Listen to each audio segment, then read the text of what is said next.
Good Monday morning, everybody. John and Lance, along with Dell, for the next 3 hours here. And you may be having some, well, for those of you who can't hear us, this is why you need to go to 97.9 HD2, which is a perfect signal. This is why you're going to watch on stream. This is why 92.5, for those of you out west, you need to be listening out there. We're having some issues on 97.5. So anybody, we need to direct everybody to the other ways to listen. AD is on his way out there to find out what's going on with that transmitter. But, well, for those of you that are on 97.5, you can't hear anyway. Yeah, but, who are you talking to? Well, I'm talking to maybe you could be a good friend and tell people what's going on in this world, okay? Stuff that's happening to this world. And 97.5, I don't know what happened. I'm already put it on Twitter, Dell. Okay. See, that's a good thing to do, Lance. See, you're altruistic. Did Dell do anything? No. Okay. I guess I have to put it on Twitter every 10 minutes when new people try to tune in. Yeah. So I'm going to do that as well. And so we apologize for that. But listen, if you can't hear us anyway, if you're over there at 97.5, you can't hear us, then who am I talking to? Time to talk about what's going on. And for those of you that are on Twitch or YouTube or any other way that you consume our product, Hunter Brown. No other way to start this thing. What about your two guys, your two aces, pitching the way that they did? You were outscored by 21 runs in a 4-game series, and you split the series. I don't know if I remember anything. You know what else I don't remember? A 5-pitch inning in which you scored a run. A 5-pitch first inning yesterday was the only run in the game, and it was a 5-pitch inning that you scored on in the first inning. It was incredible, just incredible. So, so it was a weekend of incredible. Man, Tampa Bay is playing really good baseball right now. Weekend of incredible doesn't even, I mean, when it comes to this series I'm not even sure that's what was the, you had a complete game from Framber Valdez where he threw 83 pitches. 83. How about that? The least in the history of the Astros. Yeah. How about that? The way that Framber and Hunter pitched this weekend, holy crap. And that wasn't even Hunter's best. Hunter's having a hard time locating fastball. Well, one thing that maybe, the last time not even locating, he was just having an issue hitting the strike zone with fastball. Well, but now I know he was frustrated, but might not have been a horrible thing because last time he pitched against them, they unloaded on him. Of course, it was in that little bandbox and that got some cheapies, but they still hit him really hard. So him not being right all over the zone all day long might have been a positive for him. He was still great. He still had his out pitch. He still was able to get out of innings. He is, to me, Jacob deGrom will be hurt by the All-Star game. So Crochet is really, really, really good too. But Skeens is still really, really good. Skubal. You guys want to talk about some American League pitching. Yeah. Well, I'm talking about the American League. Oh, yeah. Skeens is good, but Hunter's having a better season than Skeens. Not Skubal, though. Not Skubal's whip is a .79. Yeah, this is historical. Yeah. But I'm talking about Hunter possibly. Well, Hunter's one of the top. Game, Hunter's one of the been top pitchers. Fantastic. One outing all year. Yeah, Hunter Hunter has the W's too, so he's looking good for an All-Star game. Yeah. He's 8-3 with a 183 and a .91. His numbers are as good as basically from a win-loss standpoint. Also, ERA, like his ERA is better than Tarek Skubal's. Skubal's in trouble, as a man once said. A wise man once said. As a wise man once said. But no, you had a really strange series, or eventful series. You have Framber Valdez going with an 83 pitch complete game. The very next game, Tampa throws a complete game against you in a 16-3 blowout where it was problems with Art and Forrest Whitley's basically trying to just pitch himself out of baseball. And the bullpen was terrible. They lost 16-3. And then you have Hunter Brown's game yesterday. So it was like back-to-back pitching performances. When's the last time you saw back-to-back complete games? I wonder when the last time we saw a back-to-back complete game was. Yeah, I don't know. In baseball. Probably, I always think it's going to be it's probably like 2022 or something. But I know I haven't seen one. I haven't seen one with the Astros, and I haven't seen back-to-back complete games in an eternity. Yeah, I don't remember. I have no idea the last time I saw it, but I do know that, man, I'm looking through these stats, and Hunter Brown is just 10 quality starts. The Astros have 2. Framber has 9 quality starts, and they're 1-2 in baseball. Of course, there's like 7 guys that have 9 quality starts, but Hunter Brown leading the world with quality starts. It's just incredible, just how good this dude is. And he's up there. I mean, he's up there in about every category. He is just fantastic. Just fantastic. So love what Hunter Brown is doing. You're right. Scooble at .79 is just ridiculous. Hunter, you take that one outing away from Hunter Brown, and he's leading the league in everything. He'd be leading the league in everything if he gets rid of that one outing. So that's unfortunate. But, yeah, he's 4th in WHIP. And that included that one. He's got a .91, 4th in WHIP right now. But Scooble's just ridiculous. Astros with the split. They got the day off. A bit ironic, I think. Do you know who the Astros honored yesterday? Who the Astros? Oh, yeah, the team doctor. The team doctor. He threw out the first pitch from 4 feet away. I saw him. He's their hand doctor. Oh, my God. I'm telling you now, it's a good thing no one can hear on 97.5 because I am so pissed off. This is ridiculous. After last year, when we had to just basically tell listeners, listen, there's probably a fracture with Kyle Tucker. You don't stay out for 2 months with a bone bruise. We're way past bone bruise. So it's probably a fracture. And they come out and say, oh, it's we found after a couple months, we were able to find a fracture. So finally things got calmed down enough. Like, who do they think we are? Do they think we're freaking idiots? I mean, do they honestly? Why wouldn't you? I don't understand. Why wouldn't you say it? Why? Now I have no idea unless it's complete malpractice. I talked to somebody who is a baseball fan. I talked to an NFL executive who's a baseball fan, who's not an Astros fan. He's a baseball fan, and he knew. And he goes, "Hey, what about that Framber thing?" And I said, "Oh, the hand." I said, "Yeah, you keeping up with that?" So Framber, he said, or the Jordan? Not Framber. I'm sorry, Jordan. I said, you're keeping up with that? He goes, yeah. He goes, didn't they had the same issue last year? I remember with Kyle Tucker. I said, that's right. They did have the same issue, and they've had a bunch of pitching injuries, and we were talking about it. He goes, yeah, I would fire my medical staff. He goes, honestly, you got to pinpoint where the problem is. He said, we've dealt with that before. He said, you can't just assume people who are doing this job are always competent or always the best. He said, honestly, I would fire whoever it is that's making the ultimate determination because they're just not good enough. He said, your team should never misdiagnose injuries with major players, nor should they have a player. Because he read up on this whole thing, he goes, Jordan told the team he was hurting, and they still allowed him to try to quote unquote push through it. He goes, that's malpractice. That guy's too good to do that. And I was thinking, yeah, you're right.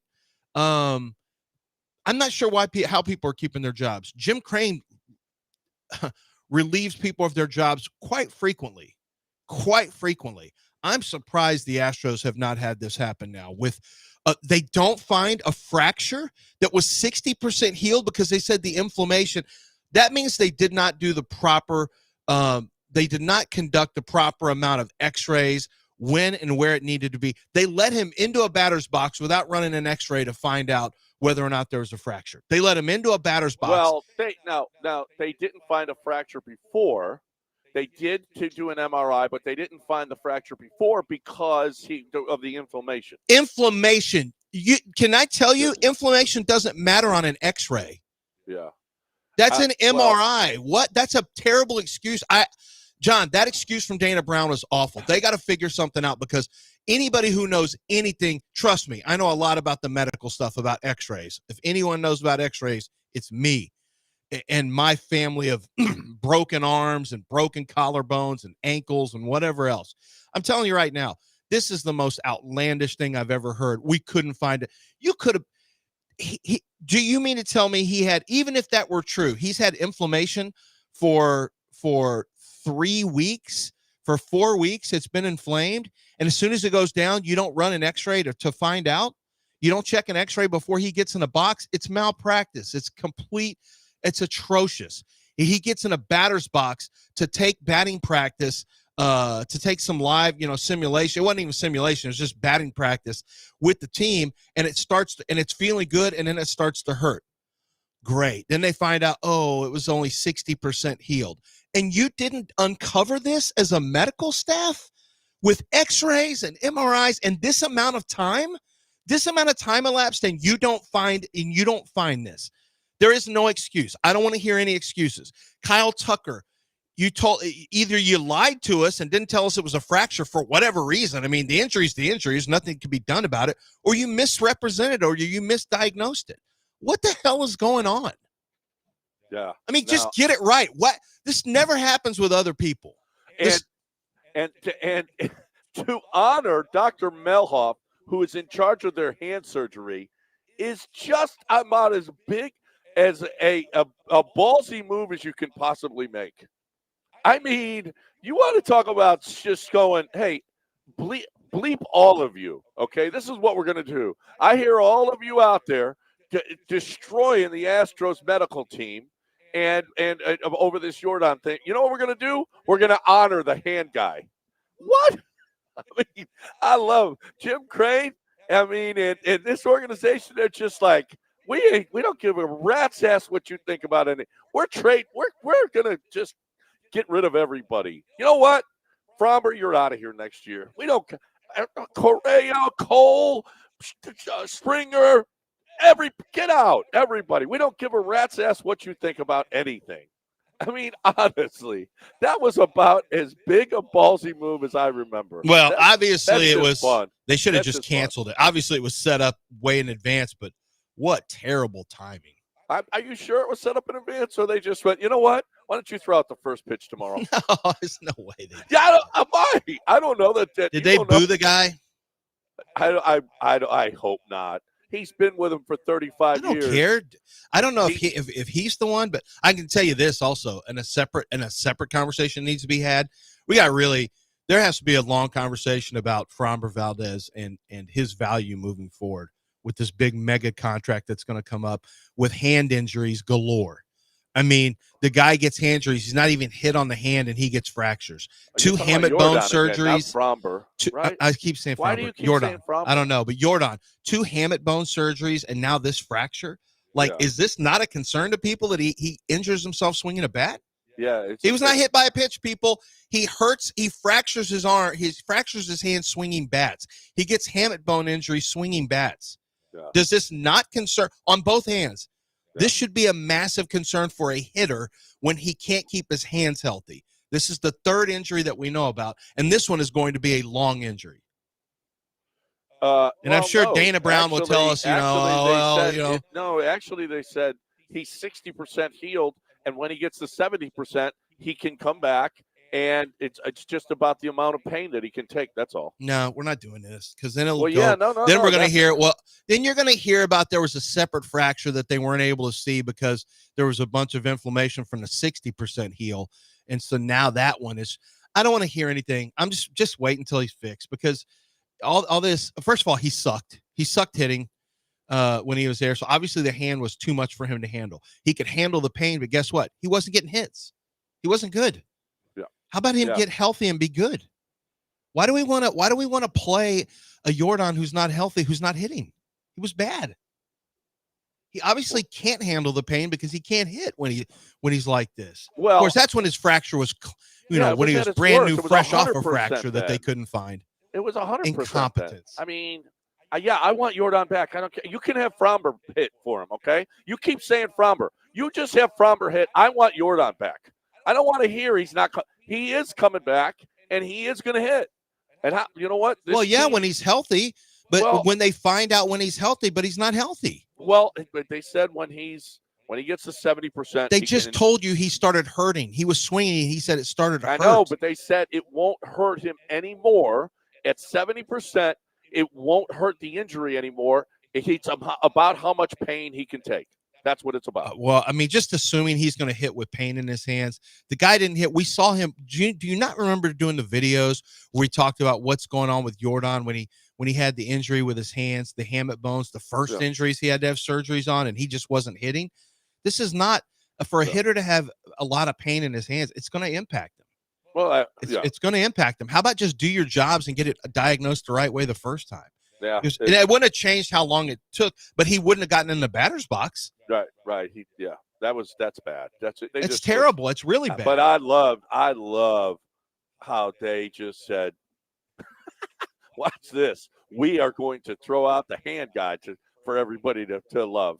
Here's Thomas Melhoff, 35 years. Here you go, hand guy. Throw out the first pitch. We're going to break. 713-780-3776. What did you learn this weekend in one sentence is coming up in less than a half hour right here on ESPN 97.5 and 92.5.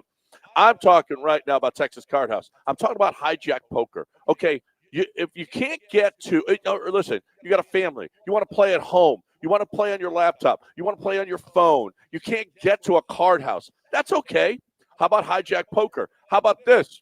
Okay, you can't get money on different websites, or you don't trust different websites. Okay, that's fine. Hijack poker is right here. It's a Texas Card House. All right, no bots. It's real people. Only available in Texas. You can actually pay money at the counter at Texas Card House, or you can cash in at the counter at Texas Card House, which is different than every other app that you play. It's sometimes it's like pulling teeth to get money out of these poker apps. Not Texas Card House. Texas Card House and Hijack Poker says, "Come on in. You can cash in right at the counter at Texas Card House." Hijack Poker. Hijack Poker. Download the app. Start playing today. If you love poker and you can't get to the card house, Hijack Poker. Download the app today.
You're back in the Veritex Community Bank Studios with John and Lance on ESPN 97.5 and 92.5. Two amazing stats from this weekend. Scotty Scheffler has the same number of wins as the Colorado Rockies since May 2nd. Both have 3 wins. Oh, my gosh. That's incredible. The Rockies have 3 wins since May 2nd. Scotty Scheffler has 3 wins since May 2nd. He's only entered 4 tournaments, though. Wow. The Rockies are by far, the worst team ever in Major League history. They have now their 4th 8-game losing streak going on right now. 4th 8-game losing streak. It's just it's ridiculously bad. 9-50. And then the other amazing stat, who's the second? Aaron Judge has been by far the most valuable player in baseball. Who's second right now, according to WAR? I'm going to say Isaac Paredes. It is not Isaac Paredes. In my heart, it is. Not really. It should be Jeremy Pena in your heart. Yeah, no, actually, yeah, Jeremy Pena in my heart is who it's. It's not Pena, is it? It's Pena. Really? Jeremy Pena, second most valuable. WAR, Aaron Judge 4.7, Jeremy Pena 3.6. Does that take into account it takes into account the value of your team, et cetera, right? It takes in other words, he doesn't have the stats that some other guys have, but relative to his team and the way the rest of them are hitting and his value on the team, that's going to be more centered on the team value, right? Like he's valued more because of the lack of hitting his team has had this year, and then his ability to hit. No. Well, I mean, he doesn't. His numbers aren't as good as a lot of. That's not how they calculate WAR. It's funny. I mean, win over replacement. Win over replacement at your position, and it's funny how they do it too. Like I heard there was one major leaguer that was saying it's better. It's funny. WAR takes into account assists, so like it's better to if you're a ground ball to shortstop. Or it's either assists or putouts or whatever the case may be. It was better in an instance to flip the ball to the second baseman and have him throw to first. Better for your WAR than you stepping on the base and throwing to first. Well, here it is. WAR is wins above replacement. It's an advanced statistic that estimates a player's total contribution to their team's winning percentage. Right. So it is based on your team, not in the general. It's his contribution to your team. That's right. It's his contribution to his team winning. So it's that was my question. It's based on the Astros. Well, you can only win for your team. So I mean, it's not about. Well, no, that's why the stat. Yeah, but it's not based on everyone in Major League Baseball. It has nothing to do with other people in Major League Baseball. It's based on how valuable you are on your own team. Well, obviously, yeah. Right. And well, that's what I was saying. If it's calculated by comparing a player's performance to that of a replacement level player, who's defined as a player who would be available to any team for the league minimum salary. And so his value has been undeniable on this team. Well, the Yankees have had the best record in baseball, and Judge is still, his value to his team is relatively speaking, a lot of guys are playing really well. But the Astros are winning too. There's guys on this list. Washington, Wood is up there. He's 8th in the league. San Diego, whatever. It's how good you are. And Pena's been ridiculously good. Jeremy Pena, we're not giving him enough love, and especially at home. This dude is on fire at Daikin. So is Yiner is starting Yiner's to really come alive. Yiner came up with a huge. How about Yiner winning the game? He's had some good. Yeah, he had some good at bats this weekend, and Yiner's coming around, which was just a matter of time. He's a good hitter. Yeah, it's just a matter of time. He just has to have at bats. Like you just got to let guys get into it. I mean, we saw how long it used to take Alex Bregman. Bregman wasn't even getting started until the month of June, and sometimes it wasn't until mid-June when he would get started. Yiner's got to play, and they're playing him, and they're finding spots for Caratini. They're finding ways to make it work. Espada has, and without sacrificing Yiner's at bats, and starting to pay off. It is crazy that the Astros the Astros score. What did they score? Like, how many runs did the Astros score? And they split. I mean, they got the brakes beat off of them from a scoring standpoint against the Rays, but they still ended up splitting with them. They scored 9 runs over the weekend. Yeah. And gave up 30. Yeah, 30-9, and they get split. And they split. How about that? That's just because of 2 guys, Fromber and Hunter. That's it. Fromber and Hunter were just ridiculous. Good stuff. Good stuff. A 2-1 and a 1-0. Man. 713-780-3776 is the number. Probably, okay, if you know anybody that might be having a problem because of 97.5 being down, maybe you can tell them. I tweeted out. Everybody else, please tweet out if you can. Those of you that are watching, those of you watching on Twitch or on YouTube or however you consume, please, maybe you can spread the word as well here. 92.5 is fine. 97.9, so a way to always listen, people. 97.9 HD2. It's a perfect signal. So if you can, that's the way to get that job done. 713-780-3776 is the number. Come on in, hang out with us. We got what did you learn this weekend in one sentence coming your way this morning in about 15 minutes. Right now, I'm talking about Chastain Ford. I'm talking about employee pricing. See, this is, I don't know if you've seen the commercials nationwide. If you're watching any television, you're seeing Ford commercials. It's nationwide employee pricing, right? Well, that's happening nationwide. But you know what else is happening at other dealerships is they're adding on, they're marking up. They're not getting you. They're. I don't know why they wouldn't. Maybe they're just not working as hard. They're not getting you the best financing that you can possibly get. At Chastain Ford, no markups, no add-ons. Let's get you the best financing we possibly can. Let's get you in that vehicle at the price that you can afford every single month, as opposed to you choking on it. That's not a good car buying experience, right? It's a terrible car buying experience. So that's not what you want. You want Chastain Ford, where they're going to work their tail off to get you into that Ford truck or SUV the best way they possibly can in this city. There's a reason they've been the number one business leader in the city as far as businesses go, selling more trucks to businesses than anybody else, is because they do it right. And they do it right every single time. ChastainFord.com. Employee pricing right now on 610 at Homestead, not Homestead, 5 minutes from downtown Chastain Ford.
You're back in the Veritex Community Bank Studios with John and Lance. On ESPN 97.5 and 92.5. All right, welcome back here on ESPN 97.5 and 92.5. 713-780-3776. The number to hang with us here on the show, 713-780-3776. I can't do this anymore. I got to ask you. So if they can't get a proper look at the hand, at Jordan's hand because of the inflammation, why wasn't the same imaging done that found the fracture? Why wasn't it done after inflammation had gone down at some point during the process? Well, they didn't. I don't think they knew. They didn't know that they didn't see it because of the inflammation. They just assumed that there was nothing there because they didn't see it. How about I've had. How about you just run it back? What is it? Are you worried about cost?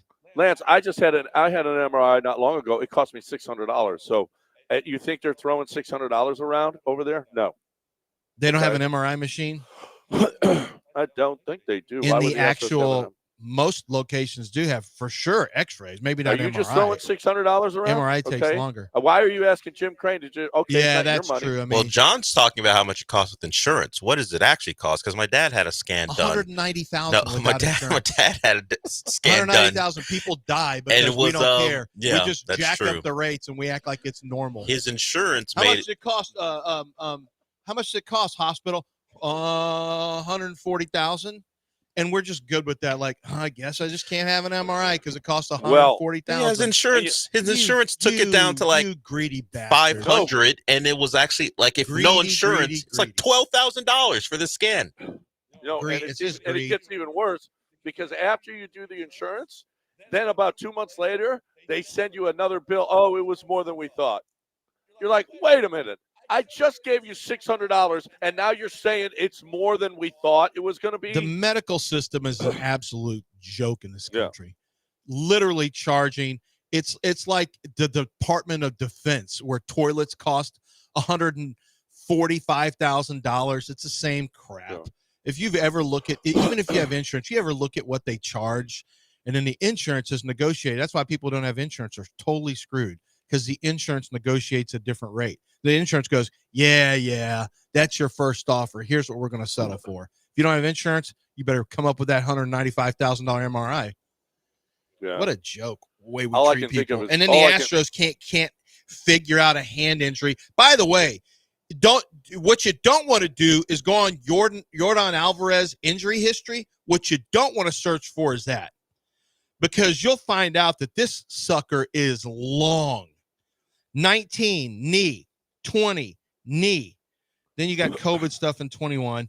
Wrist, 21. Knee, 21. Hand, 22. Concussion, 22. Hand, 22. Illness, 819.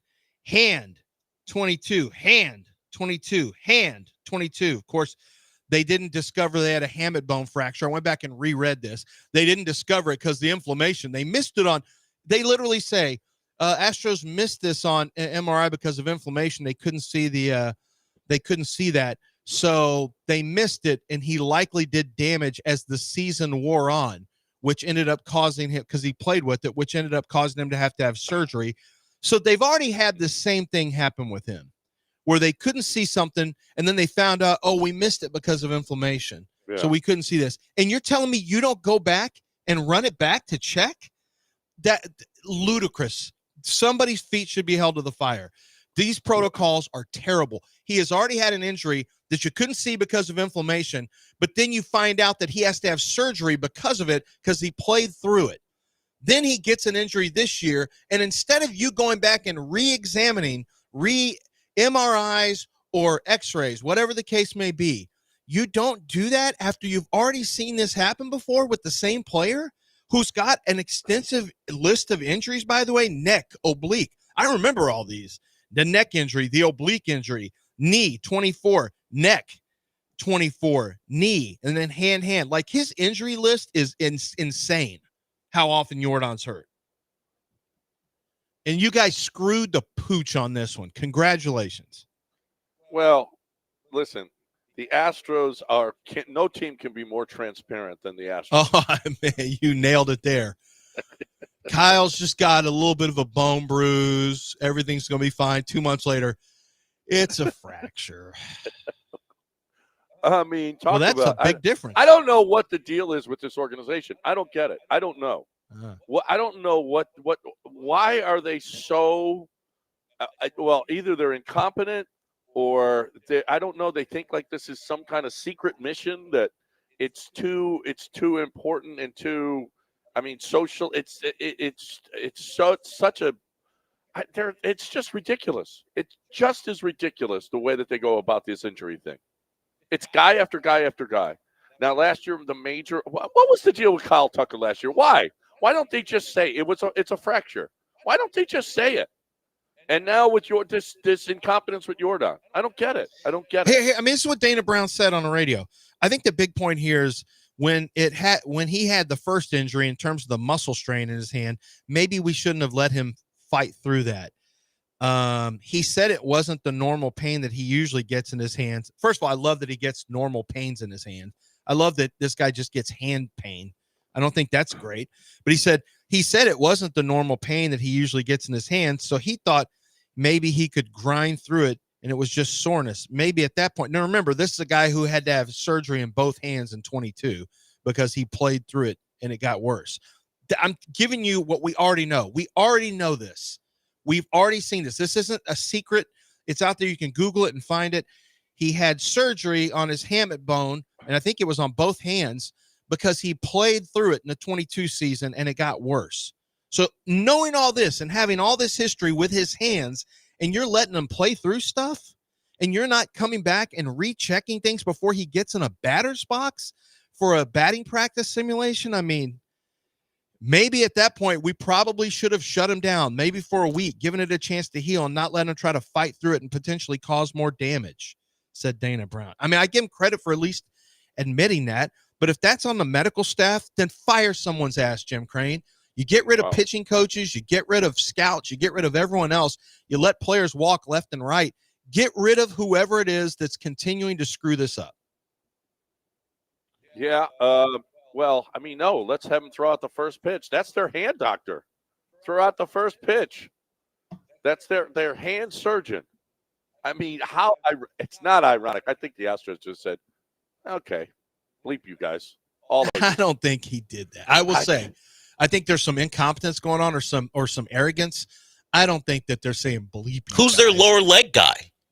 With Kyle Tucker. So it's not just the hand guy. It's the leg guy. It's the elbow guy. It's the shoulder guy. What do you mean? We can't limit it to the hand guy. Yeah.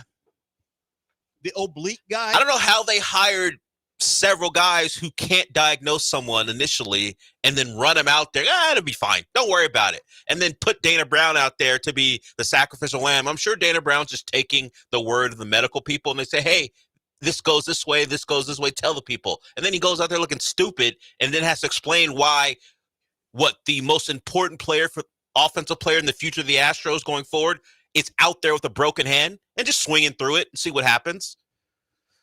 But wait, that's not it. Someone else reminded me. Remember when they screwed up when Justin Verlander had the neck thing that was supposed to not be a big deal, and it turned into him missing an eternity, and when he came back, he wasn't the same? Yeah. Well, somebody also said that Carlos, the play. That wasn't accurate. That was Lance McCullers' injury. Lance McCullers. Several setbacks while recovering from a flexor tendon surgery. Several setbacks. Yeah. Yeah, there's a lot going on here. There's too much. There's too many issues with the medical. Chandler Rome wrote an entire article about it on The Athletic. Jordan Alvarez's, quote, small hand fracture adds another chapter to Astros' ambiguous medical history. Ambiguous? I'm not so sure it's ambiguous. Well, it sure starts off that way. Do we remember I'd say the better word is incompetent. when Christian Javier went on the IL with neck discomfort and wound up with Tommy John surgery? Oh, that's right. It was a neck at first. The guy got a neck issue. He'll work through I it. think they're just playing with us. Why? They don't want to tell. They don't want to say anything about. Well, here's the thing, and I don't know if this applies in baseball. I know in hockey it applies. Whatever your injury is, you don't reveal it because guys will go after it. But those guys play. But they actually go out and play. So fine, don't reveal it. What's the point? These guys aren't playing. I don't know if the Astros take that same kind of approach. We're You not telling you. There's about no it. reason if they're not going to play. The hockey guys do it to not have a competitive disadvantage. These guys aren't playing. You can just tell us. It doesn't matter. Look at this. In April of 2024, Javier was scratched from the scheduled start due to neck discomfort and placed on a 15-day IL. Following the initial neck discomfort, it was revealed that he would need Tommy John surgery for his right elbow. This surgery is a standard procedure, blah, blah, blah. I mean, you go in for a neck, you come out with a Tommy John. They're usually not late. I will give them credit. They're usually not related. Okay. Typically not. Typically, you don't go in with a neck problem, come out with Tommy John. I'm just saying. So Astros. Well, once the inflammation in his Astros neck, are doing stuff nobody else is doing. To be fair, once the inflammation went down in his neck, they were able to see the Tommy John issue in his shoulder, in his elbow. They needed the neck inflammation to go down before they could find the Tommy John. In fairness to the crack medical staff over there. What is going on? It is just awful. All right, we got a break. Oh, what did you learn this weekend in one sentence? I hope people, I know 97.5 is down, but you know what? Those of you that are listening, if you're watching on Twitch, if you're watching on YouTube, if you're listening on 97.9, if you're listening on 92.5, whatever. I mean, we got a bunch of ways that you can listen to the show and watch. So let's go. Those of you that are out there, because we've got some issues. We got AD on the way to fix 97.5, and hopefully that is going to be fixed by the end of this show. It seems like it always happens in the night when before our show. It's Joel and Jeremy and Paul. They're never down. The transmitter's never down for their shows. It just seems like this show. You think it's a personal attack on you guys? Yes. Well, if we got it. Did anyone check the inflammation at the transmitter today? Well, we're going to do that right now. We're doing that right now. Are we? Yeah. Why did we not know about the inflammation? We got to wait for it to go down. Then we figure, we're not on the air because we didn't do enough imaging. Oh, the Astros have, and I'm looking up the surgeons. Like Dr. Lentner is one of the best in the city. Yeah. And Dr. Lentner handles his focus on knee, shoulder, elbow. I saw him for my shoulder way back. He's considered, Lentner's considered one of the best. I don't know Melhoff. He's got great Google reviews. He's got 266 Google reviews that are 5 stars. Well, do you think the Astros find him on Google? Well, I'm just looking at Google reviews. He's with the whole crew over there at where are they from? Methodist? Yeah, probably. Yeah, Houston Methodist. Yeah. And Houston Methodist is great.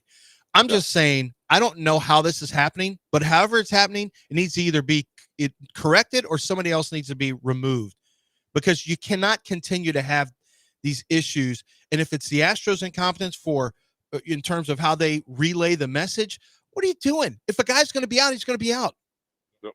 There's no reason to, if they're not being honest with the messaging to us as fans and media, then for what? There's nothing you can do about it. If it's an injury, it's an injury. There's no reason to and to miss it as a bone bruise and then find out it's a fracture later, that much later. I don't understand. It's just. All right. Let's break, because we got, what did you learn this weekend in one sentence? So 713-780-3776. What did you learn this weekend about Yordan Alvarez's elbow? Within one sentence. No, it's about anything. It could be about, well, Tom learned something about some woman. I know that. Okay. Did you learn something about your kids? Did you learn something about your boss? Did you learn something? What did you learn this weekend? But you get one sentence to tell us. 713-780-3776. And I want to talk right now about Air Team. I want to talk about how hot it is in Houston. We got a lot of rain. It's got a lot of heat. Your air conditioner, is it running smoothly so you can enjoy, that you can actually live in Houston? Because without AC, you can't live in Houston. And if your AC goes down because it's running 24/7, then guess what? It might be because you didn't do anything about it. Now is the time to go to Air Team. Call Air Team, 713-936-5346. Let them come to your home. Let them check out your system. If you haven't checked out your system in a while, it's really important that you do this. AirTeamLTD.com. Air Team put in my air conditioners. I loved working with them. They were all-stars. They are really, really good at what they do. And I got it at a price that, it sucks because I didn't check my stuff out, and then I ended up having to replace them. Don't be like me. Don't be stupid like me. Get to airteamltd.com. Let them come check out your stuff. And if you need an air conditioner, 713-936-5346, it's Air Team.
You are listening to Houston's longest-running sports radio morning show from the Veritex Community Bank Studios. Here's John and Lance.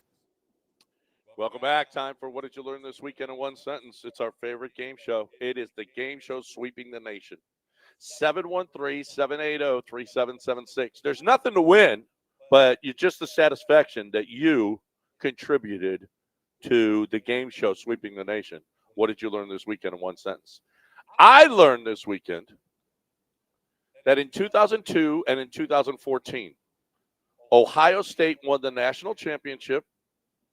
The Panthers opened the next season against the Jaguars, and J-Lo filed for divorce. And in both of those years, the Panthers made it to the Super Bowl. I saw that this weekend on the Yeah. Yeah. On that terrible app. So what do we do? What do we do about that? Fire on Panthers. Go ahead. Fire on the Panthers. It's all we can do. I'm going to wait until the inflammation goes down before I make a decision. On who? The Panthers or Bryce Young? Which one? Both. Okay. Bryce Young has inflammation? No, I'm asking. You would know that immediately. That dude weighs about 12 pounds. Well, I'm waiting for my brain inflammation to go down before your brain inflammation. Before I make decisions. Well, did we miss? Well, it's not what I learned, but DeCenzo has an MRI. He had an MRI yesterday, so they'll find out stuff about him too. Well, maybe they'll find out stuff. Let's just wait till the inflammation goes down before we do any examinations. Just get their initial diagnosis and know that that's wrong. And then wait for it to be 4 times worse. Yeah, whatever they say, it's way worse. It's way worse. Neck injury for Christian Javier. Out 2 years. Knee surgery. All right. Ocho's first up, 713-780-3776. Ocho, what'd you learn this weekend in one sentence? Yeah, I learned that if Seattle Mariners catcher Cal Riley can productively play in every game this season, then the rest of these players in less demanding positions should also be able to play in every game. Yeah. Cal Riley's a beast. You know what his nickname is? The Terminator? No, I learned this last week. What? The Big Dumper. It's got a big backside. True story. That's his nickname. He was the one who got out in front and said something along the lines of, like, he was interviewed after like a game-winning hit and mentioned it's good to be up on the Astros, something like that. He mentioned the Astros by name. Yeah. And then it went downhill for the Mariners pretty quickly after that. Yep. Cal Riley playing every day, and Cal Riley raking. Mm-hmm. And catcher. That's not easy. 713-780-3776. Del, we got anybody? My favorite daily double. We got Tom and Tom on a mobile. Tom and Tom on a mobile. Tom is first. Tom first. Hey, Tom. Morning, gentlemen. I learned that Costco sample day makes one hell of a first date. Oh. That's going for it there. Wow. I mean, okay. Lance, how many first dates have you been on? That's what you do. That's where you go have lunch. I've done it before. Actually, lunch is actually the sucker time. The best time is like 5. And don't come and roll in there at like 6:30 because it's all wrapped up by then. Okay, so make sure you get there early. Yeah. You want to get there, start roaming around 4:30. Okay. So that was Tom. Tom has a first date at Costco, which it actually makes some sense. It's like something you'd see on a rom-com, you know? It's something where it's non-threatening. It's what Dell used to always, he and Abigail used to say, that's a cute meat. I've never said it's. By the way, I've never said that. But if I would say it, it's meat cute, not cute meat. Oh yeah. If you're going to, that's right, and try to embarrass me, at least you get it right. Yeah. See, that's how much I don't know what it is. What is this thing? I don't even know what it is. It's the way in a rom-com the two eventual people, the people are going to be a couple meet up for the first time. And somebody made up maybe they meet up in a coffee shop and they bump into each other and that starts the conversation. Stuff like that. It's what's it called? Meet cute. A meet cute. Yeah. Oh, yeah. Meet cute. Yeah. He said cute meat because he didn't know what he's talking about. I don't do that stuff. I don't know. Yeah. You just eat samples for yourself. Don't bring a girl with you. Let's go to Tom on a mobile. What have you learned? Hey guys. So I learned that if I get left alone too long, I get inflammation in my right hand. That's a better one than the other stuff you usually do. Yeah, that was at least that one's just about not as aggressive. Yeah, Tom. That just involves a single. You keep it in not no criminal stuff. Yeah, right. Exactly. No criminal activity. Hey guys. I don't think Tom does that. He doesn't do that. He's never done it. No. You got anybody else? Yeah, we got plenty. Let's go to JP. JP, what have you learned? Sorry, calling a mobile got me. I learned that if you're trying to get your 5-year-old involved in baseball, going to a 1-0 Astros game probably in a good start. Oh, right. Yeah. How boring. How boring for the kid. I mean, talk about, that's not the best. That's not a lot. I don't imagine there was a lot of action. From the first inning, they didn't score. First inning, they scored, and they didn't score again? Holy crap. No kid. And no one stood up until, unless they did the wave. And no one stood up until Josh Hader came in with 2 strikes in the ninth. 2 outs and 2 strikes in the ninth. That's bad. Who's next, El? We go to Brian. Brian, what have you learned? Guys, I was watching the Women's College World Series, and I learned that if you sue the NCAA like the University of Tennessee did, you're going to get screwed by every call and every seeding, every chance they get. Yeah, they got screwed because the UCLA player missed home plate on a home run, and they didn't overturn it. They saw it. They said it was unreviewable, but Tennessee ended up winning the game anyway. But they did get screwed on that one. There's no question. How about you don't even touch the plate? I mean, honestly, how stupid is that? You didn't touch the plate. Well, sticking in that realm, Texas and Vanderbilt on the men's side, both eliminated. UTSA knocks out Texas. They beat them twice in the regional. Sent them to the losers bracket and then beat them in the regional final. What about Wright State? Taking out Vanderbilt, beat them twice. Yeah, I mean, holy crap. SEC sucks. Oh, I've always said that about SEC baseball. Wow, those are the two. That was Vanderbilt was the number 1 seed, wasn't it? I believe so. Mm-hmm. Yeah. How about that? Yeah, 1 and 2 got eliminated. 1 and 2. Texas was the 2. First time since '99 Mm-hmm. that 1 and 2 have been eliminated this early, something like that. Who's next? We have Jimmy. Jimmy, what have you learned? I learned if you drive your wife's car for the one time in 6 months to go clean it and something goes wrong with it, you get blamed for it. Oh, so yeah. Now I understand why the Astros used to struggle at home. There's the see.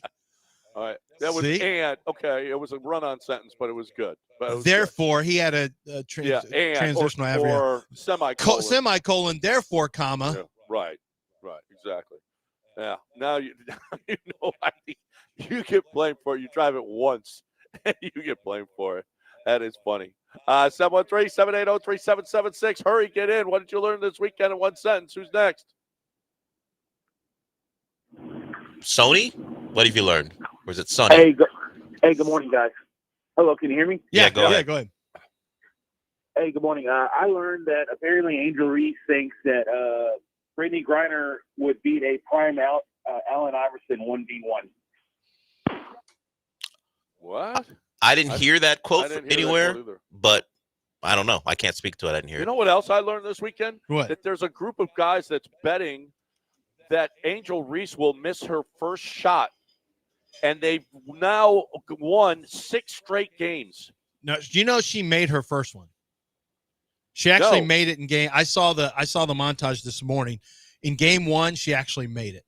Oh, well, then it's 5. She's missed. Yeah, but I don't know. I guess they're betting. They keep putting up this, but it's the same graphic over and over. So I don't really think that's true because they would adjust odds. Oh, well, I just think it's a content thing. To be honest with you, Stadium Live is not a. I think Stadium Live is a fan site where where groups get together because it's done through Stadium Live. They got Stadium Live sweaters. I mean, hoodies on and stuff like that. We could look back at all of their games and go through the play list and see if she missed the first shot, but I think that would be impossible to do because no one cares. Well, I mean, you can see. Just go to a box score. Stadium Live is a sports betting app. Or play-by-play. You can go play-by-play and see that. But I just said you could do that, but it's impossible. Well, it's not impossible. No one would care enough to do that. Well, that doesn't mean it's impossible. It just means it's impossible. There's no ESPN keeps track, but I'm not going to look. See, that's what I said. No one cares. I'm not the only one. Maybe someone would care. No one would care. No one cares. I mean, there's enough Angel Reese haters, I think, that someone would care. Yeah. Well, I'm sure no one cares. 713-780-3776. We got time? No? Well, we're way past, and there's no one left on hold anyway. There we go. Nice job, though. We appreciate you. We know we're having that signal problem, so we really appreciate you guys coming through. What did you learn this weekend in one sentence? Brought to you by Game Day Men's Health. Thank you, Game Day Men's Health. I'm a big, big fan of Game Day Men's Health. I really, really feel great, and it's all because of them. So I wanted to tell Game Day Men's Health thank you, and thank you for sponsoring What Have You Learned This Weekend in one sentence. Right now, I'm talking about Brinkman. Okay, in Austin, they had the hailstorms. That ruined, that took out a lot of stuff. It took out a lot of stuff. It's not beyond, and we got hurricane season coming. How's your roof? Because if it's not good, and you have an issue and you didn't do anything about it before hurricane season comes or before we get some hailstorm or whatever happens, if you haven't done anything about your roof in years, the insurance company ain't paying you. The insurance company is just going to say, oh, I'm sorry, your roof was defective before. Have you done anything? Have you checked it out? 10, 5, 10, 15, 20 years. If you haven't done anything with your roof, you're not protected. And by the way, do you want everything to be ruined anyway? And you want to claim insurance? No. You want your roof to be great. And that's what Brinkman is here for. Brinkman has been doing it for 50 years. BrinkmanQuality.com. BrinkMann. BrinkmanQuality.com. 844-215-2840. 844-215-2840. A free consultation for everybody. 844-215-2840 or Brinkman, BrinkMann, quality.com.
All right, welcome back here on ESPN 97.5 and 92.5. Our transmitter back up on 97.5. It's a backup transmitter. We apologize for those of you having issues, but if you do have issues and you're listening on 97.5 right now and it's a problem, go to 97.9 and hit your HD button and move it to HD2, and you'll get a perfect signal every time. Perfect signal. Or if you're out west, make sure you're listening on 92.5. Or listen on the app. It's go through your Bluetooth on the app. That's the best way to listen to. So let's go. We apologize. We have issues. We had issues. We had inflammation in the transmitter. All right. Yeah. And we couldn't see what the problem was, but we're working on fixing it. I don't think it's going to take as long as Jordan to get it up and running, but we did have inflammation, so we apologize. Okay. Yeah, we got our Colton Gordon up. Yeah. Ooh, Back up. We got our Colton Gordon. Yeah. Which doesn't always work. Our transmitter was Colton Gordon this morning. No, I mean our backup transmitter is Colton Gordon. Oh, it's our backup. Yeah. Bring it up. Yeah. Yeah, but one time he was pretty good. One time, no. Yeah. That one time. All we're looking for is not as much this time. We're just surprisingly, Gusto and Gordon weren't as good as Fromber and Hunter. We don't want to be counting on the backup transmitter the entire week. As soon as Christian Javier, a couple hours. As soon as Christian Javier gets back this year, everything's going to be fine. Of course. And Luis Garcia. When those guys get back, our other starters who are going to miss 2 years, when they get back from their arm injuries, everything's going to be fine. If you missed it, the big news, Astros split. I mean, they split because Fromber threw an 83 pitch. And by the way, who was it? The Italian is the one that drove in the winning run, right? No, it was Jainer who drove in the winning run in the 2-1 win with Fromber going 83 pitches, complete game, gets the win because of late heroics from Yainer Diaz, who had a good series. And then you have Hunter Brown, 1-0. Astros get a run early, and that was it. There was nothing else to be had from either dugout in terms of bat on ball that would be dangerous to the other side. And it was great performances from those guys. Now, you got outscored 30-9 in the 4-game series, and yet you split 2 apiece. So that's just what happened. But the big news was the Astros a couple days ago discovered a fracture in the hand of Yordan Alvarez after he was going through batting practice, and they brought a couple pitchers in, flew him in from Florida, and they were pitching to Yordan, and he was hitting, but he said the pain was coming back in his hand. And then they decided to do an MRI again, and this time it showed a fracture that was 60% healed. Chandler Rome, who writes for The Athletic, wrote about this, and I think he pretty much nails it. Alvarez has not appeared in a Major League game since May 2nd. The three-time All-Star acknowledged the injury occurred in a game prior to that date, May 2nd, but Alvarez attempted to play through it, quote, because I played with pain in my hand. Quote, I don't think it was going to be something big, but I think the fact that I kept playing caused my hand to stress more and caused the small fracture. The team first described Alvarez's injury as a muscle strain. According to Dana Brown, initial imaging taken May 6th showed inflammation and fluid around that area. After 3 weeks of rest and ambiguous updates, always with positive undertones, team officials hoped Alvarez would be ready or could return during this weekend series against Tampa Bay. 2 minor league pitchers flew in from Florida on Friday to throw live batting practice. Alvarez hit 1 home run into right field seats and stung a few others line drives, but still felt pain in his right hand. Additional imaging Friday evening after that revealed the fracture. Quote, it doesn't surprise me that it was fractured, Alvarez said. I knew there was something there on my first MRI with the muscle strain, but that's what I was dealing with. Time passed and it was supposed to get better, but it wasn't like that. I knew I couldn't go out there and support 3 or 4 games out there. Both Brown and Alvarez said the Astros only took 2 images of Alvarez's hand. The one on May 6th, the beginning, and another on Friday evening after he hit in the batter's box and said there was pain. It's unclear why additional imaging wasn't ordered once Alvarez's inflammation subsided. Asked whether Friday's imaging came with Astros doctors or an external physician, Alvarez replied, both. Brown acknowledged the Alvarez received a second opinion through him and his agent. Alvarez's agent, Dan Lozano of MVP Sports, declined to comment. Dana Brown said that's normal. The doctors worked together last season after insisting for almost 3 months that outfielder Kyle Tucker suffered a shin contusion. The club eventually acknowledged that he suffered a fracture, but only after The Athletic prepared to report the story, citing multiple league sources. Trouble across the board. No good. So it was going to be The Athletic, a story before they came out and said, all right, it's a fracture. It's not a shin contusion.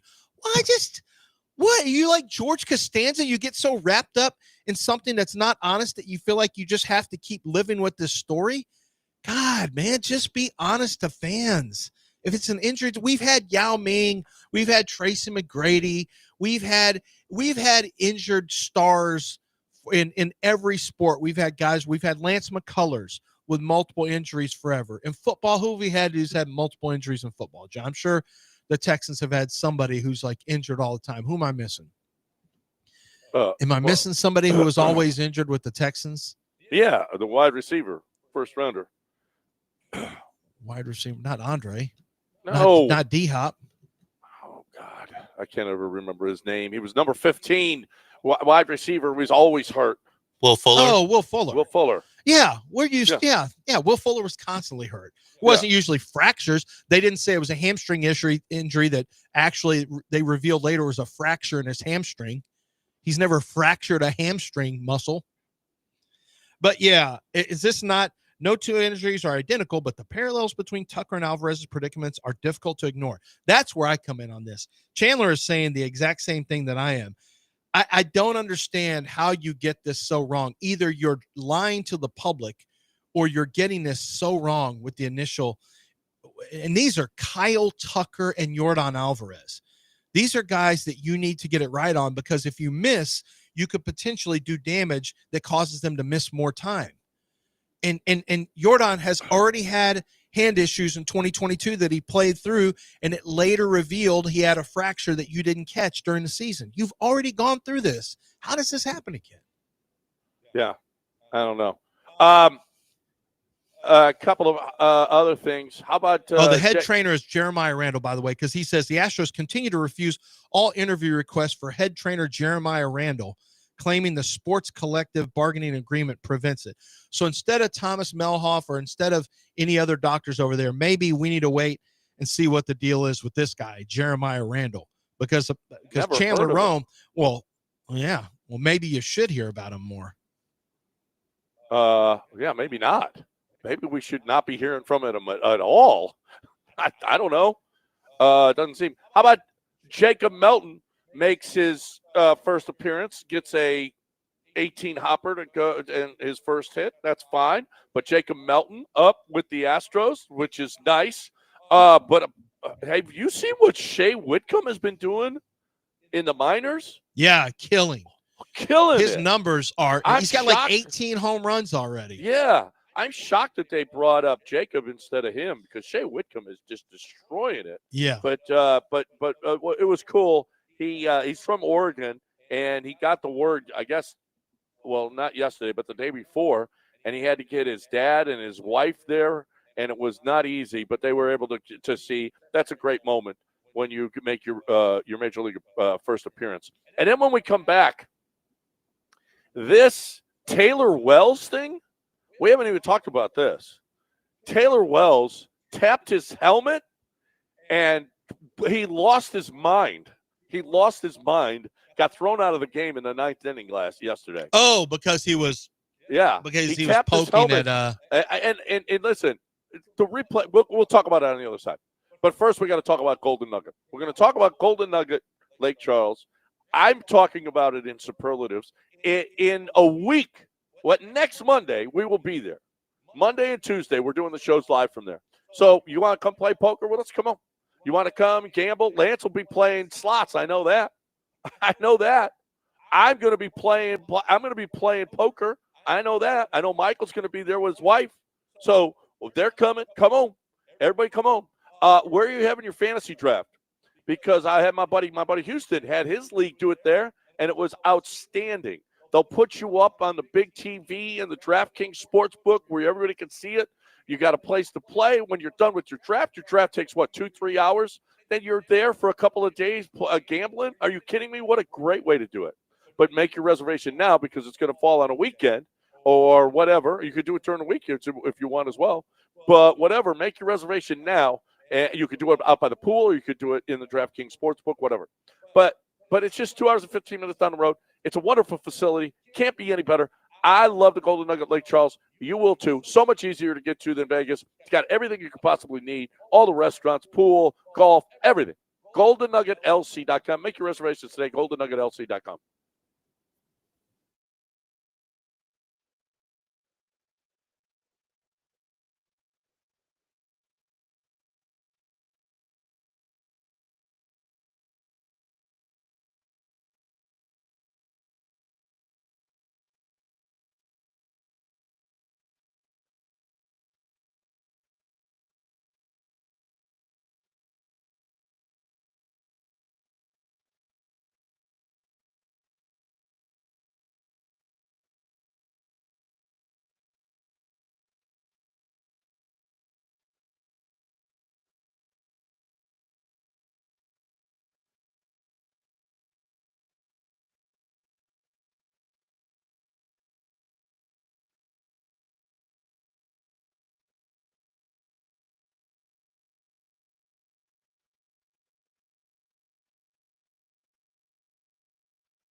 You're listening to Houston's longest-running sports radio morning show from the Veritex Community Bank Studios. Here's John and Lance. It's 0-1. Walls is the only active Tampa Bay Rays hitter with a hit in his career against Hader. He's 1 for 4. I think he just threw him out. He tapped his helmet. I saw that. He tapped his helmet. Taylor Walls is going to get ejected from this game. Taylor Walls got ejected after a discussion with Nick Lentz, and he is infuriated. You got to be careful. Lost that's his only mind. I call him Taylor Walls, big toe guy. Taylor Walls lost his mind when the ball was a ball, and the umpire called it a strike. And Taylor Walls goes out of the box, starts talking to the umpire, calls timeout, then gets back in the box. And it was weird. He didn't do, the flat palm tap on the head like you do. He did it he tapped it though three times. He claims he's adjusting his helmet. He was not adjusting his helmet. Here's what I'll just read you some of it. Here's what he said. I said that ball's down, and then I heard and I'm just going to give him whatever accent I think he has. I said that ball's down, and then I heard the dugout kind of yapping at him a little bit, and may have reiterated the ball's way down. But past that, I didn't say anything. I was ticked off.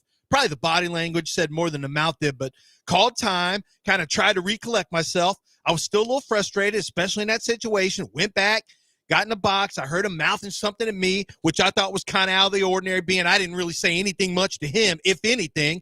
I figured he'd be talking to the dugout. I just remember getting in the box, kind of adjusting my helmet, and then hearing him mouthing something. I think I said, huh? Like, what'd you say? I can't hear you. At that point, I have no recollection of it. But after seeing the video, it looks like I tapped my helmet. But it was totally unintentional, something I was not consciously aware of. I'm looking right at him. And when I'm doing it with no sincere, at that point, maybe I was frustrated with strike call, but there was no sincerity of trying to show the guy up. He tapped his helmet. He is from Americus, Georgia, so you might not be too far off. Not that far off. Okay. Not that far off. Not Russia's Georgia? No, Americus, Georgia. Thank God. They got bombed yesterday. I know. They Trojan horsed them. They got the drones in there. They're saying one of the greatest attacks in the history of war. Right. They snuck in a bunch of drones somehow and blew up all destroyed their pilots. all their bombers. Yeah. Holy crap. So he definitely tapped his head, and he did it multiple times. He did it like 3 times. That's not adjusting your helmet. Maybe he didn't have the intention. He thought he was being slick. He knew what he was doing. He had to know it. But he didn't look like it, man. He looked like he was caught off guard by that. It looked like he was caught off guard. I don't know what his intent was. All I know is he did it. He tapped his helmet, and he did it multiple times.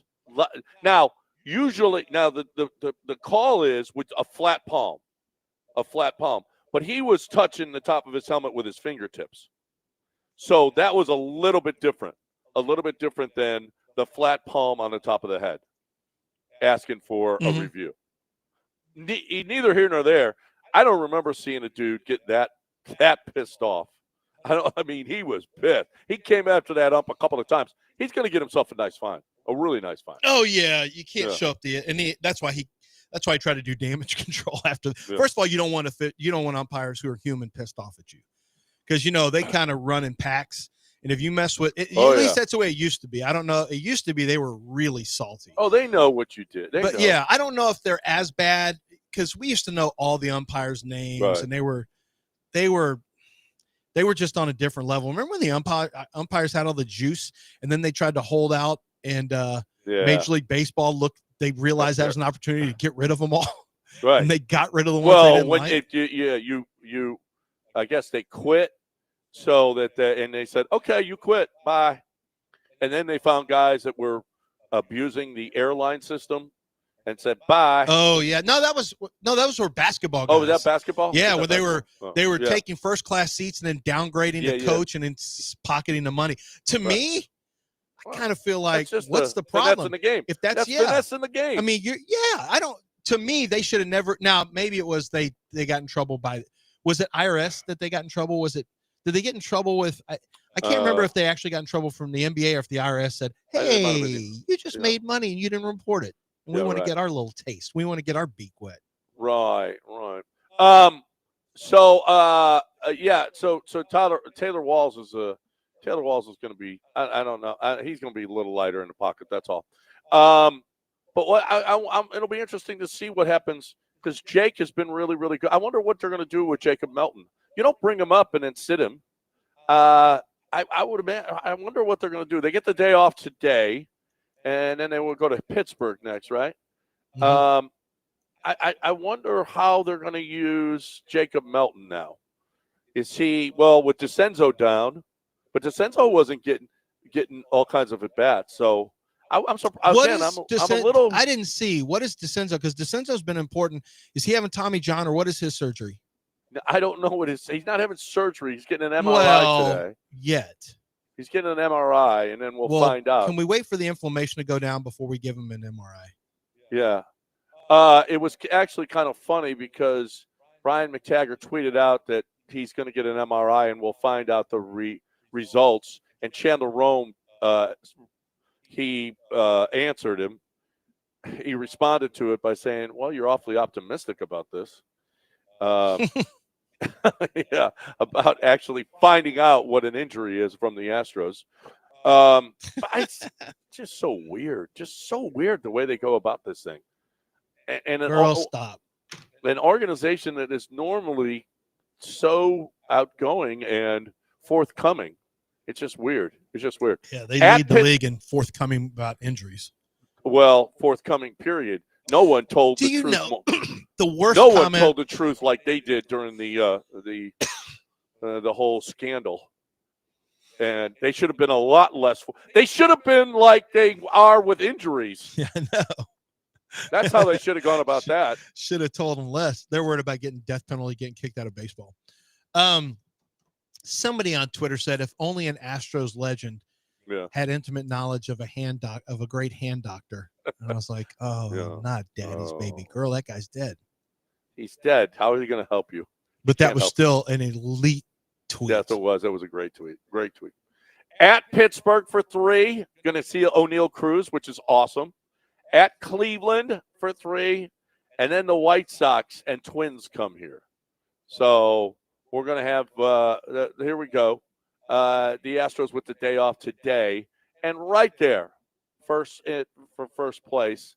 I didn't see. What did the Mariners do last night? I don't remember. I didn't see it. Or yesterday. Are they the Astros in first, back in first, or no? No one cares. They're right there. Neither here nor there. The Astros are a half game back with a win by Seattle. So there you have it. The Astros just a half game out of first. Something big, 32 and something 27. big could be happening here soon, John. I just got a direct message. Just got a direct message from Jason in Waco, Jason in Midway, about there may be a state champion softball team he'd like to talk about. So he may be calling in. Now, do you remember our friend Jason from Waco? Yeah.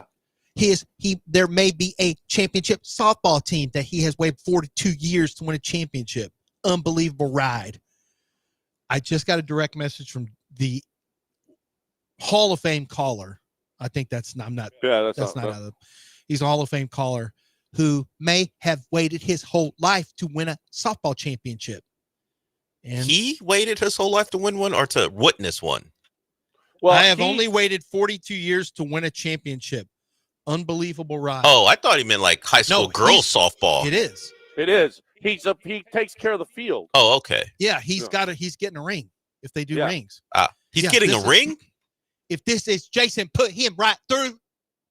This guy is a legend.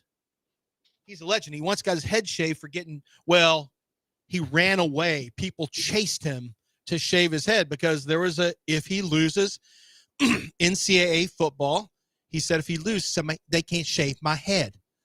And he actually tried to run, and he did run and got to his car and drove off before the mob could get him and hold him and shave his head. At Slapfest 1, by the way, where two brothers slapped each other. The first time that had ever happened, and people have power slap. By the way, power slap's being done like 20 plus years after we did it the first time. Yeah. Yep. We start. I mean, that's what we do. We start everything. What are the odds Wednesdays? Mm-hmm. We started that. Mm-hmm. Throw Shade Thursdays. What did you learn this weekend in one sentence? Believe it or not, we started it all. We started it all. Yeah, it's all started right here. 713-780-3776. Time for you, Lance, to talk. Well, I'll tell you what. Taylor Walls went nuts. Did you see Carlos Correa go nuts after? Yeah, I'm watching it right now. On deck circle. I'm watching it right now. Don't touch him, I talked Carlos. to Martin about it. Look how big Carlos is. Oh, he's huge, dude. Carlos looks like a freaking outside linebacker. Huge. All right, time for you to talk a little Zadig Jewelry. Let's talk about Zadig Jewelers. Let's listen. Maybe you need to make up with that umpire in your life because you showed him up on a pitch call that you didn't like, and you need to make things right because you don't want to, you don't want to have that kind of beef with an umpire. Maybe go to Zadig Jewelers and get him a watch. If you're balling like that in you're balling and you want to say, I'm just going to get him a Rolex. I'm going to get him a Tag Heuer. I'm going to get him a quality luxury watch so that maybe these calls start going my way. Look, don't tell anybody about it, but I know where you can go. Zadok Jewelers, ZADOK.com. Zadok Jewelers, 1801 Post Oak Boulevard. They're right there down the street in the Galleria area. It's a beautiful location, 28,000 square feet. And I mean, they've got experts on staff to help you with every purchase, from luxury watches to diamond engagement rings, necklaces, pearls, tennis bracelets, earrings, real pendants. You want something custom made? They've got designers in house. You want a family heirloom melted down and turned into something else that you can pass down? They can do that as well. They do everything. They're Houston's jeweler. Do not miss out. They have the best selection, boutique location with unique timepieces and unique pieces in jewelry from the best designers around the world. And it's all right there at 1801 Post Oak Boulevard. Never miss, always on point, Zadok Jewelers.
You're back in the Veritex Community Bank Studios with John and Lance. On ESPN 97.5 and 92.5. All right. Do you know Steve Palazzolo? Lance? Is Lance there? My headphones are screwed up. What'd you say? Do you know Steve Palazzolo? Yeah, from 33rd team now. He used to be a big wig at PFF. Yeah, a great Italian. Do you know he was a minor league pitcher? Or no, he was a college. I don't know if he was in the minors. He was a college baseball pitcher. Like a name. Maybe it was from big left-hander who did not throw hard. Okay, he has breakout player for every AFC team. Oh, that's easy. Chop Robinson for the Dolphins. Yeah. Greg Rousseau from the Bills. Yeah. Demario Douglas from the Patriots. Pretty good. Michael Hall Jr. from the Browns. Tuli Tuipulotu from the Chargers. Yeah, I love him. Marvin Mims from the Broncos. Who do you think he has from the Texans?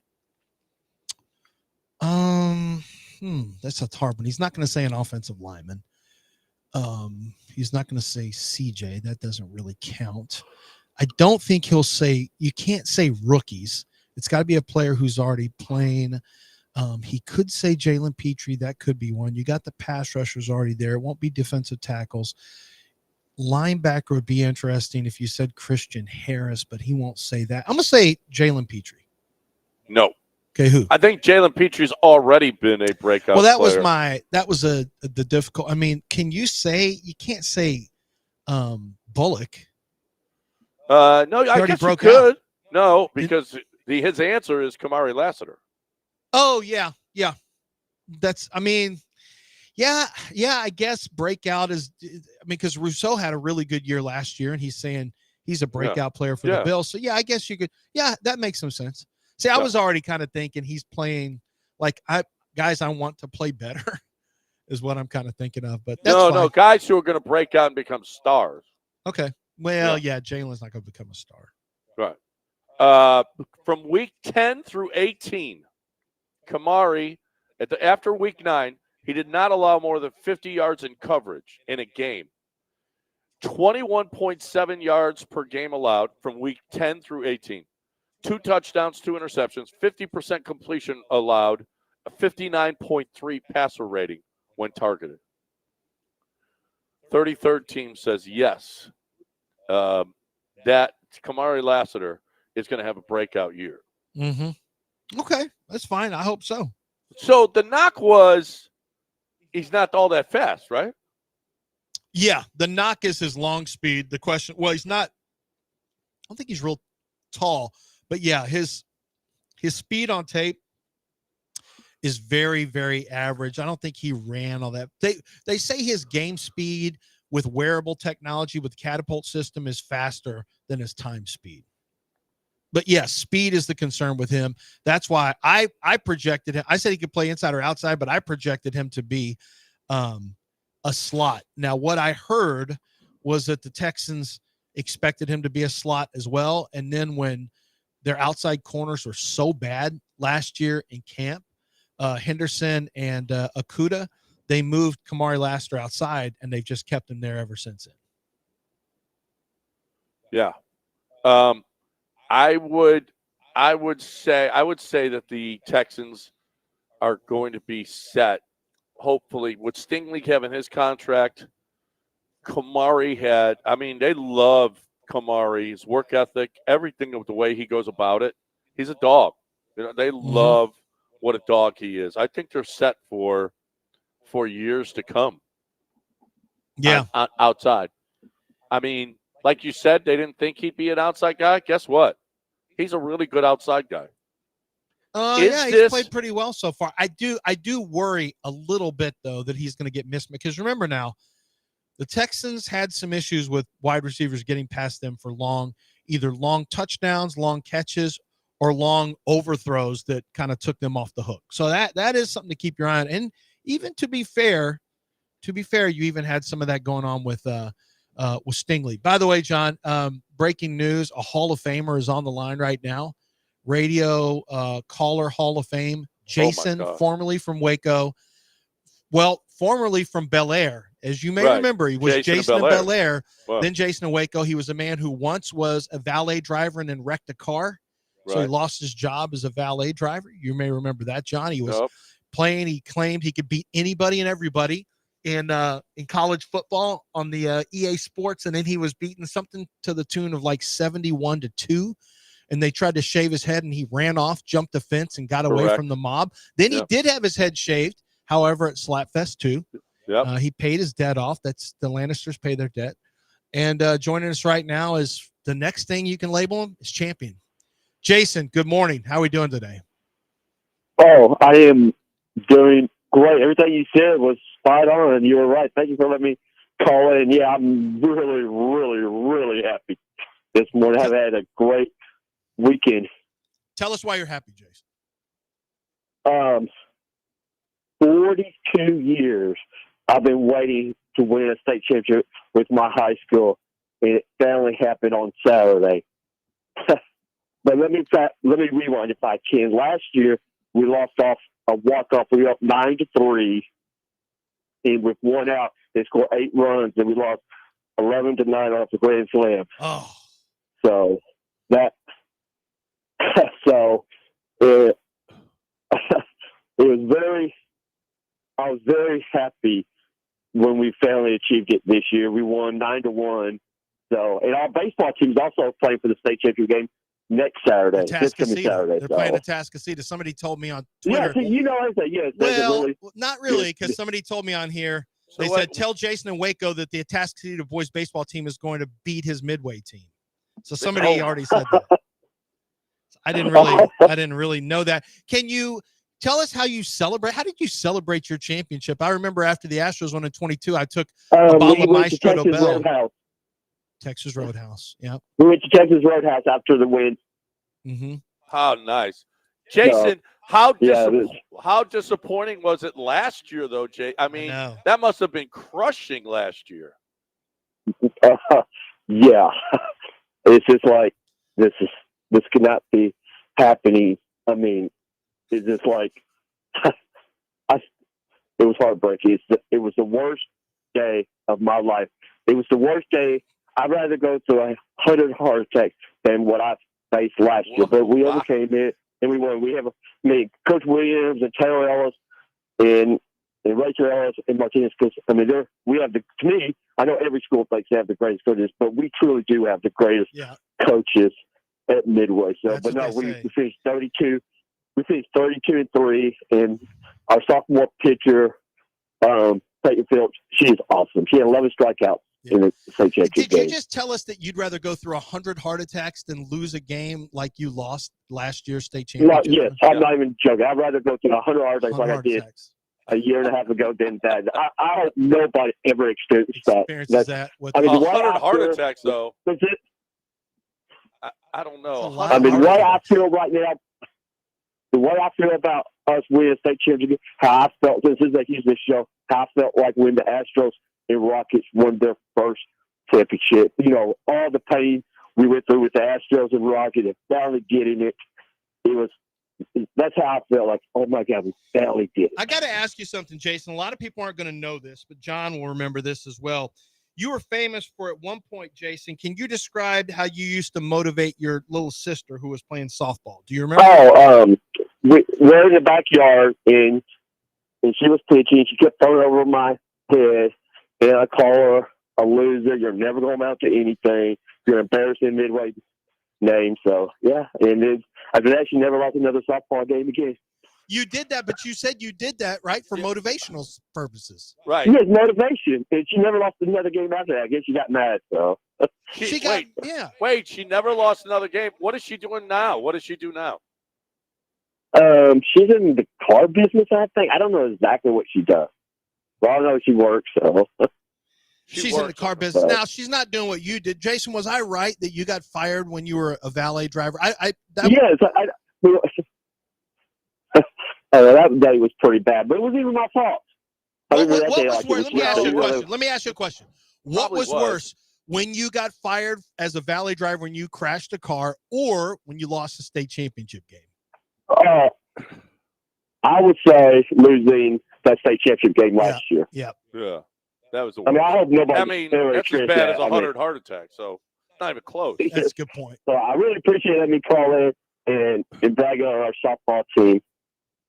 Right. Yeah. I mean, you're a Hall of Famer. What are we going to do? We got to let you call in. Yeah, you're a Hall of Famer, Jason. Yep, no question. Yeah, so hopefully next week at this time I would have 2 medals, baseball and softball. Yeah. Yeah, How about hopefully. that? Are you You going to take count care- that? Does that You take care of both fields, Jason? I used to, but we got turf now, so I don't. I just wash all the laundry, keeping them clean, and I do everything. So You're you the everything guy. so that's going to count for you. So the boys baseball, if they win a state championship, that counts for you too, right? Yes, so I got 2 medals. So that's pretty incredible. That's going to be incredible And if you can pull that Cornbloom, off. he's a great baseball coach, and we have some of the world's greatest coaches here at Midway. But I know every school thinks that. But. Yeah. Well, I'm going to tell you what, Atascocita, we're rooting for Jason here. Yeah, I want him to get a second. I want him to get a second ring. Yeah, Jason, we've known Jason a lot longer than you, Atascocita. 2 rings in 1 year. No offense to Atascocita, but we're pulling for Jason. Yep.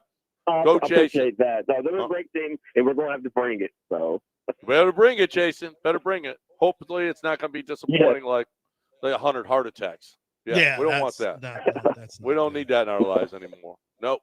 It is kind of an interesting conversion chart. Like, how many heart attacks was that worth? Was like when I rather have 100? When I found out Jordan had a fracture, that was like 2 heart attacks. It wasn't anywhere near 2? 100. Yeah, I was upset, but it was like 2 heart attacks. It was not like 100. Not 100. Yeah, I was upset. I was disappointed. 2 feels like a really high number to me. I can only imagine what 100 heart attacks feel like. And I'm imagining that they're the minor kind of heart attacks that you take the baby aspirin or whatever. But yeah, I can't even imagine going through 100 heart attacks. Jason says it could be major heart attacks. Yeah, that he'd rather have. Good crime. You don't know. I cannot believe that. You don't know. Time for you. You do know about Underdog, though. I do. Thanks for the call, Jason. I know Underdog is another Hall of Fame app right now. They've got millions of people playing that have won billions of dollars on the app, and that's it's not even a lie. I mean, the amount of money that has been won through there over – actually, I think it's thousands that have won millions. I'm not sure that billions have been won. That feels maybe a little bit high. Very high number, but I do know this much. You've got an app that allows you to pick and choose the statistics that you want to go higher or lower in with your NBA Finals. And this is a great time. You got the NBA Finals jumping off. Why don't you lock in on those games? And what you find in 7-game series, no matter how long they go, is you start to get a rhythm to how the games are going to go and who's playing a certain way and how teams are defending certain players and who's going to be defended hard. So their assist totals may go up because they may be passing more. Take your basketball knowledge, take your sports knowledge, and make money with Underdog Fantasy. Pick higher or lower on statistics. You pair together 2, 3, 4, 5, 6 together, and the more you play, higher or lower, the more players, the higher your payout's going to be. You can win up to 1,000 times your original play, and you can play for as little as $1. Go deposit right now with my promo code, and you can get up to $1,000 in bonus cash, but you got to use my promo code Lance. Easy to remember. Download the app, use promo code Lance on your first deposit, and you are going to get bonus cash, and you're going to start using that sports knowledge to make yourself real money right here in the state of Texas. You must be 18 or older in present state where Underdog Fantasy operates. Terms and conditions apply. If you feel like you have a gambling problem, call 1-800-GAMBLER. Go to ncpgambling.org.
You are listening to Houston's longest running sports radio morning show from the Veritex Community Bank Studios. Here's John and Lance.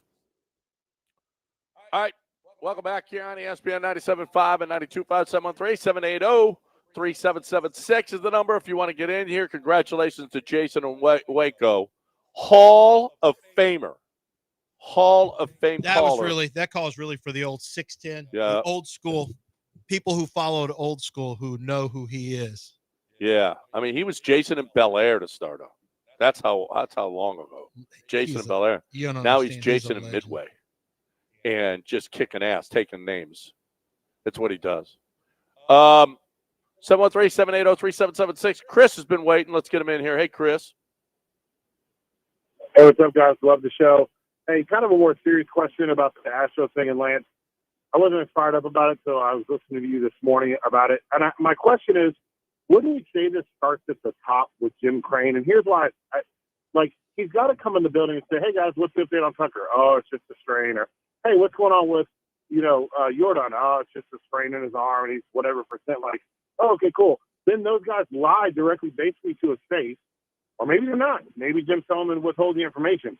But something's going. It's either Jim wanting to withhold the information, or medical staff is lying, and then they got to come back and tell them the actual. It can't be. It's got to be one of those two things. And either way, don't you view it as it starts with Jim Crane? And I'll hang up and listen. Thanks, guys.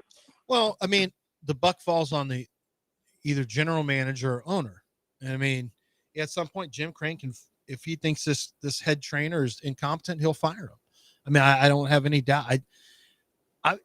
I don't. This is all hard for me. Jim Crane doesn't put up with much in terms of incompetence, or even competent people get fired by Jim Crane. So this is kind of a little strange that this kind of stuff, we kind of just joked about it here and there, but it's an avalanche of stuff over the last 3 years. But the Kyle Tucker, I don't know about for you, John, but for me, the Kyle Tucker stuff last year, followed by the Jordan stuff this year, is what's really got me ticked off. With subconsciously, all the arm stuff bothers me too. But, I was thinking about this. Dana Brown, somebody said, I think it's Joan said Dana's lost all credibility or something like that, or something to that point. And all I could think of was, he might just be in a really bad spot where he's got to be the one delivering the message, and it's not really on him, but he's the one that's going on, his local radio show and having to say stuff. He's the one that has to sit in front of the microphones and in front of the cameras and say all this, when maybe it's not, on him. It looks like it's on him. It looks like Dana Brown doesn't know what he's doing, but this may not even, it may just be Dana has to deliver the bad news, and maybe he's not doing it in the right way. I don't know, because he comes off looking bad out of this whole thing too. And maybe it's not really even on him, but I just know the delivery of the information has been very poor. Yeah.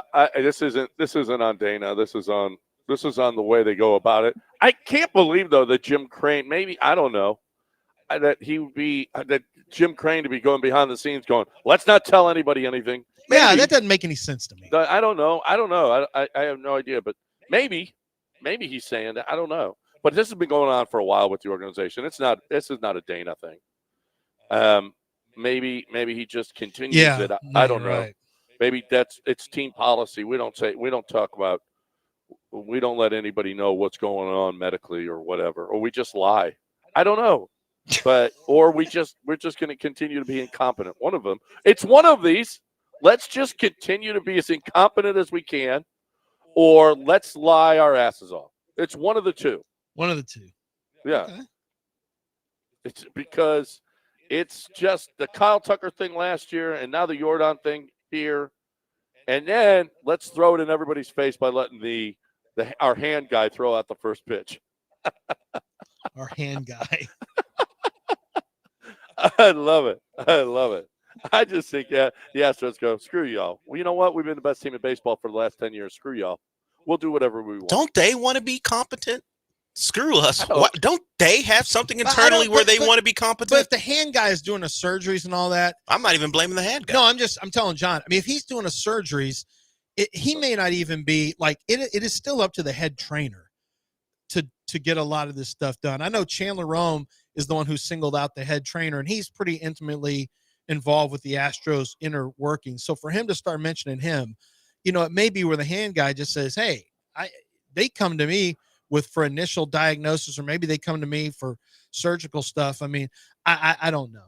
I don't know. I know that just reading up on this, reading up comments from people on Twitter threads and all this, Astros fans are all think the same thing we do. Like, how in the world do you not have a guy with Jordan's, with his importance? How does he not have multiple x-rays and MRIs between the 6th and the time he gets in the batter's box? Really expensive, man. Again, you're through. Okay, maybe that just is. Throw Jim Crane's money around, Lance. Yeah, I know. Isn't he saving on free agents leaving? Where's the money going if it's not going to making sure your medical staff and your medical treatment of your players is at the top level? You're saving money in some places. Hey, rich people make a lot, but they spend. Yeah, you know how you make a lot in the playoffs when your guys are healthy. Those playoff gates you love, rich people. When your guys are healthy, you play more playoff games, and that helps your cause. Yeah, says you. No, says math. No. If you have more home playoff games, you make more money. Not if you don't sell them out. Well, you don't think the Astros would sell out championship rounds? You don't know. I'm asking you. That's why I'm asking you. If Jordan's healthy and able in a ALCS, don't you think those tickets would sell out? History suggests the Astro fans will show up for the ALCS. It'd be nice to have your players healthy for those moments.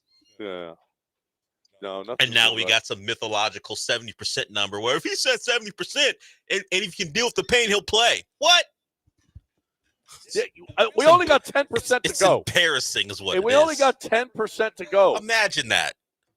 Yeah. If he's at 70% and the guy who's been working through pain and not hitting well will able to, stop being a puss and be a man and play through it, then he's good to go, right? 70%? Yep. They're pretty much saying if Jordan's tough enough, we'll be fine. Listen, they're really bad at yes. They're really There's nothing to say. There's nothing to say. It's amazing. The Twitter response was, holy crap, what are you guys doing? What are you doing? I don't think they care what the people think, though. I really don't. I don't. No, they never have. No, if they did, they were like, this is probably a bad time for the hand guy to be throwing out the first pitch. Instead, they're leaning right into it. Dana Brown should care because he's got to sit in that dugout, sitting next to all the media. He probably and doesn't look all sheepish and explain what's going on. And none of it's going to make any sense where he has to go, well, the imaging, and like he knows the ins and outs of actually what happened. They probably just threw stuff at him. So when you have the callousing, he was actually saying this stuff. So a lot of times, like, it'll callus over, and then you can't see really because of the callousing. Like, dude, just don't do it. It shouldn't even be on him. We come back, want to get to NBA final starts off, but boy, Vegas gives Indiana basically no chance. No chance. And I feel like there's almost like I'm not as hyped about this because I feel like I'm interested to watch Oklahoma City, see how good they can be, but this does not feel like it's going to be much of a series. We'll do that on the other side. I want to talk right now about Game Day Men's Health. I had a great week. I just feel great, and it's in large part because of Game Day Men's Health. I'm going to change it up because I'm on the go a lot. So I'm going to get pellets, but the Game Day gave me my own. I can do my shots on my own because I can't get there all the time, right? And the way that they gave me peptides as well to help me in performance of all. I mean, I'm telling you, you want to sleep better, you want better sex, you want to be more focused, do you want to lose weight, do you want to gain muscle? All kinds of peptides that will help you. The other guys just don't care as much. I'm telling you, a free consultation, labs. Now, the other guys are starting to copy Game Day Men's Health. Oh, we'll give you a month free consultation. Or now they're starting to put labs in their facilities. Guess what? Catch up.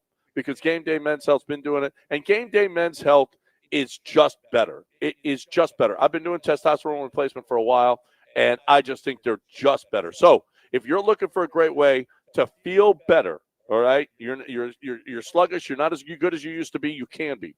GameDayMen'sHealth.com, GameDayMen'sHealth.com.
All right, welcome back here on ESPN 97.5 and 92.5,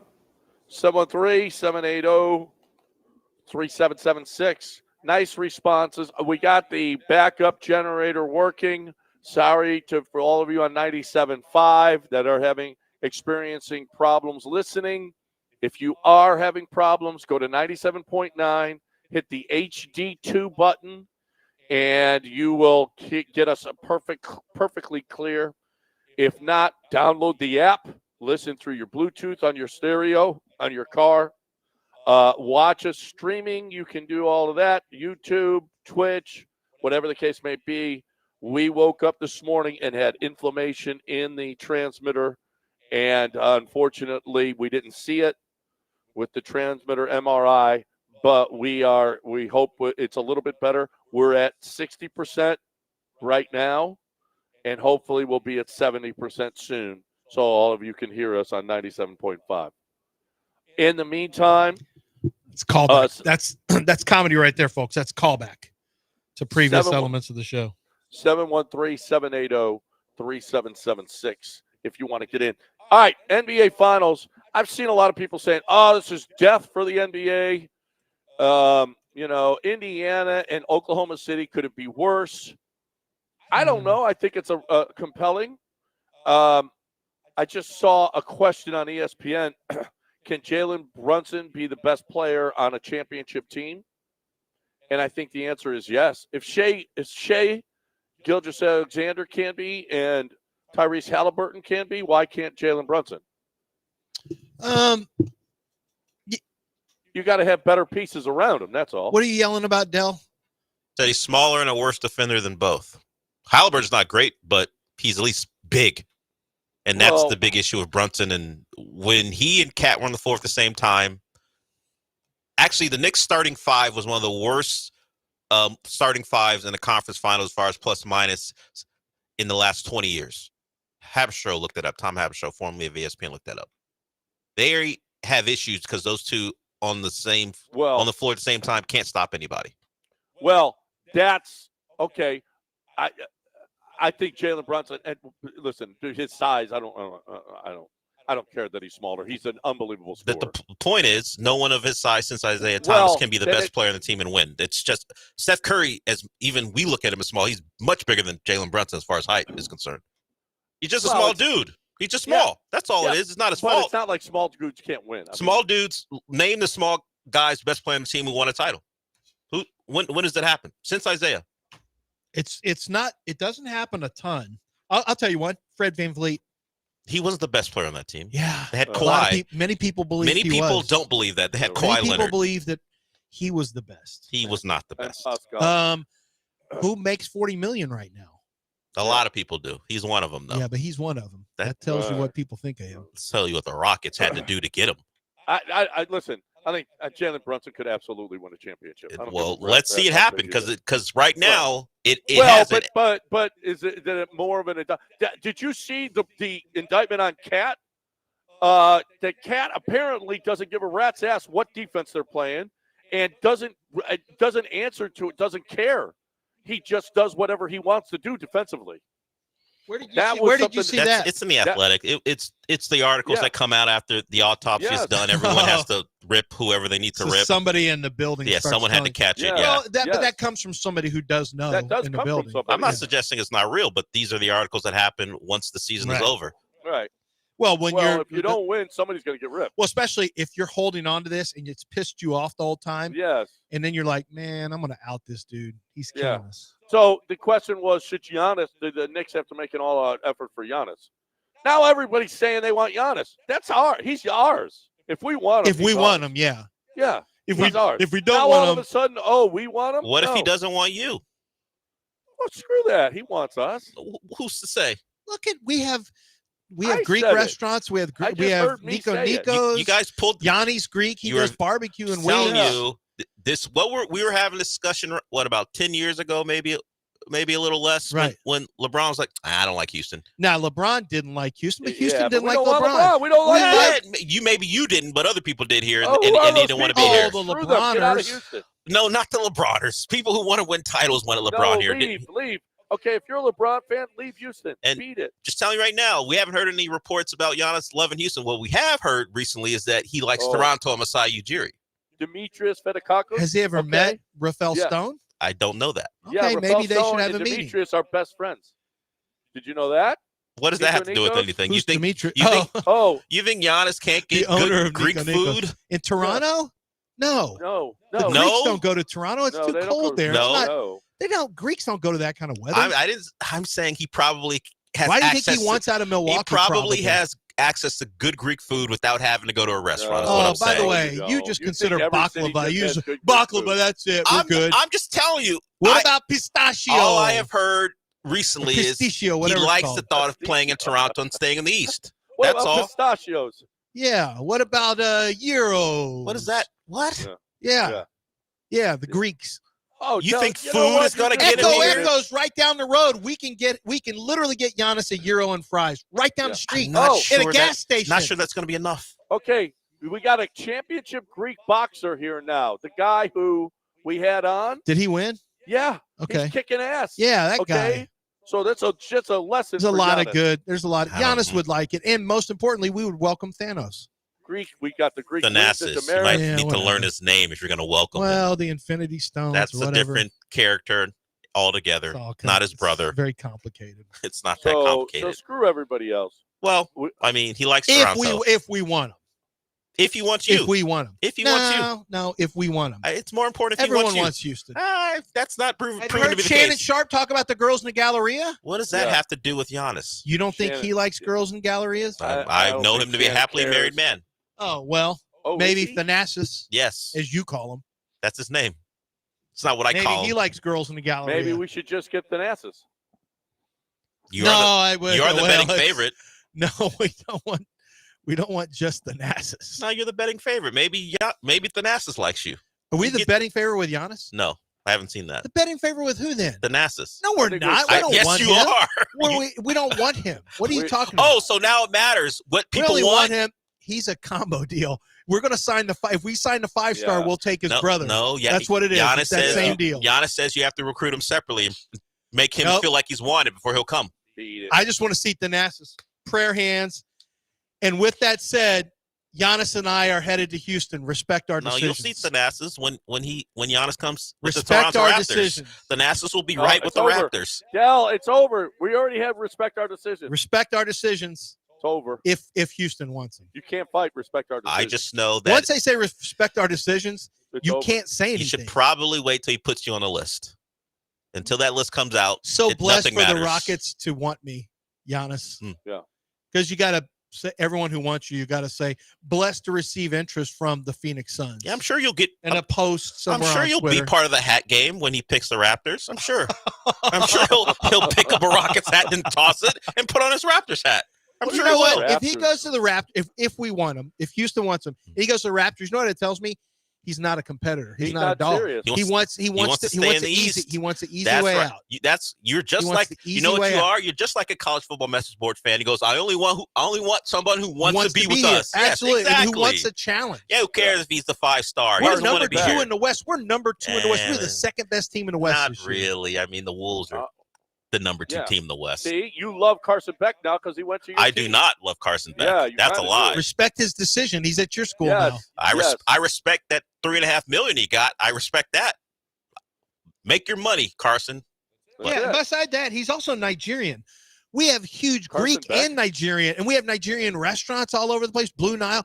We've got Nigerian restaurants. We got Greek restaurants. We are a climate that he likes. We don't know that. Yes, he likes warm. You don't know Who wants Milwaukee? Who wants that If cold? he likes Toronto, John, what's better, cold or hot? what if he likes Drake? God. John just told me. What if he likes Drake more and he likes Drake in Toronto, not Drake in Houston? Are you Drake, Greek? after You what can't- happened with Kendrick Lamar? Sorry. You want to put your eggs in with the Drake basket? Possibly. Who knows? And that Dell, guy's a you jinx. can't listen. Just like, hold on a second. Just like Robert Griffin III can't speak on that. Yeah. You can't speak on this. Are you You're not Greek? Greek. Do I'm Greek. you have a Greek But he wife? brought. I'm Nigerian. Greek. How about that? So I can speak on some of it. Oh, he Got can't you. actually- he That- can't boom, actually Boom, speak on that. roasted. There you go. Okay. He can't. No, actually- I was Small, waiting. You could just a You small should have part left of it alone. You should have left You it should have alone. left that You alone. should have thought about it, John. Yeah. How about that now? I can speak on at If least. Olaleye is your real last It name, is. first of all, It is. you don't sound like the What Nigerian. does that mean? I know what Olajuwon sounds like. We You don't know your sound like dad. Olajuwon. Well, yeah, your dad was deporting some kids, importing others. You don't know. No, You don't know. He's not a. He doesn't work in human trafficking. He wasn't deporting and Well, he exporting deported kids. your brother. He didn't deport him. Just put him on a plane. That's not deporting anyone. He left the That country is. illegally. I'm just saying. The Greek freak's wife went to Rice. Tori Andrews What? said, yeah, recruit the wife. So wait a minute, Dell. Nigerian population, Greek. We got a Nico Nikos, multiple. on We have that, two Dell. Nico Nikos. We have two different. We have Festival of Greece and a Greek festival. Two different competing Greek things. And now his I wife don't went to know. Rice. Yeah. Feels what do you call the people who come from someplace else and take advantage of Carpet- something? carpetbaggers? Feels like a carpetbagger to He's not me. a carpetbagger. She didn't come back, Look at John. He is not Cajun. He didn't He's leave. not from LSU, and he claims but to John be didn't leave. from She Louisiana. left. She's never come back. No, she's coming back. She's coming Her back. triumphant return to Houston. She loves Houston. Yep. Yeah. She loves Houston. I'm sure the Rice Yeah, experience was she- a great one for her. She loves the she village. loves the village. the sports experience. Rice at kids Rice. don't go anywhere I'm outside of the sure village. when she got here and saw how much Rice cared about sports, she said, "I'm Yeah. never leaving." Until she Never left. go- I'm never Do leaving. they have kids that are high achievers? I believe he has a child. I don't know if Let me they're ask. high Okay, achiever. let me ask you a question. Are Nigerian parents typically very strong on the academic side? And listen. And then that's tell it. me how Rice is. Is Rice That's considered it. high on the And academic by the side? way, how noisy is that arena in Milwaukee? She wants a nice, quiet place. well, it's not where gonna be she that can way. Relax and watch games like Rice. yeah, but he's not playing at Rice though. No, but she wants to go there and relax. She wants to go to Rice. She wants to go to where? To Rice. They to got a watch games corner and bakery relax. down the end of It's not Kirby and loud. 59. Get You can overnight have a oats. Look, You can have a conversation at a game. You Don't can, let Dell that's your- talk us off of this. If we want him, he's ours. That's They got Period. Chick-fil-A That's it. at That's Yeah, not all how it it is. works. It's He has to 100% how it want works. you. That's the He point I does. was making. He does. I'm not going to listen It's to this. not You even. keep talking about Toronto. You think he wants to stay I'm in just cold telling weather. you what the reporting is now. All I'm saying, if he puts you in the list, then let's By have the legacy conversation. media. No, Not really. I'm just telling you. If he Or puts you on the Shams. not even Shams. If he puts you on the list, then we have the real talk. But until then, it's just you getting off, warming your special places. First of all, there's not a list. He can make one. Giannis, He hasn't made a list. So you can't say Toronto because there's not a list. I'm just telling you, the reporting is he likes Masai and Toronto. That's all. Lance, since we won this argument, we can report now Giannis is coming to Houston. Go ahead. If we want him. Yeah. Yeah. If Rafael Stone okay. Only if we want him. Do you want him? We haven't decided yet. You don't know. We haven't decided. I'm asking you. Oh, do I want Giannis? I do. Kind of. Oh, okay. I don't want to break this core up except for Giannis. So you two do want him. I'm not making that decision right now. I would dabble in some Can the Giannis. Rockets make a welcome to Houston video? You guys can be in it as they try knock to come on the door, as give they, him an iPad as like they Daryl try to Morey convince him to come to Houston. Can you guys be in it as Hall of Famers? Yes. Yeah, yes, absolutely, yes, we can. Yes. And John can even do something Greek. I don't know what he What does. do you mean do something Greek? He's so Italian Like now. ancient Greek? Do something Greek or more modern Greek? No, like a more modern I'm not Greek. doing ancient Greek stuff. Hold on. I don't care if Giannis comes or not. What type of Greek stuff do you want him to do? I'm not doing that. Nope. Why is that historically what everyone thinks of with the Greeks? Because it's what they were known for historically. It's what they were doing.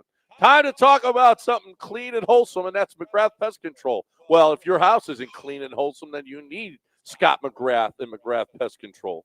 They're awesome. Okay, the mosquito. Okay, we could get a lot of rain. Now it's hot. What do you think is going to happen? Mosquitoes, right? Can't even go in the backyard, right? Right. 281-469-8240. Get the mosquito murdering system. And Scott McGrath, it's awesome. We have it at the house, and I don't know that I ever saw a mosquito again since we got it. I really don't. It's an awesome way to go about this thing to take care of that business. All you need is the Scott McGrath mosquito murdering system. If you're selling your home, which we did, you're going to need a termite inspection. Scott McGrath has got that as well. You're looking for the best way to get rid of those bugs. We just had we got the house for sale. I called up and I said, hey, can you guys come out? I would need you to come out. They thought I had already sold the house, but I didn't. I said, yeah, I want to make sure that we don't have any bugs while we're trying to sell the house. Perfect. It is unbelievable. I'm telling you, Scott McGrath has been awesome to me and my family for all of these years. I just think they're awesome. And if you're looking for a pest control company, McGrathPestControl.com, 281-469-8240, or McGrathPestControl.com.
You're listening to Houston's longest running sports radio morning show from the Veritex Community Bank Studios. Here's John and Lance.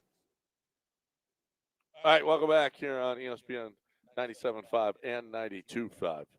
713-780-3776. Okay, so we had the Taylor Walls thing getting thrown out of the game. Carlos Correa this weekend got thrown out from the on-deck circle. He got thrown out of the game. Did you see George Springer jumping up and down on third base? Yeah, he was out. He was out. So a hit into the corner. George goes from first to third. A run scored. George goes from first to third, and he's excited. So he's jumping up and down on the bag, and he gets tagged out. I mean, George, is this your first game? I mean, honestly. What is going on with former Astros and Astros games? And what is going on in this world? While the Astros are losing by 21 runs in a 4-game series and yet splitting the series. That is what happened this weekend with the Astros. You know what? As good as Tampa was playing, for them to get a split in that series, for Tampa to come in, and they were red hot, and they're still hot. They had a 13 and a 16 run. They had 13 and 16 run outings against the Astros. I mean, Junior destroyed the Astros. He was, oh my God. I just turned off the 13 and 16 run games. I just said, screw this. This is no fun anymore. I'm done. I'm done here. But the Astros were able to manage while they were under fire from a fan base and media. Chandler Rome unloaded on them. He unloaded on them. They're not trustworthy anymore. Yeah, he's kind of, some people think he has, there's been a contentious relationship between Chandler Rome and the Astros, but that doesn't mean that he's not right with what he's saying. Like a lot of Astros fans, the pom-pom fans, who Astros can do no wrong, and they can't just be honest about things. You can be a super fan and not be happy with how something is being handled. It's okay. Doesn't make you any less a fan. But what Chandler's saying is right. Like it's the way a lot of people feel. Everyone's just we trust what we're told. But the Justin Verlander neck thing, Lance McCullers arm thing, Christian Javier goes in with a neck, comes out with a Tommy John, Kyle Tucker last year, Jordan this year. It's just a lot. It's a lot. Jordan for how long? Yeah. Not just this year. It's just a lot to take in, and you don't feel like you're getting told the truth. I mean, It's not Chandler Rome's just saying, he's just saying what we're all thinking, which is, I don't know if I can trust these guys because they're not, everything they say is just not, it seems like a lot of times they are really soft selling injuries, or they just completely are incompetent in terms of the initial diagnosis. One or the other. Yeah. Did you guys see Vanessa? I'll bet you their head. I'm going to say this. I'll bet you their head trainer. I'll bet you he is not with this team after the year's over. I don't know. I don't know. This has been going on for years, Lance. I don't know why. So you're just going to let it keep rolling? That's a lot of bad publicity too. Yeah. If it at all is somebody's not doing a very good job at what they're supposed to do, Jim Crane will get rid of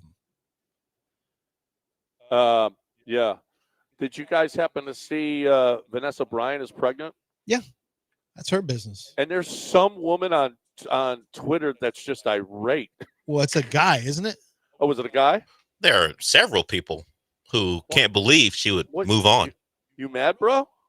Some people are. Because I thought that was super weird that that's her life. And how long has Kobe's been gone? A little while now. Since 2000.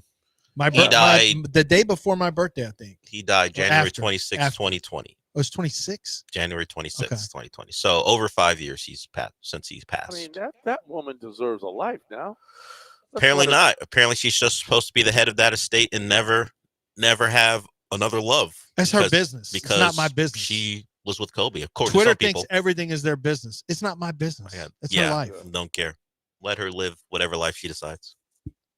But some people are very offended. How dare she? How dare you? People are saying How we dare you, misdiagnosed our radio signal.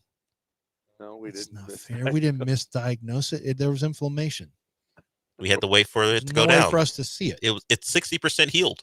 It's 60% healed right now in the We're backup. waiting when it's 70%. Then we're gonna. Then it'll be. We'll good just again. see if our main transmitter can deal with the pain. That's all. I thought that was How really tough can it be? Really getting back to Vanessa Bryant for a second. That's crazy. It's even news. Like her own personal. I get people are upset about Kobe, but what? Like, I saw somebody. You got to die. You got to die with your husband. You got to be the widow alone. You gotta forever. be yeah, like it's not my business. It's not my business. I don't need to be in this. That's all Twitter is people getting in other people's business. That's all it is. And then telling other people to mind their business. For some reason, it's weird that I think they're more offended by she dared to have a child that isn't Kobe's. Like, I think that's upsetting people more than anything else. Like, oh, you can have your little dalliances with someone, but if you dare to have a child, then you've crossed the line, according to some whatever. Okay. Mm-hmm. Why do you have the energy to care? Exactly. Yeah. Yeah. I just feel like when I saw someone, they were. It's a disrespect to his legacy because she got pregnant too soon. How long? 5 years? It's too soon. It's a disrespect to his legacy. Wow. Well, do people know that women have what happened till death do us part? A shelf life on when they can get pregnant. So how long was she supposed to wait? Ask Twitter. They've got the answers. There's apparently a number. By the way, she's 43 years old. So in fact that this is actually happening is a bit of a miracle. Well, in some ways, it's a disrespect to his legacy. Well, was she supposed to wait till 46? I know whenever I tell my grandkids about Kobe Bryant's greatness and the way he D'd up LeBron James in an all-star game and almost made him cry, I'm going to say Kobe was great. I mean, obviously, legacy was really tarnished by Vanessa Bryant getting pregnant by somebody else after he died. Obviously, that hurts his legacy. But, besides that. According to Vanessa Bryant, she is not pregnant. Okay. Ooh, Twitter engagement. Wow. Did somebody misdiagnose? Man goes off on. Is there a lot of inflammation going on there? I don't believe a doctor got it wrong. Oh, you're one to talk. Bring up the professor's wife. I did that. That was just before Twitter. You did it in person. Mistake. That's a mistake you can't make. I don't know that a doctor's to blame for that. Maybe someone saw a picture and thought something that wasn't the case.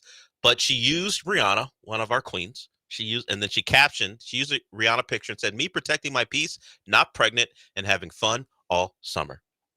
Oh, wow. So according to Vanessa Bryant, if I read through, she's not pregnant. So everyone can relax.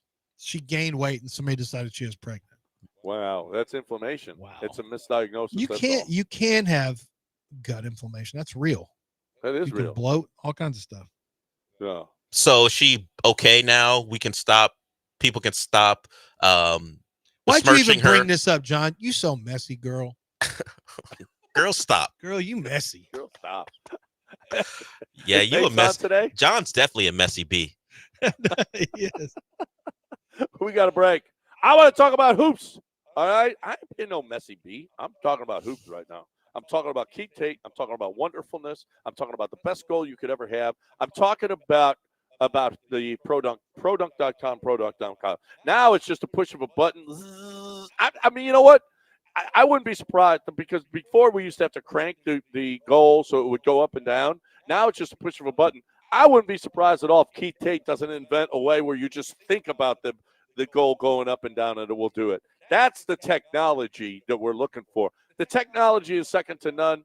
The goal is second to none. It's the best goal ever. We loved our hoops goal. If you got kids and they want to play, Dad, especially if they're little, they want to play and they want to play a basketball goal, don't get them that one that's 10 feet. They'll never be out there. They'll never go. They want the one that they can lower, the one they can dunk on, the one they can actually reach with the basketball to shoot and have fun. Dad, the best goal, Mom will love it, you'll love it, everybody's going to love it. The Pro Dunk goal. It's the best goal in the history of goals, period. We had one, loved it. And if you see one in the neighborhood, you know that Pro Dunk goal because it's the best. ProDunk.com, produnk.com. Tell Keith Tate you heard it right here.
You are listening to Houston's longest-running sports radio morning show. From the Veritex Community Bank Studios, here's John and Lance.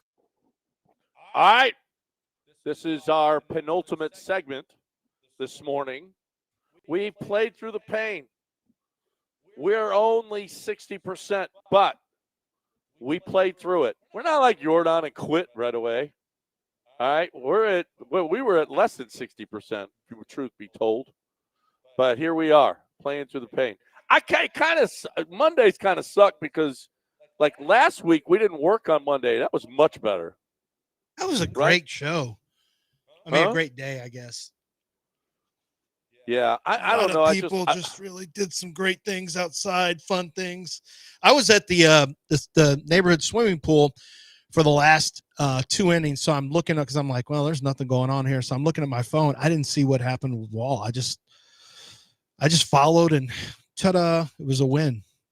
It was no stress. No one was getting on. It was no stress. No. It's good when you have the best closer in the game. He's pitching well right now. Oh, he's great. He's great. The Astros really should have 4 pitchers in the All-Star game.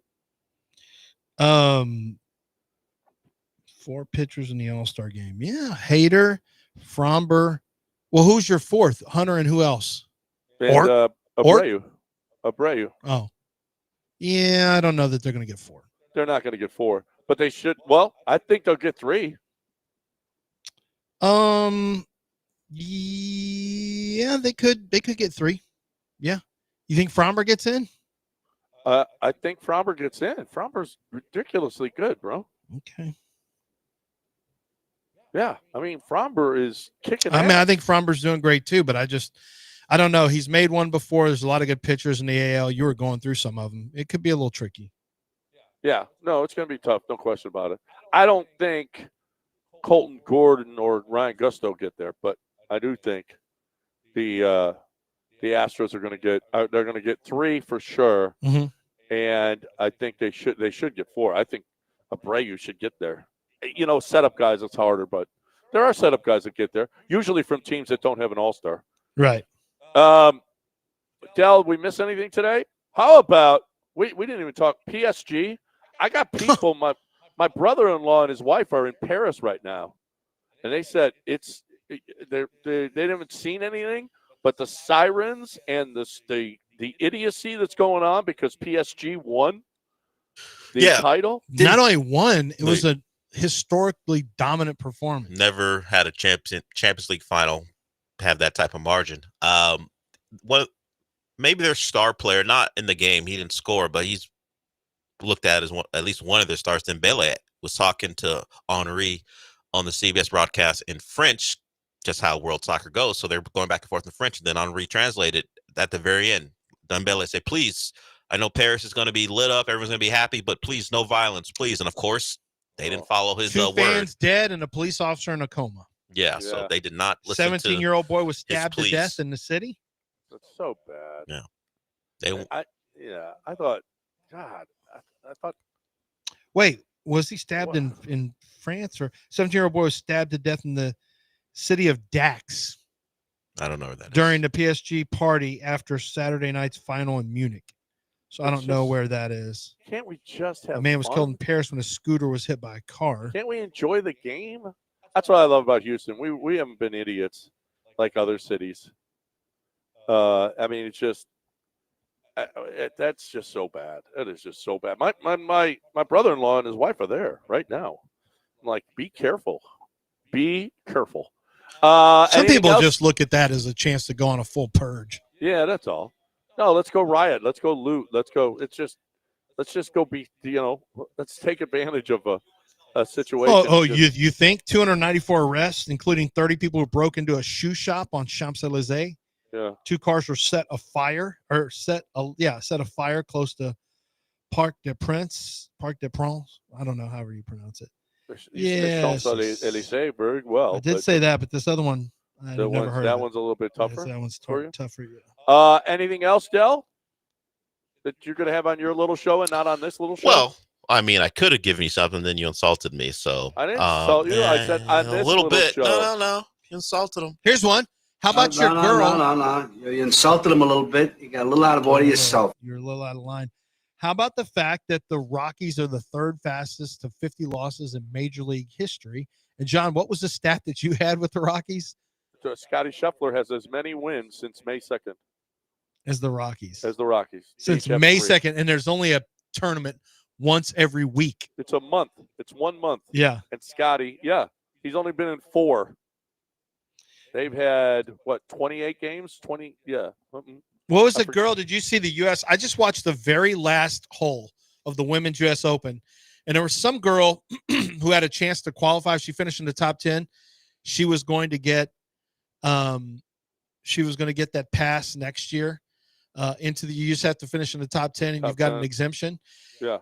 And like Lopez Rodriguez, I can't remember what her last name was, and she was a disaster. A disaster on the final hole.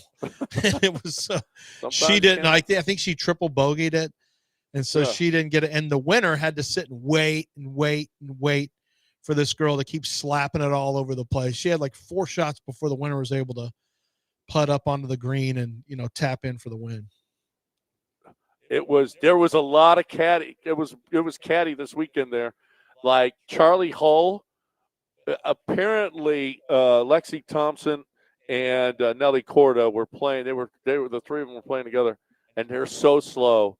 Charlie Hull's the one who smoked cigarettes out there on the course, and apparently she left the green, went and sat down on the ninth tee box while they were still on the green putting. Little caddy. It's a little caddy out there, okay? So let's pick it up, Lexi. Oh, she was pissed at Lexi. She was pissed.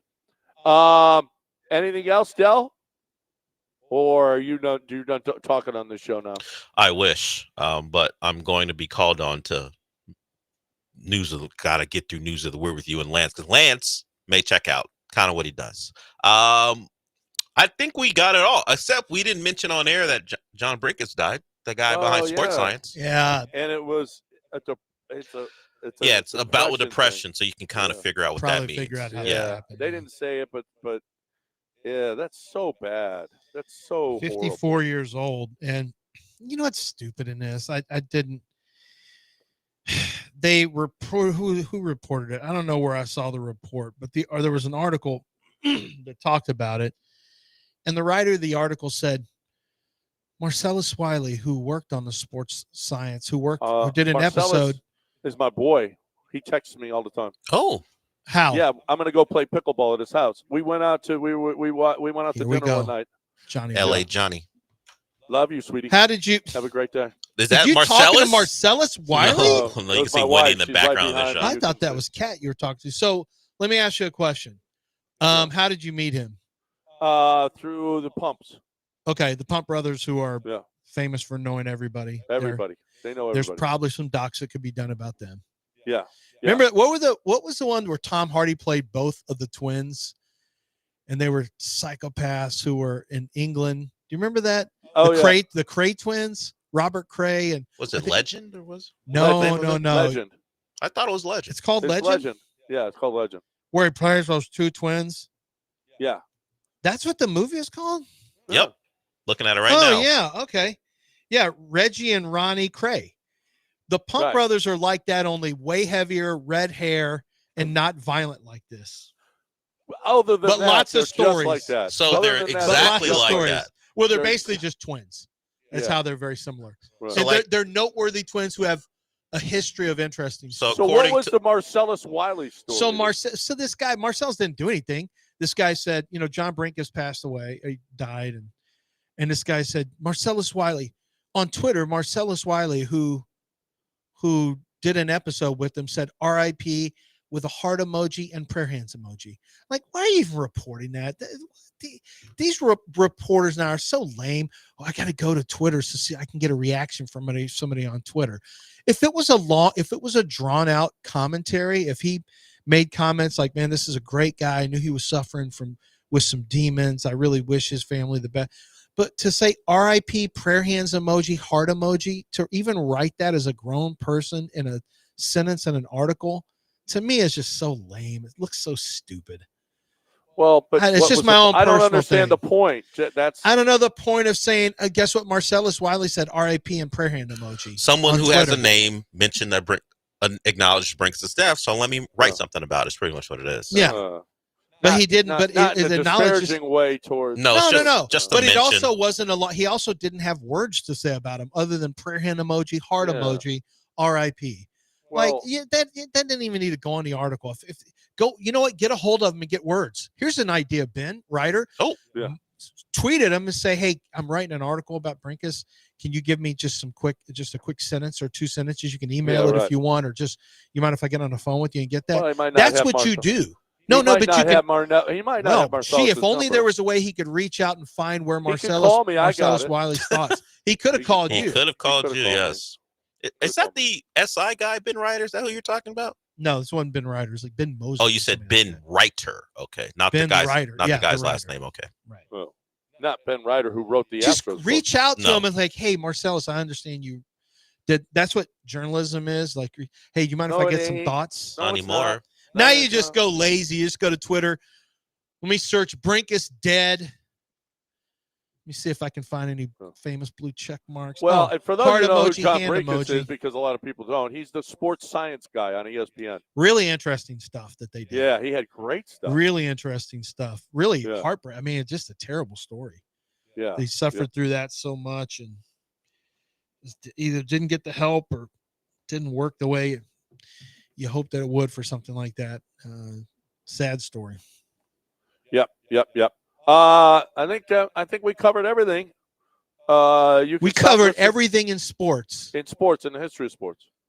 So if you listen to this show, you don't have to listen to any other sports Nope, talk. we're all done. day. Sports is That's over it. today. There's no longer sports today. Right? You didn't mention one thing. What's that? Sorry. You can hear it on the Olaleye Show. Oh! You didn't cover got one me thing. there. Sorry. You know what? Max Verstappen. No. That's what Dell's going to have. If you guys, if you guys really into F1, nope. It's about the Texans. Dell's got F1 talk. Sorry about it's not the about the Texans. It is. It is about the Texans. We already talked about it. Kamari Lassiter is going to be the not breakout it. star. It's not it either. No reason to listen to him talk about Max Verstappen. It's not. I thought it was Verstappen, not Verstappen. I don't know what it is. I keep calling him stupid. For stupid? I don't know what he's saying. Doesn't matter what I said. No one cares about your stupid F1 segment you're doing. I don't have an F1 segment. Apparently you do. That's what the streets are saying, Dell. You're not on the streets. We also had girls softball on our show today. Are you going to have girls softball? I had it last week. Oh. Someone, Gary, called in about his daughter and going to states. Okay. Nice. Didn't work out for him. They lost. Probably to Woodway. No, they lost a team. Midway. Yeah, I think it was Midway they lost to. 9-1 or something. But they made the finals. I always knew we would win a championship with 42 years to win a title. It was Midway. It was 9-1. Yeah. What? I'm trying to tell you, I'll be to stay out of Midway's way. That was Jason's team that they lost to. How about that? Sorry, Gary. Yeah, except we're happy for Jason. But sad for Gary's daughter. Gary. Because she's on the team. He doesn't call in and go after us anymore. No, he generally calls my show to talk about, his daughter and their state title run that ended against Midway. He's got a freshman starter. Yeah, let's talk now about John Daspit. Let's talk about John Daspit. And if somebody sets your car on fire after a major championship is won, John Daspit, you can sue that person. I can tell you that John Daspit can take care of that for you. Negligence of others or intentional negligence, if that's the case, John Daspit will hold them accountable. Their insurance company, the people or the insurance companies will be held accountable. John Daspit will fight for you. He takes on cases of all kinds in that particular instance. And there's some cases that are involved in, roadway accidents or slip and falls, but there's also loss of life that he has to work on. There are cases like loss of limb for some of the dangerous workplaces that are out there, offshore accidents, refinery blasts. I mean, some major incidents. And John Daspit comes out with tremendous settlements because he understands there's so much to be accounted for. Your pain and suffering is first and foremost are your bills, making sure that you're seen for everything possibly imaginable with you, getting it fixed, having the insurance company pay for it. Anytime you miss from work, short-term, long-term, John Daspit's going to get it accounted for financially. So your bills can get paid. And he also is going to get you the pain and suffering payment that you deserve. And for someone else who's done something that's created trauma in your life, that needs to be accounted for. Someone needs to be held accountable, and John Daspit does that for you. Don't go up against the insurance companies by yourself. You will lose every single time. John Daspit will win every single time. It's that simple. John Daspit and the Daspit Law Firm, 713, call now or go to daspitlaw.com.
All right, a man was accused of breaking into a Sears home.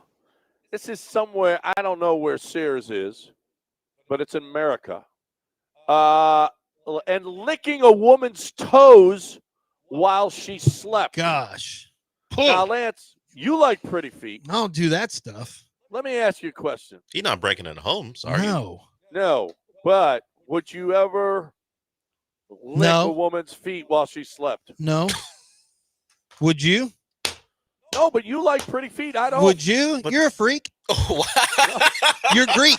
They call you the Greek freak. No, You're the original Greek not freak. That's not They call you a true. freak. People say you quote unquote do things. What are the things? Freaky things? No, you're the pretty feet guy. I'm not the licking feet guy. I like We pretty don't- feet. you don't know. I've never been that. I like, He did. To be fair, he did not say I like licking pretty feet. No. No, but if you like pretty feet, you'll do stuff. I don't know. Does he do stuff? That's what I'm asking. The man says no. Does stuff. That's another man in Osaka, Japan, was arrested for trying to steal a woman's underwear from a laundromat. And when they got to his house, he had 450 different items, female items. I'm going to that ask he a had question stolen. that you may not be comfortable answering, or maybe you don't even know the answer. Did he steal them before they were clean? Ooh. Because if you're stealing underwear that are had already been through the wash and dried, you can just take those from the store. Yeah. So I don't think he was taking clean underwear. Yeah. I mean, what's the sense, right? Yeah, I mean, what's the sense of doing any of it? But yes, to your point, what's the point of going to the laundromat if you're waiting for it to be cleaned and dried? Fair. Yeah. Yeah. It's got to be before. Yeah, which is as she's about to load up. Yeah. Right. Well, we're breaking down pretty much. Yeah, we're breaking down exactly how to steal a woman's underwear. I mean, I don't know if it needs a breakdown. Well, I mean, it's pretty simple. It's a deep dive. We're deep diving. I just had some questions. That's all. Okay. They'll just had questions. Madame Tussauds in London is unveiling their wax sculpture of a Greg's sausage roll. Do you want to Wait, what is that? Is that an English thing? I guess it is, but it's some kind of a food item. Looks like a Hot Pocket, actually. It's a Greg's sausage roll. It's a sausage roll, isn't it? Yeah. Yeah. Yeah. It's a sausage roll. Sausage roll. Why not just A put sausage roll probably means just a kolache. We've had kolaches. It's wrap. Yeah, it's it looks like a Hot seasoned Pocket. sausage wrapped in a puff pastry. Yeah. And they're putting that in Madame Tussauds? Is that a classic thing? I guess maybe it's just a classic English it thing. must be, yeah. It probably is. Probably. Like I said, the Czechs did it way before the English. Czech society predates. Are you Europe, making that up? Predates England. Do you know that to be? I assume that's the he case. doesn't know. I assume it's accurate. I acknowledge your assumption. And finally tonight, a Catholic cathedral in Germany had a show inside the cathedral which featured raw chickens in diapers. Raw? You want to Wait, go what are see raw chickens? Raw chickens. You mean in just the diapers. chicken like like you get from HEB, just raw? Yes. Okay. It's raw. Oh. It's not live. It's just the dead raw chicken. I was about to say, aren't all chickens raw? No, but a it's dead one. It's already dead. And yeah, it's called the Westphalia Side Story. And the German president was in the audience. Did he Do enjoy you the show? think at any point he got slapped by his wife? No, I thought that was the French president who that Right, happens but to. I mean, since you're a president. Well, is that happening to our president? Since No, he's not in Europe. Oh, it's a European president. Yes. They get slapped in the face by their wives. Yes. Okay. If he brought her to the show, she might slap him in the face. This is terrible. You don't Why are we here? You don't know. I don't know. You don't know. You don't know. We're done. Mopey and Mapes next right here on ESPN With 97.5. things these two guys did not cover in their show. If you actually want things that they missed, tune into my show. F1, the future of sports. Not talking about F1. All right, we're done. Have a great day. We'll talk to you again tomorrow, everybody.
Welcome into the show.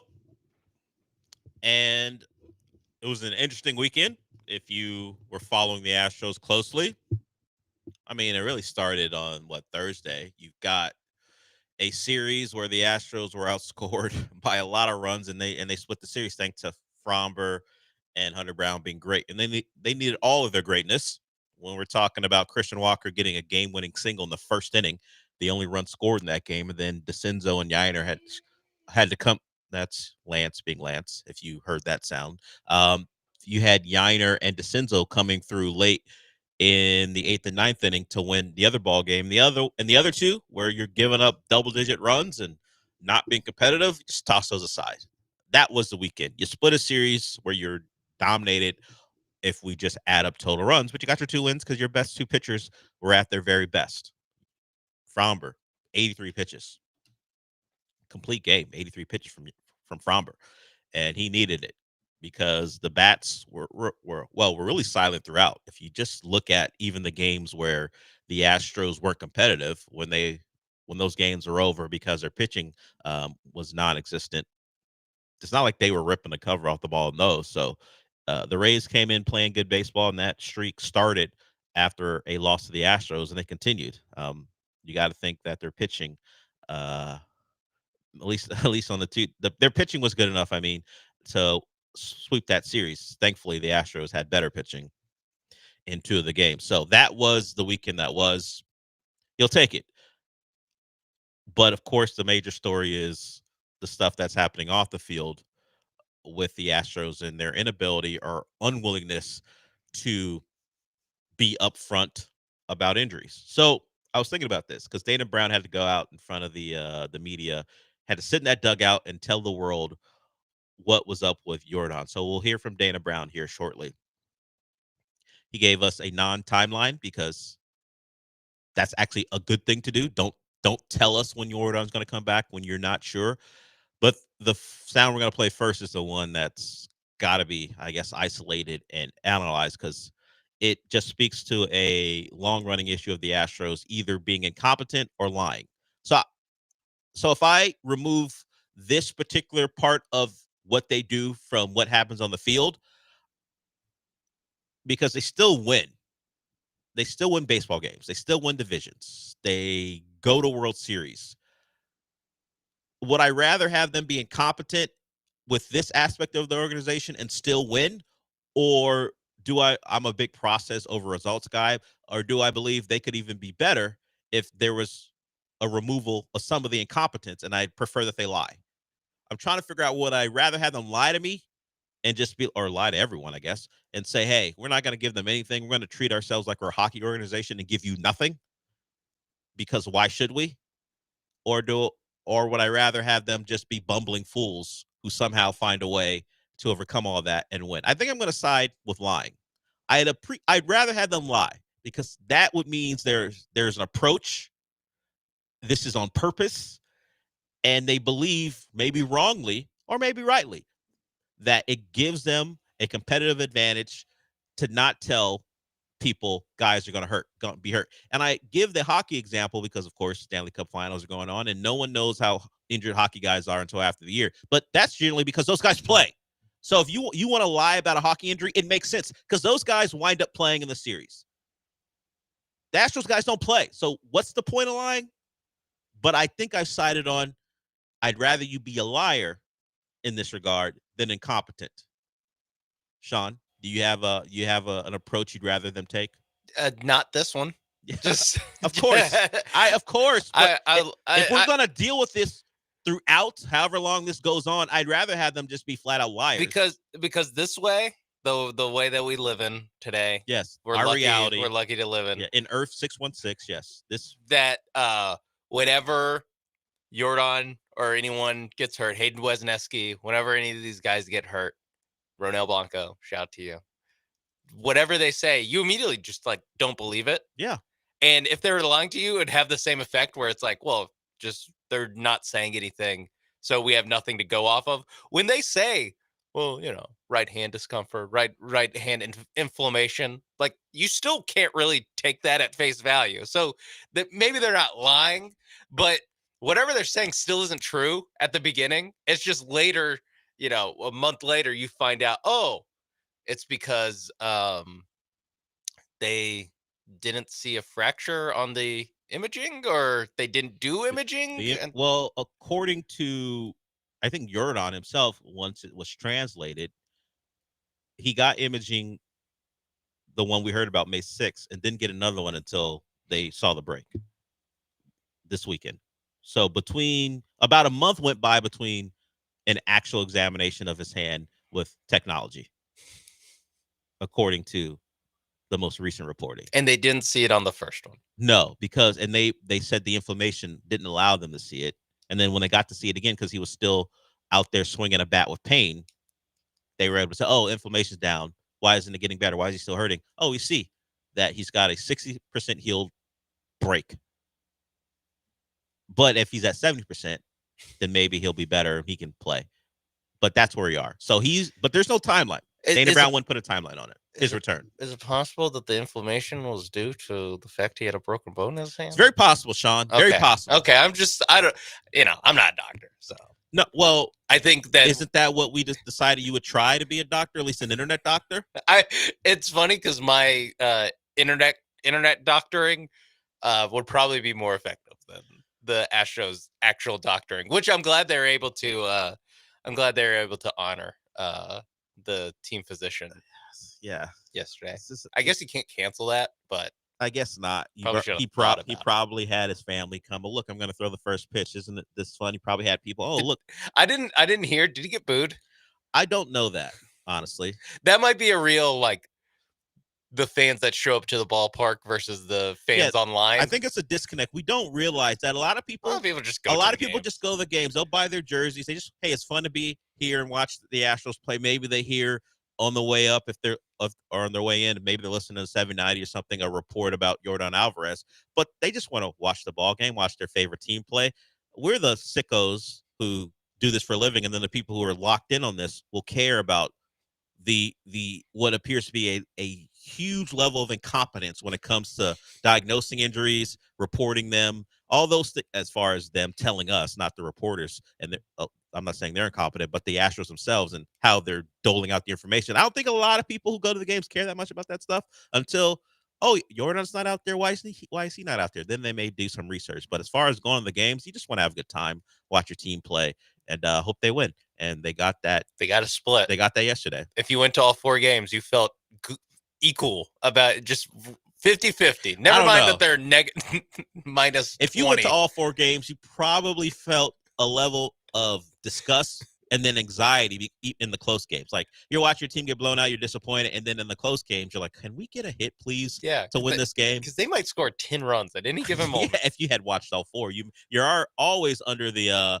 assumption that at some point the Rays may turn it on and put up a crooked number. But thankfully, Brown and Valdez kept that from happening. But let's hear from Dana Brown before we go to break. Let's go with the one where he explains a bit of the timeline for Jordan as far as the injury, what it actually is, and then we'll hear from him when we come back about an actual timeline. But here's Dana Brown revealing to the world that Jordan has a 60% healed fracture in his hand.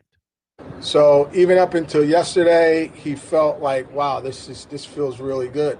So we got pitching in here because we were trying to get him back for this weekend, actually, because he said he felt so good. And so part of the reason why he felt so good is because a lot of the inflammation and the fluids were gone. And so I think that's why he felt so good. And so we got the pitcher out yesterday, a couple pitchers out yesterday with the hopes of getting him back this weekend. And he took some swings. He hit a couple balls out, a few balls opposite field, line drives. Looked pretty good, but still felt a little bit of discomfort. So what we decided to do was, okay, if it still feels you feel that discomfort, let's just go get more imaging. We went and got more imaging yesterday. And because of all the inflammation and fluid was gone, we were able to see that he has a 60% healed, very small fracture in his hand. it's an interesting way to put it. Look, he's over half the way healed.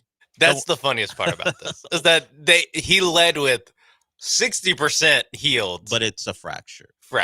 Look, it's not completely fractured. It's not even more. It's not even more than over half the way fractured. In fact, if you look at it, it's 60% healed. He's almost back. Really, he's closer to being back than he is out. Yeah. So I don't know if it was clap. Hey guys, he's close. I don't know if it was asked afterwards. I didn't see it. Did anyone go or ask a question? Do you guys think putting him in the box against pitching and swinging the bat exacerbated the injury? Yeah, was he at like 75% healed? Yeah, could he be 80% healed now if he had not ever picked up a bat until he was completely healed? Do you think your inability to see what was actually going on is lengthening the time he's going to be out? Is that possible? Is it? Yeah, probably. Because they're leading medicine. Well, the Astros aren't taking their advice if they're leading medicine. So there it is. And I'm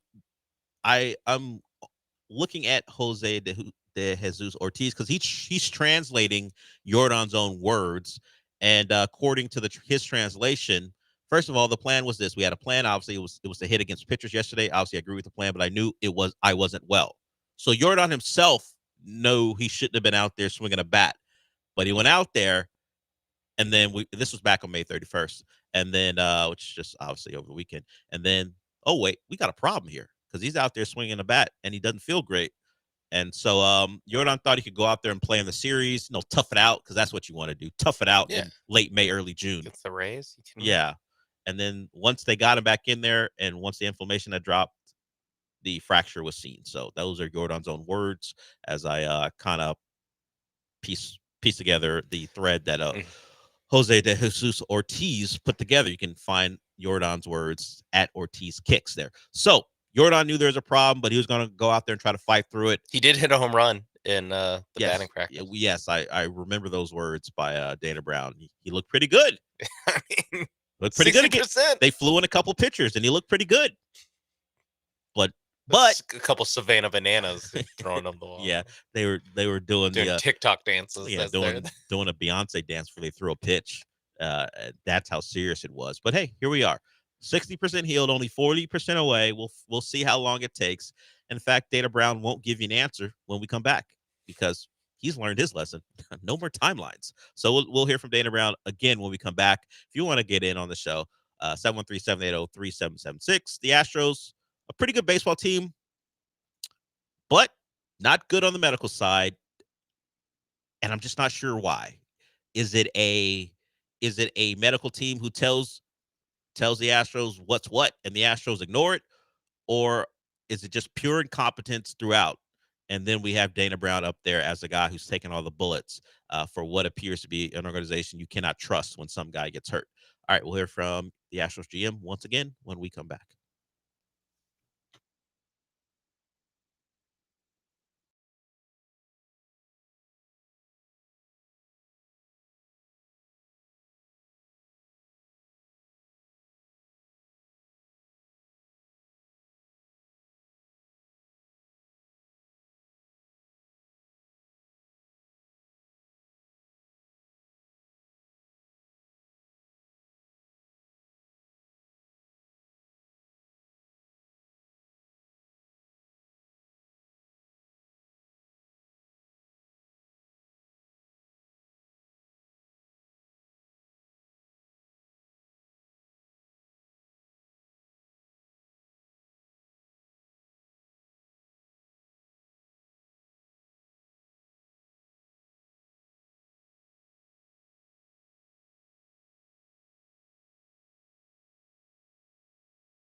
This is the Del Olaleye Show. On ESPN 97.5 and 92.5. Broadcasting live from the Veritex Community Bank Studios, here's Del Olaleye.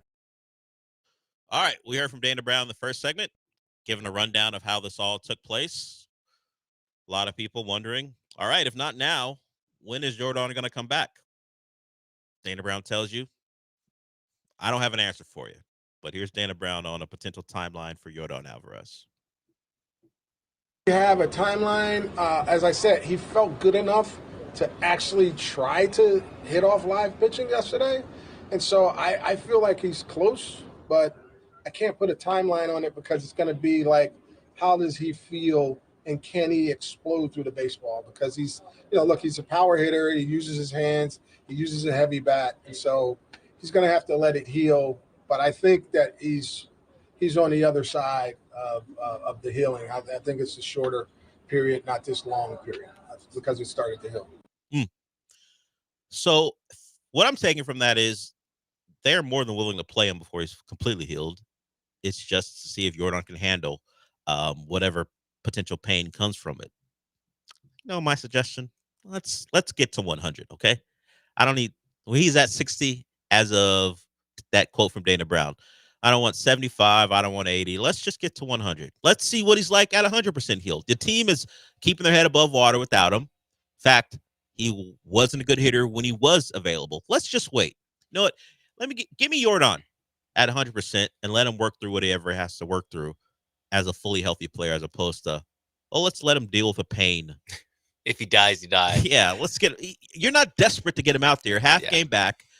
I won't say you don't need him. Of course you do, but it's not a desperate situation right now. So just let him get 100%, get him out there and see what he's got, because the season didn't start off well, and then this is just another setback. And you especially want him for the push, and this team right now has shown that it's good enough to hang in the division. I mean, they're leading the division at the start of the weekend, and they're good enough to, hey, they can at least hold on to this league. Like, they can keep you in it until, shoot, he's 60% healed. He's almost there. Never mind that we thought that he was like 98% healed. By the way, 60% is not all. I know you're joking. It's not almost, actually.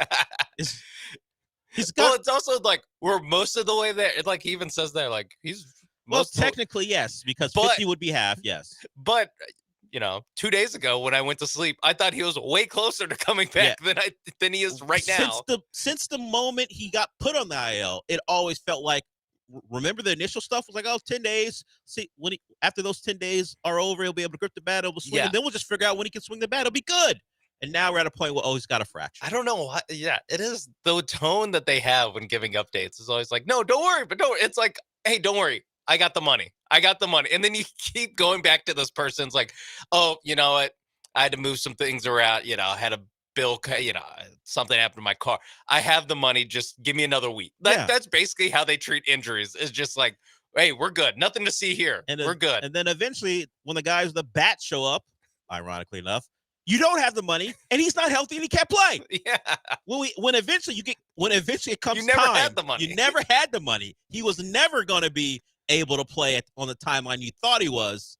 And now here we are putting Dana Brown out in front to answer questions, which we are not even sure he's at fault. We just know he has to be the one to explain it to everybody. They're not going to drag the team physician out there the day before he gets honored to be like, to have Chandler Rowe be like, why are you such a moron? Yeah, it's a bad.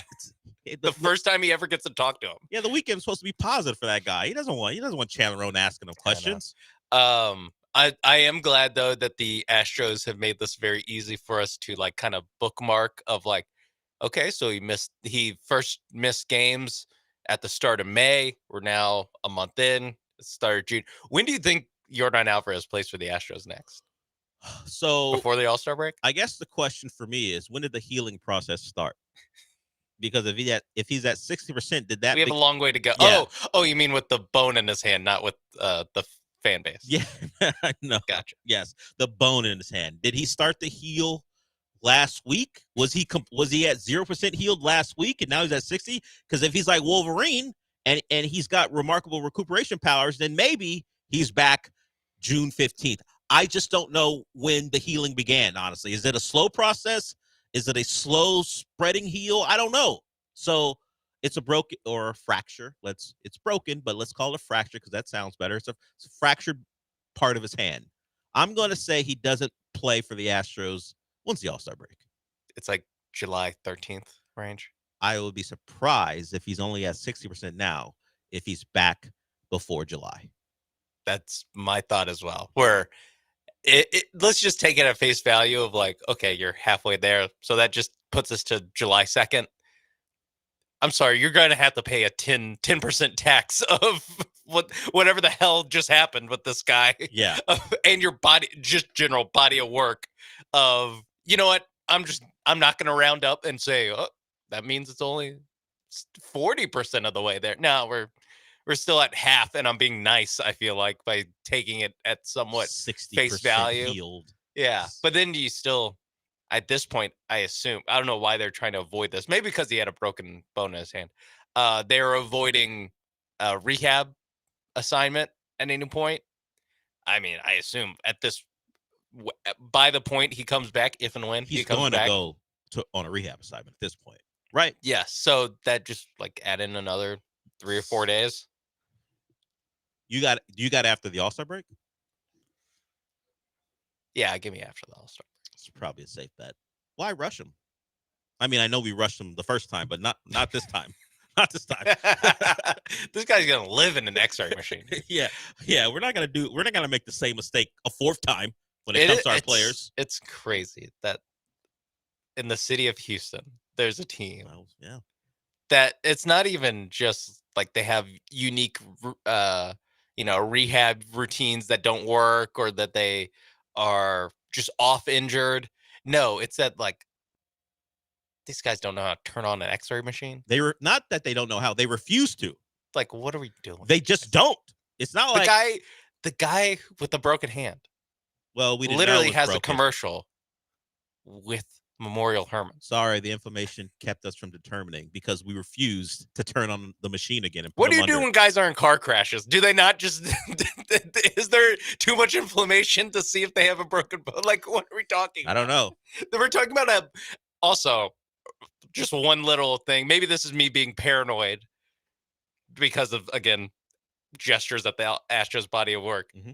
Do we have a name of the bone that's hurt, that's injured in his hand? No, it's fractured. Just a bone. Yeah. Because like, just right now, just feel your hand. There's a lot of bones in there. There are a lot of bones in your hand. It could be any one of them. But whatever bone it is 60% healed. Love that. Is it? Yeah. Is it one of these little tiny ones that like? Oh, I feel like get there pretty soon, or is it one of these bigger ones? Where it's affecting his? No, it doesn't affect his ability to swing it back because he hit a home run off those pitches. They flew in, so that was awesome.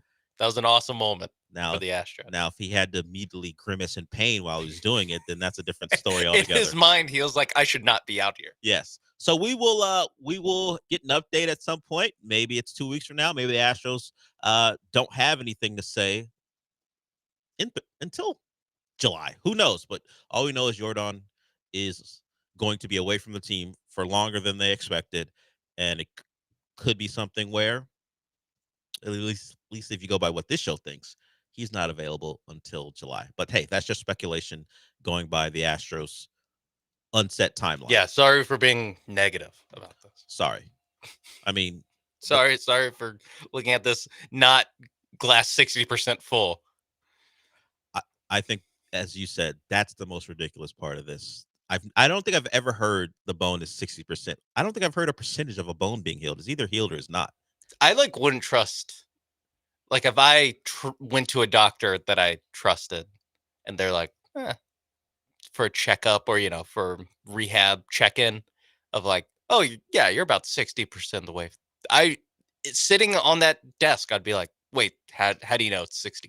Like what goes into 60% healed versus 40? I'm not saying it's impossible. Never mind Dana Brown saying it. I definitely don't trust that. I'm sure Dana Brown got word from some doctor that that's the case. I would just need more information about how that's determined before I would take that to heart. Was it the doctor that didn't know about like an ice pack to reduce inflammation? I can't speak to that, Sean. I just know that they got plenty of doctors for plenty of things, and in some ways They're looking at Jordan's feet. They're Half of them are like, look. I don't want to call one of those doctors Dr. Nick, but nah, they're all doctors. But they're all, yeah. That's why I said I don't want to call one of them Dr. Nick. They're all Dr. Nick. You stepped on it, but you got there. Eric, we see you. We'll get to you when we come back.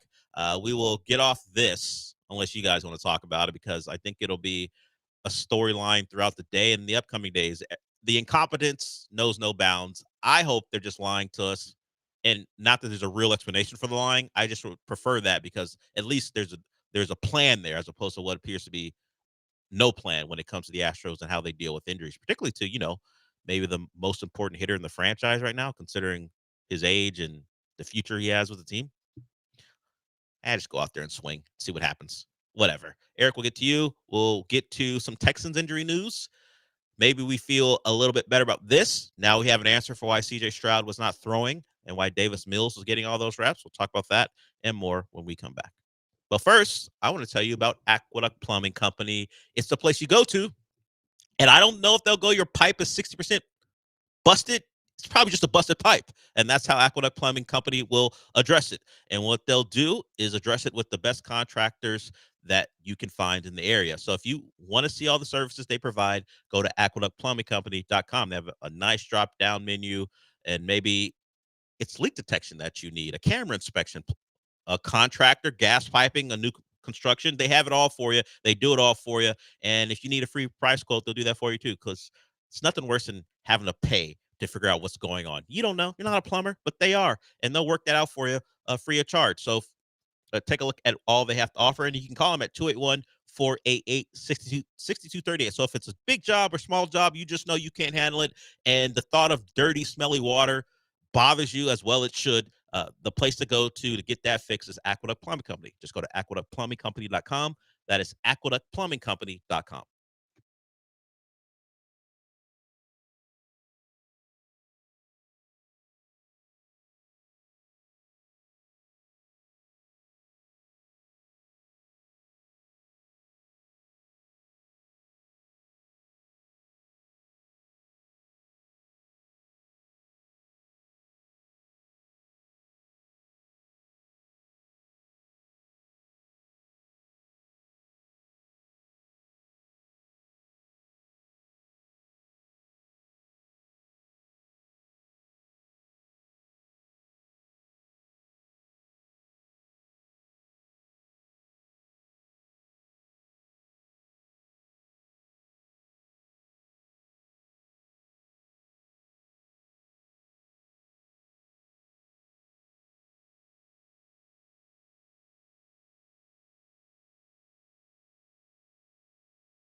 You're listening to the Del Olaleye Show. On ESPN 97.5 and 92.5. Live from the Veritex Community Bank Studios, here's Del Olaleye. Eric, I see you. We're going to get to you here. So we had the farewell, although not a real one, of Inside the NBA. They're done with TNT. They're going to go to ESPN. People are fearful what ESPN might do to it.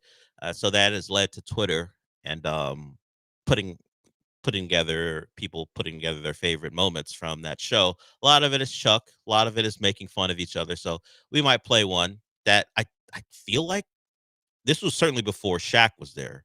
And I think it was Chris Webber sitting in for a night. So we'll get to that in a little bit. But let's get to Eric here. Then we'll get to that Texan stuff. What's up, Eric? Hey, Doug, great show. Yeah, is there any up-and-coming medical staff that the Astros can trade for during the trade deadline? Their medical staff is worse than the VA in Houston. Also, I heard KD is going to make a decision of who he wants to play with. If we don't get Giannis, do you think KD might come here? And what happened to the Longhorns? The Roadrunners took him out. I'll hang up and listen. Yeah, you called in earlier like last week maybe, about the possibility of the Horns women's softball team and men's baseball team going to the College World Series. Well, we're not getting one of those. And since you called in about it, as far as the Astros trading for a young up and coming medical staff, we wish. I mean, who's a team known for having prospects? Does it translate to the medical staff? Can we get one of those trades to happen? Just the Rays. Yeah, can the Rays? Well, yeah, the Rays are just assembly line of anonymous doctors that are all solid, are ready to go, and the Rays can't pay them. They're just going to be outpriced, so they bring them in. I don't think that's how it goes, and has been pointed out probably everywhere that Houston's a pretty good place if you are a medical professional. Unfortunately, the Astros haven't been able to procure enough to properly diagnose issues with their players, or at least simply give the correct message to the GM so he doesn't seem foolish when he's out there in front of people telling us one thing a month ago and now another thing. Things are different now. So maybe like some U of H doctors, possibly. Who knows? Maybe Tillman won't let him go because he's got them in line to take over with the Rockets. Who knows how all that goes? But he mentioned UTSA and he mentioned the Longhorns, but UTSA took them twice. They beat them twice in the regional. Longhorns hosted. Don't get out of the regional. Don't make it to the super regional, which was an upset. Happened to Vandy too. Vandy got beat by Wright State in an elimination game, so Vandy doesn't even get to their regional final. So the 1 and 2 seeds overall in college baseball are out to SEC schools. Of course, the school in the state loses to another in-state school. And I was asking Sean about this because he went to UT, and he also went to UT Tyler. So of course I get the back and forth, the smaller school in the state taking out the big Longhorns and how exciting that was. I think Texas State beat Texas earlier. I think they beat A&M early as well. So those are big moments for those two programs, beating those schools on their fields and their ballparks. So I get all that stuff. But what's the dynamic here, Sean? Are there a lot of UTSA students who go to UTSA simply because it may be a cheaper alternative before they get to UT? Or is it more, hey, you can't get into UT, so you go to UTSA for a couple years, then you go, what's the dynamic here? Because I lived in a state or grew up in a state where you had a lot of you had systems. You had the Cal State system. You had the UC system in California. But it wasn't a lot of, I want to go to UCSD because eventually I want to go to UCLA. A lot of kids, I'm sure it happened, but a lot of kids were like, hey, the UC system's pretty good. I can just go to this school and be fine. UC Davis, all those schools.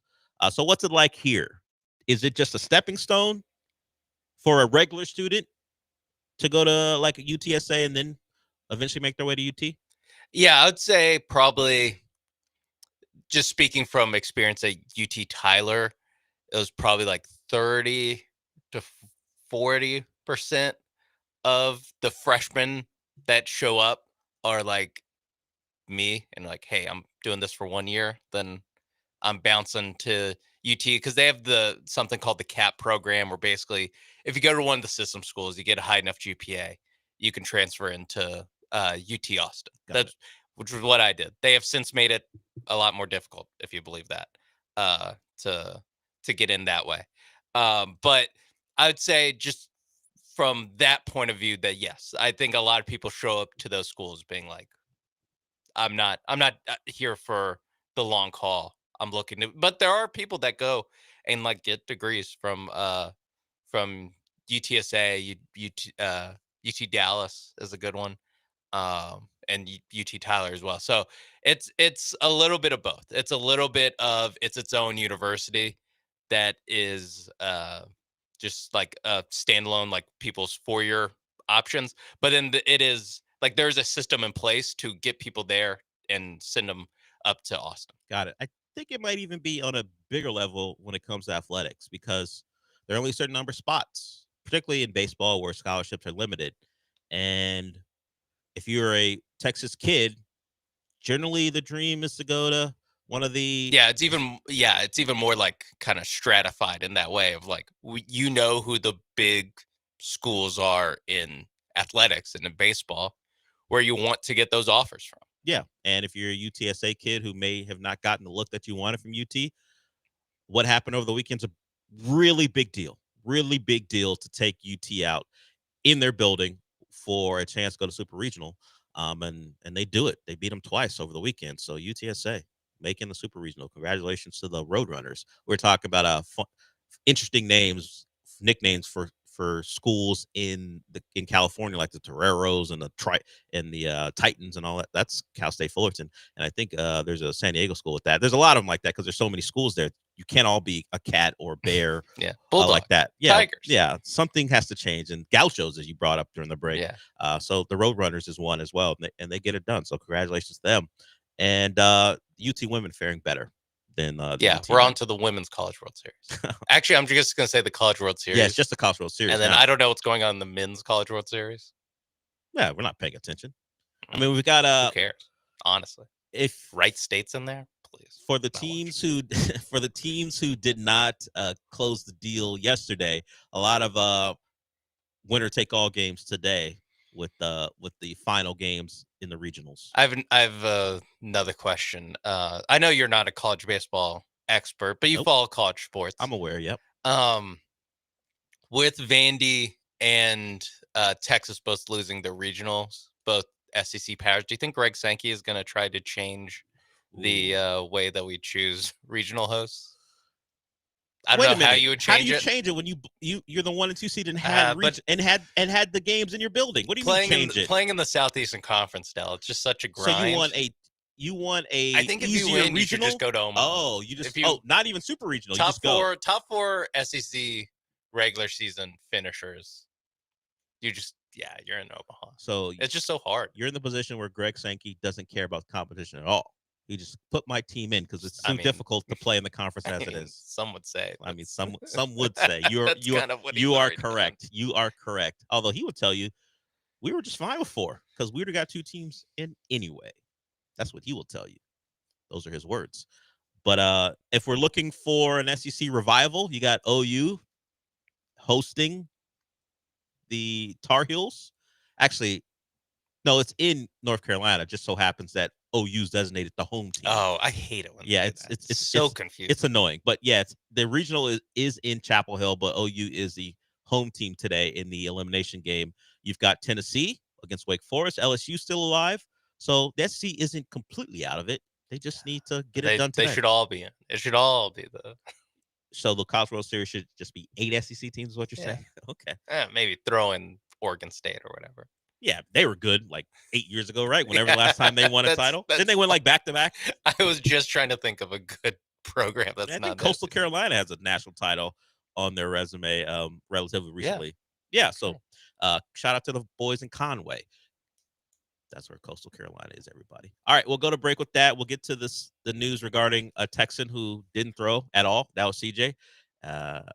We know why he didn't throw, and apparently he's fine because he was shooting baskets at some charity event at Toyota Center. So no issues, it appears. We'll talk about that when we come back.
Broadcasting live from the Veritex Community Bank Studios, it's the Del Olaleye Show. On ESPN 97.5 and 92.5. Now back to Del Olaleye.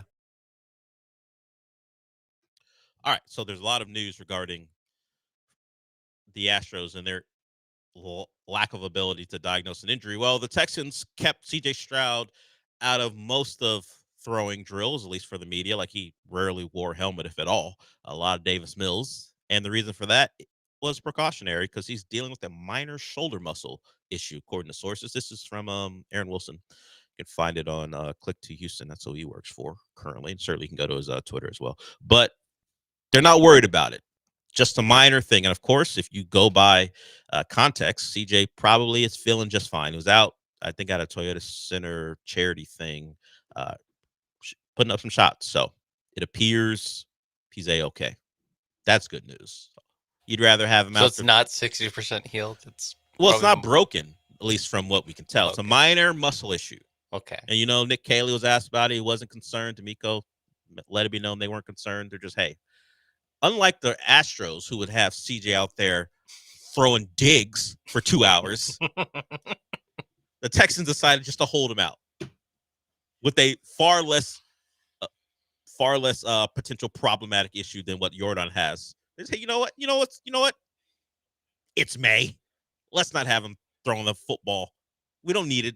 We don't need that. And they decided to be precautionary, and they hope whenever, I guess, next team activities, he'll be able to go out there and throw the football. So that's good news. Yeah, that's good news. It's also good that the Texans are an organization that I can trust with a diagnosis, particularly with their diagnosis of their franchise quarterback. Yeah, I'm like, okay, I'll take your word for it. Hey, you know what? I'm still a little hurt, so I still, the back of my mind, I'm like, what if July 28th or whenever their training camp is, like, doesn't throw on day one? That's when you're like, oh, sure, wait. You'd be a little bit more bothered, but at least what's happening? The organization isn't actively exacerbating the problem.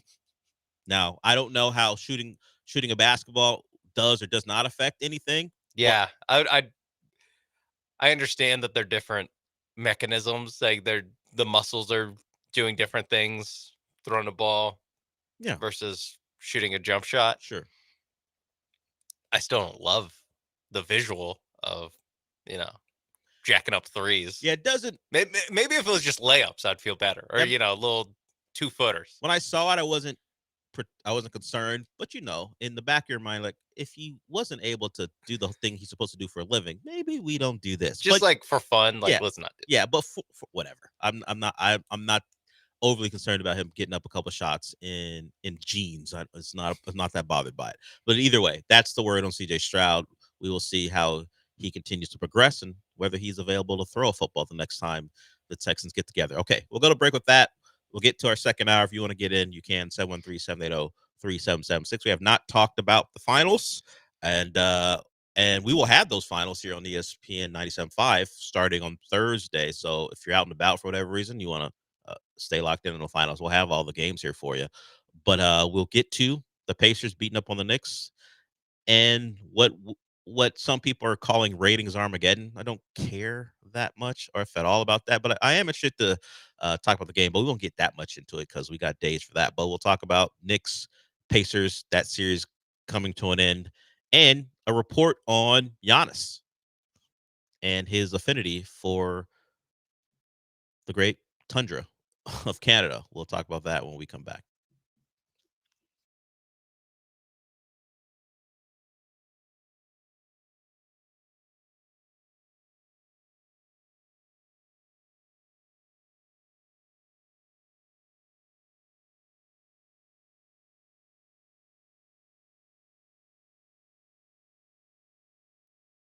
Hey guys, Lance Zerline here from ESPN 97.5 and 92.5. You can catch me arguing with John Granado and Del Olaleye on the radio on a regular basis. But when you miss the show, how are you going to know what you missed? How are you going to know about our conversations and what everyone's talking about? Well, you can follow us on our social media pages, and I'm talking about for the radio station. We do a great job at taking all of the show content that you see on our show and all of the great shows on ESPN 97.5 and ESPN 92.5 lineup, and we will recycle and let you hear the best of the best.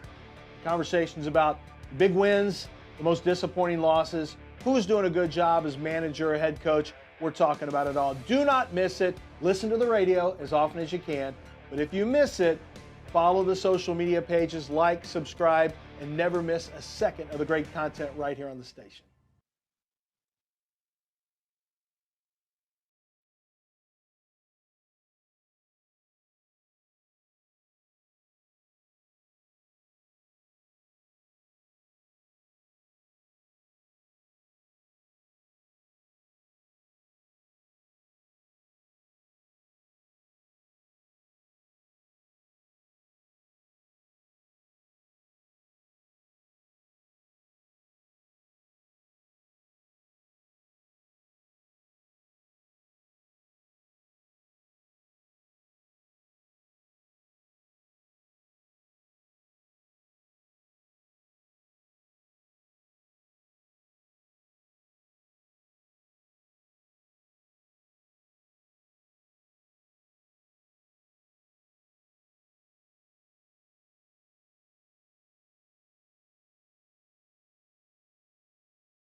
On Friday, the Paul Gallant Show and the Killer Bees are going to be at the Kima Boardwalk.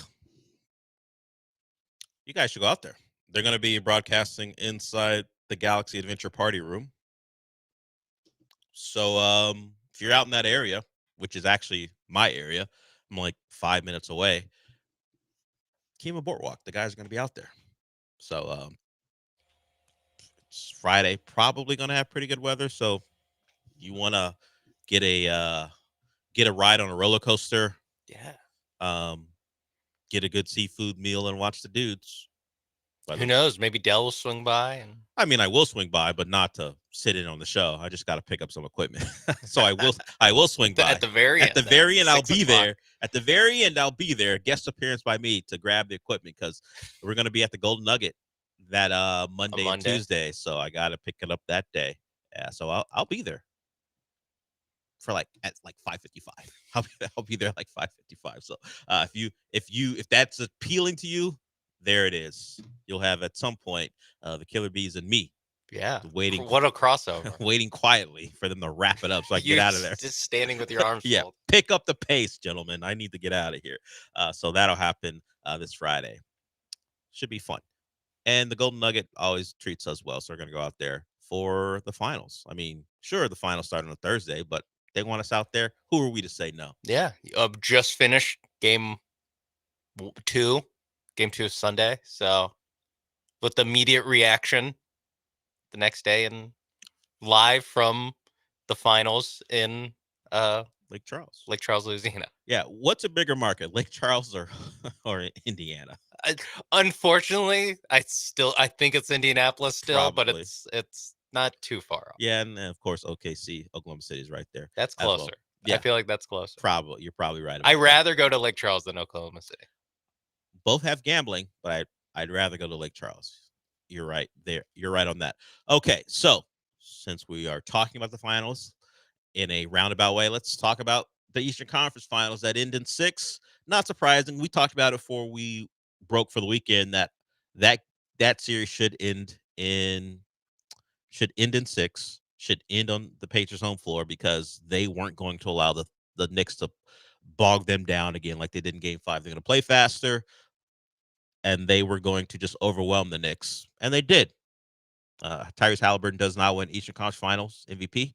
And that goes to Pascal Siakam. Very funny moment. Whether he knew about it, whether he knew he did it on purpose, whether he did it on purpose or not, it's pretty funny. Maybe he loves a Drewski bit because Drewski during the celebrity game at the All-Star game, he pretended or he faked like he thought he was going to win the award and made the face, oh, I guess it's not me. So maybe Halliburton, probably a child of the internet, certainly probably always on the internet, may have seen that and did it himself, because some people think that they tell those guys before because they got to coordinate all that. Hey, Pascal, stay close because you're going to win this award. I don't know how that played out, but either way, it was a funny moment. If we say it went wrong, really the only thing that really went wrong for him in that series, and Tyrese Halliburton certainly upped his profile these entire playoffs, and now he gets a shot on the biggest stage. So it'll be the two teams' best players are point guards. They do it in different ways. I mean, Tyrese is probably one of the few true point guards remaining, and Shea's a lead guard who has the ball in his hands all the time. He's like a shooting guard that plays point guard. Yeah, we saw it here. It's a James Harden model. Maybe less heliocentric, maybe less. I was going to say maybe less foul baiting, but that's ridiculous to say. It's less, but it's still there. Close enough. It's close enough. They do their foul baiting in different ways, but foul baiting is foul baiting, and we avoid the Armageddon of Brunson versus Gilgeous-Alexander there. That's a big, like, people would be like, at least they got a big market in there. That would have been such a worse watch. Because the Thunder would have gotten, or the Knicks would have gotten smoked by the Thunder. They would have gotten smoked, murdered. Yes. Yeah. Now I still think the Pacers. They're heavy. They're heavy underdogs. Uphill climb, and I see why, because it's gonna be. They're not the Knicks. They're a team that can. The Thunder are a team that can run and kind of match their energy of. You won't be able to do the thing where you give up a bucket, they take the ball out. Indiana immediately hits a pass up ahead to normally Pascal Siakam, who gets the bucket right back.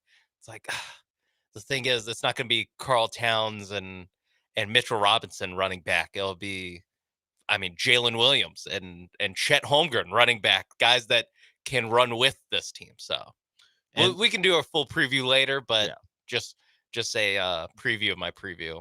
And the one thing you mentioned, them getting back, the Thunder actually play at a faster pace than the Pacers do.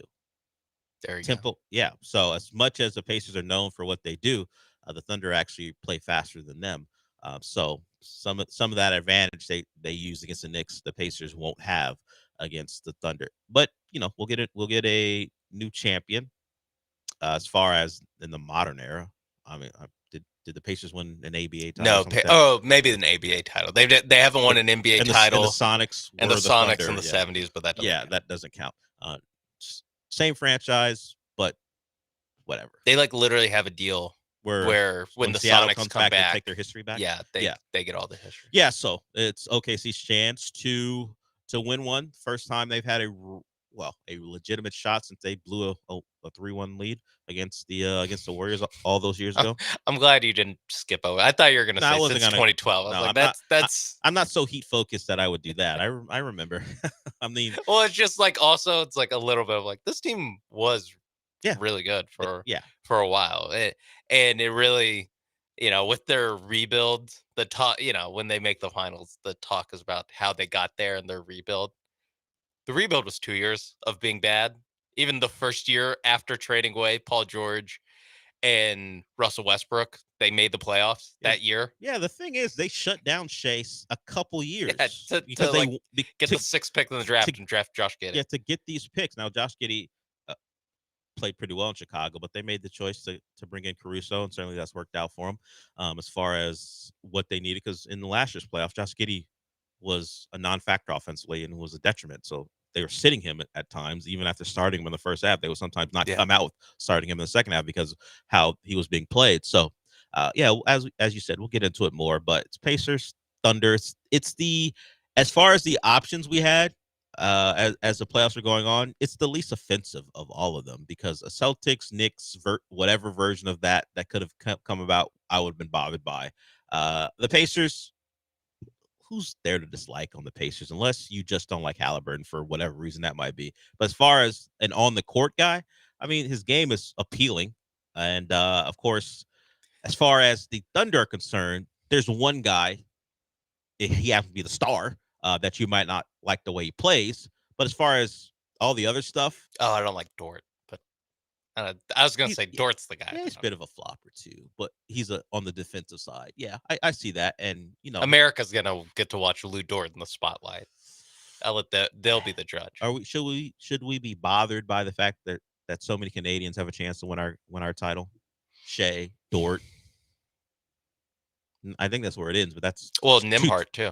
Yeah, that's true. There's a lot of them. Yeah. I don't love it. I'll be honest. I don't love it.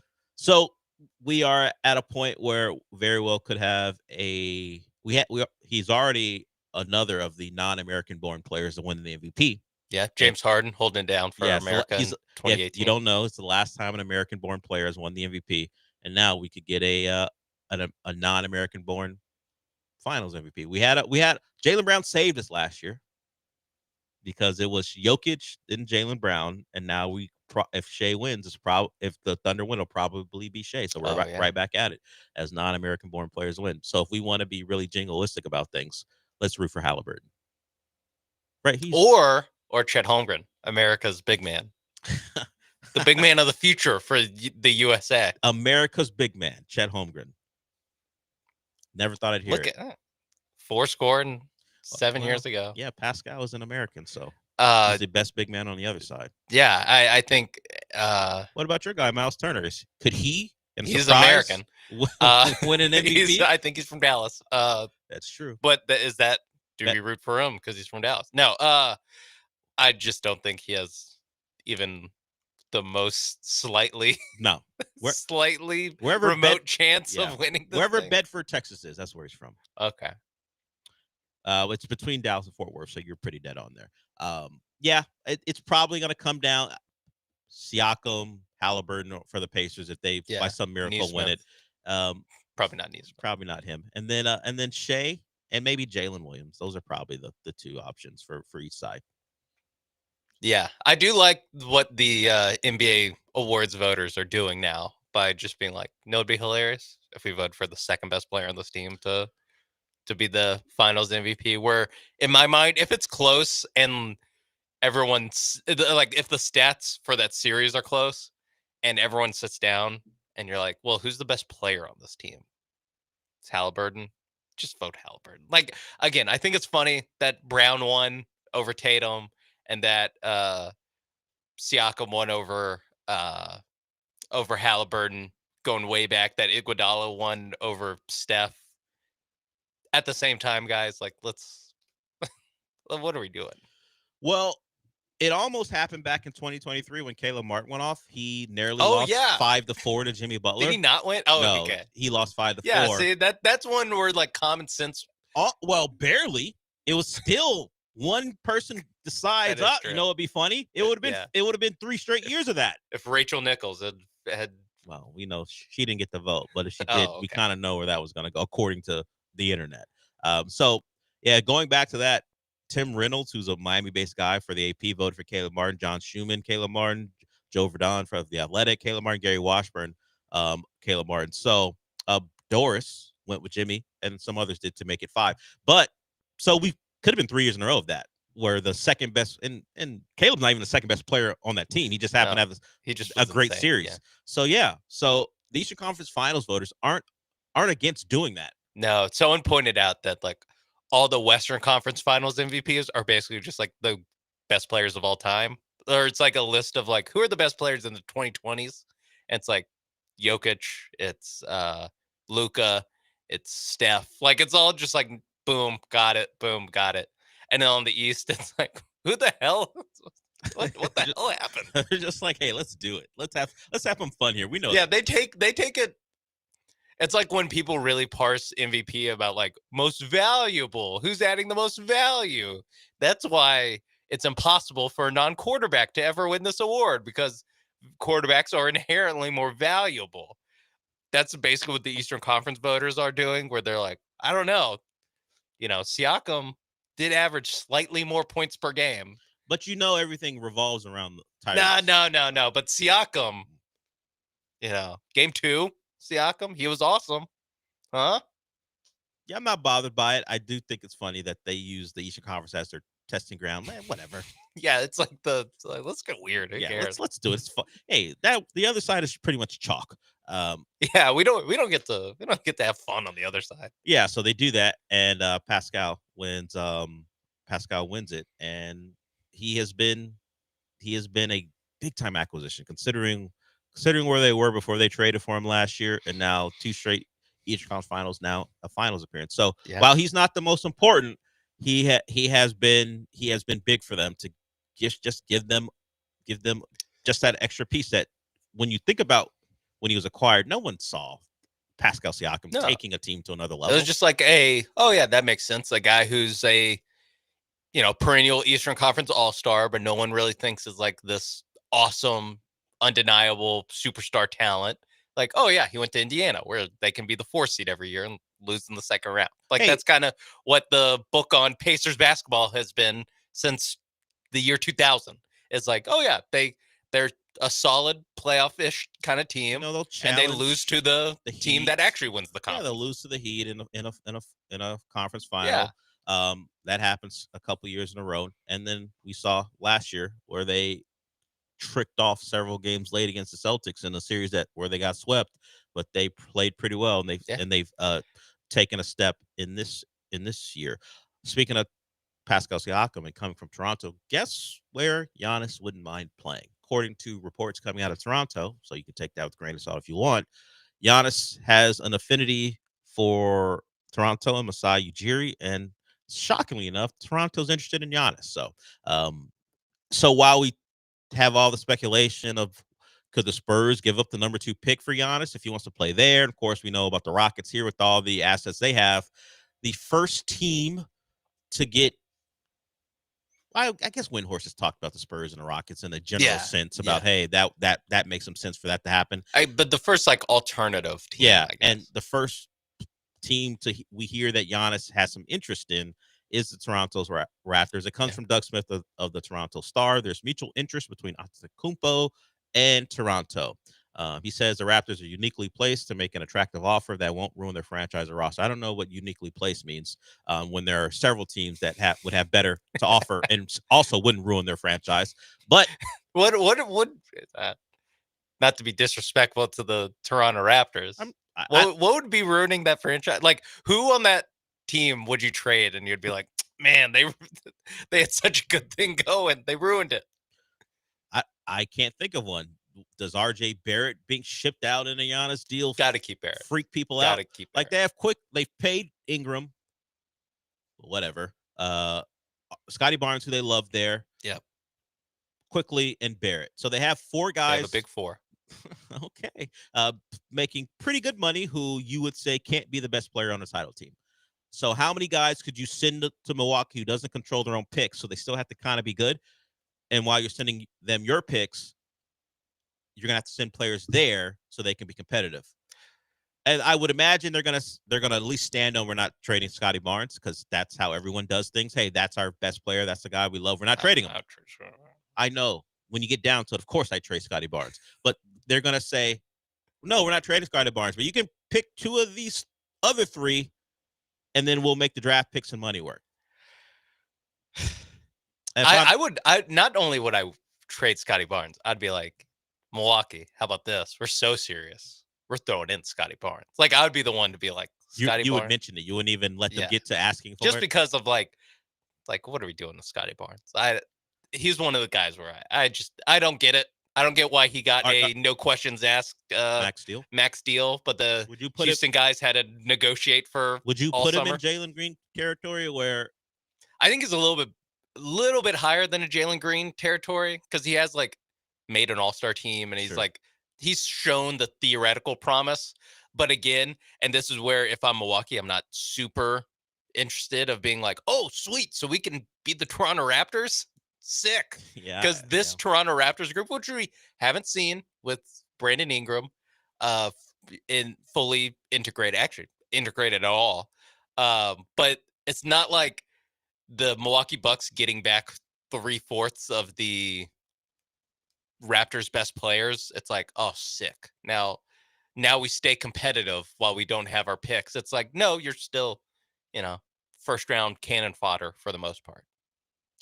I would agree. The pulling the bull Sacramento thing with the Raptors and going, hey, we'll take on the guys who you consistently decide we need to tank the year with because either they're injured or they're not good enough, so we want to work on getting a draft pick. I would get why that's not that appealing to Raptors fans who might see the guys like Baird and Quickly as fully formed guys who aren't going to be good enough to take them to a level where they're competing even in a bad Eastern Conference. That's what it is like if I'm the Bucks, like I want a guy who has even if he hasn't like shown it consistently, I would want a guy with at least some upside because to me it's like less about we need to ensure that we're competitive for the next 3 years. And it's more like, can we maybe get a star out of this? Can we maybe like if things just hit right for, Jalen Green or Stephon Castle from the Spurs, where it's like, okay, we can actually like sell hope for people walking into the stadium because you're not going to be able to stay competitive after a Giannis trade and like stay actually competitive. Like you're not actually going to be the Pacers, or you're not actually going to be some team that can win playoff series getting the cast-offs from a Giannis trade with the supporting cast that you can't get out of the first round with when you have Giannis on your team. It's not a bad point. And you know what? It's just the first team on the list of teams. Yeah, because Giannis has like I have all these winter coats I don't want to throw out, and when I go to San Antonio or Houston, so I don't know, Raptors, I'd still get to use them in Toronto. Maybe the man is frugal and wants to be in the six. We will see. The question is, does the six have anything that the Bucks want? We kind of went through it. I mean, you could convince yourself that these guys are a good package. Squint and And go, hey, these are good NBA players, but are you looking for good or are you looking for the potential for great? And if you're the Bucks who struggle to get free agents to come there, at least big name ones, maybe you bet on great as opposed to guys who at least are good. All right, we'll go to break with that. Just one team on what could potentially be a 4 or 5 team list if Giannis ever decides to ask out and puts a list together. Of course, we talked about it on the morning show. The Rockets certainly have to hope they're on the list, or any Giannis trade speculation is for naught, because that's how the NBA works when it comes to the stars. Either you're on the list or you're not, or you're Joe Cronin and you wait out Dame and then you trade him to Milwaukee. All right, we'll go to break with that. We got a couple more segments to go. If you want to get in, 713-780-3776. We will be back.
The Del Olaleye Show continues. On ESPN 97.5 and 92.5. Live from the Veritex Community Bank Studios, here's your host, Del Olaleye.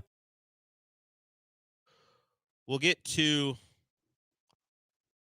I think, one of my favorite moments, because it was before Inside the NBA was as they're presently constituted. Shaq wasn't a part of it. I think that's Chris Webber sitting in with them, with Ernie, Chuck, and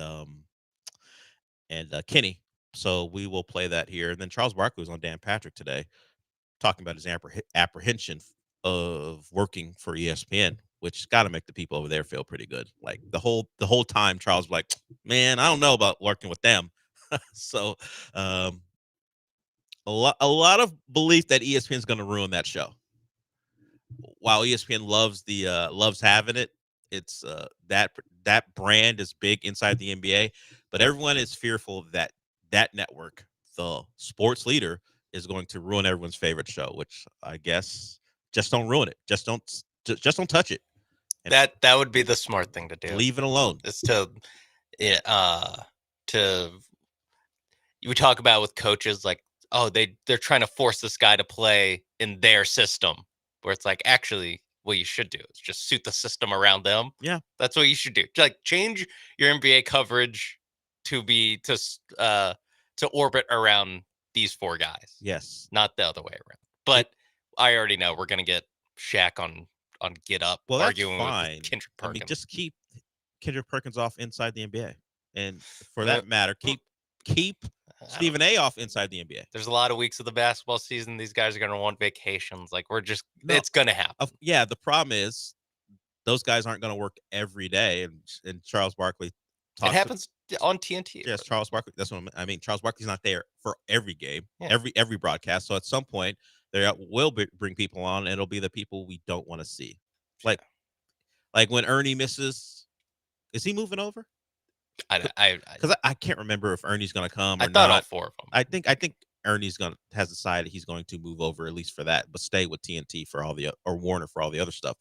Adam Lefkoe could show up. I'm cool with that. That's fine. Matt Weiner. Yeah, cool. But if it turns into insert ESPN personality, we're not going to like it. Mike Greenberg on Inside the NBA. Don't want it.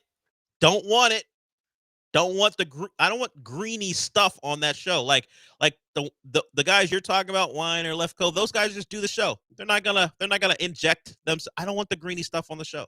They're good backup quarterbacks. They just run the plays. And they know that I'm just here for the night. It's not my team. I'm running the plays. I don't want no audibles at the line. I don't want audibling. I don't want the greeny stuff. But we're gonna get it when he fills in. Because what would be better than to replace, at least for a night that Ernie's not there, with Greenberg, our staple on ESPN. Let's get him on. It should be. It should just be Scott Van Pelt. They should just do basically merge as a Scott Van Pelt post game show with these guys, at least for the playoffs or something. Or not for the playoffs, not like a permanent change, but for bigger games that Ernie can't do because he's doing baseball or something. Sure.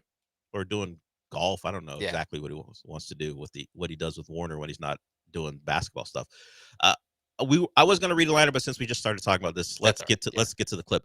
Here is, I think, the clip I will remember best. And there's so many because you can go online and see everyone posting their favorites. This is my favorite clip because of the reaction from, I think it's Chris Webber, as Chuck and Kenny do their thing. Women be milking that baby thing too. Oh, okay. Charles. Wait, what was pregnant like? Being pregnant, it can't be nearly as bad as playing a basketball game with a sprained ankle. It is. I tried to stop. You heard me try to stop him. I'm telling you. You heard me try to stop him. Hey, Chuck, Come on. Why you never buy a woman a watch? Say it again, Why you never buy a woman a watch? Because there's a clock on the stove. I just wondering. I always wondered why. Come on, Ernie. I've heard it all before. That clip might be. How long has Shaq been there now? Has he been there for at least a decade? Yeah, that clip is probably at least 15 years old at this point. Yeah, because it was when Shaq was still in the league. Yeah, that's when C-Web was on the show. Yeah, so there that is. The clock on the stove one. It's tried and true for Chuck, along with those big women in San Antonio. Yeah. Two of his favorites. Yeah. And that's why I don't want Greeny there. Because Ernie's like, I try to stop him, but Ernie gets it. I don't need anybody stopping the joke, the obvious joke that we know is coming. I know it's coming. I know they're going to do it. Kenny's got the setup, and I'm here for it. Yeah. Sure, it's misogynistic, but it's Chuck. I get it. Have Bob Myers be like, whoa, you can't say that. Yeah. Whoa. Like, everyone. I don't know about that, Chuck. I don't need that. I need the unadulterated laughter coming from Chris Webber. Chris Webber falling out of his chair. Yeah, I need that. Yeah. I don't need the clutching of the pearls because it's just Charles being Charles. We get it. He's a man out of he time. Gets to do this. Yeah, but he gets to do it, and everyone knows he's just kidding around. I just don't ESPN it up. That's all. I think a big tell will be if they can still do the show from Atlanta, because that will be a good barrier. That's true. Of entry. That's true. It's very true. I wonder how that will be handled. That and just the guest hosts that show up when one of those guys is out. See how that plays out for them. All right. I have my apprehension. So does Charles Barkley. He was on with Dan Patrick, former ESPN personality, earlier today, talking about what he's a bit worried about working with ESPN. Employed right now? No, I signed a deal last week, Dan. Okay. When do you start working with ESPN? Next year, when the season starts. Oh, okay. So there's nothing going on from now until the start of next season. No, I took my time trying to figure out. My big thing was the work schedule, and I got together. I've been working on it for like 2 months, and I got together with TNT last week, and I signed the deal. So, how many days a week are you going to work at the mothership? Well, it's. I don't even think they know the exact schedule, to be honest with you. Well, Dan. you better know the exact schedule, because. Well, I'm gonna trust them. Because that's been my biggest concern. Yeah. So, like I said, I didn't officially assign it to last week. I said I'd work for 2 more years, and that's what I agreed to. And I'm gonna have to trust them. But listen. If they start trying to work me too much between ESPN and TNT, I'm just gonna walk on home. Charles Barkley seems very excited about the prospects of working with ESPN, but he's in, and he mentioned that he's doing it for not just himself, but for everyone. Obviously Kenny and Shaq, but also the people behind the scenes. That was a big part of his concern when that show looked like it was going to be gone. Period. Is the people he worked with that we don't see. And what they were going to do. But it looks like if ESPN does the right thing, the show will be the same. The people who work on it will be the same. And if Sean points out, if it's done in Atlanta, as opposed to Bristol or LA or wherever they want to put it, maybe some of our concerns will be overblown. Okay, we'll go to break with that. We got a couple more things to do before we get out of here. So if you want to get in, you can. 713-780-3776 is the number. It's me and Sean till noon. Then Paul Gallant follows us. We'll be back.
You're back inside the Veritex Community Bank Studios with Del Olaleye. I mean, you're not actually in the studio, but if you watch ESPN Houston's YouTube channel, it's kind of like you are. No, not really? Okay. The summer circuit is back. If you don't remember, it is where the hosts at ESPN 97.5 go out to some of the great Houston restaurants in the area. So each week you can register to win our grand prize of the summer. It's a pair of brand new e-bikes from Power On Electric Bicycle Company, a $4,000 value for registration. Stop by the promo table at the broadcast. So you got to show up if you want a chance at those prizes. This week, the guys will be hanging out, enjoying food and cocktails at the Kima Boardwalk inside the Galaxy Adventure Party Room. Come out and join us this Friday from noon to 6 at the Kima Boardwalk. Find the entire summer circuit schedule at ESPN975.com. So, hey, if Kima's out of your way, I get it. I'm from the area, so it's not out of my way, but I understand. At least I live in the area. You can go to ESPN975.com and check out maybe a location near to you if you want to check out our summer circuit. It's back and just doing shows from a lot of great Houston area restaurants.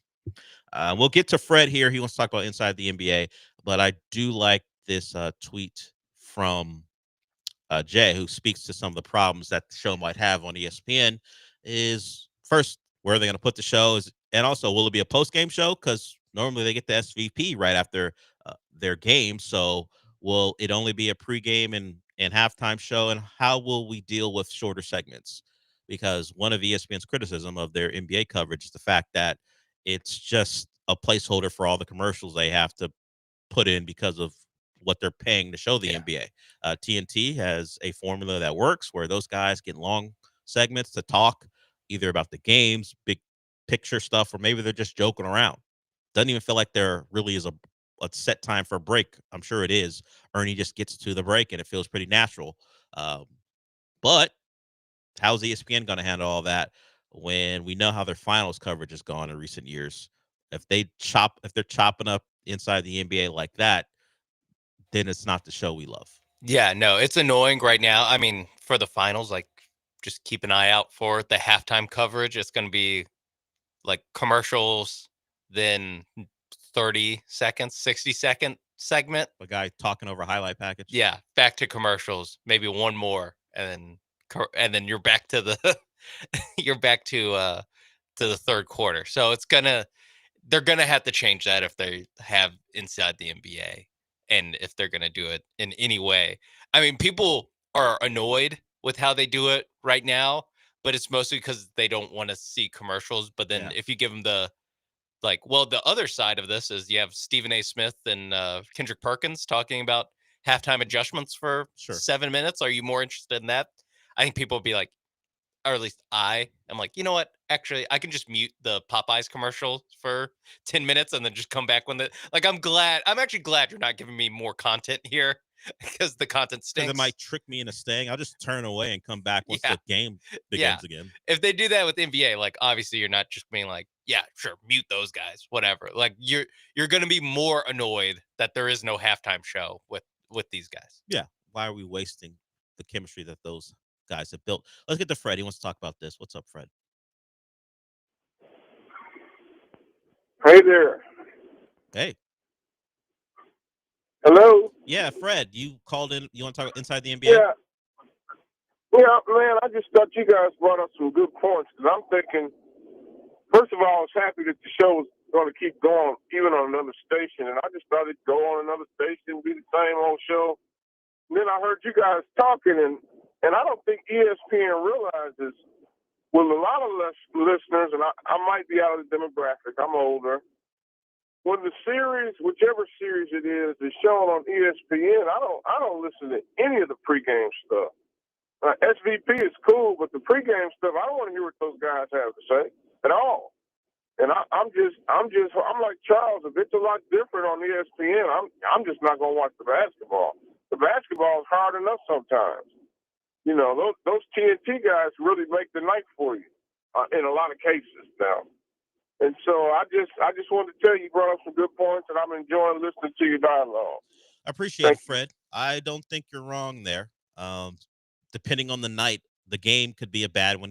If we're just talking about regular season stuff, and the only reason we're sitting and staying with this, with all the other options, is to watch these guys talk about it. Even if Chuck is dismissive, like, man, like sometimes we go, I would have walked off here if we would have showed a highlight of this game. Stuff like that. That's what we're looking for. And the honest approach to this bad basketball game that everyone's forced to watch because it was scheduled months in advance. So if it's different, it's going to be a problem for people, and rightfully so, because what does ESPN know about programming talk shows, at least good ones? I mean, they have their debate shows, and you take them for what they were or are, but don't get involved. You're licensing something, or however you want to put it. You're putting your name on it, but that's it. Now it's an ESPN show, but don't do anything to make it an ESPN show, and I think they'll be just fine. Yeah, it's a thing where like the less they actually do with the show, the better. Like they just need to keep it as is as much as you can and move it over. I think what Fred brought up is it made me think of something interesting of like, yeah, their pregame and halftime show. It's like, well, because it's the same guys that are on all day. It's true. When they have an NBA segment at 9 o'clock in the morning, it's Stephen A. Smith talking to Kendrick Perkins. And in the middle of the day, when it's the NBA show, it's Kendrick Perkins talking to, either former insider like your Bob Myers and other reporters. There's nothing. And then when you get to the pregame and halftime show, it's those guys together talking about it. It speaks to Chuck's unwillingness to want to do what ESPN forces guys to do, work all the time. He wants no part of it. He doesn't want to be on the morning show. He doesn't want to be on their midday show. And he certainly doesn't want to top that off with being on Inside the NBA. He wants to be on Inside the NBA. We'll see how his wishes are addressed. I feel like Chuck will probably be able to get that. Maybe he'll come on everyone on shows he likes, of the guys that he likes. Possibly, yeah.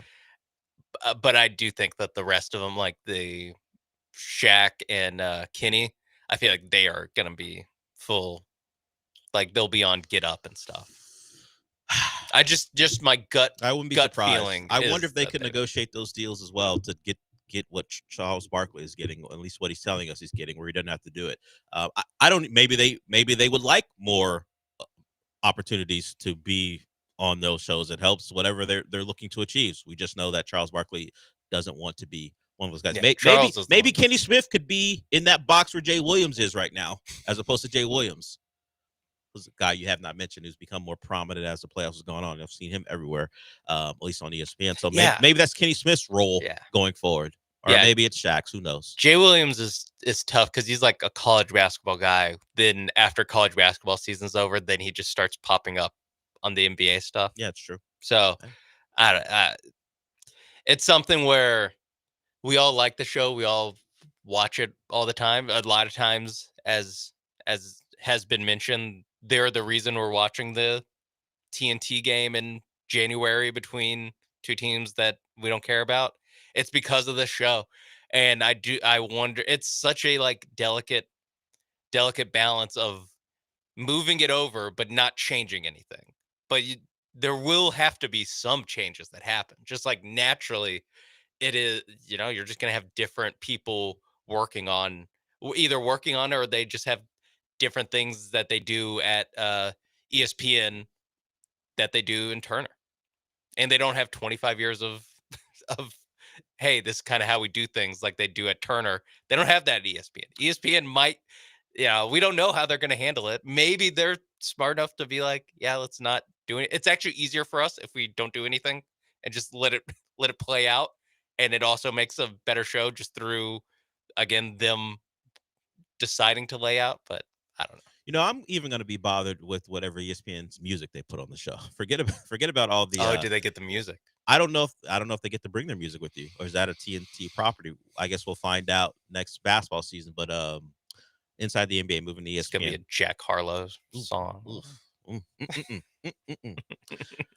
He does have a song named after a basketball player. So we'll see. A couple things before we go. Thanks, Fred, for the call. Stephon Diggs made it back to New England. Walked into the building. He's there for OTAs. How does that go? Like, does Mike Vrabel have a conversation with them about, what are you doing to me, man? What are you doing? Or do they just let it go because he's not charged with anything? the appearance looks bad. If you don't know, he was on a boat with Cardi B, although she wasn't in those particular videos. It was 3 women. You can make your judgments on what type of women they are. That's not for me to decide, but they kept calling him daddy for some reason. You can guess why.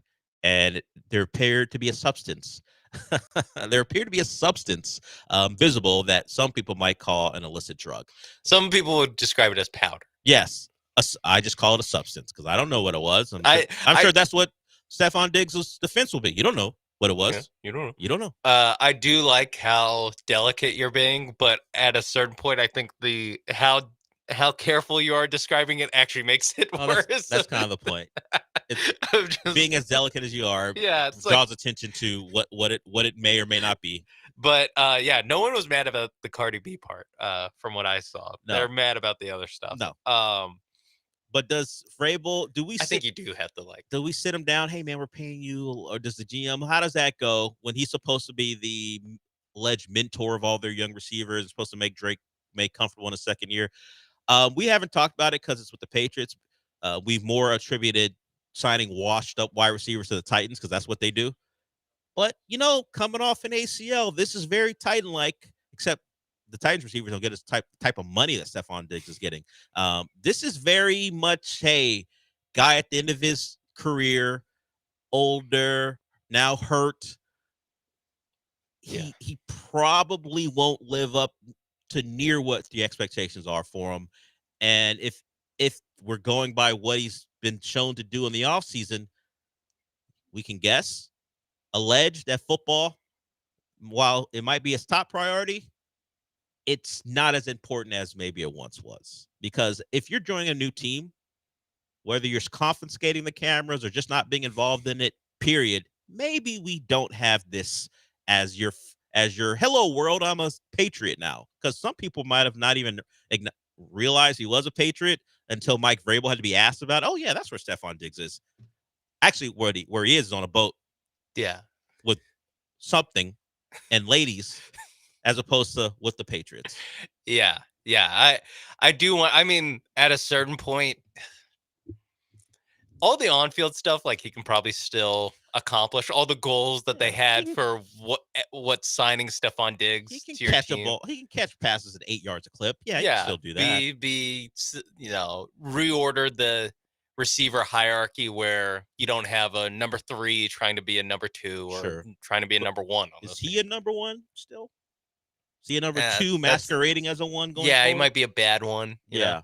But I think he can still do that. But like you said, though, whatever leadership stuff you thought you're going to get, it's just a tougher sell when there's video of it. I think even if he was doing it in privacy, there might be less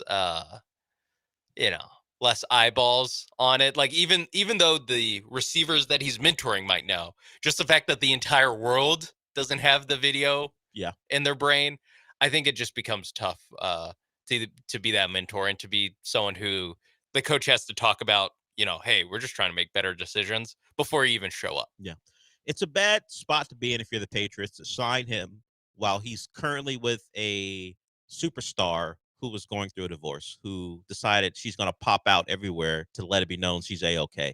It wasn't a good formula for the Patriots to have a quiet offseason with their new acquisition, because Stephon's he's got the nickname Community D, I guess, for a reason. But Stephon likes to be out and about. Cardi B likes to be out and about. If they thought they're going to get a quiet offseason for Stephon Diggs, they weren't paying attention. They picked the wrong offseason. Yeah, you should have done it 2024. I was gonna say this makes me feel better about Texans culture. Yeah. Huh? Didn't have any of this nonsense on camera going on when he was here. They got Stephon Diggs at the right time. He was just asking about traffic, Yeah, man. Did he mention heat? Yeah, it's hot. It's hot here. That's all they got. The Patriots dealing with something else. Well, he got his bag. He did get his bag. I saw in the video. Yeah, that's a different bag. They turned it into a 1-year deal to maybe keep him on the straight and narrow here. With the Patriots. Was that the hidden genius of Yeah, being on they went out of their way to make it a prove it deal just so he's not on a boat. Yeah, I don't know what the bag, what they were able to do to keep whatever happens in 2025 out of 2024, but they got it done. And of course, unfortunately, he blows out his knee, and he wasn't able to play the full year. We all know what's happened. They replaced their wide receiver core with young guys and also trading for Christian Kirk. But he's the Patriots' problem now. Despite Scott Zolak, one of their former quarterbacks and one of the Boston media personalities, saying they could get rid of him, so far he's still around, and we'll see how long he's there. I'm sure at least he'll make it to training camp. I think. I mean, there's no guarantee he'll make it to training camp. There's also there's no point to me in disciplining him at this point, where I would agree.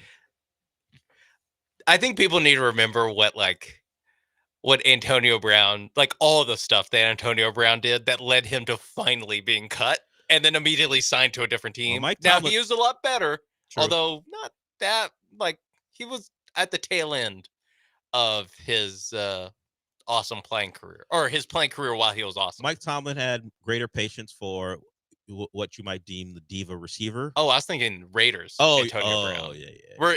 Even Raiders Antonio Brown, he had to do 5 different things. That's true. Including call the GM a cracker before he actually he actually got cut. I think Mike Vrabel's he had to harm his body. The stronger position, and maybe he would just say enough. I don't want to do it. But you're right. There's no point in doing it now. He's not charged anything. Just let it be and see if things quiet down.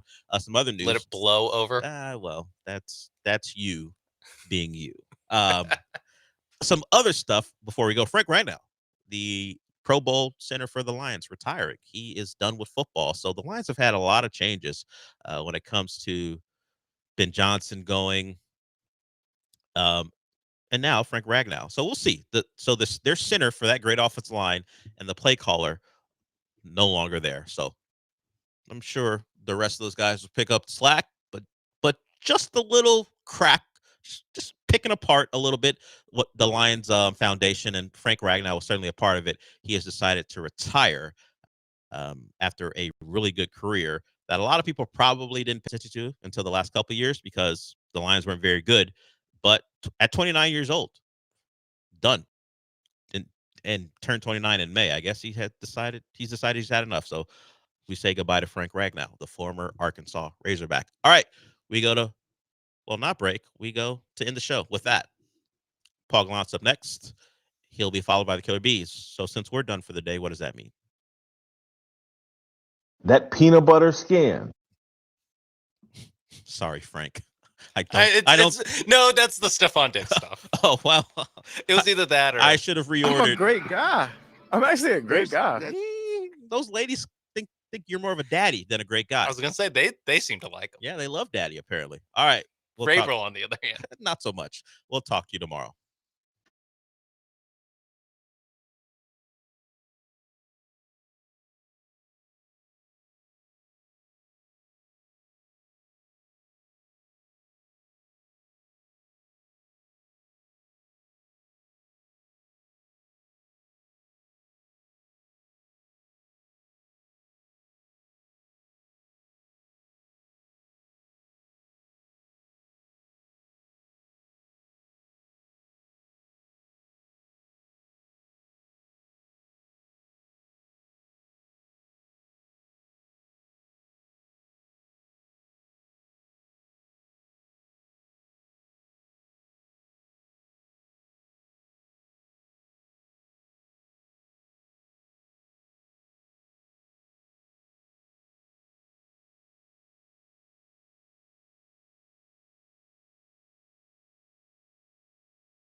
Hello and welcome aboard the Paul Gallant Show. It is Monday, June 2nd, 2025.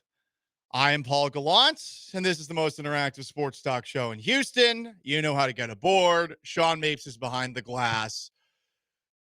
I think that we all have bad habits in life, and we have a difficult time making ourselves better so that the bad habits become a thing of the past. My worst habit, procrastination, which sometimes leads to me getting here at the station a little bit later than I'd like to be. Still made it on time? Is that an excuse? I don't know. Is it professional? I don't know.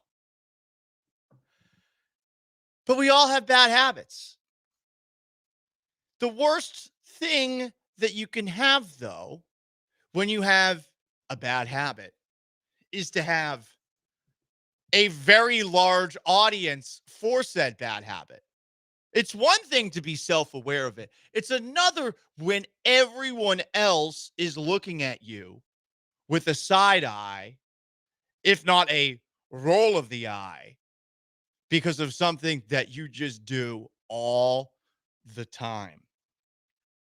So to open up today's show, to open up the month of June, to open up hurricane season, here I am once again saying the exact same thing about the Astros training and medical staff, because get this, these people screwed up again. And no one's surprised. How many people are doctors here in the city of Houston, Texas? This is one of the best hospital cities in the United States of America, right? Yes, it is. So there are a lot of people that work in the medical field. Some are doctors, others are nurses, and there are others, medical salespeople, yada, yada, yada. So perhaps there is a degree of expertise that can be found amongst the rank and file of our fair city.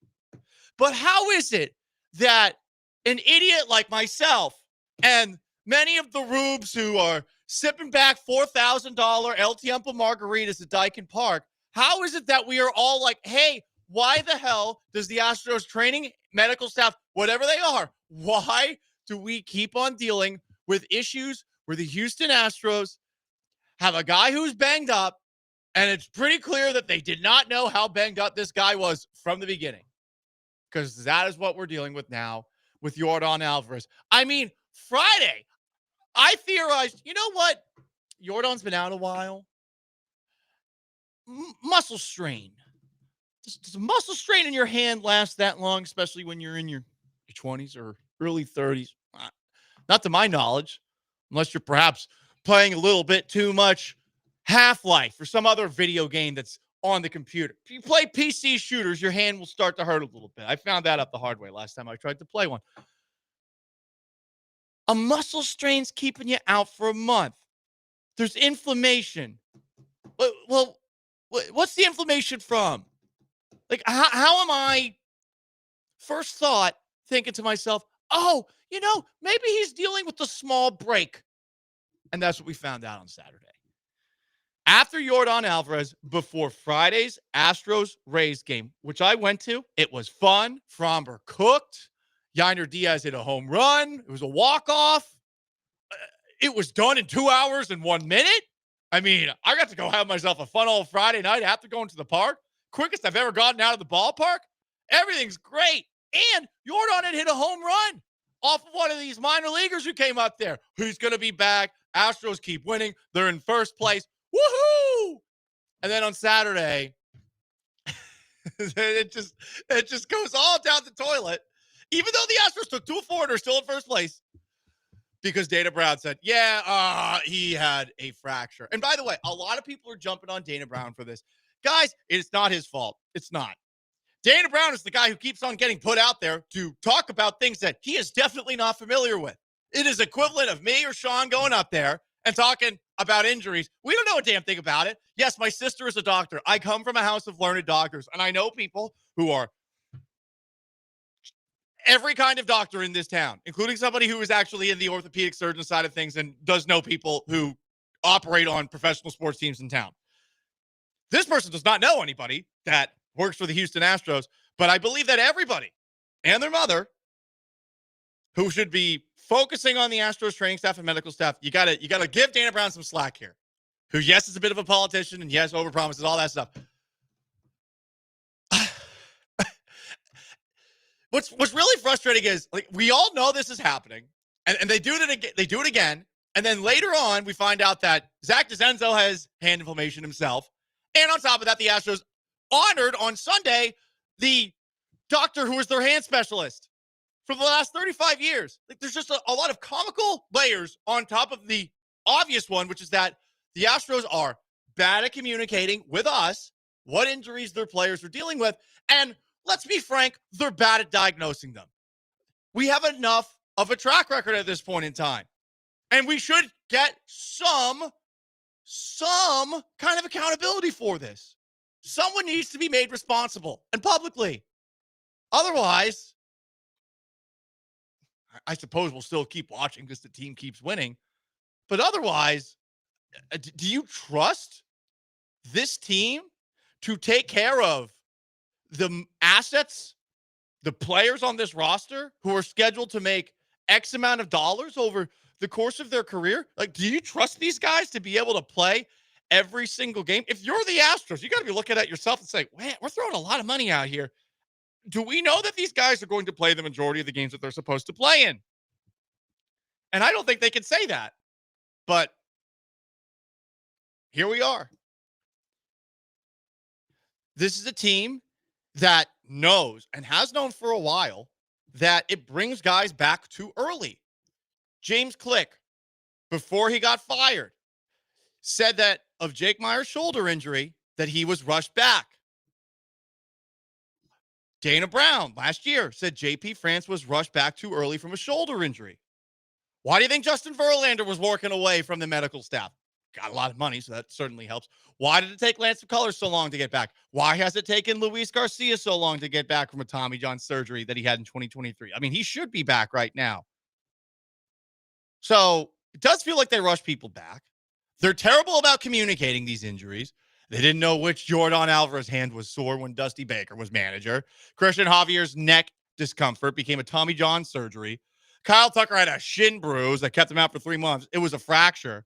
And now Jordan Alvarez is dealing with a fracture. And poor Dana Brown is being put in this BS position doing the communicating for the Astros head trainer, Jeremiah Randall. Finally figured out his name. The Astros don't make him available. And I guess it has something to do with the players union, the doctors union. But there's a bunch of teams across baseball that actually make their trainers available. And some of these are like poor teams. There's at least 4, as detailed by Chandler Roman, that article in The Athletic, talking about just what a mess this thing is.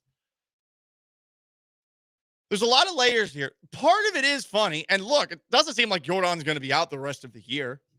But are we not all tired of this? Right? I mean, we thought Jordan will be back on Friday night. He hits a home run off a minor league pitcher. Inflammation must not be too bad.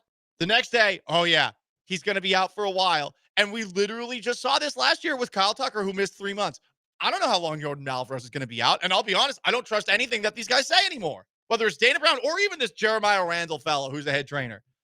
And I suppose that's ultimately not a problem for the bottom line for the Houston Astros, but they got to stop looking at it from that perspective and think, okay, do we have people that are going to make our players regularly available on a night-to-night basis in a sport where guys play 162 games? And it doesn't feel like they do. And we should all laugh at it to a degree, but we're laughing at the Astros, and the Astros seem to not care. They have this bad habit that everyone's aware of, that everyone's making fun of them for. They're like, yeah, whatever. Okay, I mean, congratulations. That's chutzpah, that's confidence. But, I mean, you're walking around essentially with a giant poop stain on your pants. We all know it's poop. You know it's poop. We all know. What are you doing? Do something different. Change the pants at least. Wipe your ass. I don't know. You did this last year. Yes. The same exact spot. They learned from last year. If it was a couple of years ago, I'd even maybe give them an excuse. So it's like almost exactly a year ago. It really is. Yeah. I mean, we didn't find out from Kyle Tucker that he was dealing with. No, until months later. Until months later. 3 months to be specific. And hey, maybe the progress for the Astros is, well, guess what? Jordan was only out for 2 months with a fracture that we didn't see. Yeah. Oh, by the way, the 60% healed thing that Dana Brown said it's 60% healed. Dana, stop talking, man. Everyone's gonna get mad at you. No. Like he deserves carte blanche for all of this. Like they're putting him out there, and he's like, yeah, well, there's calcification. I mean, it'd be like me and you talking about it. Yeah. Oh, his bone, he's got bonitis. Like that. I mean, I don't know. I don't even know what that means. I mean, does Dana Brown know which bone in his hand is broken? He shouldn't know. I mean, I would think not. It's the 60% number. That's like classic Astros. Yes. That's like, because they bring it up in a way to be like, not so bad, guys. It's over halfway healed. It's like, guys, wrong time to try to get the positive message out there. And Dana's saying stuff that's just wrong. I texted my doctor friend. I asked him a bunch of questions about everything. And he said, like, oh, yeah, well, sometimes you can't see through the inflammation. If you do an MRI, you can see through everything. X-rays, okay, sure. It might be hard to see a hairline fracture, a stress fracture. MRI see everything. They only got one image of Jordan until the one that they just got. So he's out for a month. I don't know. Once a week? Is that run him through the machine just to see? You're a Major League Baseball team. It's not in like, Houston, Texas. Yes. I bet there's some medical institutions out there that would probably do it pro bono just for the free publicity. Yeah, I mean, maybe Memorial Herman. Yeah, yeah, you think so? When their head spokesperson. Yeah, I mean Jordan is they're not head spokesperson. They're athlete endorsee. I mean, Jordan's doing commercials for them. So, yeah, you would think that they would do like a commercial update. Here's Jordan going in for a checkup. They give him a lollipop, you know? You would think that they would do something like that. He's in a wheelchair getting pushed, waving, holding an ice cream cone, like Forrest Gump in Vietnam. So, look, I'm tired of this story, as is everybody else. But this is what the Astros are once again dealing with, and it's their fault. So, you got to fire somebody. And you got to make this guy available. Like Dana Brown, this is unfair for Dana Brown. Like Dana Brown should not be talking about this. It would be, when we jokingly every now and then do a segment where Sean Mapes, who you took a meteorology class once, right? Yes. But you didn't like it. I took one meteorology class in college. So sometimes Sean Mapes does the weather for us, but you have a little bit of expertise there. But I mean, it's the equivalent of either of us doing a doctor. We did biology in 11th grade. I was an honors biology. Now I'm talking about Jordan Alvarez's injury. So that's where we're at. 713-780-3776 to call to text in. If you want to weigh in on that, we're on YouTube at ESPN Houston. We're on Twitch at ESPN 975. Other things did happen for the Astros over the weekend. It was a very strange one. I mean, they got outscored 30-9. And they still won 2 of 4. And there's more good to walk away from it than bad. We'll tell you a lot about the good. And if you want to vent about just the Astros continuously putting us in this position where we're going to talk about injuries that should not be taking this long to come back. They just told us it was a fracture. Would any of us care? No, we wouldn't. But they do it like this. And, it's just so embarrassing. Anyway, it is the Paul Gallant Show. Sean Mapes is behind the glass. Stay put.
You're listening to the Paul Gallant Show, on ESPN 97.5 and 92.5. live from the Veritex Community Bank Studios. Here's Paul Gallant. Most interactive sports talk show in town. 713-780-3776 to call, to text. Couple of texts in response to our last segment talking about Yordan Alvarez actually having a small fracture in his hand, which, duh. But, okay, the Astros, they like to keep us guessing. One text from the 346. When will Crane fire this whole bleeping medical staff? Houston is known as having the largest and one of the best medical centers. What the bleep? Yeah. I mean, that's the other part about this. It's not like you're in the middle of nowhere. You know, it's not like you're in the wilderness. You have so many alternatives. If the A's were like, hey, it's tough for us to get an MRI machine because we just moved to Sacramento, you'd buy that. It's like not great, but it's like, okay, I can at least see how this happened. Like, what are we doing? And they're cheap too. The A's are. There's other teams. The Astros have a pretty high payroll, and you might think that they're not as all in as they should be. I wouldn't agree with you there. But the other part is that there is maybe one other city that has as good hospitals as Houston. It's Boston. I guess New York, you can make the same case too. Guess where you play your games. Like 10 minutes from the medical center. Yeah. It's crazy. Yeah. I mean, multiple medical centers, for God's sakes. Yeah. There's the memorials, the medical center. What's the one that's west on 610, like way west on 610 and I-10? I think is that Memorial Hermann? I honestly, I don't even know. Like you will fall into a hospital wherever you go. You know, I mean, we got lots of issues: potholes, bad weather, poor infrastructure. But we got lots of hospitals, baby. Yeah, if there's like a derecho that knocked out the power. No, that's a concern. When they were like, well, we're going to take them for an MRI, but yeah, the city didn't have power for a week. That would be an excuse. That would even be acceptable. But they're at the point now where there's no excuse for the bad habit. It's been a bad habit for a while. And it's like such a classic thing of where it's a bad habit. They've more or less gotten away with it, either on the field and a little bit just like off the field. Until the Kyle Tucker thing, like, I don't think we're as... We honestly thought it was more of a Dusty Baker thing. We thought it was Dusty Baker not knowing medicine, which is like, that's also fine, whatever. Right. But we thought it was more, that's the quirks of having Dusty Baker answer these questions, is that whether it's on purpose, like an actual strategy, or he's just being, folksy Dusty Baker that everyone loves, he's not going to give you a lot of information, or the information is going to be wrong, or whatever it is. Now it's clear. No, the entire organization just does not know how to communicate, how to run a rehab, how to diagnose a thing. Like, they have mistakes every step of the way. Yes. If there was one element, Sean, you're 100% right, that you could look the other way for. It's the whole thing. From the 409, can you comment on the fact that Justin Verlander chose to rehab outside the facility, came back and won a Cy Young? Yeah. That happened. That happened. Your Lance McCullers, take your sweet time coming back. Take 3 years, as opposed to have these guys rush you back when they have admitted they've rushed guys back. James Click did. Dana Brown did. From the 832. The Astros training staff is like the worst, most toxic relationship I was ever involved in. Poor communication, lies, incompetence. Haha. At least you can look back at them and laugh. Yeah, it is like the Astros are, for the most part, like a great girl. What's not to love? But then there's like one thing of like, oh my God, what? Yeah. Like, what?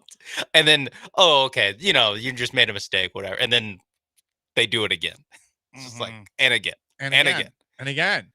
It's insane. You're just mesmerized. You're hypnotized by the power of the Astros bat. But it's like, oh, but she has a pet raccoon. Oh, and it sleeps in the bed. Oh man, Maybe not on nights I come over. Okay. And then, but then starts clawing on the door. Yeah.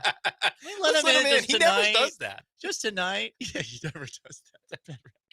713-780-3776 to call to text YouTube at ESPN Houston, Twitch at ESPN 975. I'm convinced one of the Twitchers, allegedly per se 69, is one of the Astros medical and or training staff people. He might be Jeremiah Randall with the amount of time he is. No one hates this topic more than him. And I'm like, listen, how do you not hate the problem? That's what I don't get. Best player on the team. Yes. Back-to-back years. Yes. Oh, he's got a deep shin contusion, which some people told me wasn't a thing. Like, that's not even a thing. I did talk to the doctor friend today, and he said that actually can be a thing. However, they should have been able to see the actual break month-long thing in both of these scenarios because they have things called machines. 713-780-3776 to call the text. We've got Will. Will, what's up? Hey, good afternoon, y'all. Big fan of the show, long-time listener. Yeah, I was really looking forward to seeing Jordan at least play this weekend after he'd been out for what seems like the entire month of May. And then, of course, you get that report right before game time on Saturday that now he's going to miss an undisclosed amount of time. And, I agree with you, Paul. It's inexcusable living, I would say, in the third largest metropolitan area in the U.S. with one of the best medical centers in the world. Yeah. Because my wife, she works in a medical center and very well renowned, respected. And just once again, Astros medical staff just continues to frankly trip over their own feet. It's not the first time. I mean, the Kyle Tucker bone bruise, I guess that was last year, if I recall. Right. Seemed like it extended for, it turned into like a 10-day IL, turned into 3 months, if I recall, something to that Yes, extent. exactly, Will. And not to interrupt completely, I'll let you keep going. But the thing with You're Tucker good. that really I thought was a big problem and could be theoretically a problem going forward. Imagine you are saying that he has a deep bone bruise, a shin contusion for 3 months, and then Tucker finally weighs in on it, and he says it was a fracture the whole time. I mean, that's going to piss off your players too.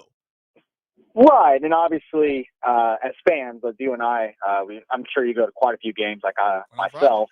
It's and you're paying for the $20 El Tempo margaritas or whatever it is. I always like that comment. It seems like every time you mention it, it's always $23.38 more. It was $23.38 on Friday. Yeah. 20. So is that like dynamic pricing? I know during playoffs they go up a little bit, right? They go up in the playoffs, Will, but I think this year they realized the lines are so long that they can just continue to raise the prices and people will still get them. Very true. And I guess, on a final note, and I'll hang up and listen, y'all guys are great. I had this discussion with some friends. I really do believe the Astros need to find a way to extend Jeremy Pena. I think he's really proven, he's a Houston guy, wants to be here for the long term, playing his ass off. Dana Brown has to find a way to get that. So I just wanted to see if y'all want to toss around some numbers. I don't know, because he's older, so I don't know if you want to maybe go like shorter, like 3-4 years, maybe 120 million. I just don't know what those numbers would look like. Well, if you can get 120 million now, yeah, you'd be robbing him blind. And appreciate the phone call, Will. Here's the thing. Dana Brown would want to give him the extension. Jim Crane probably would not. And that's the line in the sand. Does it change for Pena? Does it change with a couple of guys off the books? I don't know. As far as the actual financials, it will likely be more than $120 million, though.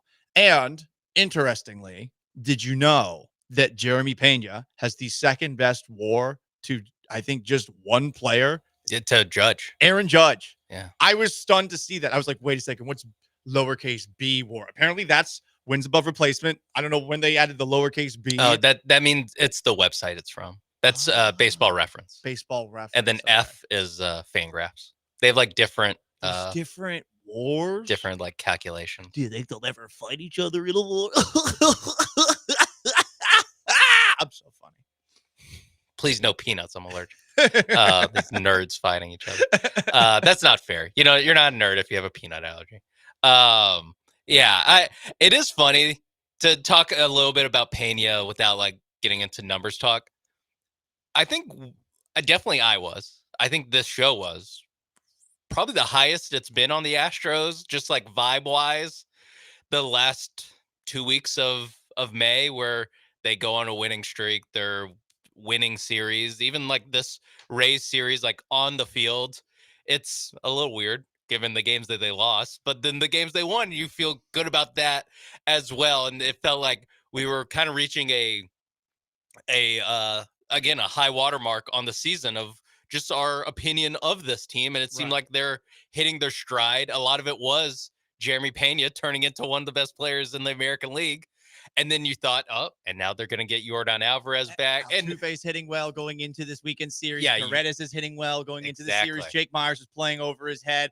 Framber Valdez has been great. Hunter Brown has been great. Like, there's a lot of things that are going on that are great for this team. And you saw some of it over the weekend. And this just ruins it. It is it's not just like a rain cloud on a parade. You know, it is a derecho wiping out trees. It's nuts that it is a derecho because there's more good going on than bad. But I'm just sick of this, and you should be sick of this, and the Astros more than anyone should be sick of this. It's one thing if it's me or if it's you. How are you not embarrassed? Yeah. That's what I don't get. It's one of the guys, Yordan Alvarez, that you did sign to an extension too. It's not even being cynical of like, well, have him out there playing hurt. Like, suck it up, play through a broken hand because you're going to be a free agent anyway. It's like, no, this is a guy you have a long-ish term. It's not like, you know, one of these 14-year contracts, but it is a long-term investment in this guy. And this is how they're handling it. And now I'm concerned, Sean, that you bring him back out there for the batting practice. And apparently you can't, like, if he goes back, it's going to be fine. But like, oh, is it? I don't trust what you say. And theoretically, taking 50 pitches from 2 minor leaguers and making contact with a baseball bat, including one that generated enough power to hit it out of the ballpark. I don't know. I feel like that probably makes the rehab time a little bit longer. Just a thought, but I'm not a doctor. The problem is, it doesn't seem like the Astros are doctors right now. Also got a thought from Chuck on the most interactive sports talk show in town. Chuck, how you doing? What's up, man? Hey, let me ask you something. Do you think the way the Astros are handling all these injuries, man, it's got to affect the players if they even want to come back and resign? I mean, Jesus Christ, man. Our pitchers' arms are falling off. I mean, we got hand history. You know, I mean, good Lord, Kyle Tucker, Yordan Alvarez. I mean, these are the stars. If you're Zach DeCenzo, you're going to get an MRI today. Good luck. They're going to throw you out there in a wheelchair and tell you you're all right. This is ridiculous. Y'all have a good day. Good phone call, Chuck. Yeah. And I think it's important to note that Alvarez and the most recent imaging of his hand had the Astros looking at it, but there was also a third party looking at it. And Dana Brown was afterwards seemingly defending the Astros training staff by saying that this is standard. But now it's going to be standard going forward for every Astros player. You are not doing yourself any favors. You are not looking out for your best interests if you're not bringing in some outside help to take a look at this, because you can't trust them. And to what Chuck was saying, the Kyle Tucker thing last year, I thought that they really just burnt any bridge, any possibility of an extension, which likely wasn't going to happen anyway. He was going to be looking for too much. But they burnt the bridge with the way that they handled that. He was saying one thing and you were saying another. Why did you need to say the other? And the way that they're messaging it was, it felt like it was putting public pressure on Kyle Tucker to come back. It felt like it was well, if he just wakes up one day and tells us he can play, we'll play him. Like, he's a little bitch. Like, that's the implication without saying it. And that's why the first time Kyle Tucker came back off the IL, the first thing out of his mouth was that it was a fracture, because he wanted to get his side out there, just like they were starting to do a spot. I think we even talked about it, maybe just in passing, where Espada was saying, yeah, when Yordan tells us he has no pain in his hand and he can go out there and play, we'll play him. No rehab assignment needed. Like, he'll go to, and kind of putting it on Yordan Alvarez. And I think that it's something that would piss off a lot of players, because you're leaving them exposed, and like the, under unspoken thing is like, well, if this guy can suck it up and play, we'll play him. And then it's like, both times it's, turns out actually our bad. It was a fracture. But the funny thing is, to what you just said, Sean, both Dana Brown and Yordan Alvarez said, we could have done things differently here. I mean, they're almost deflecting blame away from the training staff and medical staff. Dana Brown said, maybe we should have gotten more imaging done. Yordan Alvarez said, maybe I should have been a little more concerned about it when I brought it up. But these are not the two people that should be second guessing themselves. It's the Astros and the people that they employ to do this job that they are paid, I'm assuming, handsomely to do, because they're doctors for Major League Baseball. Right. Yeah. Again, I'm assuming it's top shelf. I'm assuming maybe I'm changed. I think it's mid shelf at best. I don't know if we have top shelf doctors. But the more we're talking about how great of a medical city Houston is, like, there's no way we're sending our best to the Astros. Maybe they're all working for the Texans or something. I guess, but I mean, it's such a big city. I mean, I know somebody who works on athletes, and he's not working on them, and he doesn't know anyone who's working on them, and maybe that's part of the problem because I mean, they shouldn't be so anonymous. Maybe they need to hire my friend. I mean, like that's what I'm saying, because I know that guy's been involved with some very prominent stuff. Anyway, 713-780-3776 to call, to text, YouTube at ESPN Houston, Twitch at ESPN 975. There was some good over the weekend for the Houston Astros. So let's dive into that now. We're going to make this an extended segment. So this is a very weird series for the Astros because they're back in first place despite being outscored 30-9 over 4 games out against a Rays team that is playing well, going 4 for 22 with runners in scoring position and leaving 23 men on base. They were 7-3 on this homestand that they just wrapped up. Paul Skeens in Pittsburgh on Tuesday. And they scored 3 or less in 6 of the 10 games. The starting pitching's been great. Framber Valdez Friday. I mean, thank you. Thank you for giving me an extended Friday night because I went to the ballpark and I mean, boom, boom, boom, boom, boom. 9 innings done. I was texting certain members of Astros media over the course of the game saying, man, this game's going by quickly. And then the person said, you have jinxed him. You have jinxed this game. But nope, I didn't, because Yainer Diaz helped us all go home early on Friday. I've never left a stadium in a quicker fashion than I did on Friday. Just walked right out, right to my car, boom, out. No traffic, no nothing. It was wonderful. Was it wonderful how the Astros got to scoring the runs? Because it took until the 8th inning for them to score. It was a Jake Myers double, and then he scored on a throwing error after an infield single in the 8th before Yiner's walk-off in the 9th. The offense definitely could use an injection of something. Saturday, they got killed. They lost 16-3. The only bright side of Saturday's game is that Jeremy Pena, 2 home runs on Saturday, and the Astros did have 10 hits. And as we said a little bit earlier, Jeremy Pena is second in all of baseball in wins above replacement. That blew my mind. But the pitching, not so good on Saturday. Sean Mapes, can you guess Forrest Whitley's ERA? Oh, no. There's no way it's good. I'll guess 6. 12.27. He allowed 5 earned runs in a game that was already over on Saturday. Colton Gordon wasn't terrible, but that's because Caleb Ort and Forrest Whitley allowed a combined 10 earned runs in relief. So, not good. I mean, you're going to see more of this because the starting rotation is stretched very thin. And if it's not Brian King and Brian Abreu and Josh Hader, it's a little bit more dicey. Stephen Okert's done pretty well. I saw the Cron had an article about him, not to be confused with the Houston Chronicle. They always want everyone to know that. Yesterday, the Astros scored their 1 run in the first inning, where they swung at all 5 pitches. They put all 5 pitches in play. I don't think I've ever seen that. I also don't think that's exactly what Joe Espada wants when it comes to patience at the plate. But they got their 1 run there.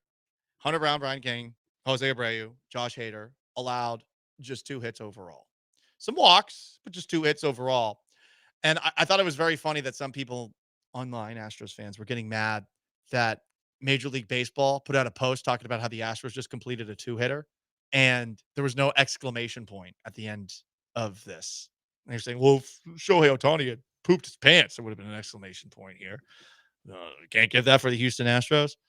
But they wasted some opportunities. And also, Taylor Walls of the Rays got ejected on Sunday. I did not know you could get ejected for tapping the top of your head after disagreeing with a call. Honestly, that's one of the softest things ever, and I feel like Taylor Walls deserved to get through the many people who were trying to hold him back and take out that umpire. I mean, I haven't seen a guy get that heated in a bit, especially considering he was taken away by large men. Like, it was Isaiah Stewart-esque against LeBron. Yeah, he kept on fighting. Kept on 10 fighting. people had to hold him back. I wonder how long he will get suspended for that, because I think that each time that he went back, the fine got bigger. Probably like a game, right? I don't know. I think like 5. I feel like that's the kind of meltdown where it's got to be multiple. I guess. I don't love that. I don't either, because I don't think that he meant to. By the way, he 100% meant to. Oh, he did? He adjusted his cap or his batting cap, and then he looked at the ump and then did the challenge signal. Oh, is that what? Okay, I didn't know that was the challenge signal. Yeah, I so thought baseball did like a little twirly twirl. No, that's the challenge signal that they use during spring training for hey, you missed that. I'm gonna challenge the ball there, and they said hey, we're not doing that in the regular season. And if you call it, it is like showing up the ump of that makes sense. Wish I could challenge that. I know baseball guys. It is still pretty. It's a light whistle. But he 100% did that. He 100% did that. Do we have time for Chris? Yes, but fast. Chris, what's up? How you guys doing today? Yo. Yes, sir. How you guys doing today? We're doing great. What you got? I'm puzzled because how is it possible for us to be in a city where we have some of the best medical minds around, and the Astros not taking advantage of that? That just don't make sense to me.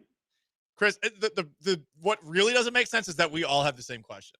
That's what is driving and should drive everyone crazy. And appreciate the phone call on that. It makes absolutely no sense. But I'm glad we're all on the same page here. The problem is we've all been on the same page with this for a while. Every single sports talk show in this town has a segment that makes fun of the Astros and their training staff / medical staff. Every single one. I am Paul Gallant, Sean Mace behind the glass. Stick around. First, though, let me tell you about my friends at risehealth.com. RIIZE health.com. No one's laughing at Rise Health because Rise Health, they help you get pants tense. Yeah, that's right. They get you back in the game. Your confidence waning. You're feeling stressed out that things aren't working the way that they used to in your relationship. Well, why not go to risehealth.com, have a 5-minute consultation with a board-certified physician, and get back in the game with Rise's Red Max strips, your fast track to peak performance. They've got sildenafil, tadalafil, and oxytocin. It's a strip that you put under your tongue. It's very discreet, both when it comes to storage and when it comes to application. You don't need a pill. You don't need water. And you can do this in a really, really quick manner where no one even knows. And you're back in the game. Boing. Rise Health, RIIZE health.com. You go, you talk with the board certified physician, and after that 5-minute talk, you enter promo code 975. You're going to get 20% off your first order. This stuff works. It's worth it. You'll rise up, you'll rise up, you'll rise up with risehealth.com.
This is the Paul Gallant Show on ESPN 97.5 and 92.5. from the Veritex Community Bank Studios. Here's Paul Gallant. So the Astros split their 4-game set against the Tampa Bay Rays. They're off today, and that struggling offense that will not have Yordan Alvarez back, as we were hoping after he hit a home run off of some poor minor leaguer on Friday in batting practice. Paul, we will not have him, Yordan Alvarez, against Paul Skeens, who is arguably the best pitcher in baseball, Tuesday. Also, there's a part of me a little annoyed that the Astros didn't shuffle the starting rotation around so that we could get a Hunter Brown versus Paul Skeens Tuesday game. Yeah. Would have been cool. That'd be awesome. We're getting Lance McCullers, Right. I think. Coming right? off of 12 strikeouts. Yeah, coming off his best start in 3 years. And it is the Pirates, so theoretically, he could look as good as he looked against the A's against the Pirates. Yes, the A's are probably better than the Pirates. Yeah, I think they are. Yeah, so it'll be interesting at the very least. And like we kind of touched on earlier, a lot of good was happening for the Astros on the field, and I think kind of still is. The Rays series maybe dampens that a little bit, even though it is a split, just because of how the two Rays wins went down versus the two Rays, or during the two Astro wins were both nail biting 2-1 1-0s, and then when the Rays won, they blew you out. Yeah. So it feels like a series loss, although it is on aggregate it is split, but it's actually a split. Yeah, luckily they don't do it. Killed their run differential, but the on the field product should stay remotely the same. The starting rotation is still going to be an issue going forward, but as far as the lineup and liking what you've seen out of certain guys in the lineup, all that happened without Yordan Alvarez on the field. So, you're just going to have to get another month of it probably before he comes back. And now with also Chas McCormick out. Oh, yes. And Zach DeZenzo out. You're going to see more Victor Caratini, so that's cool. And Jacob Melton. And you will see Jacob Melton, who, from what I understand, at one point yesterday ran 30.6 miles per hour. Miles per no way that was miles per hour. Bro. He did not run 30 miles per hour. This guy should be a U.S. sprinter. That's what I thought. I was like, wait a second. What? So let me pull up the post. He should be on the Olympic team. I think this is from Brian McTaggart. And unless I have a reading issue, which we'll find out as this post loads at the end of the sentence, if I'm not able to read it all.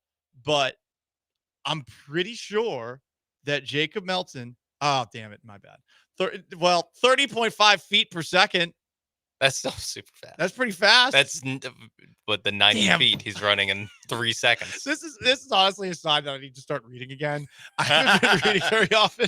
No, it is a weird unit of measure. I thought for sure McTaggart posted that he went 30.5 miles per hour. Okay, I'll admit that's I'm Chris Broussarded right there. No, that's me. No, it is on me. We're not used to seeing running broken down like that. Foot per second. Honestly, I wonder how many feet per second I run. Yeah. If this is the new 40 time word, 28. It sounds really cool. And what's someone gonna say when they hear that? They'll be like, "Wait, did you just say miles per hour?" I'm like, just forget about it. You're the fastest white man in America. Mm-hmm. I guess also he didn't have a great slide into second base, but he did go 30.5 feet a second. Yeah. And if you read it fast, it looks like he went 30 miles per hour. Yeah. It is, it'll be interesting at least. It does feel like a very Astros thing of, hey, we'll give you the bad news, but the good news, hey, look at this new toy. Yeah. New toy we got you. Fast. No more Chas McCormick. That part I do like. I'm not going to lie. All right. It is the most interactive sports talk show in town. 713-780-3776 to call it to text. On the other side, I do want you guys to answer this question. Who in Houston sports do you trust less than the Astros medical staff? I do, though, for the people who care. I do have a date update. So, for those who don't know, been talking to somebody for, I would say, about 2 months. I don't know what the rules are, the unwritten rules of dating are, but this person's very cool. Last weekend, introduced her to some of my friends, but it's not the core group of friends. This is like my single group of friends who are all in denial that we're in our late 30s to early 40s. So a little bit different with them. And when we both got there to hang out with them, they were all a little bit ahead of us in the old game that we like to call drinking. But Saturday, friend's birthday party. So I bring her out. She meets all the core group of friends and was a hit. Big hit. We had not established anything to this point. You know, are we exclusive? But this is something I'd been thinking about doing. It's like, oh, I'm going to have it. Like, I got off the apps on Wednesday. I'm thinking to myself, all right, we'll have this conversation eventually. There's this person in my group of friends who is such a bleep starter. So this person comes up to me and her, and this is someone, by the way, who's been pursuing me hard for years. It's a girl. And she asks the question to point blank to both of us. Like, so are you guys boyfriend and girlfriend? Clearly trying to be annoying. And since the last time that I dealt with this person, I actually got mad to the point of I got up from dinner and went home. I actually respond to this person saying, yes, we are. So guess what? Your boy's in a relationship. Clap claps. Golf claps. Now, we actually had the conversation in private. Doesn't that suck, though, to have someone just throw that crap on you? Yeah. This person, by the way, later on that night, one of my friends is talking to another one of my friends. I noticed there's a little bit of, handsiness going on. And as I'm looking at this over to my right, this same person says, so are you guys going to make out or what? And I'm like, so what I did to try to take the shine off of those two who are both friends of mine, I started making out with my person, hoping that they would continue to do their under the table canoodling and perhaps it would lead to other things. I don't know if it did. But you know what that is? That's a sign of a good relationship. Sign of a good relationship. So yeah, there you go. That's the date update. That's a date update. We're dating someone. We did it! Well, no, we're not that far. There's no rings. There's no Yeah, rings. or Tatum anything got like a that. ring when he did that. But there you go. I know everyone cares, and people are probably wondering, Paul, what gender is this person? It is Gay Pride Month after all. Guess what? It's Happy a woman. Pride Month. It's a woman. It's a Oh. woman. Oh. Yeah. Wow. Yeah. Who would have thought? Who would have thought all this time? Your boy was straight. Anyway, it's the Paul Gallant Show. 713-780-3776 to call the text. Not a flex as much as that story, that person right there. That person has redirected some of my ire from the Astros training staff. That person who will remain nameless. Anyway, up next, who do you trust less? Wait, I didn't say that right. Who do you trust less than the Astros medical staff in Houston sports? 713-780-3776 to call to text. Stick around.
For those who don't know, after a split with the Tampa Bay Rays over the weekend, the Astros are not likely to have Yordan Alvarez back anytime soon.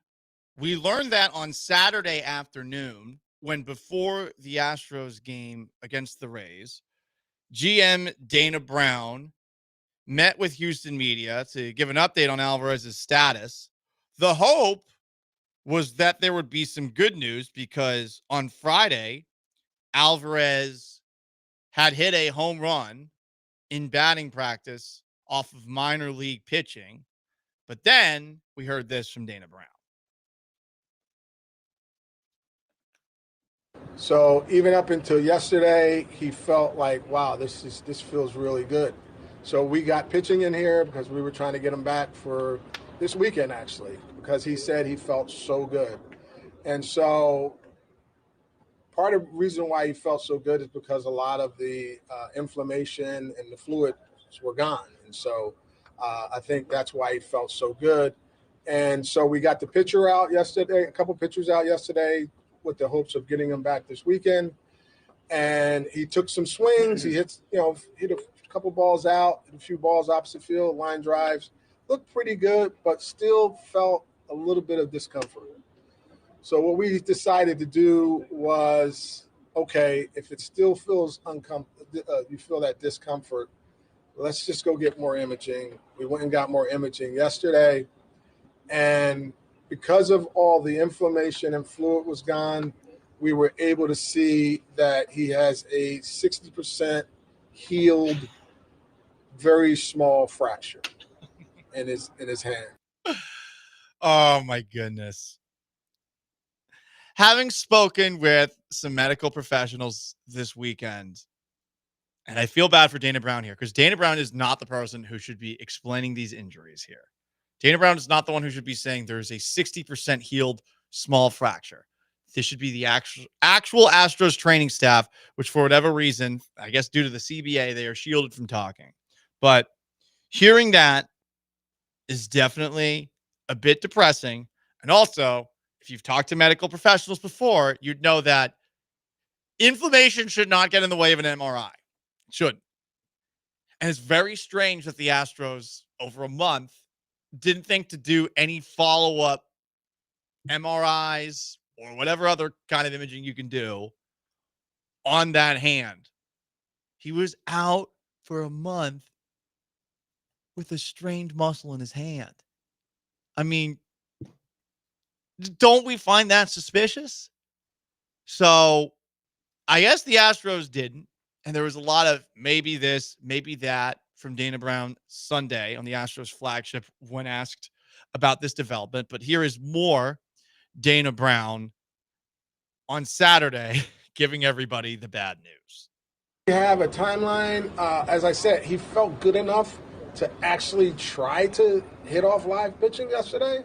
And so I feel like he's close, but I can't put a timeline on it because it's going to be like, how does he feel and can he explode through the baseball? Because he's a power hitter. He uses his hands. He uses a heavy bat. And so he's going to have to let it heal. But I think that he's on the other side of the healing. I think it's a shorter period, not this long period, because it started to heal.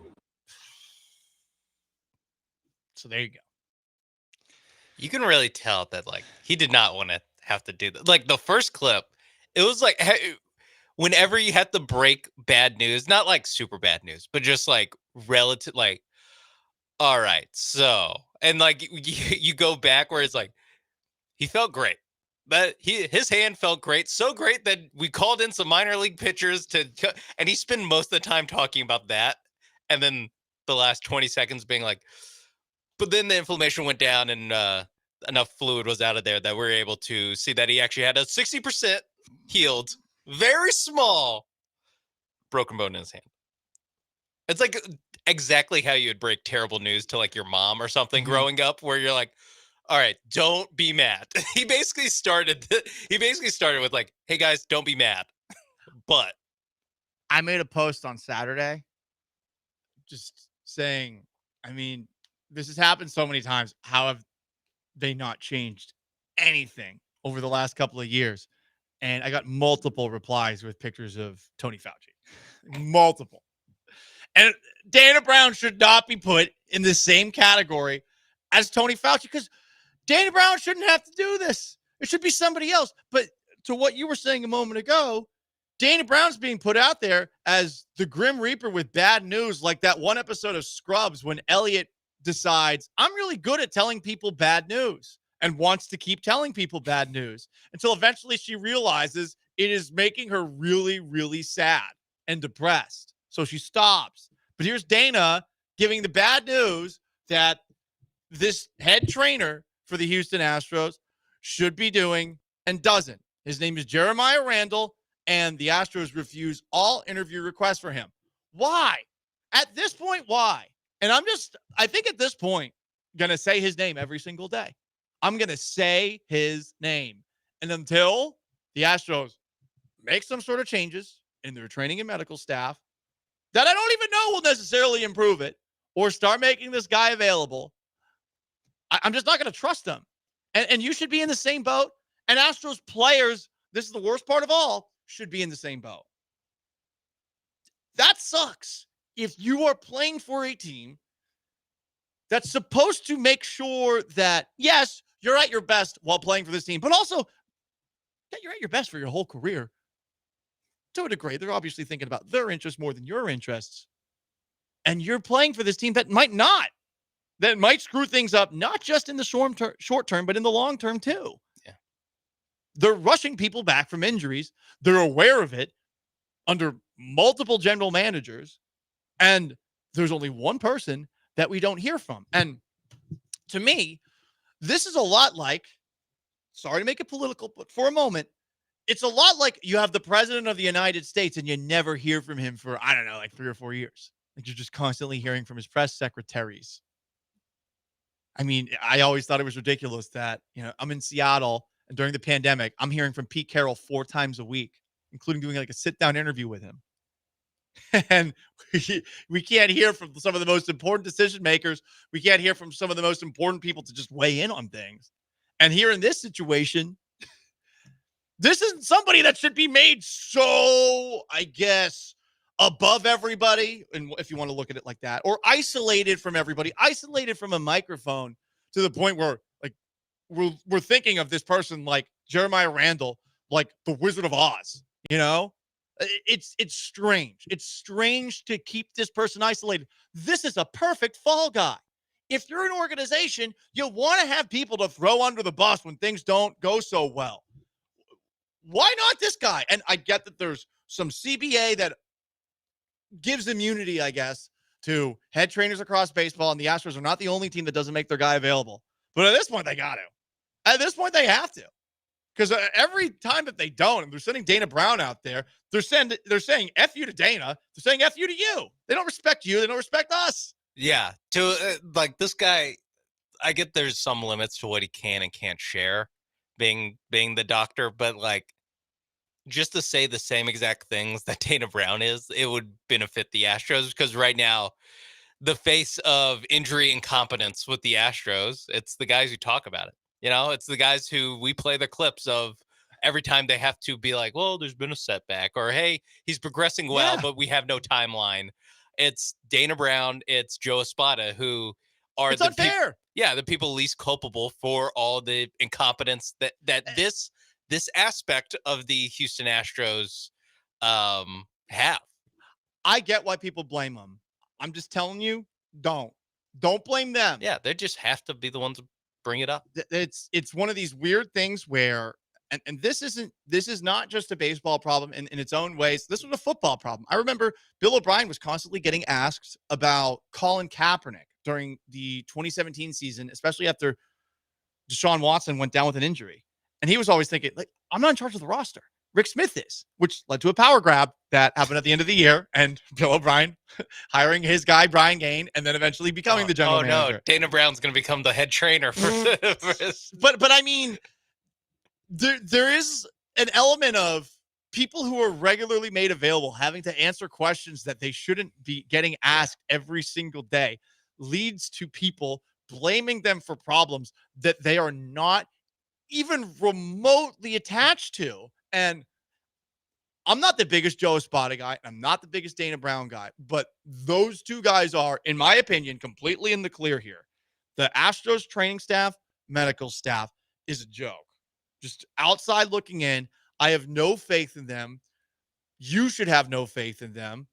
Astros players certainly have no faith in them. They don't have to tell me. I know at this point. Yeah, would you? And the Astros are the one thing left that's like, yeah, not a problem. And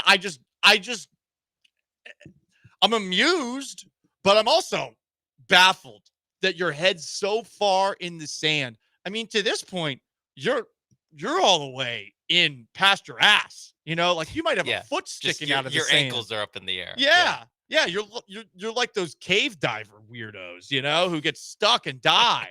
Like there's, I found the crevice. Oh, I'm dead. Like there's that. That's it's not Julius Randle. What's this guy's name? Jeremiah Randle. Is he the one that's obsessed with cave diving? No, the head trainer for the Houston. Oh, Astros. Jeremiah Randle. Okay. Yeah. I thought there was some random guy who's obsessed with cave diving. Yeah, Jeremiah Randle. I'm sure there is. Jeremiah Randle. All you can see is his ankles because he's so far in the sand. I think it's not even necessarily Randle. I mean, I bet Randle wants to talk about it too. He's probably hearing Dana Brown talk about the calcification. 60%. He's like, no, you're wrong. 60% healed. He's like, that's not how both work. It's Crane. It's Jim Crane here. And look, Crane's done a lot of good for sports in this city, no matter how you feel about his, I guess, bedside manner, if you will, when it comes to treating employees. I mean, they've won 2 World Series. They have been the model of success in baseball. They're not the Dodgers with all that money, and they've still won 2 World Series, and they've still been to 4. But this is an obvious wart. What, you're just going to get rid of it? This isn't the untreatable kind of wart, if you will. Sean Mapes is behind the glass. I'm Paul Gallant. 713-780-3776 to call the text. YouTube at ESPN Houston. Twitch at ESPN 975. You want to weigh in on who's more untrustworthy in Houston sports? The Astros training staff. Have at it. I don't think you're going to be able to come up with anybody. Also, wait a second. Is there another Houston athlete dealing with an injury and we don't know the full depths of it? Should we be freaking out about this guy being hurt? Who we're talking about? You'll find out next. Stay put.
Broadcasting live from the Veritex Community Bank Studios, it's the Paul Gallant Show. On ESPN 97.5 and 92.5.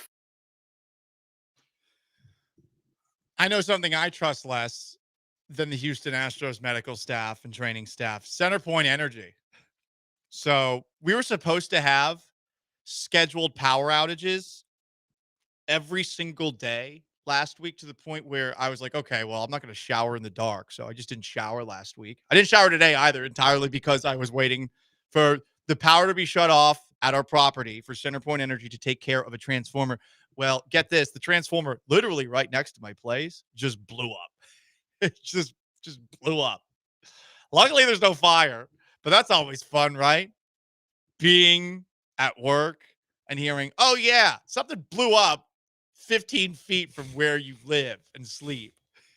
15 feet away. Nothing to worry about. Nothing to worry about. We got people working on it. We're going to fix the other transformer, which we were supposed to fix last week at some point. That they went from scheduling a specific day and time slot to at some point. That was their update. And now they got to fix this one. So at the very least, the Astros trading a medical staff isn't Centerpoint Energy. Yeah, I think they're slightly more competent, although it is very Astros-like messaging, at least, of, hey, we got a team working on it.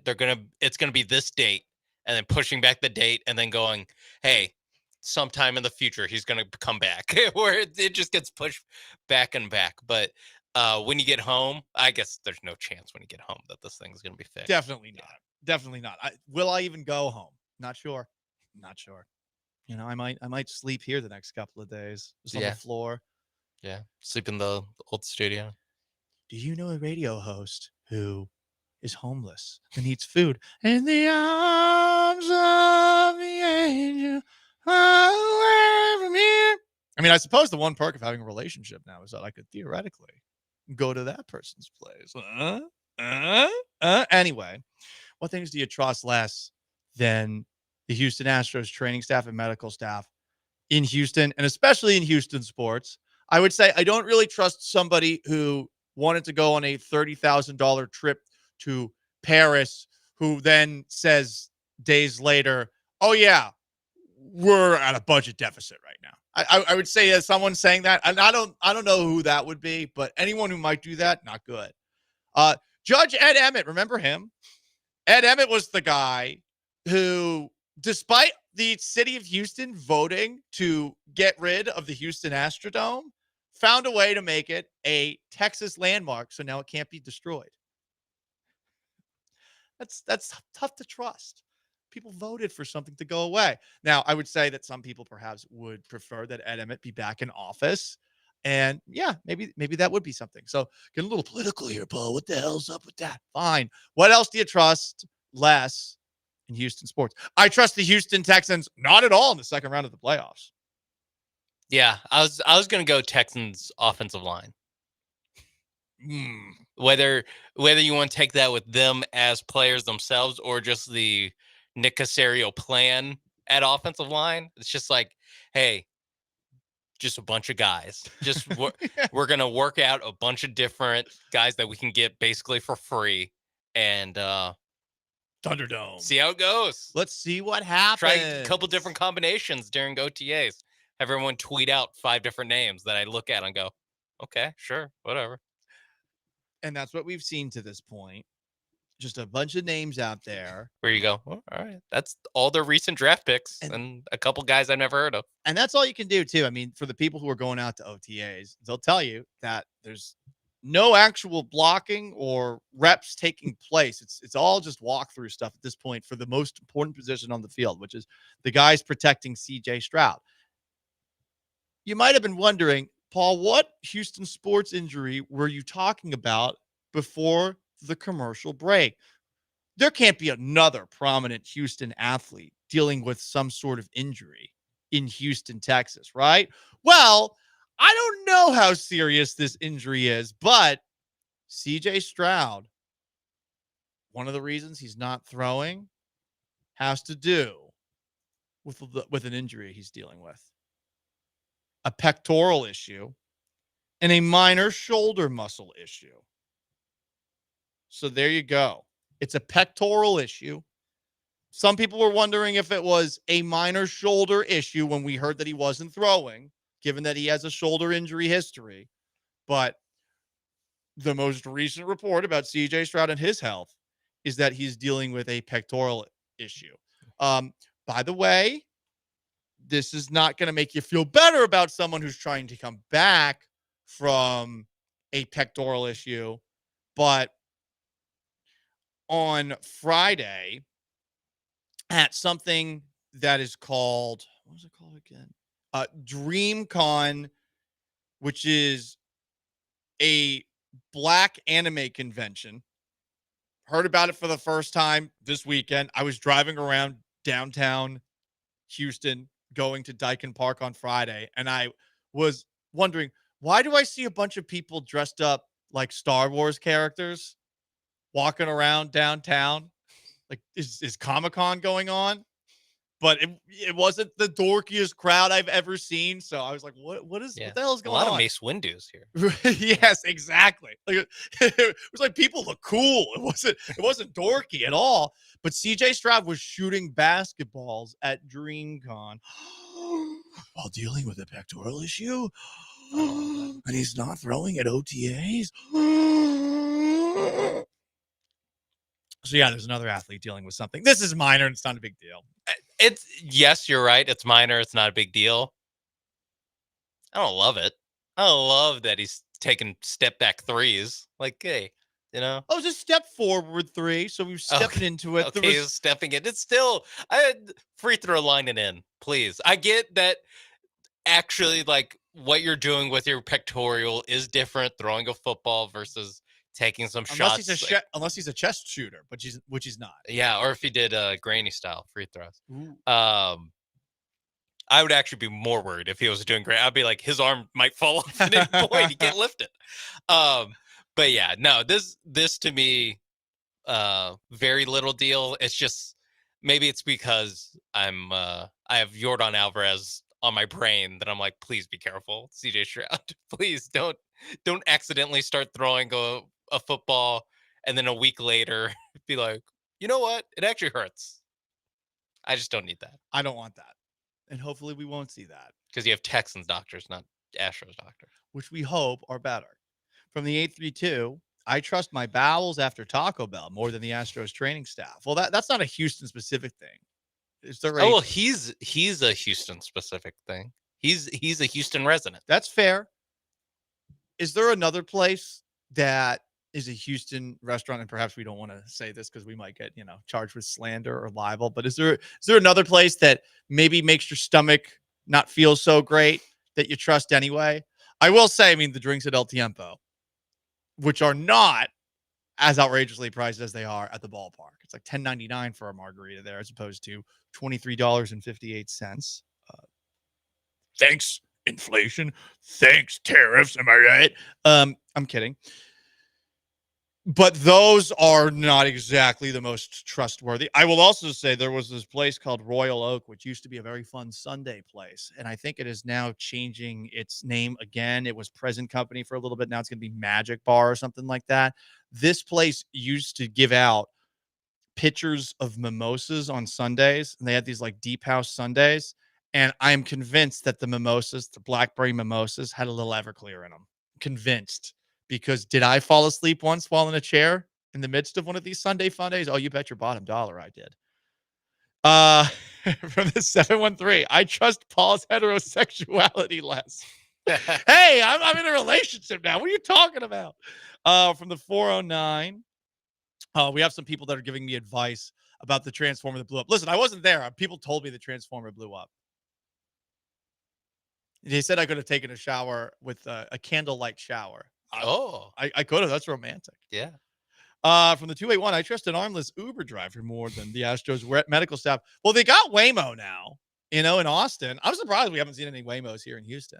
There's a lot of Waymos in Austin. I would not. I trust Waymos less. I think I trust them less than an armless Uber driver. Because if you're an armless Uber driver, that means you have a system. Yeah. That at least you're doing something. Yeah, that can work. What about the owners, I guess former owners, of Turkey Leg Hut? Do you trust them less? Would you trust them yeah, less? I mean, they committed arson. I mean, they were caught on camera doing the fraud thing's one thing, but the arson against your competitor, like, geez, guys. Eric the driver, I trust the Galveston water to be crystal clear more than I trust the Astros training staff. Has it ever been crystal clear? Yeah, for a couple days. Oh. It's been clear in the past. From the 281, someone says that El Patio blue marks. Oh, that's actually pretty close to here. Are a little bit crazy. Okay. So maybe he trusts those less than he trusts the Astros training The staff. power grid. I guess that's not Houston specific. That's more Texas specific, but just the state's power during storms, hurricanes, or otherwise. Trust that less. It's always just in the back of your head of just like, could be 10 days I go without power.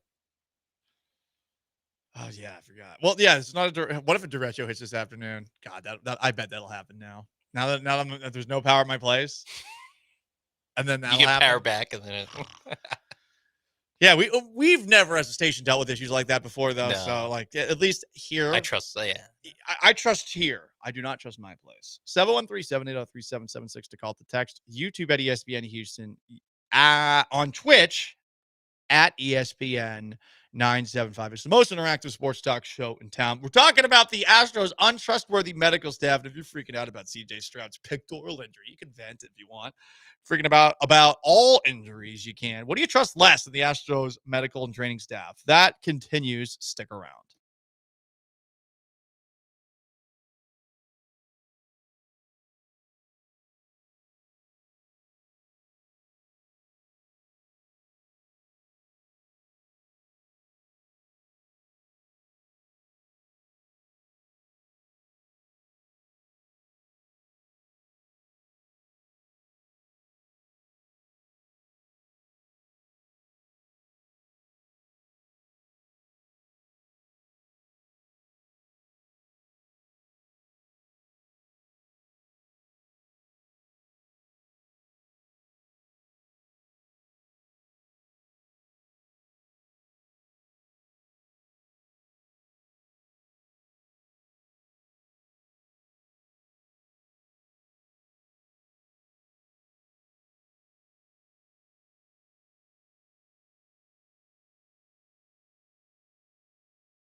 It's the Paul Gallant Show. On ESPN 97.5 and 92.5. Live from the Veritex Community Bank Studios, here's Paul Gallant.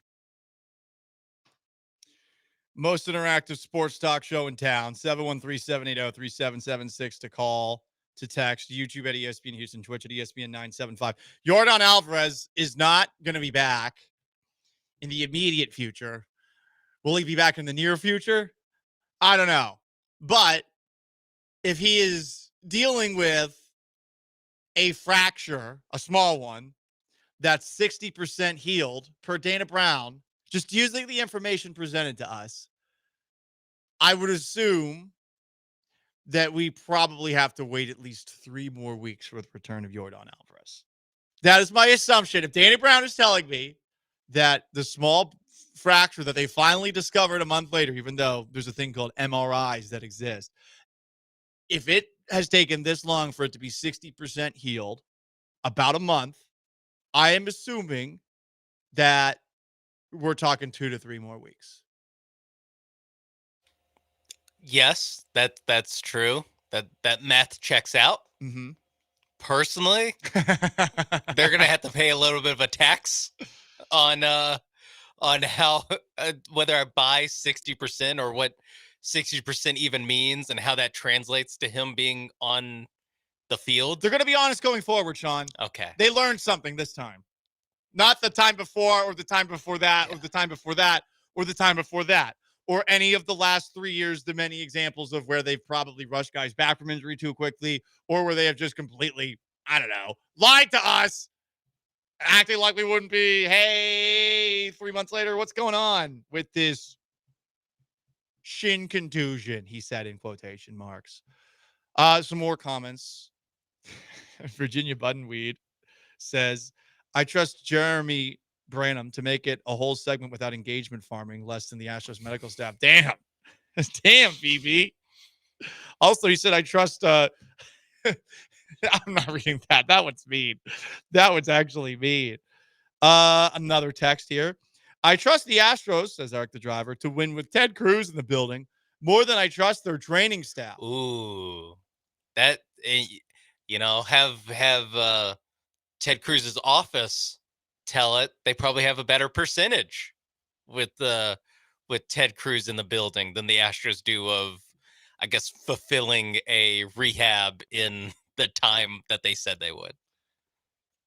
From the 832, I trust Lance Zierlein's brisket more than the Astros training staff. At this point, is it a bit like when Lance posts fine meats on social media? Like, is he just expecting to get a lot of people dumping on it? I think so. I get nervous posting food online because people constantly criticize it. I mean, one time I made this awesome breakfast and my bacon's like a little burnt. And they're like, ew, you're a savage. You like to have charcoal bacon? And I was like, yeah, that's how it's best. Yeah, but then if you had the undercooked one, people would be like, why isn't this bacon cooked? So you just can't win. From the 281, is it sad that I trust the fake toll road authority letter violations more than the Astros training staff? That's right. They never send you anything. Because I used to, that little, when you get to Austin, if you're driving on 71, there's that one spot where you're driving under this huge road and you're supposed to get off the highway for basically like 2 exits to avoid the toll. One time I was just like, screw it. They'll send me a letter in the mail. Yeah, they've never sent me a letter in the mail. So that is an empty threat. Interesting to know. Yeah. And when you get a text from like, you have an outstanding whatever, you need to pay it to the That's always Texas DMV. Yeah, always fraud. But I might trust that like once in a blue moon. Maybe that might actually be true, more so than I believe that Yordan Alvarez has a 60% healed hand. Why are people so upset? It's most of the way healed. From the 713, I trust a certain radio station's reception more than the Astros. Hey, there's 2 bands and an app. Yeah. And YouTube and Twitch. HD. You have no excuse. You can watch this show, right? You can watch this show while driving. Yeah. Sounded fine on 92.5. Mm-hmm. It does. That's true. From the 713, I trust the Texans to win a game this year by only kicking field goals instead of the Astros medical staff. Well, I mean, early in the year, They basically did that. They did that a lot because that's all they did. They snuck one touchdown in and then kicked 6 field goals and would win games. So I think I trust that more. I trust Kaimi Fairbairn. It's Brucey says, I trust a risky fart less than I trust the Astros training staff. Oh, there's nothing worse than the fear, the anxiety before you're about to let out a toot, but you don't know what else might be coming out with it. That's no fun. That's no bueno. From the 832, I trust the city to fix the thousands of potholes in Montrose more than I trust the Astros medical staff. I mean, they're everywhere. Is it at its worst in Montrose? Because I know there's been a lot of construction in Montrose recently. Paul, how do you know Montrose? Well, what? The person I'm seeing lives there. Bet he does. I know. Let's set myself up for that one. What else do we have? Yep, another one. Potholes. I trust pothole correction. From the 409, I trust that Jeremy Branham could not talk for 30 seconds more than Astros management. Damn. Why is Jeremy? What is J-Bone taking pot shots for? J-Bone sits and listens. A lot of pause there. Oh no, I didn't know. Yeah, he sits and listens and waits to jump down your throat if you say something wrong. Yeah. He waits. He waits for you to say something and then he tries to correct you. Now Brian McDonald doesn't always, but hey, listen, sometimes he's got important things to share. Share it with the class. What else do we have here? What do you trust less? I keep on saying less than instead of less. From the 409, I trust 2024 playoff Presley. Oof, that's Stresley. Oh, playoff Tucker. More than the Astros training staff. Playoff Tucker, yeah. That's true. From the 832, I trust John Granado to not say something boomer more than the Astros trainers. This is turning mean, guys. This is actually just turning mean. I trust the Astros to score 3 runs the day after scoring 10 plus more than the Astros training staff. That's a good one. I trust Laramie Tunsil not to false start more than the training staff. I would also say, honorable mention, Jadeveon Clowney not to jump off sides more than the Astros training staff. Or Tunsil to be at practice. Who do you That trust too. more? Tunsil to show up to practice or the Astros training staff? Astros training staff, actually, on that one. Same with also Jadeveon Clowney. And Yeah, DeAndre Clowney. Those 3 never went to practice. Yeah. Oh, damn. From the EDF, this is probably too far. I trust Putin more than the Astros training staff. I'm not going there. I'm not going there. Anyway, there you go, guys. Here's your 10-minute drill. I hate the OTAs so much. I'm tired of reading people talking about them. There you go. There we go. That's it. That was the 10-minute drill, everybody. 713-780-3776 to call it the text. YouTube at ESPN Houston, on Twitch at ESPN 975. You know what? As far as trust goes, I do not trust this massive success story in sports. I do not trust their new home to handle them. Who am I talking about? We'll discuss on the other side. You can weigh in on untrustworthy things relative to the Astros training staff as well. It's the Paul Gallant Show. Stay put.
You're locked in with the Paul Gallant Show on ESPN 97.5 and 92.5. from the Veritex Community Bank Studios. Here's Paul Gallant. Things to trust less than the Astros training staff. Should I trust CenterPoint Energy to fix the transformer that blew up on my property, which is not the transformer that they were supposed to fix last week that they have not yet fixed? Should I trust them, as they have now said, to fix the transformer by midnight? I think I trust the Astros medical staff more than I trust CenterPoint on that. I think CenterPoint will eventually have it taken care of by midnight. Yeah, no, because I forgot if you shared this on air or off the air, that there's a different transformer that they've scheduled to come fix. Not the one that just blew up, a different one. Nope, it's a different one. And they had been pushing back the dates of when that maintenance would occur until sometime in the future. Which clearly meant that they knew that there was something up. Yes. The other one blew up, though. It is a lot like the Astros. Yeah. It is so much like the Astros. It is a little bit. Just a little bit. But with CenterPoint, everyone is aware of it. Yeah. With the Astros, there are still some people who are coming around to this, that the Astros, when they talk about injuries, are generally full of it. And unfortunately, the people who are made to appear most full of it are Joe Espada and Dana Brown, who I think are getting railroaded by the Astros on that front. Just let the doctors talk. Let the doctors talk. And if you need a fall guy, you have one. The weird thing is, like, you've had a convenient fall guy for the last couple of seasons, given the many injuries that the Astros have been through, whether it's elbow injuries or it's shoulder injuries, because you've seen a couple where there's been guys rushed back from it. Jake Myers, JP France. It's enough of a track record where can you at least make some changes and make it seem like you're aware of it? Because it is a bit embarrassing. It's not the end of the world embarrassing, you know? Like it's mustard on your shirt, but it's a lot of mustard. You know, the shirt looks yellow. Yeah, and it's back-to-back seasons where with this one of your best happened. hitters, right? Where imagine if there's back-to-back weekends where you're hanging out with your friends and you get mustard on your shirt both times. Like the first time it'd be like, hey, it happens. It's not great, but whatever. The second time, now you're mustard on your shirt guy. Yeah. Old Musty over Yeah, here. you're going to get a nickname off of it. Do you trust ESPN to let Inside the NBA cook? I'm not going to lie. Saturday night, we were at Shiloh Club. And as I watched the Indiana Pacers eliminate the Knicks, congratulations to the Knicks on their second round championship. As I watched the Pacers take New York down, I found myself watching the post-game show on mute, by the way, and feeling strangely sentimental, thinking to myself, damn, that's it. Because Inside the NBA will be moving to ESPN/ABC next year. I do not think that ABC will allow the show to have the freedom that it used to. And is that the end of the world? I don't know, but there are very few pre- and post-game shows that are destination viewing. And call me old-fashioned, but I actually miss the era where we all watched the same stuff, even if the same stuff wasn't necessarily of the highest quality. It wasn't that long ago that after an episode of Game of Thrones on a Sunday, most people, not everyone, but most people would have watched it and talked about it with one another the next day. We're in a different place now, but we're also there in sports. I mean, there's a bunch of different Speak for Your Pizza shows on ESPN and Fox, and there's also all sorts of different podcasts in addition to that. So it's rare that there is a shared collective experience that we have. Inside the NBA was one of the last ones in the TV side of things that was not an actual game being played. And now that it's moving over to ESPN and ABC, it's going to be the same pieces, but never underestimate in this industry the ability of bosses to step on creativity because they think that they know better. And I get it. everyone wants to have some input on how a show goes. But I'm a big believer, and it's one of the things that I love the most about here is I believe you have somebody let you do what you're going to do, get out of the way, give you some pointers from time to time, but stay out of the way. This place does a great job with that. I've never felt more free on the air. I love it.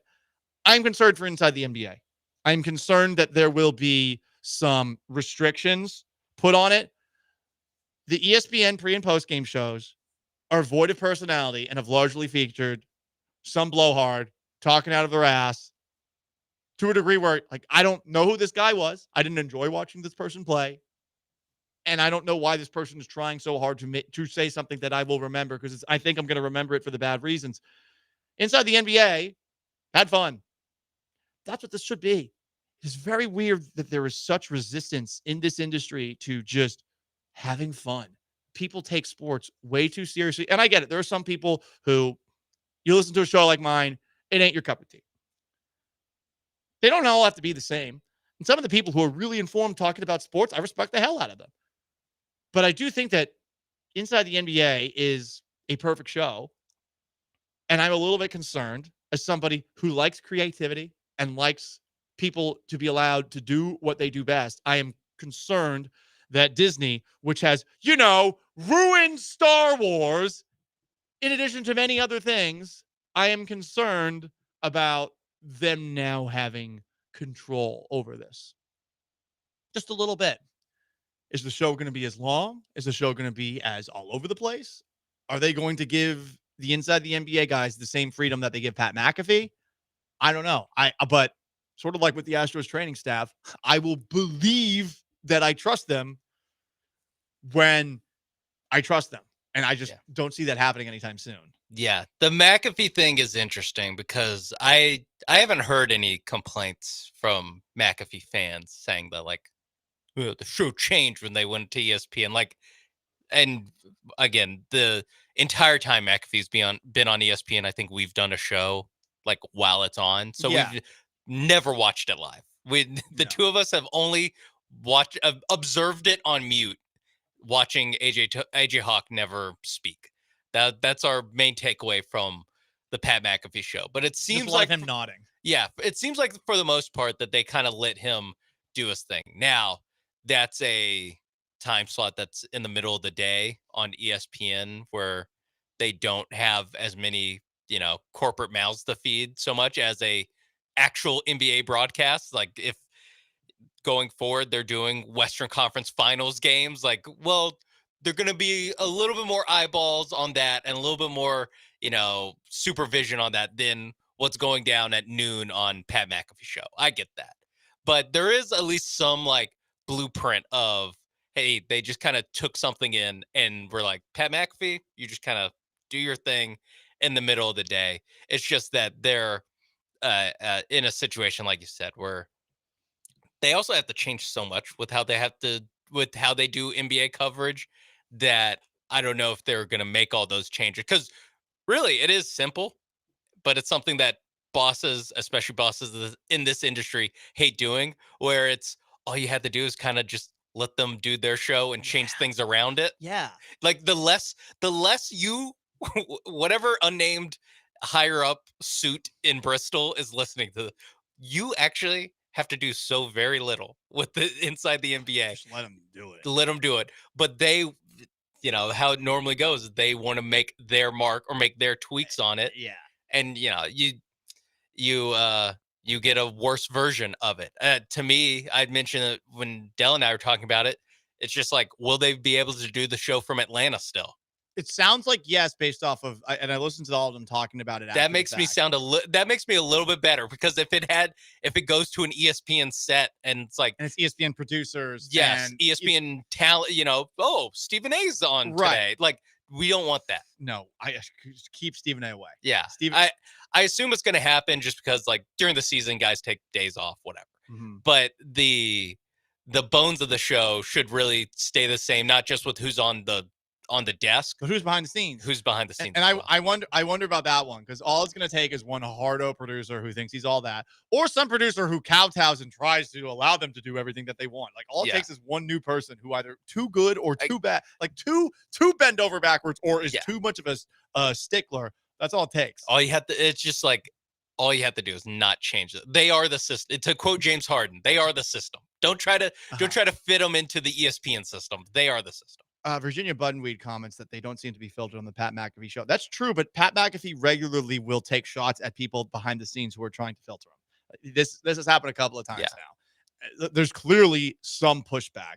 Now, with Pat McAfee, who is a former Colts punter, versus Charles Barkley and Shaquille O'Neal, good effing luck on the last argument. If you're one of the suits, like you do not matter. It's also like Barkley is a guy who could like just take his ball and go home at any point. Like he's already saying, he's already doing it. Yeah, he's already saying like he doesn't want to work for ESPN, or he doesn't want to. He doesn't want to do what the ESPN people have to do, which is, it's part of the reason why no one watches the halftime show or the post game coverage for ESPN stuff, is because who's on the halftime and pregame shows for the ESPN games? It's Stephen A. Smith, who you watched earlier that day.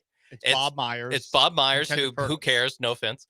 And it's Kendra Perkins, Bob Myers. He watched 3 times a day. Yeah. Like it's saying something usually stupid. Yeah, it's guys that are all on Get Up, all on First Take, all on the NBA Jump show. Like they just recycle the same talent all throughout the day, where on Inside the NBA, you have the opportunity to be like, oh, here's some guys talking about it that we haven't heard for the last 12 hours and haven't gotten social media clips sent to our phone about. Good point, because I mean, since they're, especially in the regular season, on seemingly once a week, twice a week, which they'll probably be on more, and I wonder how they like that ultimately. But because you hear them so little, like everything that they say matters a little bit more. It is an event. Where the everyday nature of it, and you heard all of these people say all of these and things. They have to have an opinion about Tyrese Halliburton today, or how do we make it about the Lakers, and how do we make it about the Knicks, which is the other thing that ESPN does a little bit too much of. So I am curious to see what happens on this show going forward. I mean, there's a good chance that it is as it always has been, but I think there's very little chance that it's like the exact same. I think there will be changes, and I think everyone will definitely say it's worse because it's easier. What percentage chance? What percentage similar do you think it would be? I think it will be like 60 to 75%. I think that they're not gonna be able to do the breaks the way that they do it. That's just too big of a change of how ESPN does like the halftime show, which is there is no halftime show. It is just like a 90-second conversation sandwiched around commercials. Like that doesn't work for Inside the NBA, but I don't know how they can bridge that. You got to have something more than that, though. And also, and the post-game show, because normally the big games, they go straight into SVP. Can the NBA get rid of, or can ESPN get rid of this stupid thing where they will throw to a commercial break and then they come back for like 12 seconds with a highlight, and then it's like, and then they go back to the commercial break? Can we get away from that? Probably not, though. Probably not. Yeah, or the game is going to have a bunch of commercials. Like they're going to have to move it around. I don't know. He is Sean Mapes behind the glass. I'm Paul Gallant. Paul Gallant Show, most interactive sports talk show in town. 713-780-3776 to call to text. YouTube at ESPN Houston. Twitch at ESPN 975. Yordan Alvarez is going to be out a little bit longer, or a lot longer. Are you bothered by the way that the Astros training staff has communicated this to you? And does that matter? It's the Paul Gallant Show. Stay put.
No Astros game tonight. They split their 4-game series against the Tampa Bay Rays from Thursday through yesterday, despite being outscored 30-9.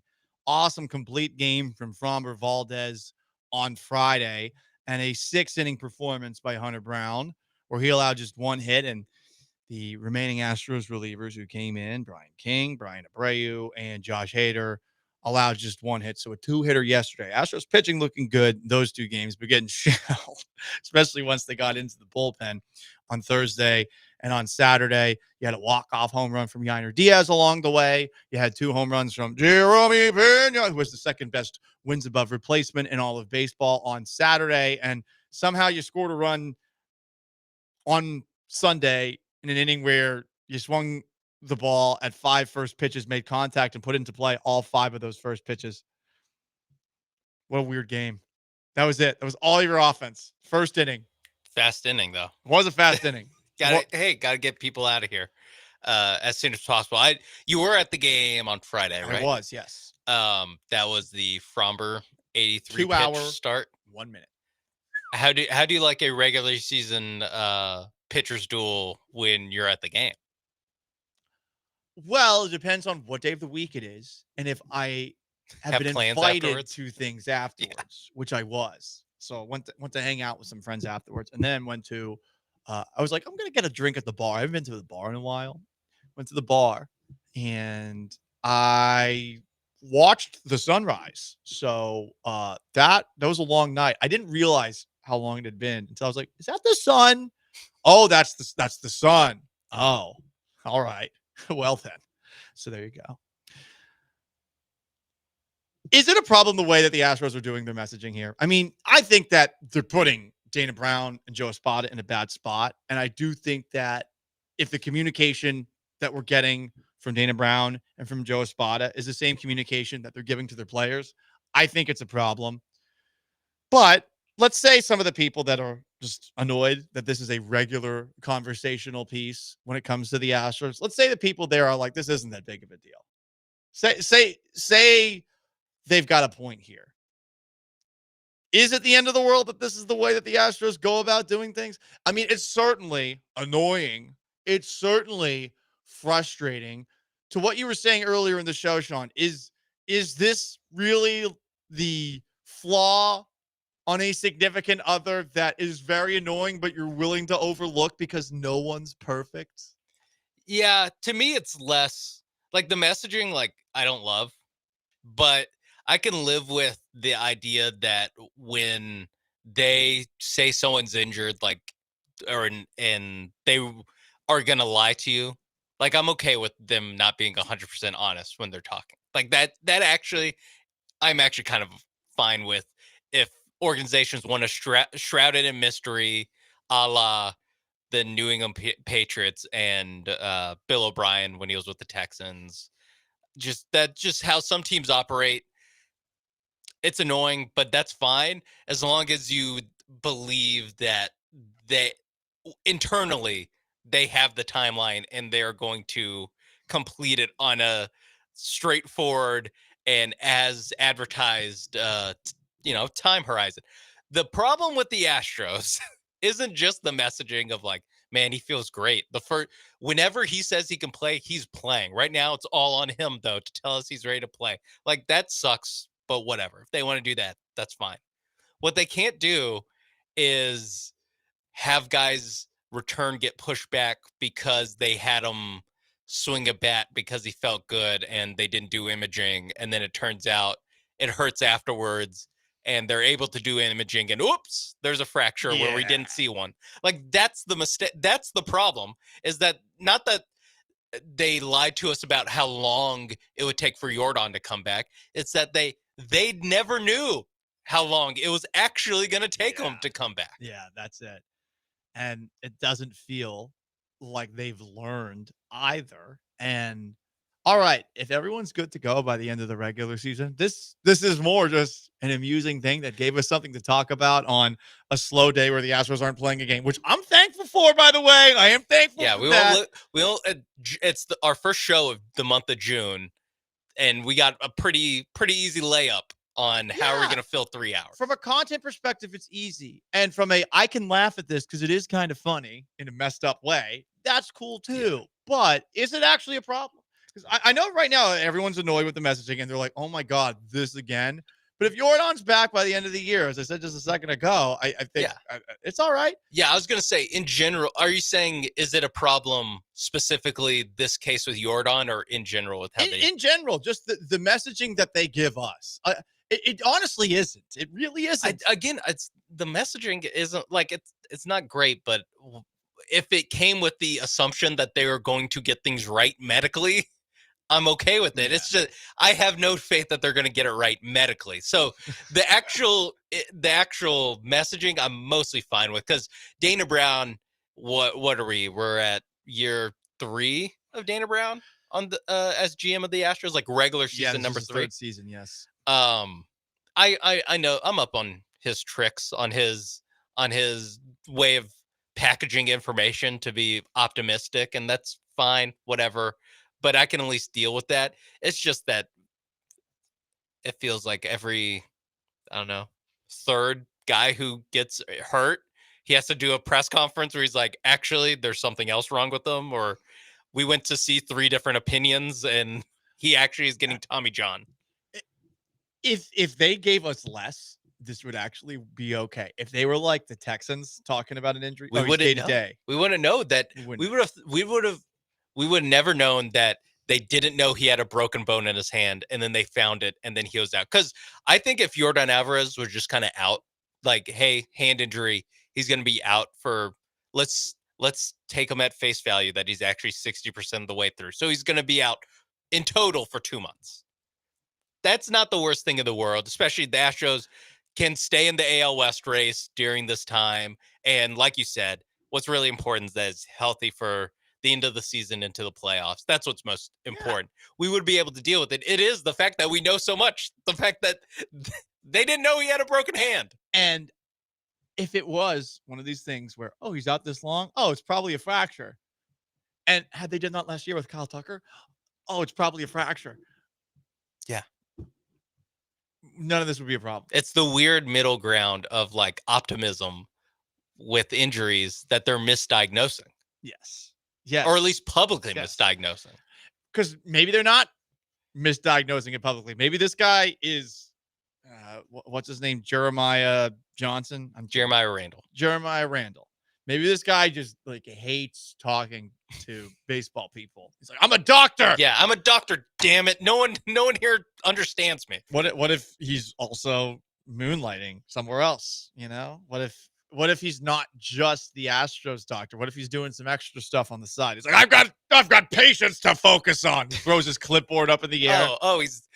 He has a overnight shift. Yeah, I care so much. I can't stop caring. Okay, he works for the pit. I don't have time for a press conference. I'm saving lives. You know, I had to cut off this guy's leg because he got shot by a musket. We don't have as many amputations going on anymore. I'm trying to think like what would a orthopedic surgeon have been doing before sports were a billion-dollar industry? What would they have been doing? I mean, like probably like trauma field or something like that. Yeah, it's probably still like, orthopedic surgery. It's just that the way someone broke their hand isn't playing baseball. It's, being a construction worker or something. Yeah. They just broke their hand because of. Hey, we were working with. I got to get back to Vinny from the docks. He wouldn't give me his last name. Don't worry about it. I'm walking here. That's the real thing. Is this Dr. Mob connected? Shot me by the glass. Allegedly. And the satire. And we're being very satirical here. This is a parody segment. On YouTube at ESPN Houston. On Twitch at ESPN 975. You want to get in, 713-780-3776 is also how you call. And it's how you text. If you want to keep on weighing that, you can. We still are getting some great contributions on things you trust less than the Astros training staff and medical staff. It does make me feel a little uncomfortable with a lot of the elements of this fine city that we live in. But it's the Paul Gallant Show. Stay put.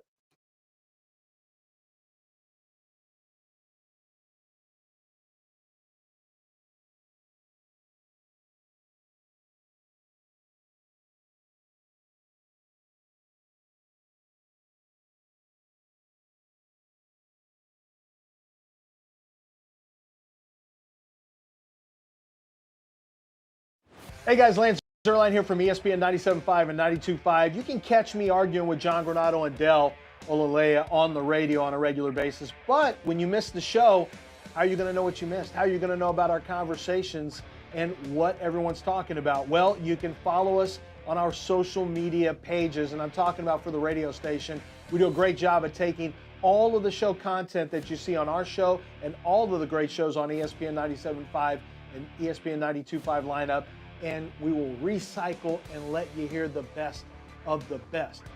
Conversations about big wins, the most disappointing losses, who's doing a good job as manager or head coach. We're talking about it all. Do not miss it. Listen to the radio as often as you can.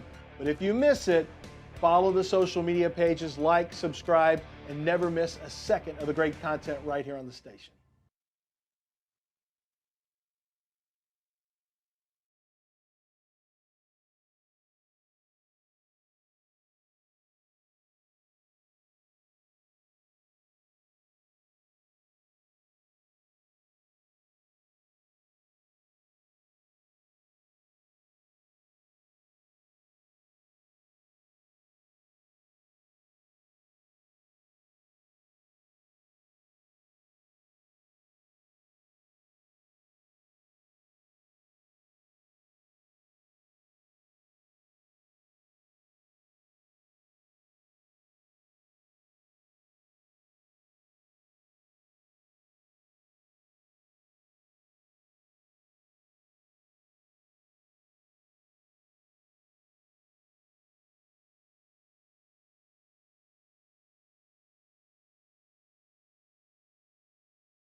It's the Paul Gallant Show, On ESPN 97.5 and 92.5. live from the Veritex Community Bank Studios. Here's Paul Gallant.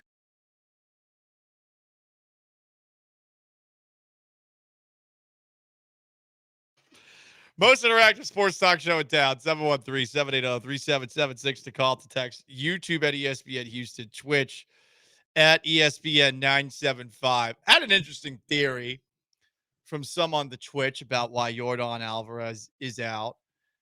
This is perhaps better for a tinfoil hat Thursday take, so maybe we bring it back. Some, specifically allegedly per se 69 and Clutch City, are wondering whether or not this is just the Astros giving Yordan Alvarez load management, and this is an easy way to do it, giving him a little bit of time off. Because you will notice no one was blaming the Astros medical or training staff when talking about it. In fact, you've more had Dana Brown saying, well, maybe we should have done this. Maybe we should have double checked the MRI. Maybe we shouldn't have had him do batting practice without knowing. And Yordan was like, maybe I should have taken this a little more seriously at first instead of thinking it was a muscle strain. Like, you've gotten a little bit of that. So now we got a straw man to be mad at, and Yordan can't take a vacation. I'm not suggesting this. This is a conspiracy theory by a couple of Twitchers, but I could see the logic behind it, that this is just a way to give Yordan Alvarez some load management or PTO, because he's not playing every game. He's not. But can they do that without the, like, whoops part of the plot?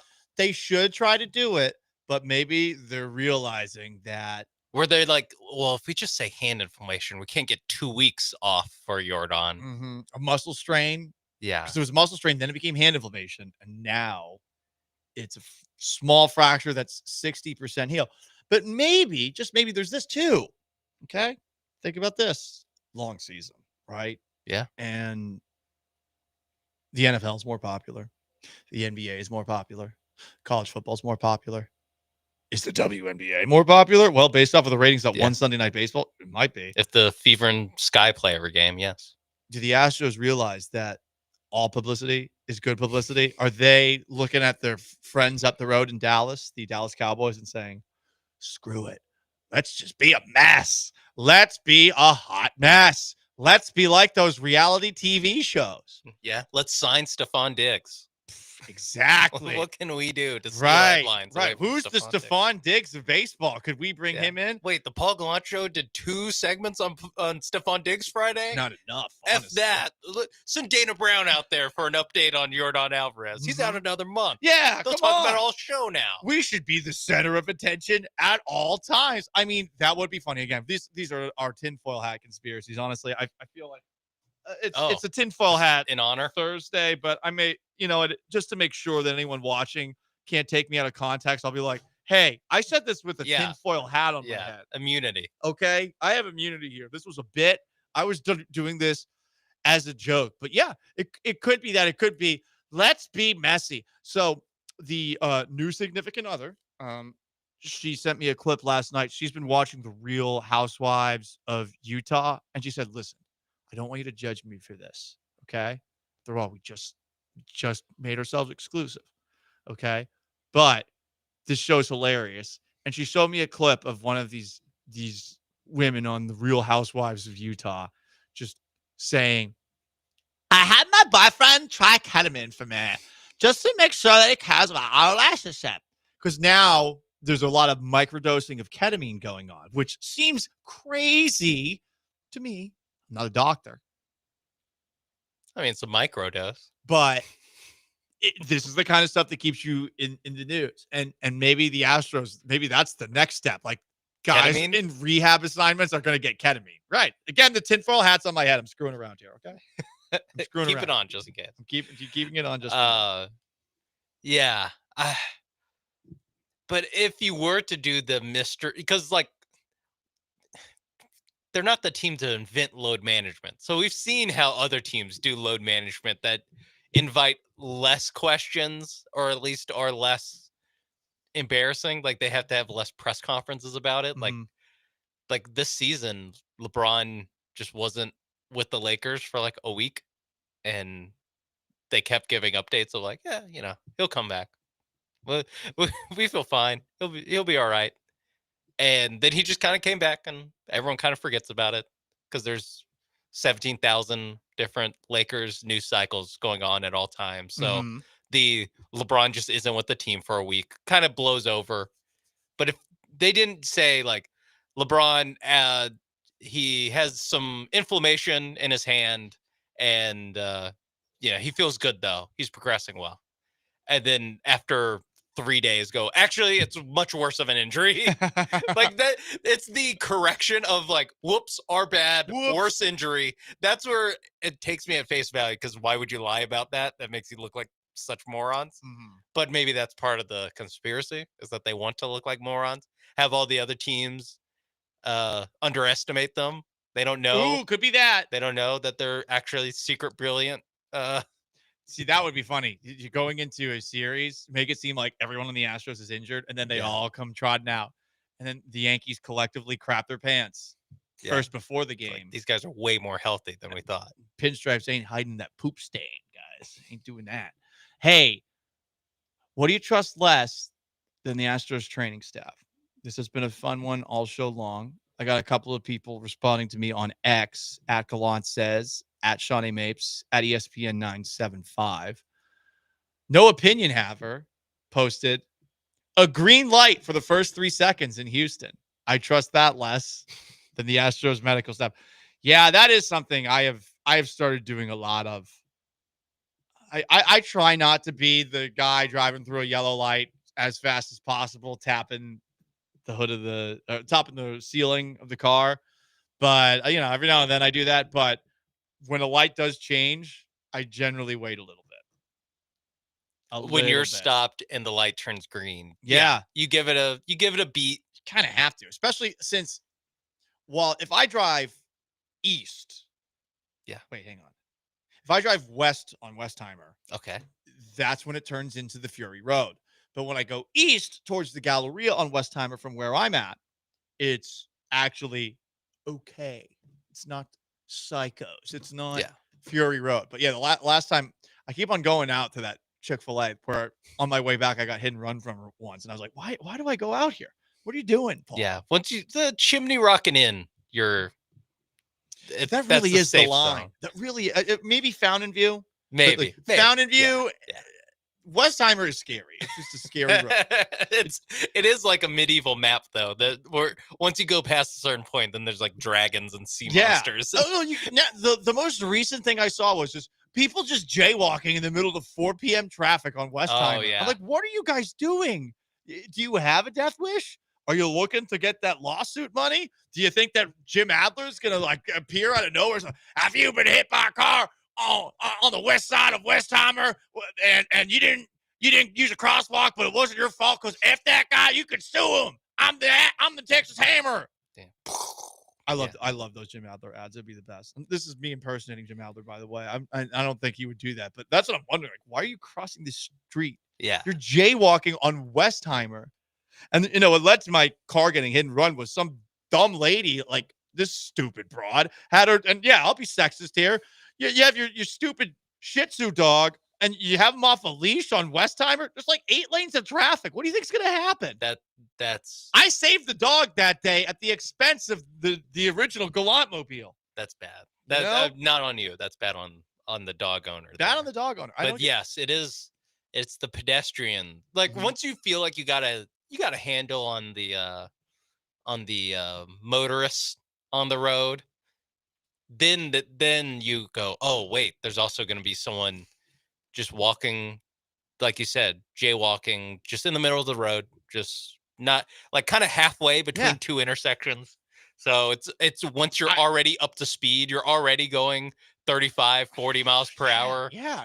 And then there's just a guy just full walk. Not the fake hustle. Yeah, not even hustling. Just like a walk. Just a long stride. Just looking at you. And multiple people doing it at the same time. I'm like, do you want to die? I don't know. But again, I trust the Astros training staff more than I trust someone jaywalking on Westheimer.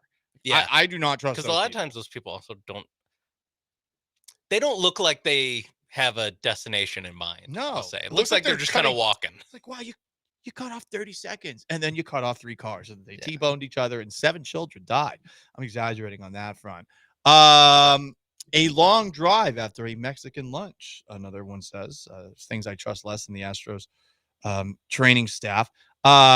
Big Dill says the meteorologists, the Galveston waters. I will not go in the Galveston waters. Yeah, you don't know. I actually trust the Galveston water to be dirty and possibly radioactive. Do you trust any water in Texas? I ask that because the warm lakes are the ones with the brain-eating amoebas. Like, I don't go under the water in any of these places. No. Even tubing, no. Like in New Braunfels, I'm not putting my head under the water. I was going to say tubing, but you're floating on top of the water. Your butt's in the water at most. Yeah. Maybe your feet, like you get out for some reason, like, and your feet are in the water. But yeah, no, I'm not. Lower than my chest is not going in the water. Any natural body of water. Any non-chlorinated water. Yeah. Chlorinated. Pools, I'm good. I'm cool with pools. What if there's pee in it? Do you trust children to not pee in a pool more than you trust the Astros medical staff? I'm lucky to be at a point in my life where I'm not in a lot of pools with small children. I'm not either, but whenever I see a kid in the pool, I get out. Or public pools. Not really in that game anymore. And I know a lot of adults, they go in the pool, but I assume that you are not a disgusting beast and have some decorum. So if you're in the pool, I wouldn't expect it. Yeah. But if yeah, no, there's definitely a percentage. There's a percentage of adults that will tinkle away in the pool. You should be sent to jail. Yeah, but at least there you can. It's not your fault. You can shame them. When it's a kid, it is like kind of like the kid should know better, but they are a kid, whatever. But if it's 28-year-old, you're like, what the hell's wrong with you? Get out. Go to use the restroom. What are you doing? I think the NFL did it again. It is June. Do we have 2nd. breaking news? The NFL did it again. I think the NFL did it again. Is it Ronald Darby related news? No, it's not. Oh. It's not. But the Texans do have some breaking news. It's the Paul Gallant Show. Stay put.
You're listening to the Paul Gallant Show, On ESPN 97.5 and 92.5. live from the Veritex Community Bank Studios. Here's Paul Gallant.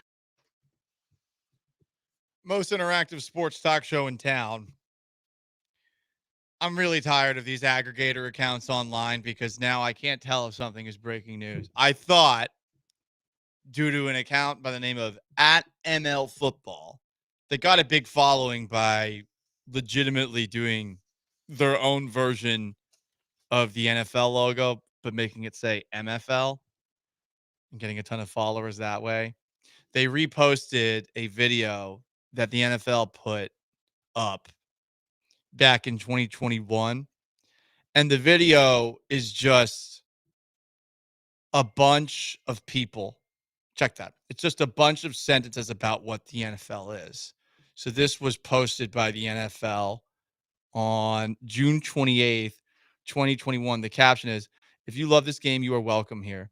Football's for all. Football's for everyone. And essentially, what it shows, this video that was reposted from a couple of years ago that I thought the NFL did again, it just shows, hang on, I got to mute it for a second. It says football is gay. Then it says football is lesbian. And then it says football is beautiful. Then it says football is queer life, exciting, transgender, power, tough, bisexual, strong, freedom. Football's American. Football's accepting. Football's everything. Football is for everyone. There you go. So, yeah. Mari Vino comments on YouTube in a very Gen Z way. Bro thought he had breaking news from the MFL Twitter account. I am annoyed because it says in that post that the MFL put up there, trending. It's like, yeah, you made it trend, a-hole. Yeah. You brought it back. Yeah, I went to the ML football page to look for this. 4 minutes ago, they posted trending new free agent NFL quarterback Desmond Ritter's DoorDash ad from last year. Mm-hmm. What's trending is a guy who's not in the league anymore, the DoorDash ad that he had from last year. Des Bryant reposted it too. And so now everyone thinks that the NFL just did this again. So there you go, there's an old video of CJ Stroud as a cameraman for a vlogger from 2020. Huh? There's that. Wow, ML football really it's Kyle Pitts trade updates and Johnny things Smith from trade updates. Things from like 3 years ago. Mm-hmm. Because there's also Jameis Winston doing an inspirational speech in front of a Browns logo, like Browns logos behind him. They're doing the old Darren Rovell thing where they probably have a bunch of things saved for specific days, and they're just reposting things from these specific days as if they're new and that they need to be discussed. And I apologize for bringing that up. No. Do we want it? There's a video of Stephon Diggs on the Pilates machine where he falls off, and the original video is from June of last year. So they're just reposting everything from a month ago right now. Okay, so a year ago. We've learned something new. By the way, we do have breaking news on Stephon Diggs. That he fell off the Pilates machine? No. Last year. First off, Stephon Diggs, who some Patriots reporters said was on the verge of being cut. Per Scott Zolak, who works at the Patriots flagship station, he had said, yeah, the Patriots, in addition to the video where with a couple of girls on Cardi B's boat, he says, with a bag of pink powder in his hand, what do you call me? And they say, Daddy. And then he gives them the bag. In addition to that, he's at OTAs. He's looking great. Oh, yeah? He looks great. But also, more importantly, Cardi B posted a picture of she and Stephon Diggs about to make out on the boat to her Instagram. So it seems like there's no trouble in paradise and that Stephon Diggs stays winning. But who's losing? Because it's Monday. Who has a case of the Mondays? It's time for a case of the Mondays.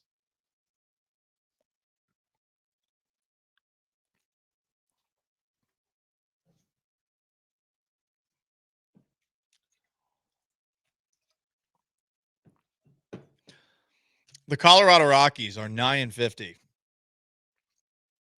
Hunter Brown has 8 wins. The Rockies have played 59 games and have 9. That's tough. Because Hunter Brown only pitches every 5th day. Actually, for part of the season, it was every 6th day. And he can even pitch well and not get a win or a loss. But the Rockies,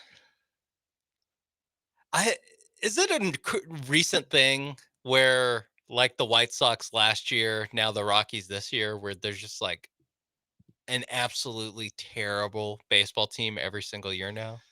Yeah, because there's a lot of teams out there that are just not spending what they're supposed to. But like the Astros weren't like this bad. No, they weren't, but they weren't watchable either. No, they won like 58 games. Like they were terrible. But this team was crying a month ago in press conferences. And by the way, they have already fired their manager. So, I mean, what else can you do at this point to shake things up, to get people excited? Bring in, I know. Open tryouts. Open tryouts, or bring in a cardboard cutout of the owner with different pieces of their clothing that's removable after each win.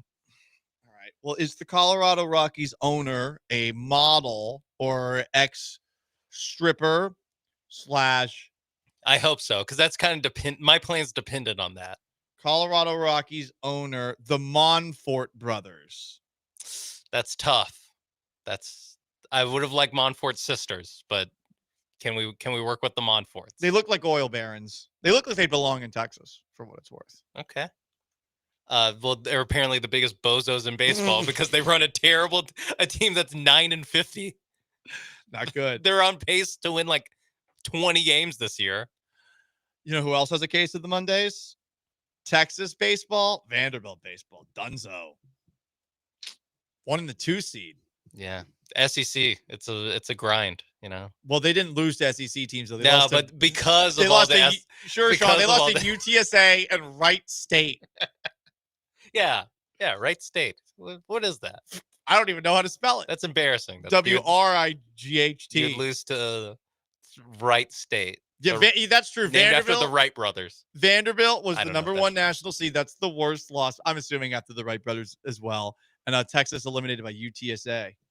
You see what old Schlossnagel had to say about the loss? He said a lot of things. He seemed like he said gig 'em at one point. Did you not hear that? He said gig 'em? On accident, but he said it. Here, I'll see if I can pull it up. Wow. Well, that's wild. I do know that Schlossnagel, when asked about the lack of crowd support at the regional this weekend, quote, "It's difficult when 75% of your fan base actually attended UTSA. They've got no clue who to cheer for." What? At this point, is this another ML football? Did I get bamboozled by this? This seems like something that might have been riffing off of accidentally saying gig 'em as opposed to hook 'em. The more that I think about this, it's definitely possible. Here, I can't trust anything online in the middle of a show anymore. We need our interns to do my homework for me.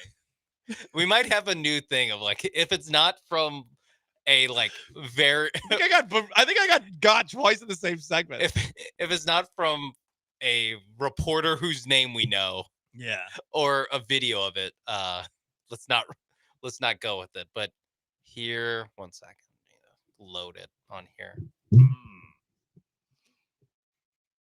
Case of the Mondays, though. Texas and Vanderbilt baseball, that's Jim for sure. Schlossnagel. Field, he showed us the sign of that right there. Coach, we appreciate it. Good luck today. Thank you. Yeah, look. Oh man. The correction, you can't really hear him say gig 'em, but the way he says hook 'em makes it seem like he's correcting himself. He was definitely correcting himself. Oh, that's rough. Come on, man. You've been here a year. I know. This isn't right after the World Series when you left the Aggies for Texas. More. Who's got a case of the Mondays? Anyone not named Livy Dunn at the SI Swim Week runway show? Imagine thinking you're going down to Miami and you're gonna blow up on Instagram because you're gonna be, an attractive, strong, powerful, independent woman walking down a runway in a swimsuit, and then Livy Dunn walks down and does a split at the end of the runway. R.I.P. everyone. Do you think the other models have like a second? Like, what the hell? Like, that's gotta suck. Like, you're showing us up, right? Because everyone does the same runway model strut. Yeah. And then here's this gymnast who just happens to be one of the most strong, powerful, and independent athletes we've ever seen. Mm-hmm. She's just showing off that she is also an athlete. Yeah. Because they're all walking in heels. They have to hate each other. Oh, right? They definitely do. Girls, as we know, they all love each other. It's always kumbaya. Well, it's also competitive because they're probably all thinking like, I'm going to be the next Kate Upton. Yeah. Like, and there's 25 of them that all think that. Who's this ugly bitch in front of me? Yeah. F her. More. who's got a case of the Mondays? Scotty Scheffler's son, whenever he grows up. Scotty Scheffler won another PGA tour event. Yeah. And immediately after winning, I love this about his wife. His wife always gives him his son immediately after the tournament's over. Guy, I've been taking care of him the last 4 days. Here you go. Yeah. Boom. I'm off the clock. And apparently he had such a bad blowout. You could see it on TV. It was on his back. Like, he blasted off. So that poor kid, if he ever lips to daddy's going to bring this up. Oh, yeah. Like, it's all, like, you can see it. It's on TV. It's in HD. He has a brown streak in his mid back. That's tough because, I mean, where do you change them on a God? Oh, yeah. On a golf course, especially like towards the end. While signing the scorecard? Like you did last time. Yeah. You just threw like some keys on the ground. Here, play with this. Here, play with this while I sign my scorecard. Case of the Mondays. I'm assuming the probably since fired Falcons social media department members who decided it was a good idea to post a Falcons player wearing number 3 next to a Falcons player wearing number 28 from the Falcons X account. You idiots. Oh, no. Why would... Like, there's 2 numbers that if you're with the Falcons, you have to make sure are never shown in the same place. Like, honestly, the Falcons can never have a guy that's number 3 and number 28 who are good athletes ever again. I was going to say, I think they should retire the numbers. Or just not hand them out. Without saying it? Yes. Just not hand them out. You could, I think 28. You cannot give someone 28. Quiet retirement of that, for sure. What if they like are just standing next to each other during the anthem or something? These guys were just standing next to each other at practice, posing. They don't know. I mean, because it did happen. Why would you ever think of that? 6-7 years ago. But the Falcons social media person, and I get it, like they're hiring. It is kind of alarming the amount of people who are coming into our industry that you're like, wait a second, this happened 7 years ago. You're unaware of it. Yeah. This has never been a problem for me. I would say that my knowledge of sports history is sometimes better than my knowledge of what's going on now. But it is kind of alarming, the youths that are joining our field that have no idea what's going on in this great thing that we like to call the world of sports. So there you go. Case of the Mondays. Also, Jordan Spieth and anyone who watched him on his second shot on Sunday, because he almost decapitated a guy. You gotta watch that. Holy crap. That guy in yellow. You're talking about blowouts for Scotty Scheffler's kid. I wonder if that guy got a blowout. Goodness gracious. Anyway, it's the Paul Gallant Show. ESPN 97.5 and 92.5.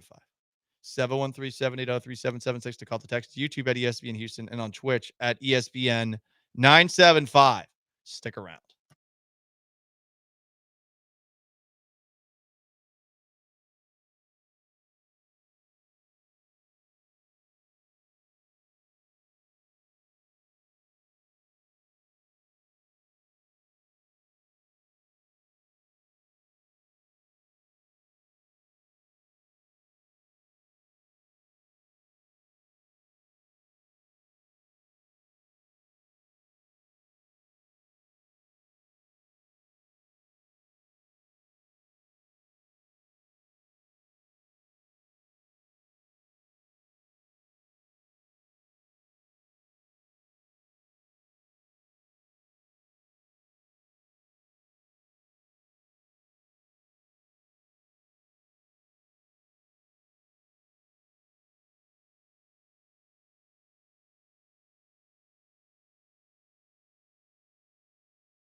It's the Paul Gallant Show, on ESPN 97.5 and 92.5. live from the Veritex Community Bank Studios. Here's Paul Gallant. Last chance to dance, most interactive sports talk show in town. From the 713, especially now with the knowledge that Yordan Alvarez does not appear to be coming back this week or next week at the earliest. A texter asks, Paul, what is it going to take for the Astros to score more runs? I feel like the team is too good to score so low. Is it the hitting coaches? I do think now there is an argument to be made that there is a depth problem. But if you take a look at the Astros over the last month, they did pretty well in May, especially considering that Yordan was out for a lot of it. You do have to have Altuve continue to hit well, and Jeremy Pena continue to hit well, and Jake Myers continue to hit well, and Cam Smith continue to hit well to, I would imagine, stay at the very mediocre pace that you've been at for most of this year. Because it was a long late March and early April, and April as a whole, and this weekend as well. I mean, you won 2 games by 1 run. You scored 2 runs on Friday. You scored 1 run yesterday. I think there's cause for concern, but I think the Astros, and this is, I think, corroborated by some reporting done over the weekend, the Astros seem to be more concerned about their pitching right now, given that Ronel Blanco is going to need a Tommy John surgery. So what's it going to take for the Astros to score more runs? I am of the belief that they need to add a lefty bat to trade for somebody. But what are they going to use to trade for that guy, especially with the mindset that you have to go get probably another starter, just given that you really can't wait until, I think, late July for Christian Javier and Luis Garcia to come back, maybe JP France too, assuming that they will, because there's a chance they might not. I would say with Luis Garcia, I'm a little concerned, given that he tried to come back and then all of a sudden he's getting second opinions on his elbow again. Like, I almost don't even want to risk it with him. Yeah, I feel like you need another like Kikuchi level starter. Rental of some sort. Yeah, of like, hey, this guy, you need him to come in to be a steady 3rd or 4th starter once Arrighetti comes back.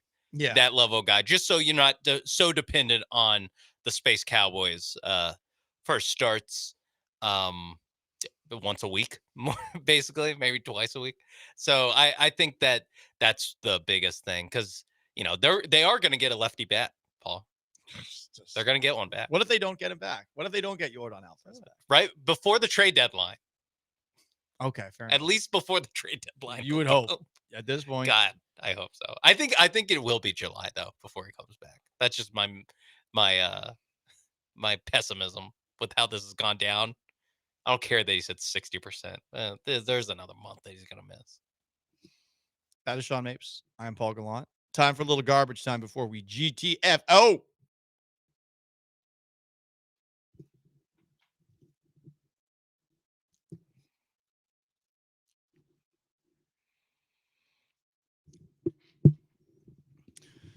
It's a big weekend for female athletes, not just for Livy Dunn and her performance at SI Swim Week, walking down the runway and doing a split at the very end, probably pissing off every other model who was there in the process.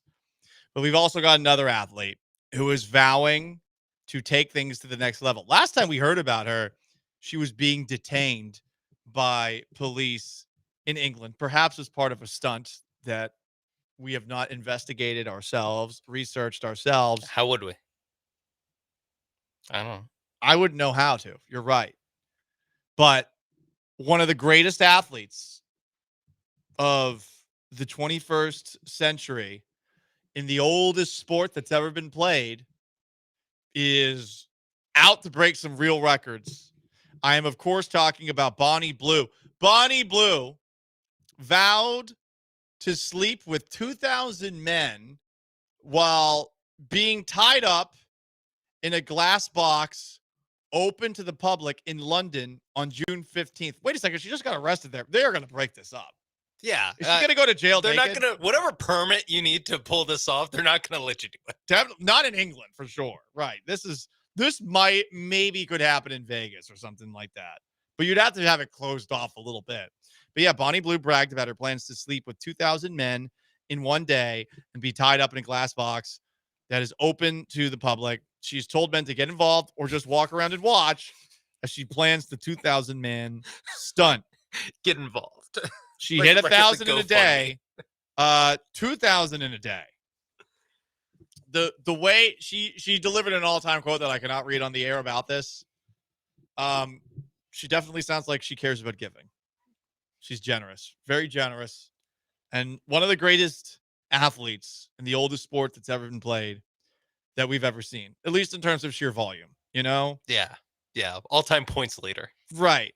You know, and a lot of people, they hate on the all-time points leaders. They're like, oh, LeBron has played for a million years. But, oh, no, like, Bonnie Blue's doing this early, okay? And paving the way for, you know, as a powerful role model and strong. Yeah. To girls everywhere. Oh, gosh. Meanwhile, this is actually some pretty sad news. Remember the sports science guy, John Brankus, who you might remember for some of the wackier Sports Center segments you'd seen. Honestly, one of the few reasons at a certain point in time to watch Sports Center. Sports Science was pretty good, but he has passed away sadly after a battle with depression. This took place over the weekend. I'll just say this to anyone out there: you're not feeling so great. First off, you are loved, and second, there are resources to talk to when you're going through some rough times. As someone who goes up and down and has his own issues with depression from time to time, just reach out to somebody. It'll help you out at the very least. Get started there, and then continue to talk to other people. So that's sad. John Brankus was truly a delight in the sports world, and it's sad to think that that's something he didn't feel, at least based off of this post that was put out by those who run the John Brankus account. So there you go, and that's going to wrap up today's edition of the Paul Gallant Show. Sorry we closed things out on a sad note. Hopefully Yordan Alvarez will provide us with great news later this afternoon, but I'm not holding my breath.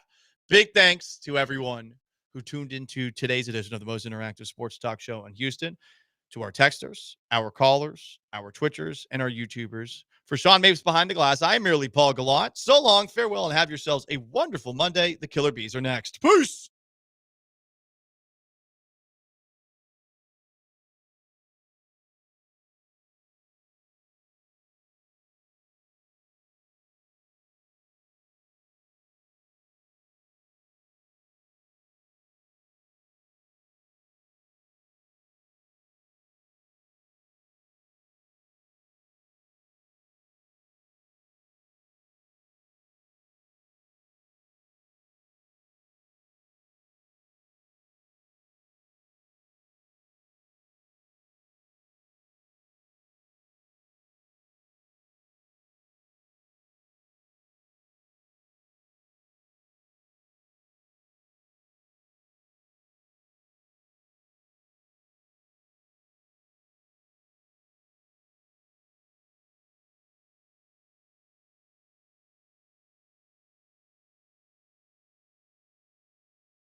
Ooh, what up, H-Town? Hey, how we doing? Not great. Not very good. Okay. I don't think anybody in Houston's feeling very good. Ronald Darby retired. Oh, no. Sad news in the city of Houston. Yes. Easily the worst news that happened since we were on the air last Friday. What to do now in the defensive backfield? I mean, we say it was some levity, but he was cornerback number 3. I just say they he were was your counting on him a backup little bit. boundary corner. It's not the best of news. I say it sarcastically that it's the worst news we've had in the last 3 days in the city of Houston. But yeah, I mean, I'd rather him not be retired than retire. Maybe Nick Caserio was drafting by need when he selected Jalen Smith. Very possible. He I mean, says, I don't know. He says he doesn't do that, though. What could be worse? The Lions starting center did the same thing. I guess it's the season of retirement. Well, he's a way better player. Yeah, I was just going to say that could be worse. The Lions starting center is really good, and Darby was your third corner. Do you think Caserio had any idea that Darby was thinking about retirement whenever the draft was happening? I would say no, but I would think that he had the idea that Darby was a very short-term fix so that for the long haul and or maybe depth-wise to get to the point where you're going to use him, do what you've done in the past and kind of draft for the position that you're going to be grooming for a need more recently than maybe others. Yeah, he signed, I mean, pretty early in the offseason. Like, I would think that Caserio had no idea. Now, I wonder if he was at voluntary OTAs last week. Yeah, I don't remember Do we know seeing his that? name one way or another on all the lists from all the people that said who was participating and who wasn't, or who were healthy scratches, so to speak. Yeah, not that he would be a name that like popped up. Like, oh no, are we worried about Ronald Darby being at voluntary OTA? Probably not. But I wonder if Ronald Darby had the voluntary OTAs and he got a whiff of the Houston Heat and was like, "Nuh-uh, I'm out of here. I'm going to retire at the age of 31 because I can't handle this Houston Heat and what is to come." But that, of course, not the big bad news over the weekend. He's blank on Brandon B-Mac behind the glass. Monday edition of the Killer Bees on ESPN 97.5 and ESPN 92.5. Got to take a deep breath for this one. Yep. It can't be real. Like, this is comedy, right? Like, this can't happen 2 years in a row where you misdiagnose something to the point that you later find out that there was a break. We found out that Yordan Alvarez is recovering from a broken bone in his right hand. It's unbelievable. Jeremy, yes, unbelievable, ridiculous, preposterous, unacceptable. And it's amazing that you and I have been talking about this for quite a while now, and also going over like what has been done, hasn't been done, what they should do with the medical staff, the releases, the PR staff, whatever it takes involving injuries regarding the Houston Astros. And the fact that we are sitting here and we go into the weekend and we find out that we all are anticipating, with all the reports we're hearing from all the people that cover the Houston Astros, it's not an if, it's a when, and it could be as soon as Saturday or Sunday that we could see Yordan back in the lineup. We knew he was going to face live pitching. Then all of a sudden we get this news, and it's like, you've got to be freaking kidding me. Like, this is, here we go yet again. And then there's just question after question after question. You know whether or not you're not going to get the answers to. But then when Yordan decides to speak separately before Dana Brown speaks, you get even more questions because you're like, why wasn't the imaging being done on a more frequent basis? It was, I mean, just to be clear, Yordan spoke after Dana.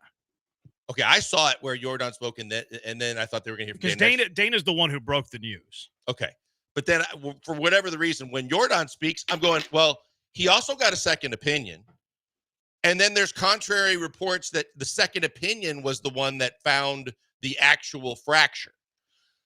I don't know what's going on with all of this, but the medical staff to me is a joke. And how this happens when you're not paying for MRIs, you're not paying for what it takes. So I totally understand if initially there's too much swelling to find a fracture. But the fact is, you could be doing MRIs every day. You could be doing imaging whenever you need it. But the fact that you're sitting here weeks and weeks after he was put on the 10-day and you were told there wasn't a fracture, and then suddenly there is a fracture, but then the big good news is, hey, but it's 60% healed. I don't know what the hell they're doing. Yeah. And then Dana also said that like he could return when he's 70% healed. What? What do you mean? No. Wait till he's 100% healed before he returns to swinging a baseball bat. I always wonder the question that I always ask myself with the Astros training staff, procedures, the front office, PR, like the question that I've always had is it that they're lying and like coy, or are they negligent, incompetent, and even performing malpractice? Because there are times when they get caught up in a lie. There are times when it looks incompetent. Like, I mean, last year with Kyle Tucker, it looked incompetent. For sure. That you don't have to place him on the IL immediately because you think that there's a chance he could return in the 10 days and you don't want to lose games of Kyle Tucker where he could have potentially played. Which, even if that is the case, why not err on the side of caution and make sure that he's right, even if it's not a broken bone. If it's just a bone bruise, that way you get a better idea. The player's not trying to rush back. He's not playing through injury. Err on the side of caution in the middle of the regular season. You're a playoff team. Getting your team to the playoffs is the most important thing. And then he's like running on a treadmill. Oh, there's a break in the shin. He shouldn't be doing that. Like, what ticks me off the most, and there's a lot of things that ticks me off about this. The first one is that Dana Brown and Joe Espada, and look, they're being told the training staff, like Joe Espada and Dana Brown aren't there like reading the x-rays. Like, they're being relayed a message and then they make the best, point or public statement to the media whenever it's asked. But Dana Brown and Joe Espada, as representatives and as spokesmen of the Astros organization, were putting pressure on Yordan Alvarez to come back. They put the ball in his court. Both of them said that as soon as Yordan Alvarez says we're good to go, he's right back in the lineup and we're good to go. They put the ball in Yordan Alvarez's court when he had a broken bone in his hand. The other thing that irritates me about this, he's swinging a bat with a broken bone in his hand for a couple of weeks. Your jabronis on the microphone are calling Yordan soft because we think it's just like a little bit of inflammation on the hand. No, it was a broken bone in Yordan's hand. The second thing is what you just mentioned a moment ago. We know, like, we're not doctors, right? Like, you've been around an NBA team for decades, so you have an idea of the procedure.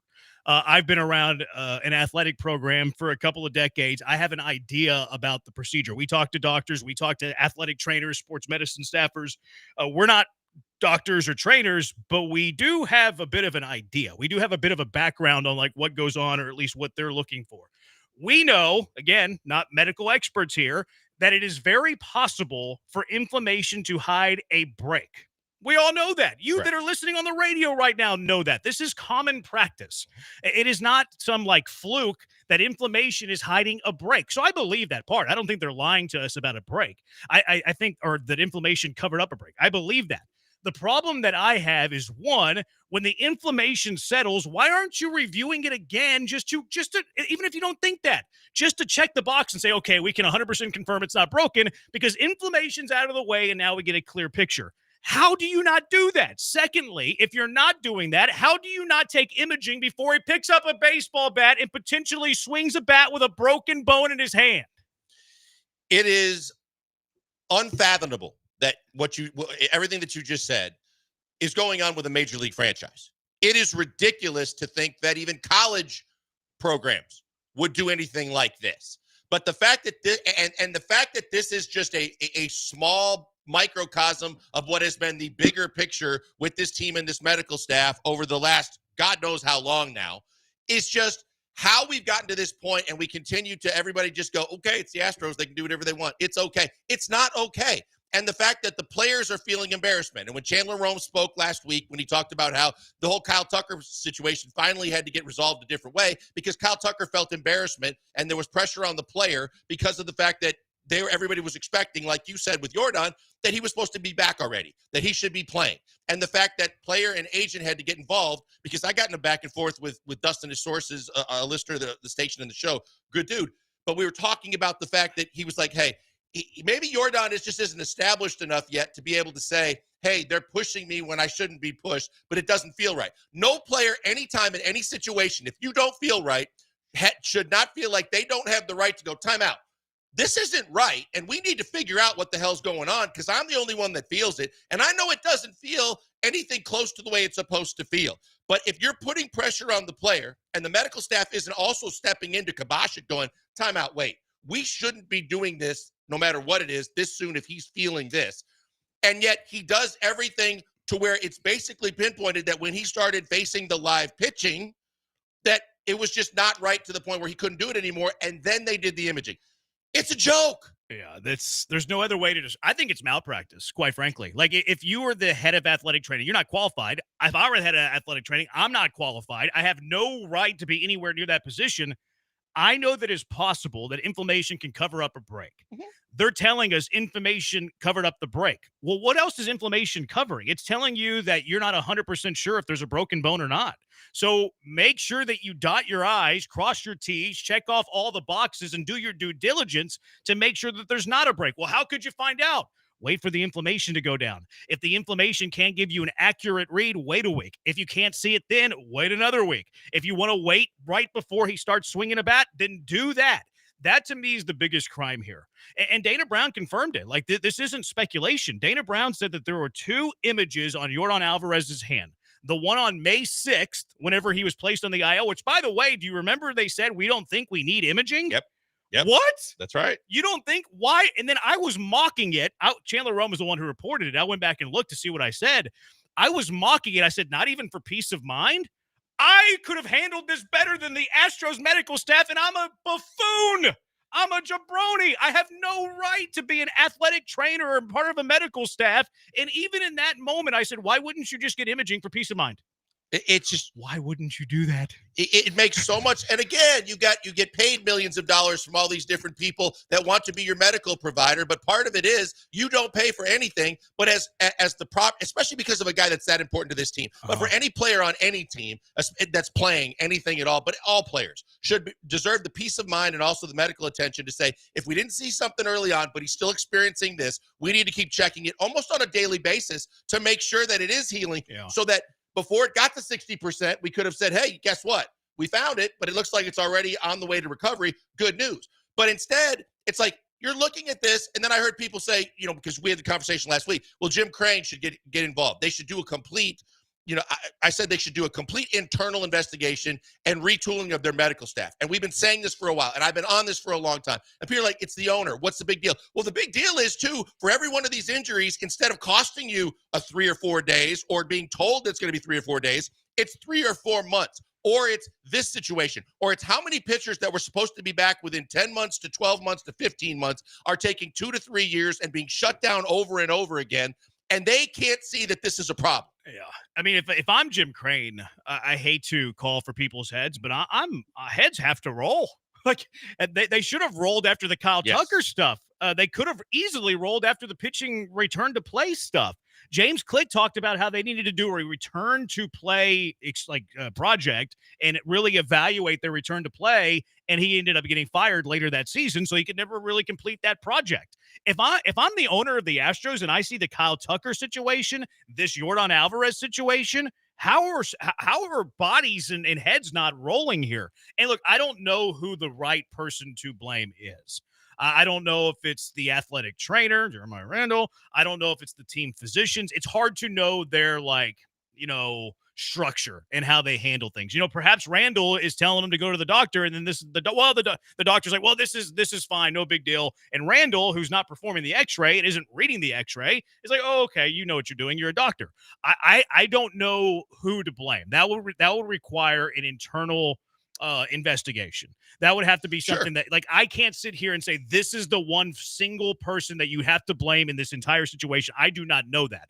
All that we know right now is that the Astros medical staff as a whole has failed time and time again, and it quite literally is an embarrassment. And even if it's not Crane, the other thing is internally, if I'm the general manager and this is on my watch, the first thing I want to know is what the hell is going on? And if this is something that's been done previous to me taking over as general manager, I need to make sure, because my job too is relying upon making sure the players that I have are out there as much as possible. And if they're not getting out there when they're supposed to be, and it's blatant that they're missing way more time than they're supposed to, then something isn't right. And you need to do a deep dive, and you need to uncover every stone to figure out what the hell is going on. And the fact that they're not doing this, and it doesn't seem to be a big enough concern. But now I also wonder, too, from a Players Association's perspective, at a certain point, when does the Players Association get involved, too, and go, what are you doing? Because now you're putting our players in a tough situation. And especially with this Yordan thing, and if Tucker was truly feeling embarrassed last year, you're not supposed to be doing this to your players either. but someone internally, especially the general manager and or the owner, which everything revolves around for him, but either one of those guys should be going, hey, look, I can't have pitchers missing 2.5 years. Yeah. I can't be going through the fact that the richness of the fact that they honored and had the 35-year, I texted you guys, the 35-year team doctor of the Astros throw out the first pitch as a surprise this weekend. No, the surprise is that Blumber went on and said he did my hand surgery and whatever. And at the same time, he threw out the first pitch when Jordan can't get his next at bat because we don't know what the hell's going on. I can't put blame on him specifically. I don't know if it was him. Like the irony there is obviously I mean. hilarious. Yeah. Like you're honoring 35 years of a hand doctor, whenever Jordan Alvarez misdiagnosed for a broken hand. Look, he might not have anything to involved with the X-rays. Perhaps he only does the surgery maybe. So like I have no idea who is to blame specifically. It is just that this is a total organizational structural failure for the Houston Astros over and over again. I can't say it was Dr. Melhoff. Right. Perhaps he only operates on the broken hands once they come to his desk. But the irony of it is rich. It is hilarious. Yeah, that's what I was chuckling about. I'm not saying this was all on him, but at the same time, this is all under review. Everything that's going on right. And about Dana Brown, I need to be putting my foot down and I need to be pounding the desk going, this has got to stop. And wherever this is coming from, or wherever the chain of command gets broken, or the misdiagnoses are coming from, and or the doctors that are allowing him to get back out on the field, or however, whatever, training, like I said, training staff, doctors, whoever, everything should be on the table. And not that I want anybody to lose their job, but how many times are we going to keep going through this? There's no one in their right mind that believes anything that's going to be a medical release coming out from the Astros anymore. No. And if to your point, if I'm Dana Brown and I'm Joe Espada, how are you not calling for heads to roll? They put us in a spot that makes us look like idiots. Like, I'm not blaming Dana Brown and Joe Espada. They're not medical experts. They shouldn't be involved in the medicine at all. And then now they look like idiots because they put the ball in Jordan's court because of something some medicine person told them, and they look completely dumb. Like, they should be ticked off too. Yeah, no doubt about it, because no one should want to go out there and have to take a bullet for something that wasn't true, that was told to them, or that they are actually the face of when going ahead and saying, hey, it's on him now. Well, that's basically like calling out to the media that he's healthy and he's ready to go, and it's on him, not us. And if they're the ones going out and saying that, and then this comes out, and this is the bad luck you get, as opposed to how many other bad looks, right? The Tucker situation, bad look, all the way back to the Verlander, where they were adamant he doesn't need Tommy John. It's nothing like that. And then 2 months later, he needed Tommy John. At least in that one, they weren't talking publicly. Right. I don't remember. But regardless, I'm just saying, over and over, stack them and rack them. It's like, how does this continue to happen without any kind of investigation to try and halt it, stop it, and change it? Yeah, and even like if it's an internal investigation, like if I'm the owner of this team, I'm like, what in the world are we doing? I'm going to hire an expert to come in here and like, hey, what are we doing wrong? Should we get rid of people? It's nuts. Jeremy, this is the same thing as if you had a problem like imaging, marketing, otherwise. Either you do it internally initially, you have some internal meetings, no one has to know about them, the media doesn't have to be aware of it, but we're not doing things right and things have to change, regardless of heads roll or not. But at a certain point, if it's still not getting fixed, then you go outside the organization, whether you bring in consultants, you bring in people that focus on this kind of stuff. Bring in medical people from outside and say, why is it that our Tommy John surgeries don't go nearly as well in recovery as almost every other team in this league? Like, this is how the process goes so that you put an end to it. And you also save the embarrassment of how many different single cases are we talking about where they've screwed it up? And at this point, I would make it public if I'm an owner for all the reasons you said. Like, hey, we're doing something about it, just so y'all know. Texter Branham, shut up. You were the one of the people calling Jordan soft. That's my point. Like, that's my point. The way that the organization was speaking, they were not painting and portraying Jordan in a very positive light. You go back 2 weeks ago, Joe Espada, whenever he's ready, whenever he tells us he said, whenever he tells us the pain is gone, we're ready to roll. He had a broken bone. So, like, the message they were sending didn't paint Jordan in the toughest light. Like, he's a gamer. So, yeah, I was one of the people calling Jordan soft, and there are other instances where perhaps he is. And I also wonder if Jordan's history comes into play here. Like, I wonder if Jordan's history kind of is the boy who cries wolf, to where, like, the organization's like, well, Jordan complains about everything. Jordan complains about this. He complains about that. He's saying his hand is broken. Yeah, he's told us that 100 times before. I wonder how much that came into play. That's the other thing that came to my mind too on that is, When you go back and realize that they were both putting it on him, then I question whether there was an internal conversation with parties that know Jordan and know the past history going, hey, look, we know that he's not exactly, willing and wanting to come back as fast as he possibly can. Let's just do this so that hopefully we get that quicker than it would be if it's just on him to if we just keep saying, hey, we're doing imaging or testing or whatever it is. It felt like they were trying to put the entire stress of the situation clearly on his shoulders to say, it's on you, not us. We think you're good to go. And they very clearly did. Yeah, and it's brutal. As soon as he tells us his hand is feeling better, he's in the lineup. They both told you that. And I'm not really blaming Espada and Brown for carrying the water for the sports medicine staff, because the sports medicine staff told Espada and Dana Brown, hey, there's nothing wrong with the hand. It's just the inflammation needs to calm down. And then as soon as he tells you that he can be in the lineup, then he can be in the lineup. So it's not on Espada and Brown. They were told what the sports medicine staff told them. That's why it's an organizational failure all the way across. 713-780-ESPN. I've had labrum surgeries on both hips, scheduled for one in my right shoulder in a month. Every time I went to a specialist for pain, the first thing they did was x-rays. X-rays show bone, not soft tissue damage. Why no x-rays? I think that he probably had x-rays and MRI stuff. Like, I don't know. They said imaging. Imaging can be either thing. I was about to say I have to believe they did x-rays, but who knows what this just don't know. Staff. I have to think that they did x-rays and they couldn't see the break because of the inflammation. But again, to what we were saying earlier, if you can't tell me there's not a break because inflammation's covering it up, what else is the inflammation covering up? It's covering up a healthy bone. So again, do your due diligence in a week. But also, aren't you going to side on the side of caution? Aren't you going to be as cautionary as possible, especially when it's a player of the magnitude of Jordan Alvarez, and say, hey, look, we're not going to risk anything here by saying, yeah, even if it hurts a little bit, keep going until we know definitively it is or it isn't a break, and or the fact that we still know, and he was saying that he was in pain. Why in the hell are we continue to push him out there when you know that the precautionary move is let's shut him down, sit him down, give him all the treatment in the world, and hope that no matter what, if we do this now, we get out in front of the fact that it doesn't take longer for him to recover regardless of what the injury is. It's hard to wrap my head around. One of the things that's confused me about this whole thing, and I know we'll dig into the timeline a little bit more with the audio in a minute, but kind of what Joel was mentioning there, like Jordan has quotes out there saying that he felt this was different. He still wasn't feeling great, yet Dana Brown in his quotes is saying, well, we put him out there because he told us he was feeling great. Like, what of these things can't be true? Hold on, what was the first thing you said there? That Jordan, there's quotes out there about Jordan saying this felt a little different. He didn't feel right. And like something's missing between what Dana Brown's saying, hey, we're going to put him out there when he's good, and they put him out there to take batting practice. But Jordan, on the other hand, is telling us this felt different. I don't feel good. Which is also weird because of the fact that I went back and I looked at the interviews with Jordan. After he faced the pitching machine, he told the media that he felt good. He felt okay. And then they kept pushing that this is going to be on him. We're going to get pitchers in here tomorrow. Then all of a sudden, after facing the live pitch, and they said they want to see how it reacted after the pitching machine. All of a sudden, you come back a day later, and it's like all hell breaks loose.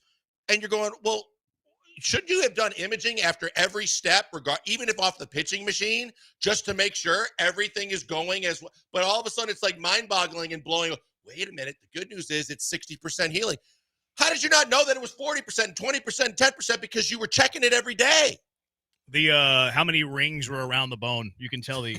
He's a tree. He's a tree. I don't think Branham is a jabroni. I think him and ChatGPT can be better than the Astros medical staff. Hey, I'm here for the job. You know what I would do? I would resource everything out to people who are really smart. 409 Josh, isn't it pretty obvious someone on the Astros medical team is in a position they aren't qualified for?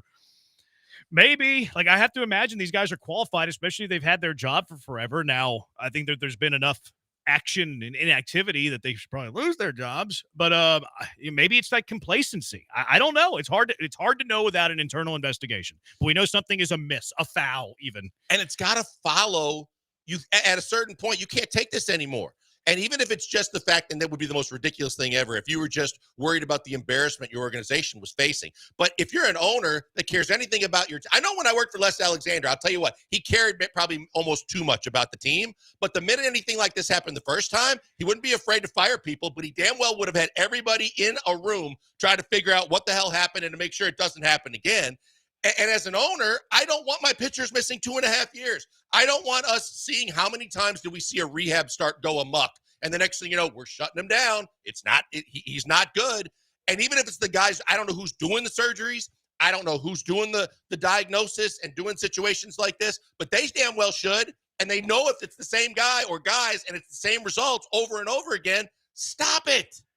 You know what this does, fair or unfair? Things like what happened with Tucker, what's happening with Jordan now.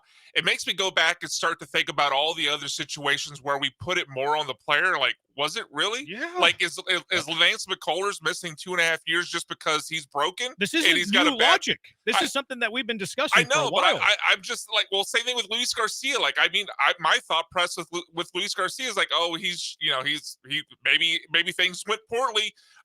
Maybe he's just got a bad body, things like that. But now I'm starting to think, well, I mean, given everything else we've seen with these doctors, were they being rushed? Did they know what was going on? Were they operating on the right thing? You missed one.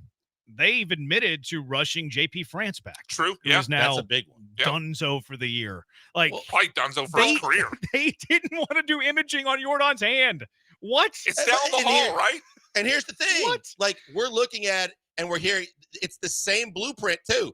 He'll be back. We expect him back by July or August. Then it's moved. Is there any reason to believe that Javier and Garcia are going to be back in late July or early August or whenever they were already giving us timelines? No, because over and over again, they have swung and they have missed. And they miss continuously with the same kind of stuff. And then if you remember in the Lance situation that you bring up, the fact is we didn't hear it from them as much as we had to hear it from Lance. And Lance was blaming the lockout, or he was blaming, inability to get to his proper rehab stuff. Maybe that helped him, because honestly, I think the only guy that actually got his own people involved, not just a second opinion, and stuck with it through the entire process was Verlander, and Verlander came back on time. And you remember the team didn't like it because he wasn't around. They didn't want him throwing out the first pitch. Right, the players, right. But at the same time, if you're Verlander, looks like you played it right because you went to whoever you believe the most in that are experts in their field, and they did what they were supposed to do, so you stayed on the timeline. What was Verlander's injury last year? Like a little neck strain. He missed 3 months. Good God. Yeah. 713-780-ESPN. We'll get your thoughts on this. The Hive is going nuts. 713-780-ESPN, HRP listener line. 713-780-3776. We're on the YouTube at ESPN Houston. We're on Twitter at ESPN975. Blankers at Pac-Man Joel. Brian at Sacked by BMAC. I'm at Jeremy Branham, and the Astros are clueless. It is the Killer Bees on ESPN 97.5 and ESPN 92.5. Guys, before we go to the break, I'll tell you about the good people at Allstate Siding and Windows. They are the best in the business. If you're looking to upgrade your house and you want to do some things that really not only upgrade the overall appearance of the house, but more importantly, save you a bunch of money, I'm here to tell you about Allstate Siding and Windows because I personally have experience with them. We bought a new house about 1.5 years ago, and we wanted to see what we could do to kind of upgrade everything with the house because it was an older build. And one of the first things we were told is go see the people at Allstate Siding and Windows because they can really help you. After meeting with their staff and having someone come out to the house and do a consultation, we found out that we could get new windows on this house and it could do so much good for all of us involved. One, first and foremost, it absolutely protects the contents inside. So these windows are durable. They're strong. We know how hurricane season can be in Houston, and they are fantastic about holding up to the elements. But the bigger things, the curb appeal made the house look more modern immediately. And people that came over to the house to see it when we bought it and moved into it was like, my goodness, what did you do? We just changed the windows. But more importantly than all those other things too is we save 35 to 40% on our monthly energy bills. It keeps the cool air in the summer. The windows do a fantastic job of keeping the warmth in when you need it in the winter. And they are the best in the business when it comes to doing all these things because they love taking care of Houstonians. Right now, 30% off a window job, $2,500 off a siding job. And if you also mention that you listen to me and you heard it on ESPN 97.5, they'll take a little extra off and give you an extra discount because they love our listeners. The free estimates is where it all starts. It costs you nothing to have them come to your house and have experts tell you, hey, this is what you should be considering of our different products and services because of the year your house was built, the architecture, the style, everything like that. They know what they're talking about, and if you listen to them, they won't steer you wrong. Call them today, 832-204-1936 for that free estimate. 832-204-1936 or check out the website, allstatesidingandwindows.com.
You're listening to the Killer Bees with Joel Blank and Jeremy Branham. On ESPN 97.5 and 92.5. Broadcasting live from the Veritex Community Bank Studios.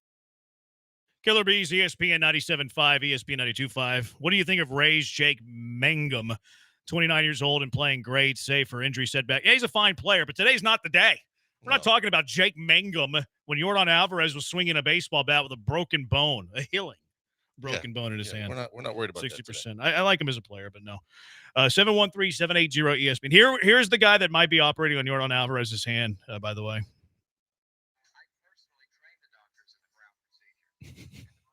You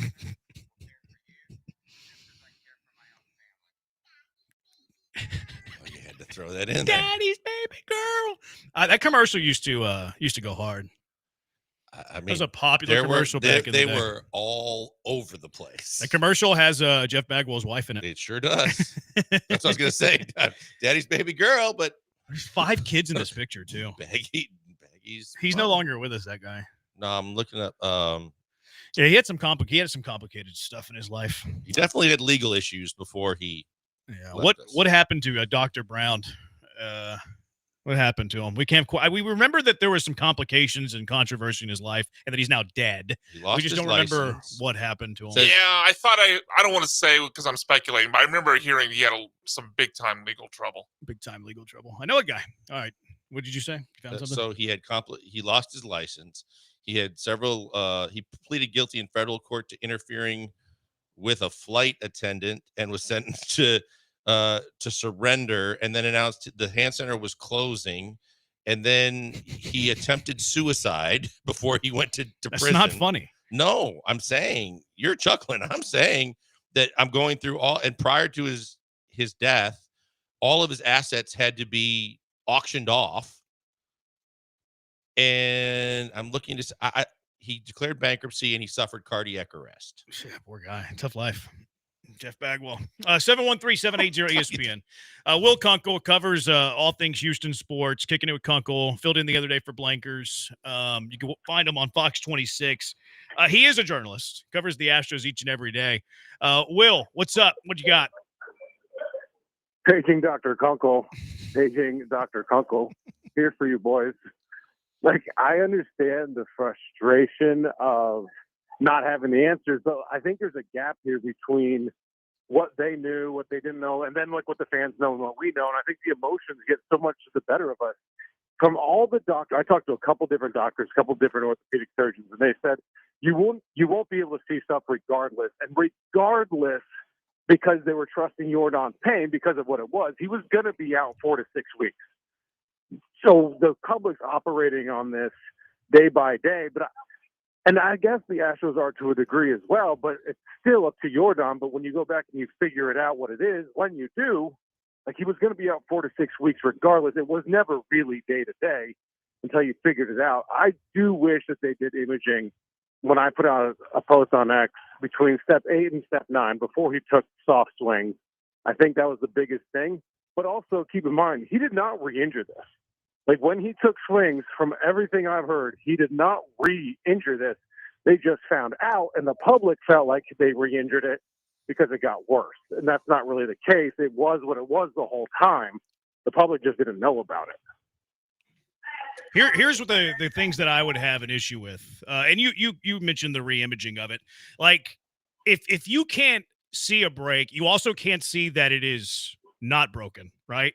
Like, because you can't see anything. Like, you can't see if the bone is broken or if the bone is completely intact, 100%, no problem. So, as a medical staff, my thing is that you need to confirm that the bone is fine before you can baseball activities, swing a bat, do all of that stuff. I think that that's where the malpractice comes into play. I hear you on the not adding any, I guess, length of time to his departure, which I think is false, right? Like if he didn't have a break in the hand, he would have played Saturday and Sunday. Yes. Whereas now that he isn't going to play for a period of time and they're not putting a timeline into play. So there is an additional amount of games that he is going to miss. Do you want to comment on that? Because I have one other point, but I don't want to bounce around. He would have played Saturday and Sunday if he would have given him a thumbs up. No, because if he gave the thumbs up, but he wasn't going to give the thumbs up because the pain was there. whether it was broken or not, the pain was there, but it was obviously there because it was broken. So he was never going to play because they were waiting on the thumbs up from him to say the pain was gone. But the pain wasn't gone, so he wasn't going to play. We just now know why the pain was there. I don't disagree that, like, maybe you just image it into oblivion. Like, you just image it every hour on the hour. Like, I don't know what the cutoff of that is, but like, he wasn't playing that weekend because the pain was there. And that was the last threshold. Now they just have an answer as to why the pain never really subsided. I will also argue with you that if they would have found the break earlier, and we don't know when they could have found it, like I think we agree that, hey, image it more. How much more is like whatever, like up in the air, and it's kind of a moot point right now. But if they would have found it sooner than May 30th, then I believe Yordan Alvarez would have been back sooner. Also, like, what is the procedure of the broken bone? I guarantee you would have had a cast. Yep. Like, I'm really curious if whenever we see him in the dugout again, if he's casted, because now it's like, he could have been casted for the last 6 weeks, because it's 4 to 6 weeks to recover from a broken bone. And then as a hitter, you're going to need a 2 to 3 week runway to feel comfortable with the bat. So I do disagree with the timeline. I do believe that Yordan Alvarez will miss more time because of a late diagnosis of a broken bone than if they would have found this earlier. And we also don't know if what he did did further damage to what was already a healing fracture that they found later in the process. Because I believe, and you can verify this better than anybody, but I believe, and I went back and was looking at different quotes where he came off the pitching machine batting practice by basically saying he felt great. And that's why then you had all the beat writers start talking about, it looks pretty promising that he's going to be back either Saturday or Sunday.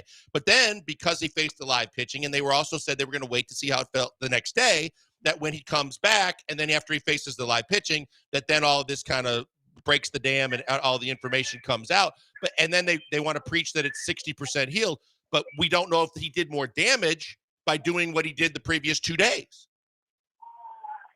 From all accounts, he did not do any more damage. Like, I think from what I've been told by everyone on different sources, there was no extra damage done. Whether or not you could have expedited the healing process, I don't know. I can't argue that or answer that side of it. But no extra damage was done. But what you did find out because of the live BP is the extra reverb. Like, when that ball hits that bat at 85 to 95 miles an hour, if it goes off the end of the bat or it goes off the handle, that's when you really feel that sting. And that's when you really feel that very minor fracture, which truly it is at this point. When he swung, it was a very minor fracture, and that's when you feel it. You don't feel it when you're taking soft toss. You don't feel it off the tee or when you're taking just a little bit of BP. That's when you feel it. That's why that step was so crucial. Again, maybe there should have been imaging done prior to that. Just God forbid there is something there. Like, and I'd be remiss if the X-ray bill doesn't increase by 1,000-fold for the Astros from here on out, because everybody's just going to get X-rays. The second point that I was going to make, Will, is I don't love. In fact, I hate it. I hate that the Astros had Yordan playing 12 days with a sore hand in May. Like, actually in April. It was in April because he went on the injured list in early May. Mm-hmm. He and Dana Brown said he played 12 days with it, and Yordan said that he was fighting through it. They allowed him, and look, maybe Yordan didn't tell him, so maybe some blame is on Yordan. I don't know. But there's no reason in the world that Yordan Alvarez should be playing 12 days with a sore hand in April at all. Like, that is failure as well. And where you can assign blame would depend on the communication in the conversation. But in no way should Yordan have played nearly 2 weeks with a strained hand. I'm okay with that opinion if you put that squarely, or 95% on Yordan. Well, we don't know. I mean, Yordan could have told Joe. Yordan could have told Joe. Like, Yordan has to. Well, Yordan then has to say, I can't play, and then they force him in order to take that blame off him. Because if he says he's good to play, he's good to play. Like, you can't argue with that with him, because you don't know if at that point it wasn't broken. So imaging certainly wasn't going to show anything. It was just a straight hand. He said it was fine. Then okay. Now 2020, like, sit him down forever until there's no pain, because now we know where we are. But I think that lies squarely with the player, because you have to trust the player that they say they're good to go, and if they're good to go, they're good to go, unless he bucks what the Astros said to do, and that was the rest. Yeah, but Will, this is, you're talking about your your bread and butter and the meat of your lineup and arguably the most important player on the team. And regardless of whether this was Chas McCormick or anybody else, at a certain point, when you're talking about a guy that's experiencing the kind of discomfort, and you're right, most times the guys are going to want to be out there. Sometimes you got to have the staff be able to get in the way of the player and prevent the player from doing more harm than good because they just want to tough it out and they want to play. But when you're talking about Yordan Alvarez that early in the season with his history, with the hands of the past, and the fact that previously they couldn't even figure out which hand was hurt until he called his own press conference to correct Dusty, we're talking about a guy that's had a history, that you're early in the season, that had been struggling anyway. The last thing you want to do is push him too far too quickly or allow that to happen in April. I don't disagree with what you're saying, and I do think it's fair to say that all injuries are different. They're not all treated the same. If this is a lower leg injury, you can put him out there and you can watch like, no, we're not ready to go. That's what happened last year. With the hand, it's different, especially if there's nothing actually broken at that point. And when he started overcompensating, that's when he broke it. So it's tough to like go down that road of, all right, squeeze my hand. All right, the grip straight is there. Swing the bat. Okay, you can swing the bat. Like all things are go at that point with all the tests you can do. You just have to trust the player. Again, if it's the knee or the ankle or something like that, you can tell in the cut if he's not 100%. That thing's very clear, but it's limited testing when you're testing a hand. I mean, you can look at his numbers and be like, he ain't right. Yep. Well, fine, but you can play that for forever. I mean, I don't think Yordan is a 83 OPS plus guy. Like, I mean, he hasn't been that ever in his career. Like, I mean, I couldn't tell you with my naked eye that I was like, okay, he looks like he's laboring. I would concede that.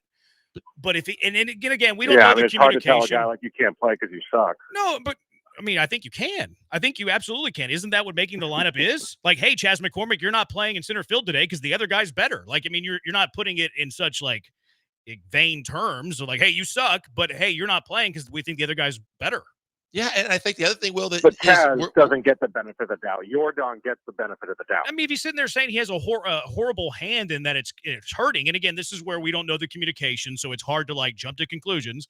But if Yordan goes to Espada's office and he's like, hey, my hand isn't feeling very good, and he's producing what he's producing, and it's April, and you're a team that has playoff aspirations, and Yordan's injury prone to the point where he only is a DH these days because they're trying to protect the health, I think you have to be uber careful with the player. And Yordan might not want to sit out, but it's, hey, we need you right, and we need to get you right. Go ahead and sit out. Like, I think that you can have those adult conversations. I mean, if Yordan got placed on the IL against Yordan Alvarez's desire, what are they going to do about it? He's got a hurt hand. He complained to the manager about a hurt hand.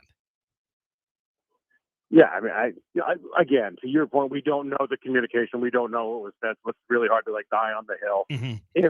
If Yordan said that like it hurts, I need days off, and someone said absolutely not, like then we're having a very different conversation. And somebody should have their ass fired.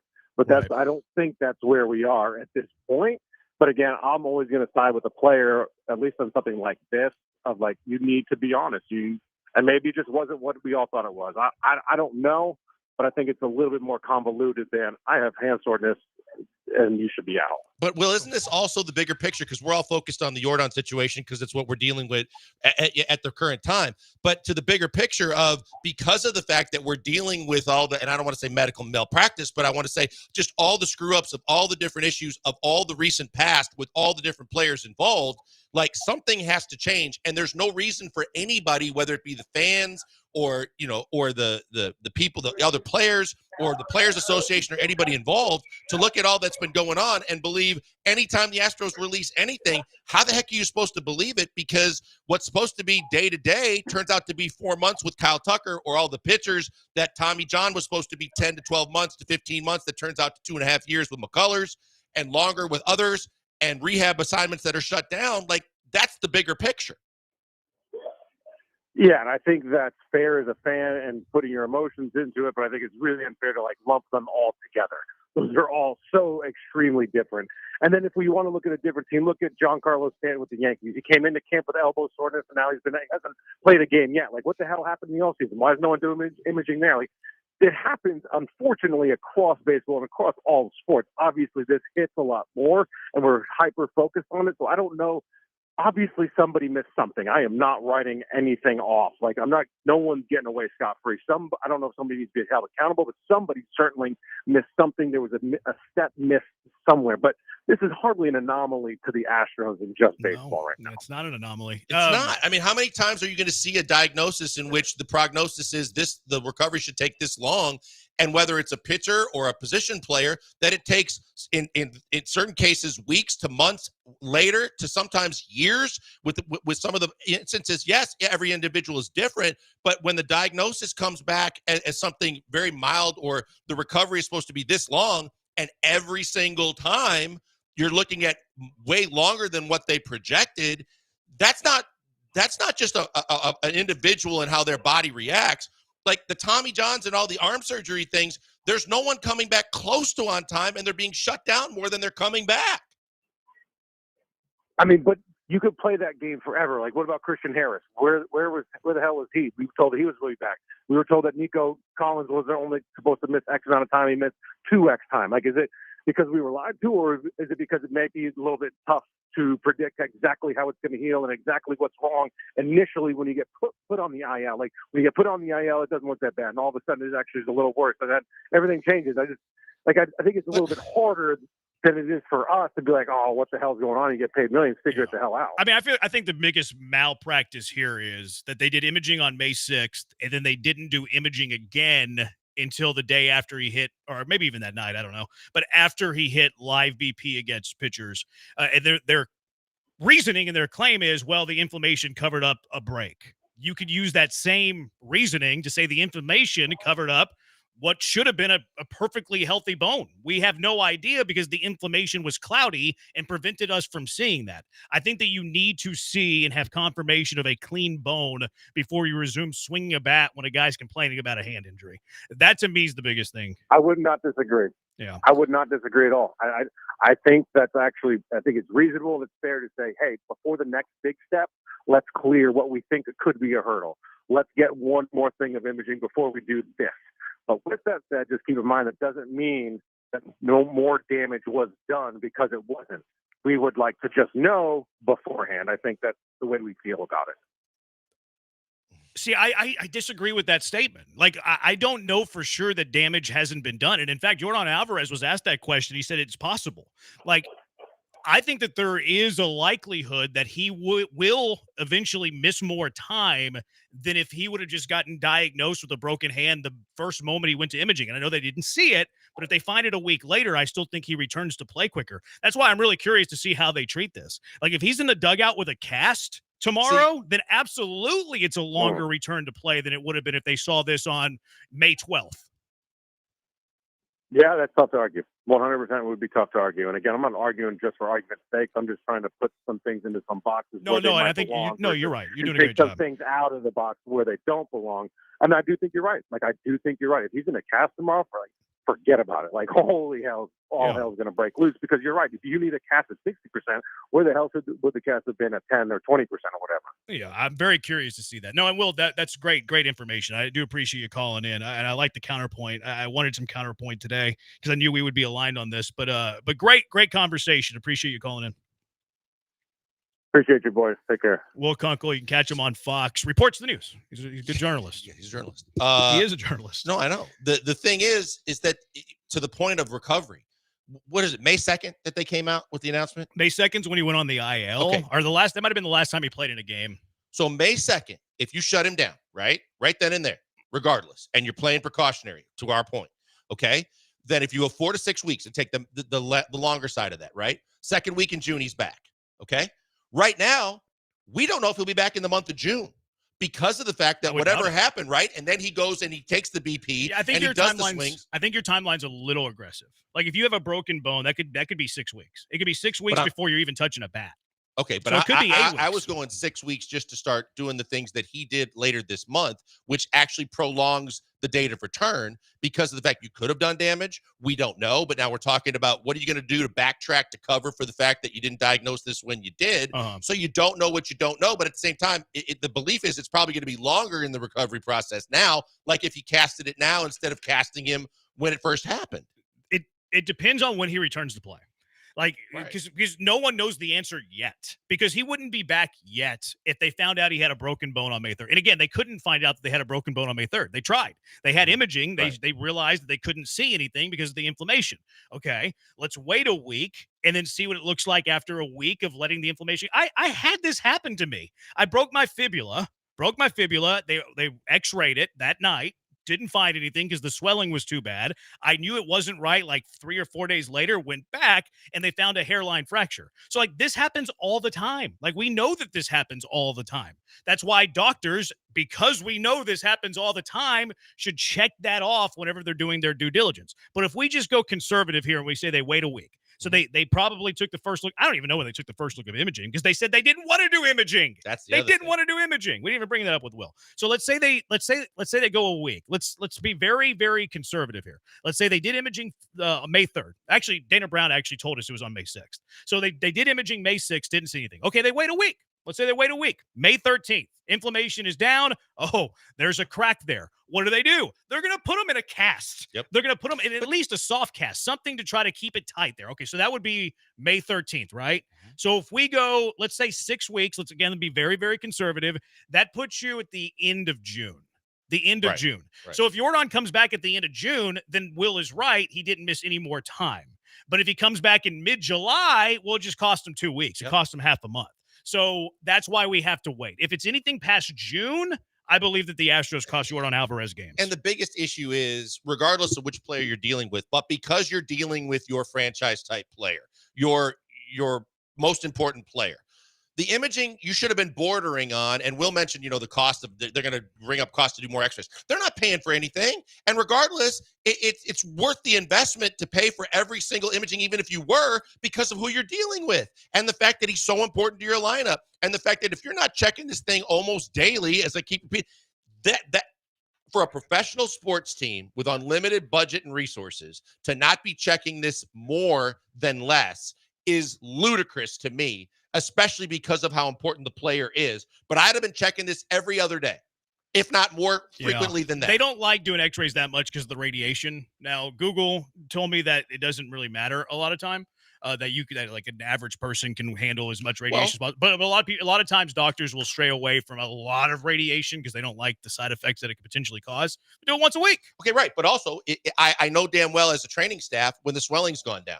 So if I'm treating you and we do the first x-rays and it's cloudy and I can't tell, but then I do all the stim and the ice and all the different things that they do in the training room and I see swelling's way down, let's take another image to see if we can't see clearly what's going on now. That's step one. Right. That's step one. But okay, it's too swollen to see anything. Let's reduce the swelling and then go back and look. It's step one.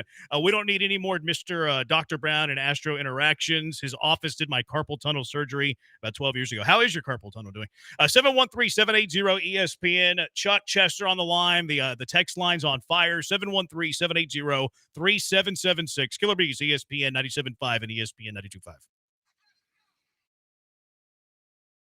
Hey guys, Lance Zerline here from ESPN 97.5 and 92.5. You can catch me arguing with John Granado and Del Olaleye on the radio on a regular basis. But when you miss the show, how are you going to know what you missed? How are you going to know about our conversations and what everyone's talking about? Well, you can follow us on our social media pages, and I'm talking about for the radio station. We do a great job at taking all of the show content that you see on our show and all of the great shows on ESPN 97.5 and ESPN 92.5 lineup, and we will recycle and let you hear the best of the best. Conversations about big wins, the most disappointing losses, who's doing a good job as manager or head coach. We're talking about it all. Do not miss it. Listen to the radio as often as you can. But if you miss it, follow the social media pages, like, subscribe, and never miss a second of the great content right here on the station.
Now back to the Killer Bees. On ESPN 97.5 and 92.5. Live from the Veritex Community Bank Studios, here's Joel Blank and Jeremy Branham. Mr. Mills, how much is Jim Crane paying the media or these people close to the team to save face and make it seem like they're inept? Because honestly, this is absolute trash by the medical staff. Will's not carrying the Astros water. He's just different point of view. And he also agreed with the fact that there should have been a second round of imaging done. And then the whole 12 days playing with the strain kind of depends on communication. How on earth can you not see a broken shin last year and a broken hand this year? That is absolute BS. Well, inflammation can prevent you seeing the break. The problem is they're not saying, okay, well, it's not broken because I can see a completely fine bone. They're saying, well, the inflammation's there. That means it can't be broken at all, which is dumb, which is ignorant. Yeah, no, look, I think on both fronts, I think you look at it and from a Will perspective, look, you know what? He's got his sources. He's talking to people, but at the same time too, you know, he's dealing with the Astros people too on a daily basis. And sometimes that can factor in. I don't know, but it was good to have, like you said, a counterpoint from the standpoint of everything else. Like whether it's Kyle Tucker's shin or this situation or the other thing, that's what I'm saying. It's a bigger picture issue. But the fact is, no matter who the individual is, it's really hard to go from a bone bruise to 4 months. Like that is just like it's hard to go from we don't know because the imaging isn't telling us anything to where we got to this last weekend. Like the in-between is where all the problem lies, where I just don't think they're doing enough. And look, maybe they're lucky and Jordan doesn't miss any extra games. Okay. But it doesn't cover up the areas where I think are negligent and incompetence and even malpractice. Because if he comes back by the end of June, I will concede that he didn't miss any extra games. I think that would be a fair timeline. Now, if it goes into July, I think every game into July is Jordan missing an extra amount of games because of the failed diagnosis. But it's also still fair along the way to question what happened along the way. Oh, right? For sure. Yeah, because I think that we're both from the standpoint of hell-bent on like, why wasn't there more imaging done? And why wouldn't you border on more imaging than less imaging, simply because of the fact that the magnitude of the player matters here, but also your reputation and everything that's led people astray in the past. Yeah, even if you just learn from the Kyle Tucker, like it should have taken that, but learn from that. 713-780-ESPN. Chuck doesn't like the counterpoint that Will provided, I think, though. Chuck, you're in the Hive. What's up? What's going on, guys? Hey, first of all, Kunkel needs to stay on TV. All right, look, this is gone on 2 years in a row with 2 star players.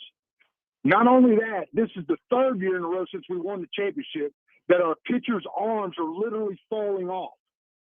We got Zach DeCenzo going to get the MRI today. What are we going to do about that?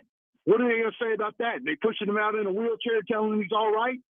Why would a player want to stay here or go here if this medical staff is just trash? Guys, this is terrible. This is going on. Like, malpractice is the best word I've heard all day for, guys. Thank you. Enjoy the show. Thanks, Chuckster. Appreciate it, man. Look, I think that's kind of what I was getting to as well, is we're focused on the situation that's the most current and recent to deal with. But overall, we shouldn't lose sight, and we haven't here, in terms of the bigger picture, which is whether it's pitchers and arms or Kyle Tucker's shin or whatever. Like, to Chuck's point, is there any reason to believe at all that what they tell us about Zach DeCenzo is something that we're going to buy into, and the recovery time is going to be something that we go, yep, sure, we expect to see that happen?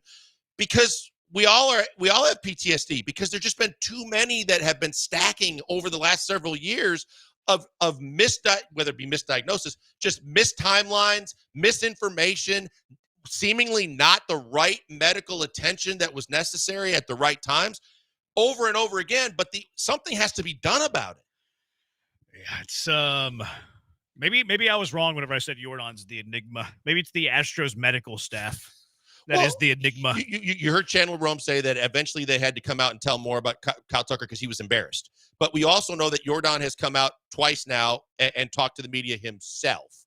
And we know that that players at a certain point, like I said, I'm surprised the Players Association hasn't asked for something to at least be reviewed. I don't know if they've heard anything from a CBA perspective, though. Not necessarily from a CBA, but from a Players Association perspective of our players feel uncomfortable in this situation. Jordan said he was not mad at the team. That's fine, but Kyle Tucker probably would have said the same thing while he was still playing for the team, right? I don't know if he would change his opinion now, but Chandler Rome basically said he was embarrassed and had to say something eventually because of what had happened. But at the same time, if I'm the Players Association, I'm like, what's going on? Like Ben Verlander, who obviously with his brother's connection, everything like that, but he finally was like tweeting this weekend too about like, what's going on with the Astros medical staff? This is just because it's not the only episode and because there's been far too many. Something's got to be different going forward. You, as an owner, you should want that. I would be livid if I was Joe Espada or Dana Brown. That I publicly went out and said, well, as soon as Jordan says he's feeling good, he's going to be back in the lineup. And lo and behold, he had a broken bone in his hand. I would be throwing chairs. I wouldn't be breaking walls, but I would issue a strongly written email to Jim Crane. Your dearest concerns / your To whom manager, it may Joe concern, Espada. is that what you're dropping? No, it wouldn't be to whom it concerns because it's directly towards Jim Okay, Crane. okay. But Mr. Crane, sorry to bother you. You're really I want soft-pedaling this angry to keep email. our communication on the up and up because that has faulted Mr. Crane, sorry to bother you. If it's not too much trouble, could you please launch an internal investigation into our medical staff? I am livid At your earliest convenience. Signed your best pal, Joe Espada. But those, as I mentioned, not only are those two the guys that are out there trying to be the front people to try and promote what they're being told, but from a Dana perspective and a Crane perspective, this is affecting your end results. This is affecting when these players are back. This is affecting the fact that over and over again, your pitchers aren't coming back on time. This is affecting the overall livelihood of your baseball program, regardless of, going out there and putting your name to something when you're not getting the right information. Yeah, Junior Bronco says, remember when the Astros medical staff saved us from Brady Aiken in signing Carlos Correa? Good counterpoints. Although it was probably the finances that had to do with a little bit of that. Oh, because the Astros still offered Brady Aiken a contract. Mm-hmm. It was just severely reduced after they found some gremlins in his elbow. And then the Carlos Correa thing wasn't medical staff. That was, we're not going to pay him, #pay the man money. They were never in on that deal. And they, they offered Brady Aiken a contract. They offered him a deal.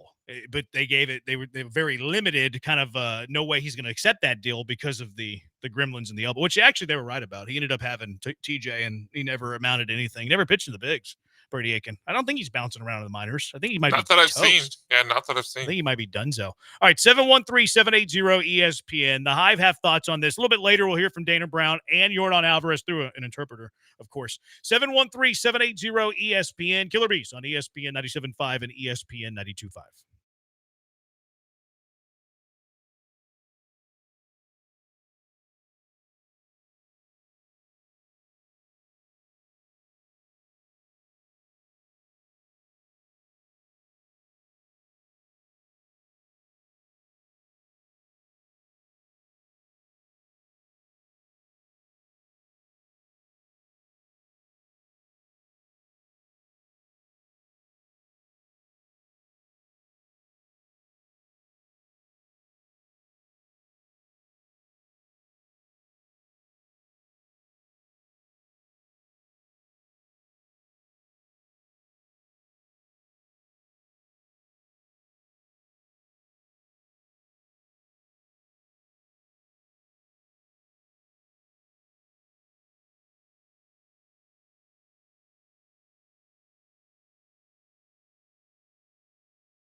You're locked in with the Killer Bees on ESPN 97.5 and 92.5. Live from the Veritex Community Bank Studios, here's Joel Blank and Jeremy Branham. Would you be breaking TVs and banging trash cans? I'd be doing it all. No wall would be safe. No TV would be safe. No trash can would be safe. Alex said he'd be breaking styrofoam walls if he was Joe Espada or Dana Brown. I'd be ticked off. I'd walk out to Jim Crane and cover my mouth with my hand. That's right. So no one could see what I'm saying. The song, Brian. Don't throw me out, but hear me out. It's a bad look. Don't like to be put in that position. No, it's bad. It's bad. It's real bad. 713-780-ESPN, HRMP listener line. Did the Astros training staff operate on Tyrod Taylor? That was a bad one, too. Yeah, that was the puncture. Imagine how bad it would have been if the Astros doctors have done it. Oops, I popped your internal balloon. What was it, the kidney? No, it was his lungs. They punctured his lungs. I couldn't remember which one it was. He's getting an injection in his ribs, and they Whoops. Punctured his lungs. Do you think they said whoops when they heard the pop? Like, you know how, like, whenever you have balloons at a kid's party and stuff, and, like, you might, like, step on one or whatever, or you hit it and, like, pops, whoops. Maybe like they screamed out, Opa. Like, you're a little startled. You're like, oh, you're like, whoops. Like, I wonder if that happened. Curious what the Astros' diagnosis would have been for the injury. My goodness. Someone said they need to do a wellness check on Zach DeCinzo. It is crazy, though. And look, stature of the player here, a little different. But Yordan Alvarez complains about a hand injury, plays through it for 12 days in April. Zach DeCinzo complains about it after the Yordan use and is immediately on the injured list. And he left during the game. I believe he had an at-bat, and they didn't even let him finish the game. They took him out. This is how you learn lessons as a professional team. But how did you not learn from Tucker? Yeah, exactly. I mean, look, we can just rewind and keep going because, like, we should just, if you just went injury by injury that was of any consequence over the last, 5 years? I mean, this is because McCullers goes back how many? I mean, the McCullers stuff, I mean, there's multiples though. Right. Like, I think the first Tommy John was handled fine. Like, I don't remember anything for the first Tommy John that was like out of character. Didn't come back right away on time though. I mean, define on time. Well, I think that wasn't there a pretty significant delay in when they expected him to be back and throwing again to when he actually was even doing that, let alone when he was back. I mean, when did he have the TJ? After 18? Looks like he had it after 18, missed all of the 2019 season, and then came back 2020 and made 11 starts. I don't think that's crazy. No, that's pretty. That's at least within the time frame. There's some Tommy Johns that last like 15 months, which are like normal too. Like a lot of it depends on the player and his ability. Like if you come back in like within 15 months, I don't think it's nuts. Fine, right? But then the second stint when he missed 2.5 years. Like I wonder. Remember that was a whole weird deal of like, is he asking for surgery? Is he putting off surgery? What is the recommendation he is getting? Oh, here's the other thing. Oh, there's a bone spur the size of a quarter in his elbow. Like that's kind of weird too. Like I'd like some answers there. Don't have them. Won't ever find them out.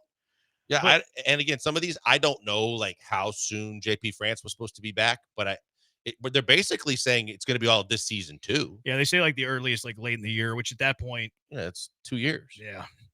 It hurts me to say this, but Yordan is starting to remind me of Anthony Rendon. That's not fair. Might not be wrong, but it's not fair. I'll call him Anthony Rendon. Proof of life for DeCinzo. Like I said before, trade Yordan now. Well, he said his lowest value ever. You're not trading Yordan now. If you really wanted to trade Yordan and you're just hell-bent on trading Yordan, you let him recover. You let him catch fire before the deadline, and then you trade him at the deadline or in the offseason. You got to up the value. You're not just going to give him away. Yeah. Oh, he's got a broken bone in his hand. Let's trade him whenever we can get pennies on the Yordan dollar. The your dollar. You know how many teams would line up to go get him for that? Yeah, every lot. You're not going to get either. Yordan was wearing a black sleeve on the hand when they showed him in the broadcast laughing with Framber and Luis. Not sure if it was a cast. That's right. I do remember that vaguely. I don't remember like one of those. Was it on his hand? It looked like it was one of those compression like sleeves, almost maybe? like the bowling brace, like those. So was it was I thought it might be a wrist brace. So there's a little girth to it. I'd have to I'd see the replay again, but I thought it was like one of those with Velcros. It was like one of those Velcro ones. It definitely wasn't a hard cast. That was yesterday. Yeah, it was him, Garcia, and Framber was in the middle. I remember the picture. I don't remember seeing his hand. Yeah, because they were talking about Framber was kind of like the ringleader of yucking it up, and he was in the middle of it. Luis Garcia's hefty laugh yesterday, though, could probably whip him into shape pretty quickly. We need him hanging out with Framber a little bit more. That we get some laughs and burn some calories. The do-rag didn't help Luis Garcia. It emphasized the face. What do you mean? Without looks a the little hat, chunky to you you? can pull the visor. I was going to say, for your sake, it did look like the face was a little full. I was trying to think of hot Luis Garcia takes in that moment. I didn't really think one way or the other. That's good. Yeah, I didn't really think one way or the other. They said no extra damage, no bad word. Are they going to say they were negligent? That's a good point. The Astros doctor is the doctor from The Simpsons. I always remember the doctor from 30 Rock. Dr. Spashiman. Yeah. Dr. Spaceman, but they pronounce Spashiman. He's the worst bad doctor. Well, ever. depends. The best bad doctor. Depends ever. if you want some illegal drugs. He would help you out with that. Didn't know J-Bone was a doctor. LOL. I'm not a doctor. I didn't even stay at a Holiday Inn Express. Stayed at the house last night. But I have been in the sports business for almost, well, it has been 20 years. For 20 years. I've been around teams and organizations and programs for 20 years. I've rubbed elbows with doctors. I've shaken hands with athletic trainers. I have an idea. Of what goes on. Yeah, I mean, you can kid, but overall, it's like in this city of all cities, the fact that we seem like as a sports community, we can't believe anything that's put out there about the health of a lot of players is ridiculous. Yeah, Kunkel mentioned, Christian Harris and other guys, but like you go and look at across the different teams, you go, what are we doing? It's not 713-780 ESPN. Did I miss the Israel segment? I hope not. I need to know what Cam Smith OPS is today. Come on, man. Israel doesn't carry water for Cam Smith. He's very fair with who he carries water for. Rackham Pete, this Jordan injury situation is getting ridiculous. Could be jumping the gun, but I don't see Jordan being an Astro in the long run. I mean, they would have to trade him. He has a pretty lengthy contract extension. That said, the last player they misdiagnosed a bone break to did get traded in the offseason. Tucker. Oh, Tucker, yeah. So precedence has been set. In this day, surprising Jordan doesn't sue the Astros. Well, I think that what Blanker mentioned earlier, that Jordan's representation did take at least a look at the x-ray. So I think that probably takes away any sort of litigation or suing. I do wonder, though, because I read the same thing, that Jordan's agent or whatever, had imaging done or the second opinion, at least one of the second opinions came from Jordan's representation and agent. I would guess that they didn't do another round of imaging, though. I would guess that the doctor that did the first imaging sent that imaging to Jordan's doctor to take a look at the x-ray or MRI. I think Dana mentioned it. I think he said that they agreed on the second opinion, and that through Dana's contacts or whatever, that's the doctors that did the second imaging. I didn't hear it that way. I heard it more because I've only heard of two imaging, May 6th and then after live BP. My impression, the way that I heard it, was that whoever conducted the imaging the first go around shared the images with Jordan's agent's people. So, because I was looking it up before the show and also reading the articles too, and I saw one of the articles that said that it was the request of Jordan's representation and agent. And then I saw another article where I thought Dana was quoted as talking about how they found it, who did the second imaging, but I'll try and find it. Well, Dana said after that he took BP and he came to the office and said he wasn't feeling good, they said, we might as well just take another look at it. So I don't think that the second x-ray or imaging or MRI or whatever after live BP was at the urging of Jordan's agent. I think that Jordan's agency had their own medical people take a look at the first round of imaging where they also saw something that was inconclusive because of inflammation. How are we in Houston? Was supposedly the best medical center in the world, and this happens to Jordan.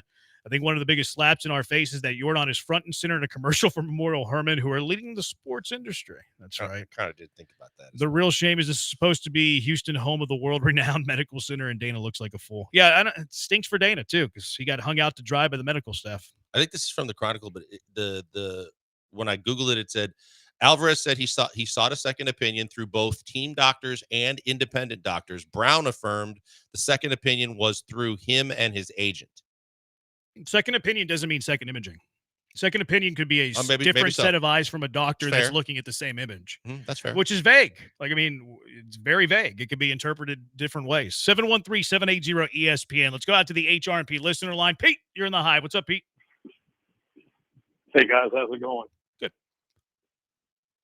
Hey, I'm starting to feel a little bad now. I was giving Jordan a hard time and, making fun of the PTO and out of office, but now I'm thinking maybe he's not the problem. Maybe it's the medical staff. I don't know if I trust these guys to examine a lump in my throat or any part of my body, and they just go, "Oh, it's an ant bite." 3 days later, I die of cancer. Jeez, but Pete. It's getting ridiculous, and yeah. I mean, this is the city that has world-renowned medical facilities and such. I guess I got my own commercial for the Astros. Astros medical staff, misleading medicine. You guys have a good evening. I'm out. That's pretty well played. That's Pretty pretty strong. well at the end. played. I don't like that he got morbid on the show. Come on, Pete. Don't get morbid. We don't want you to die. We might not like your takes all the time, but don't want you to die. But you finished strong. Yeah, that was really good. If you're them though, right now, are you not pulling those commercials or deeply concerned with everything going on? Going, maybe now's not the right time. Well, what are they going to do? They paid for it. But you can put a different commercial up. Yeah, it's. I've not had a that great happen. look. I've had that happen multiple times in my career. They should. Yeah, It's just not a you can wonderful find look. another Memorial Herman commercial without the one that has Jordan front and center talking about the best care anywhere. They got rid of that Taylor Scott bases loaded commercial real fast. Yep. Which is a little different because it's not a sponsor per se. Better stop airing that Jordan Methodist commercial. How do you not go overkill on making sure you know what is wrong with the single most important offensive guy on your team? Multiple scans frequently until you know for sure. I think we're both on the same page there. Tyler in the row. Stuff like this gives the narrative that Dana is a moron, so major legs. I don't know if this is a Dana thing. Dana's the spokesman relaying information. How could this be on Dana? To answer that question specifically, how it could be on Dana is the fact that everything baseball related should be on his watch. So the medical staff, who all should be reporting to him, should be on his watch. So maybe it's more so of the fact that he should do the internal investigation. He should be figuring out what the hell's going on. Yeah. And also from the standpoint of if there is one person that should know every imaging and when it's done and every bit of Daryl Moore used to have not just daily reports, half-day reports on any injured player. He knew the days. But that's how it's on Dana. Like Dana on his watch with his training staff, his medical staff, the team doctors. I mean, that part of it should be on his watch. Even for what we said about how many times is he getting imaging? Why are we fire him? Right, but that's what else is he going to do? I'm saying, but that's on his watch, and then he's also one of the ones speaking. I guess so. But the speaking thing, he's just relaying information, though. Like, I'm with you on the investigation, maybe reshuffling the deck if he's allowed to. I'm with you there. What he says publicly, he's relaying words that the medical staff is giving him. But if the medical staff is giving him that information and then he looks bad about it, now even more so I'm pissed off because it's on my watch. That's what I was saying. That's why if I'm the GM and I'm the manager, I'm ticked. I am livid. I'm going to bang my right fist on the table like Joe Espada did when he was mad that Lance McCullers was getting all those DMs, which there is news on that. Yeah. ESPN with a story just a little bit ago. It was an intoxicated bettor located overseas that was behind the social media threats. A spokesman for the department on Monday declined to identify the suspect or his locations and said no charges have been filed. A spokesperson told ESPN the man admitted that he had been gambling on an Astros game, lost money, and was frustrated and inebriated when he sent threats to McCullers. The man apologized and asked that his apology be relayed to the McCullers family, according to the spokesperson. Oh, there's the update. It happened. This is the guy that did it, and we find out who did it. It also annoys me, again, because whenever this happened, I said this wasn't the Astros fan, because Astros fans were being thrown under the bus. These Astro fans are awful. They root for cheaters, and they're threatening Lance McCullers. And I said at the moment, that was unfair. This is obviously a bettor that's mad. Turned out it's a bettor that's mad. So all those people that were bashing the Astros fan base, you can direct your apologies to @Jeremy Branham on Twitter or @Jeremy J. Branham on TikTok. That's fine. Well, and I had asked my HPD guys and my guys that have dealt with this kind of situation in the past and said, shouldn't there have been an update? And he said, no, not necessarily. However, when you make it public, then it's more on the people that made it public if they want to provide the update or not.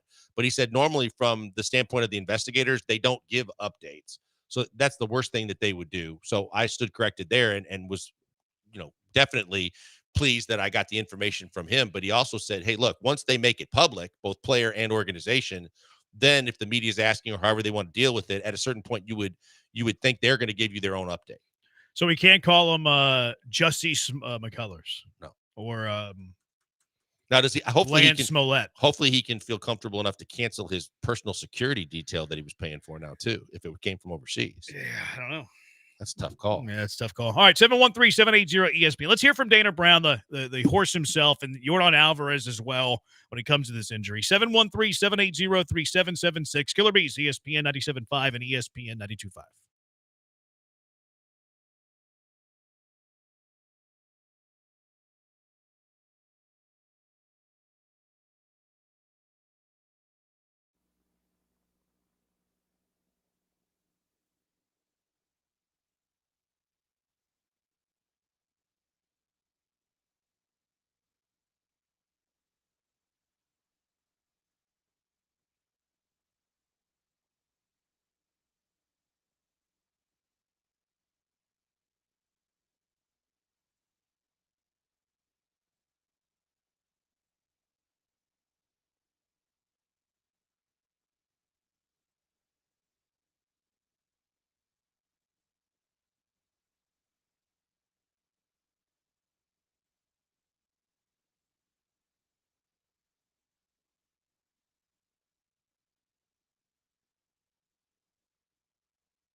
Medically speaking, for your height, your weight puts you in what we call the disgusting range.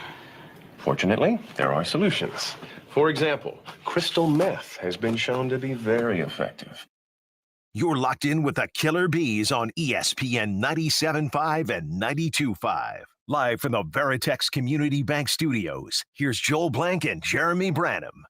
Is that what Ozempic is? Crystal meth? This is what? It's Ozempic crystal meth. Ozempic? I don't think there's any way to find out. There's no way to know. There's no way to know. There's a way. Nah. I mean, not if the Astros doctors are checking. Dana's the GM managing players, starts and stop with him, Tyler in the row. Maybe so. Like, every organization's a bit different, but James Click did say that he wanted to have an internal investigation on the return to play of the Astros policy, and it never happened because he got whacked. Well, he didn't get whacked. He got a 1-year offer that, no, he was never going to accept. Okay, he got whacked. Wouldn't that put the blame in some part on Jim Crane then? Oh, yeah. Because, I mean, the issue was brought up, I guess, as far back as 2022. But And that Jim wasn't Crane a big never enough followed up issue on to it. Crane. The bigger issue to Crane was the way that Click communicated with him or didn't communicate with him or he didn't like it. So that was the only issue he cared about. So they fired him. Yep. I mean, he was advised by Bagwell and Reggie Jackson at the time. So what were Bagwell and Reggie Jackson advising him when they were talking about these injuries? Just rub some dirt on Yeah, it. tough it out. Get back out there. Yeah, rub some dirt on it. It'll be fine. Sports Bees, when will Crane eradicate this entire bleeping medical staff? Houston is known as having the largest and one of the best medical centers in the world. So what the... Look, I mean, at a certain point, it's going to hurt business more than just the players on the field. But we were kidding around about the commercials and everything else. But do you think that any of the hospitals here in town want to be associated right now with an organization that has the reputation that they do medically? I mean, I don't know. I guarantee you that's a little reachy, but I don't know. think so, because again, in different cases with different types of sponsors, the sponsors care. Like, they care about how the team handles their business, and they care when things happen to not want to get that bad imaging that can come with it. If I'm Memorial Hermann, I don't want that association. I want them to say they're using their own doctors. We're going about our business one patient at a time. Especially when the billboard has Jordan on it. It says, "Make our medical team yours," which was never a good idea. I know. I'm just saying, like, never a good idea. I mean, I'm not blaming Memorial for the Jordan situation, but the imaging of Jordan in the billboard with "Make our medical team yours" is not ideal. And Kunkel brought up Nico Collins as one of the injuries that lasted longer or something like that. But Nico's said Harris. Oh, no, he said Christian Harris brought up and Nico Nico also. Collins. Did he really? Yes, Yeah, he he did. brought He up said Nico. both. My bad. I missed And that Nico's on the billboards as well. one. Is he really? Yes. Which Texan would you put on there? Mm. John Weeks. He's gone. I know. Yeah. I mean, Stroud's injury prone. Injury Yeah. prone's a strong word. I'm baiting there. My bad. Stroud has a history with injury. Might not be injury prone, but a history with injury. Nico misses a few games a year. Daniil Hunter, maybe? He seems like a Terminator. That's a pretty good call, He because does. you can't do Stingley. No, can't do Stingley. you can't do Will Anderson. He's got weak ankles. Yeah. That's right. Steph Curry ankles. Yeah, it'd probably be Daniil Hunter. Yeah. Or Aziz Al-Shair. I mean, he doesn't get hurt. He just injures people. He delivers blows. Yeah. I don't know if you want that condoning health, though. He ear holes quarterbacks that are sliding. I don't think And that's then they a treat model him. of health. And then they nurse him back to health. Astros using the therapy methods from Rookie of the Year, Hot Ice. Surprised Ozempic isn't a sponsor of the station. I could use a little Ozempic. I could use about 30 pounds of Ozempic. How long would I need to use Ozempic to get 30 pounds shredded away? I don't know. Charles said he took the other one, not Ozempic, but the other one that does the same thing, the Moderna, and he lost 85 pounds. Did he really? Yeah. Over how long a span? I think it was a couple months. I knew a doctor, in fact. I knew a doctor because I do talk to doctors. I rub elbows with the rich and the famous.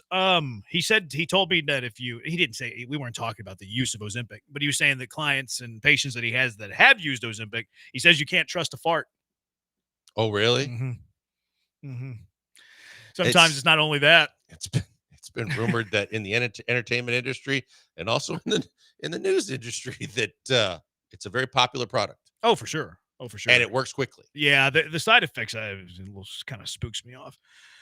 All right, 713-780-ESPN. Here's I think you got to be diagnosed to get it, right? You can't just go in and say, I'd like to try it. Oh, there's ways. You take a little cruise. What, diagnosis fat? You take a little cruise to Cozumel. There are ways. Oh, I see what you mean. Come back with a goodie bag. Yeah. There are ways. Why do you think I take a cruise every year? What do you mean? I do it once a year? You think it's because I like to do it? You think it's because it's a great time? You think because it's fun? A little Farmacias in Mexico. I've only went on one cruise. I'm kidding. And I'm Mexican. Although I did go to a pharmacy whenever I was in one of those towns in Costa Maya. I was amazed to hear the grandparents of all people of a player that plays in our softball league talk about the fact that they make a 6-week trip down to Mexico and all the different things that they come back with. I'm like, oh my God. Obviously it's not legal, but No, a lot of times it is legal. it's not legal in the the stuff that they're getting though is not approved in the United States. It depends. Yeah, some of it. Like you can bring things back. Yeah, but don't tell me it's for the extra strength deodorant. There's more. They were bringing back a whole bunch of It stuff. depends on what the person's purchasing. Right. But you can bring back medicine from Mexico and like legal medicine too. I think I've told you some of them, but I know of people that have gone down there for like practices as it relates to other kinds of therapies where it wasn't USDA. I mean, not USDA, but the medical, whatever the governing body is, hadn't approved it yet here, but that it was effective and being used in Mexico, and they went down there. Really? Like Carol Dawson, RIP CD, but CD was telling me that he there was he had been struck by lightning twice, and he had it was unbelievable, and he had all different kinds of health issues that was going on, and they went to do what's the when you're born, the stem cells, they have a way of taking stem cells and rejuvenating them and then putting them back. And he said the results were unbelievable in terms of everything that he was regaining. His heart got stronger. His knees were, I was like, they were telling me these stories. I was like, oh my God. You got very serious with this story. Well, because I mean, to a certain degree that I've couple other friends that went down to Mexico to get treatments similar with as it relates to like stem cells and stuff, came back with unbelievable results. But I don't know that I'd trust pharmaceuticals being shipped up from Mexico. Junior Broncos, dental work is better and cheaper. I don't know about better. Definitely cheaper. It is definitely cheaper. Better? I don't know. Plastic surgery probably not. I mean, if you're getting your avocados from Mexico, why would you not get your medicine from Mexico? You're putting the avocados in your body just like you're putting the medicine in your body. Avocados from Mexico. I know what you're doing. Isak Paredes from Mexico. All right, Esme's rolling in her eyes right now. She just walked into the Esme studio. is? Yeah. What offense is Esme taking with this? How are you equating avocados and medicine? Is her question? I defined it. You're putting both of those things into your body. I mean, food's just as important as medicine. You got another eye roll. Food is more important than medicine. I will die on that hill, and maybe sooner than most, because I believe that. Maybe will if you think that you should have a burger and fries instead of the medicine that could help you from dying. Oh, give me a break. I try not to take medicine, actually. I'm not big on taking stuff unless I absolutely have to. Anti-medicine most time, unless I'm sick, and then give me all you got. My wife hates that. I don't want to take any kind of like, oh, they said you're sick. She goes, go to urgent care and they'll give you a prescription. But I don't want all that. I'll be fine. Yeah. At the same time, I'm a gamer, though. Sometimes you need a little Z-pack to get you through the day. They call it something else. They call it something else in Mexico. Then they find out you got a fracture. All right, 713-780-ESPN. Sorry to sidetrack. Twitch is giving BMAC some grief. They said you call the Killer Bees your show on Saturdays? Oh, that again? No, I referred to, because we had someone call in, a medical doctor, and I asked him if he wanted to call into our show. But I just referred to it as our show because, it's group property, whatever. But no, I didn't refer to it as like I'm leading the show. I was taken way out of context. I'm sure. All right, 713-780-ESPN. Let's get to the Dana Brown sound, the Yordan Alvarez sound, because we know that you want to hear it. Also, North Carolina leads Oklahoma 11-3, in case you were looking for your NCAA regional fix. How did Texas do this weekend? Not good. I don't believe they're playing today. The counter would be, how did Houston do this weekend? All right, exactly. 713-780. Congratulations to the Roadrunners. That was big time. 713-780-3776. Dana Sound, Yordan Sound. You're not going to want to miss it. Killer Bees, ESPN 97.5 and ESPN 92.5.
Must be psychosomatic. Now, don't worry, that's just a fancy doctor word for your brain is broken. Unfortunately, there's no field of medicine that deals with the brain. But I can give you a pamphlet for occult. Coming to you live from the Veritex Community Bank Studios, it's the Killer Bees. On ESPN 97.5 and 92.5. Here's Joel Blank and Jeremy Branham. Find somebody that loves you as much as Brian loves his own rejoins. He's getting a kick out of it. He's really chuckling about it. I like it, though. He's pulled some good songs.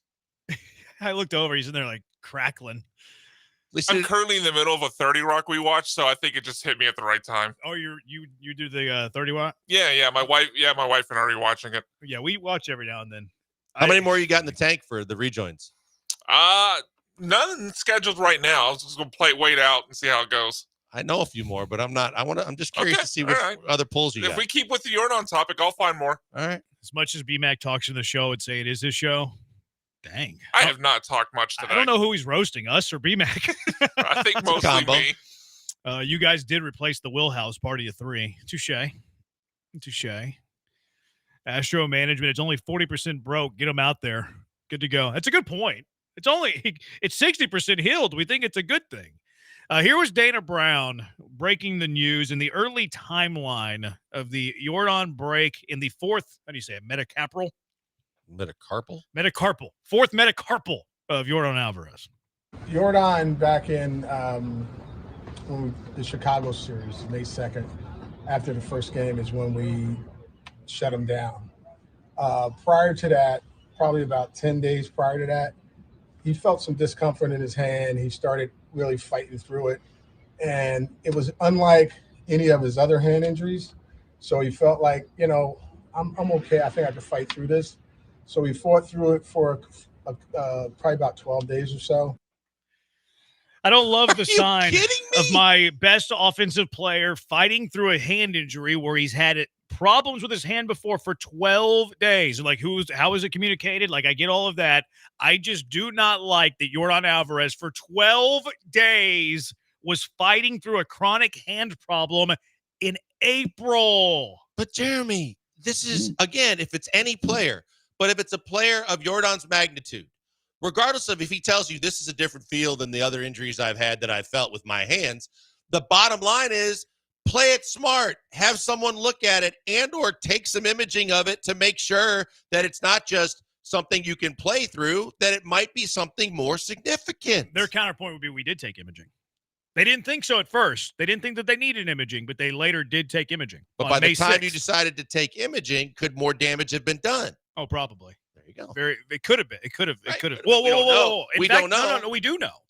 Like, they said that with Jordan Alvarez fighting through the discomfort, they felt like that was, we'll get to it in a second, actually, but they said that it was a real injury, the hand sprain. The hand sprain was real. And they believe that while he was fighting through it for 12 days is what led to the stress fracture. Because he was overcompensating. Yes. Okay. Yeah, so they have on record, and again, can you take their word? That's always up to you. But they did on record, Dana, when we'll actually play here in a little bit, said that he had a hand strain and that him fighting through the injury is what caused the fracture, which is probably a stress fracture. But I hate the idea of my best player, offensive player, fighting through a hand injury, which is a chronic problem with Jordan Alvarez in April. Like, this is a playoff-worthy team. Like, you need to be right the entire year, and he's playing for nearly 2 weeks through a hamstring. That is ridiculous. It's ridiculous. And Dana Brown, yesterday, he does his GM interview with Robert Ford each Sunday. He did say he said that they screwed that up. He said, I think the big point here is when he had the first injury in terms of the muscle strain in the hand, maybe we shouldn't have let him fight through that. Dana told Astros Radio. He said it wasn't the normal pain that he usually gets in his hand, so he thought maybe he could grind through it, and it was just soreness. Maybe at that point, we probably should have shut him down maybe for a week, given it a chance to heal, and not let him try to fight through it and potentially cause more damage. This, to me, is there's two big sins here. One is not doing imaging between May 6th and then after he took live BP, and then letting your best offensive player for 12 days fight through a hand strain. Well, and when it happened, because here's the thing, as much as I just said about they should have already done imaging to make sure that it was nothing more substantial, the fact of the matter is in April, with your franchise player, as important as he is, if he's feeling anything at that point, you side on precautionary and you sit him down, you give him a whole bunch of ice and treatment, and you say, let's take a couple days off. We can afford to give you a couple days off right now. Let's make sure this doesn't linger and turn into something bigger because of how important you are to this lineup and how we always talk about if this offense is going anywhere, Jordan should be in the middle of it. Yeah, it's kind of. I mean, it's not kind of. It is worrisome. Here was Dana Brown. A little bit. This is all from Brian McTaggart. His little scrum in the dugout on Saturday. Dana, I think, and you tell me. I think this is Dana putting words in Jordan's mouth. We got the imaging. It was diagnosed as a muscle strain, and so he had a lot of inflammation, fluid in his hand, and. Look, he felt like, you know what? Okay, now this makes sense. I think I'm going to be all right. So we started to rest him. It started to heal. We were excited. He, started feeling better. So we started giving him baseball activity, thinking like, okay, he's ready. He's coming back. He's just about there. So even up until yesterday, he felt like, wow, this feels really good. Okay. So Dana's saying that Jordan's telling him that he feels really good. Here is Jordan through an interpreter from his point of view. It doesn't surprise me that it was fractured. I knew there was something there on my first MRI. I had the muscle strain, but that was what I was dealing with. Time passed, and it was supposed to get better, but it wasn't like that. I know I couldn't go out there and hold support 3 or 4 games out there. But yeah. Okay. It's a contradiction there. Dana said he's feeling really good. Jordan saying he knew that there was something there, not surprised that it is broken, and realized that it was not getting better. That's a huge issue, right? And from a player's perspective, too, it's your body. Only you know exactly how you feel. But if you express to anyone that it just doesn't feel right, then you should be doing everything in your power and the power of technology to figure out what it is, why, and to stop him on baseball activities and also figure it out. Here's one more from Jordan asking, he was asked if this injury could ultimately delay what would have been a return date of probably mid-June.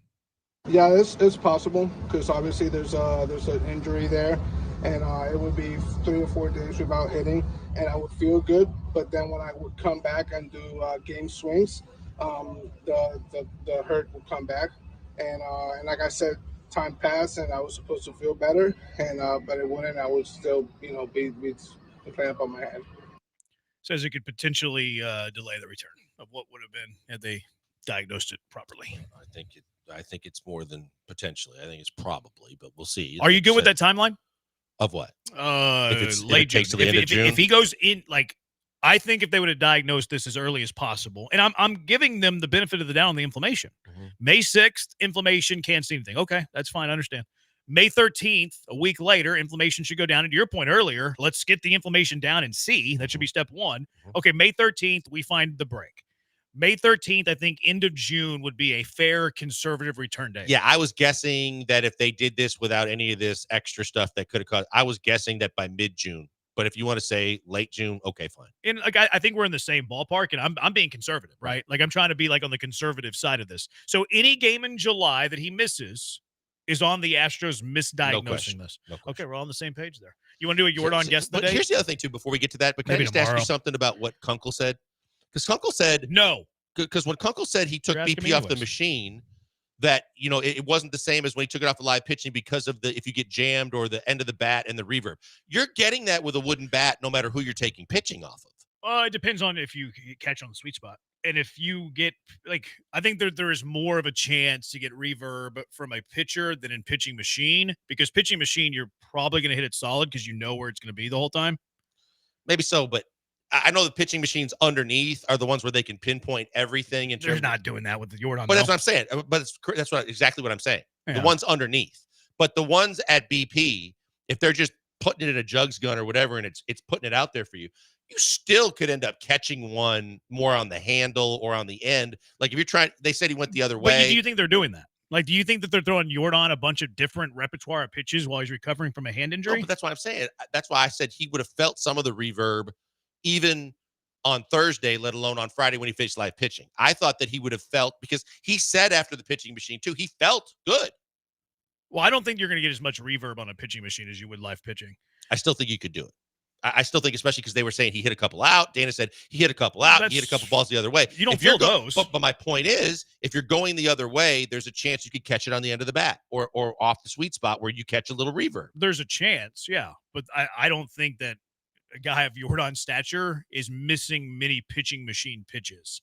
Whereas live pitching, I think, is way more random. I think as long as you're using a wooden bat and you're in the cage taking, 85 mile an hour plus pitches, I think there's a chance that you could feel the reverb. But more of a chance? Well, more of a chance is obviously when you're in a pitcher's control of every pitch with the spin and where the location is. And they're literally going to, I still don't think those pitchers are going to try and jam them inside. Right, but they might miss their spot. Like they're Fayetteville Woodpeckers. Like they're probably not very good. Like the pitching machine, you know where it's going to be every time. And a hitter like Jordan, like how many times you miss in the sweet spot on pitching that? Machines that still it can fluctuate to where across the plate the ball goes. Those are absolutely in existence, 100%. But they're doing that with a guy rehabbing off a sore hand. I don't think that their intention would be that, but like I said, it's still even off a pitching machine with the way the balls, and if there's something with the balls they're using too, that the way it catches on the way through, that the ball's going to move. It's not going to be in the same exact spot every time. I don't know. Okay. I don't know. 713-780-ESPN. A couple more from Dana Brown. And then Jose De Jesus Ortiz. He translated some of the Jordan Spanish-only part of this interview into some English words that I think are more damning to the Astros as well. 713-780-3776. Killer Bees, ESPN 97.5 and ESPN 92.5. The big fella's going to wish he had HR&P in his life. There's no doubt about that. He probably wishes that we used HR&P, human resources and payroll. And I don't blame him either. Cougar owned by Mike Colley, used to protect the Heisman Trophy winner, could be helping out the big fella, the best offensive player on the local 9. Chris Fisher over there and Aggie, great people at HR&P. But business owners, let HR&P help you. HR compliance, benefits administration, payroll, onboarding. HR&P can help in any or all of those areas. There's no boxes with HR&P. Doesn't matter how small the job, how big the job. HR&P will completely customize a plan for what you and your business needs. You have a problem, you have an issue, you want to take a little bit off your plate, a lot off your plate, HR&P is going to find a way to help. They do it in a way that is unique. Technology meets service. They have the best tech. You'll love that, but you're going to love their service. Guaranteed fulfillment. You'll never talk to a stranger. You'll be talking to someone who knows you and they know your business needs. Give them a call at 281-880-6525. Let HR&P customize a plan for you, 281-880-6525, or check them out on the web at hrp.net. That's hrp.net.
You're back with the Killer Bees on ESPN 97.5 and 92.5. Live from the Veritex Community Bank Studios, here's Joel Blank and Jeremy Branham. Pitching machine gate. Girls stop. Same ball, same bat. Reverb during machine in person. I mean, what about the velo? What's the velo set to? How hard are these Fayetteville Woodpeckers they flew in throwing? Are they throwing their breaking stuff? Fastball changeup only. Like there's a lot of variables here.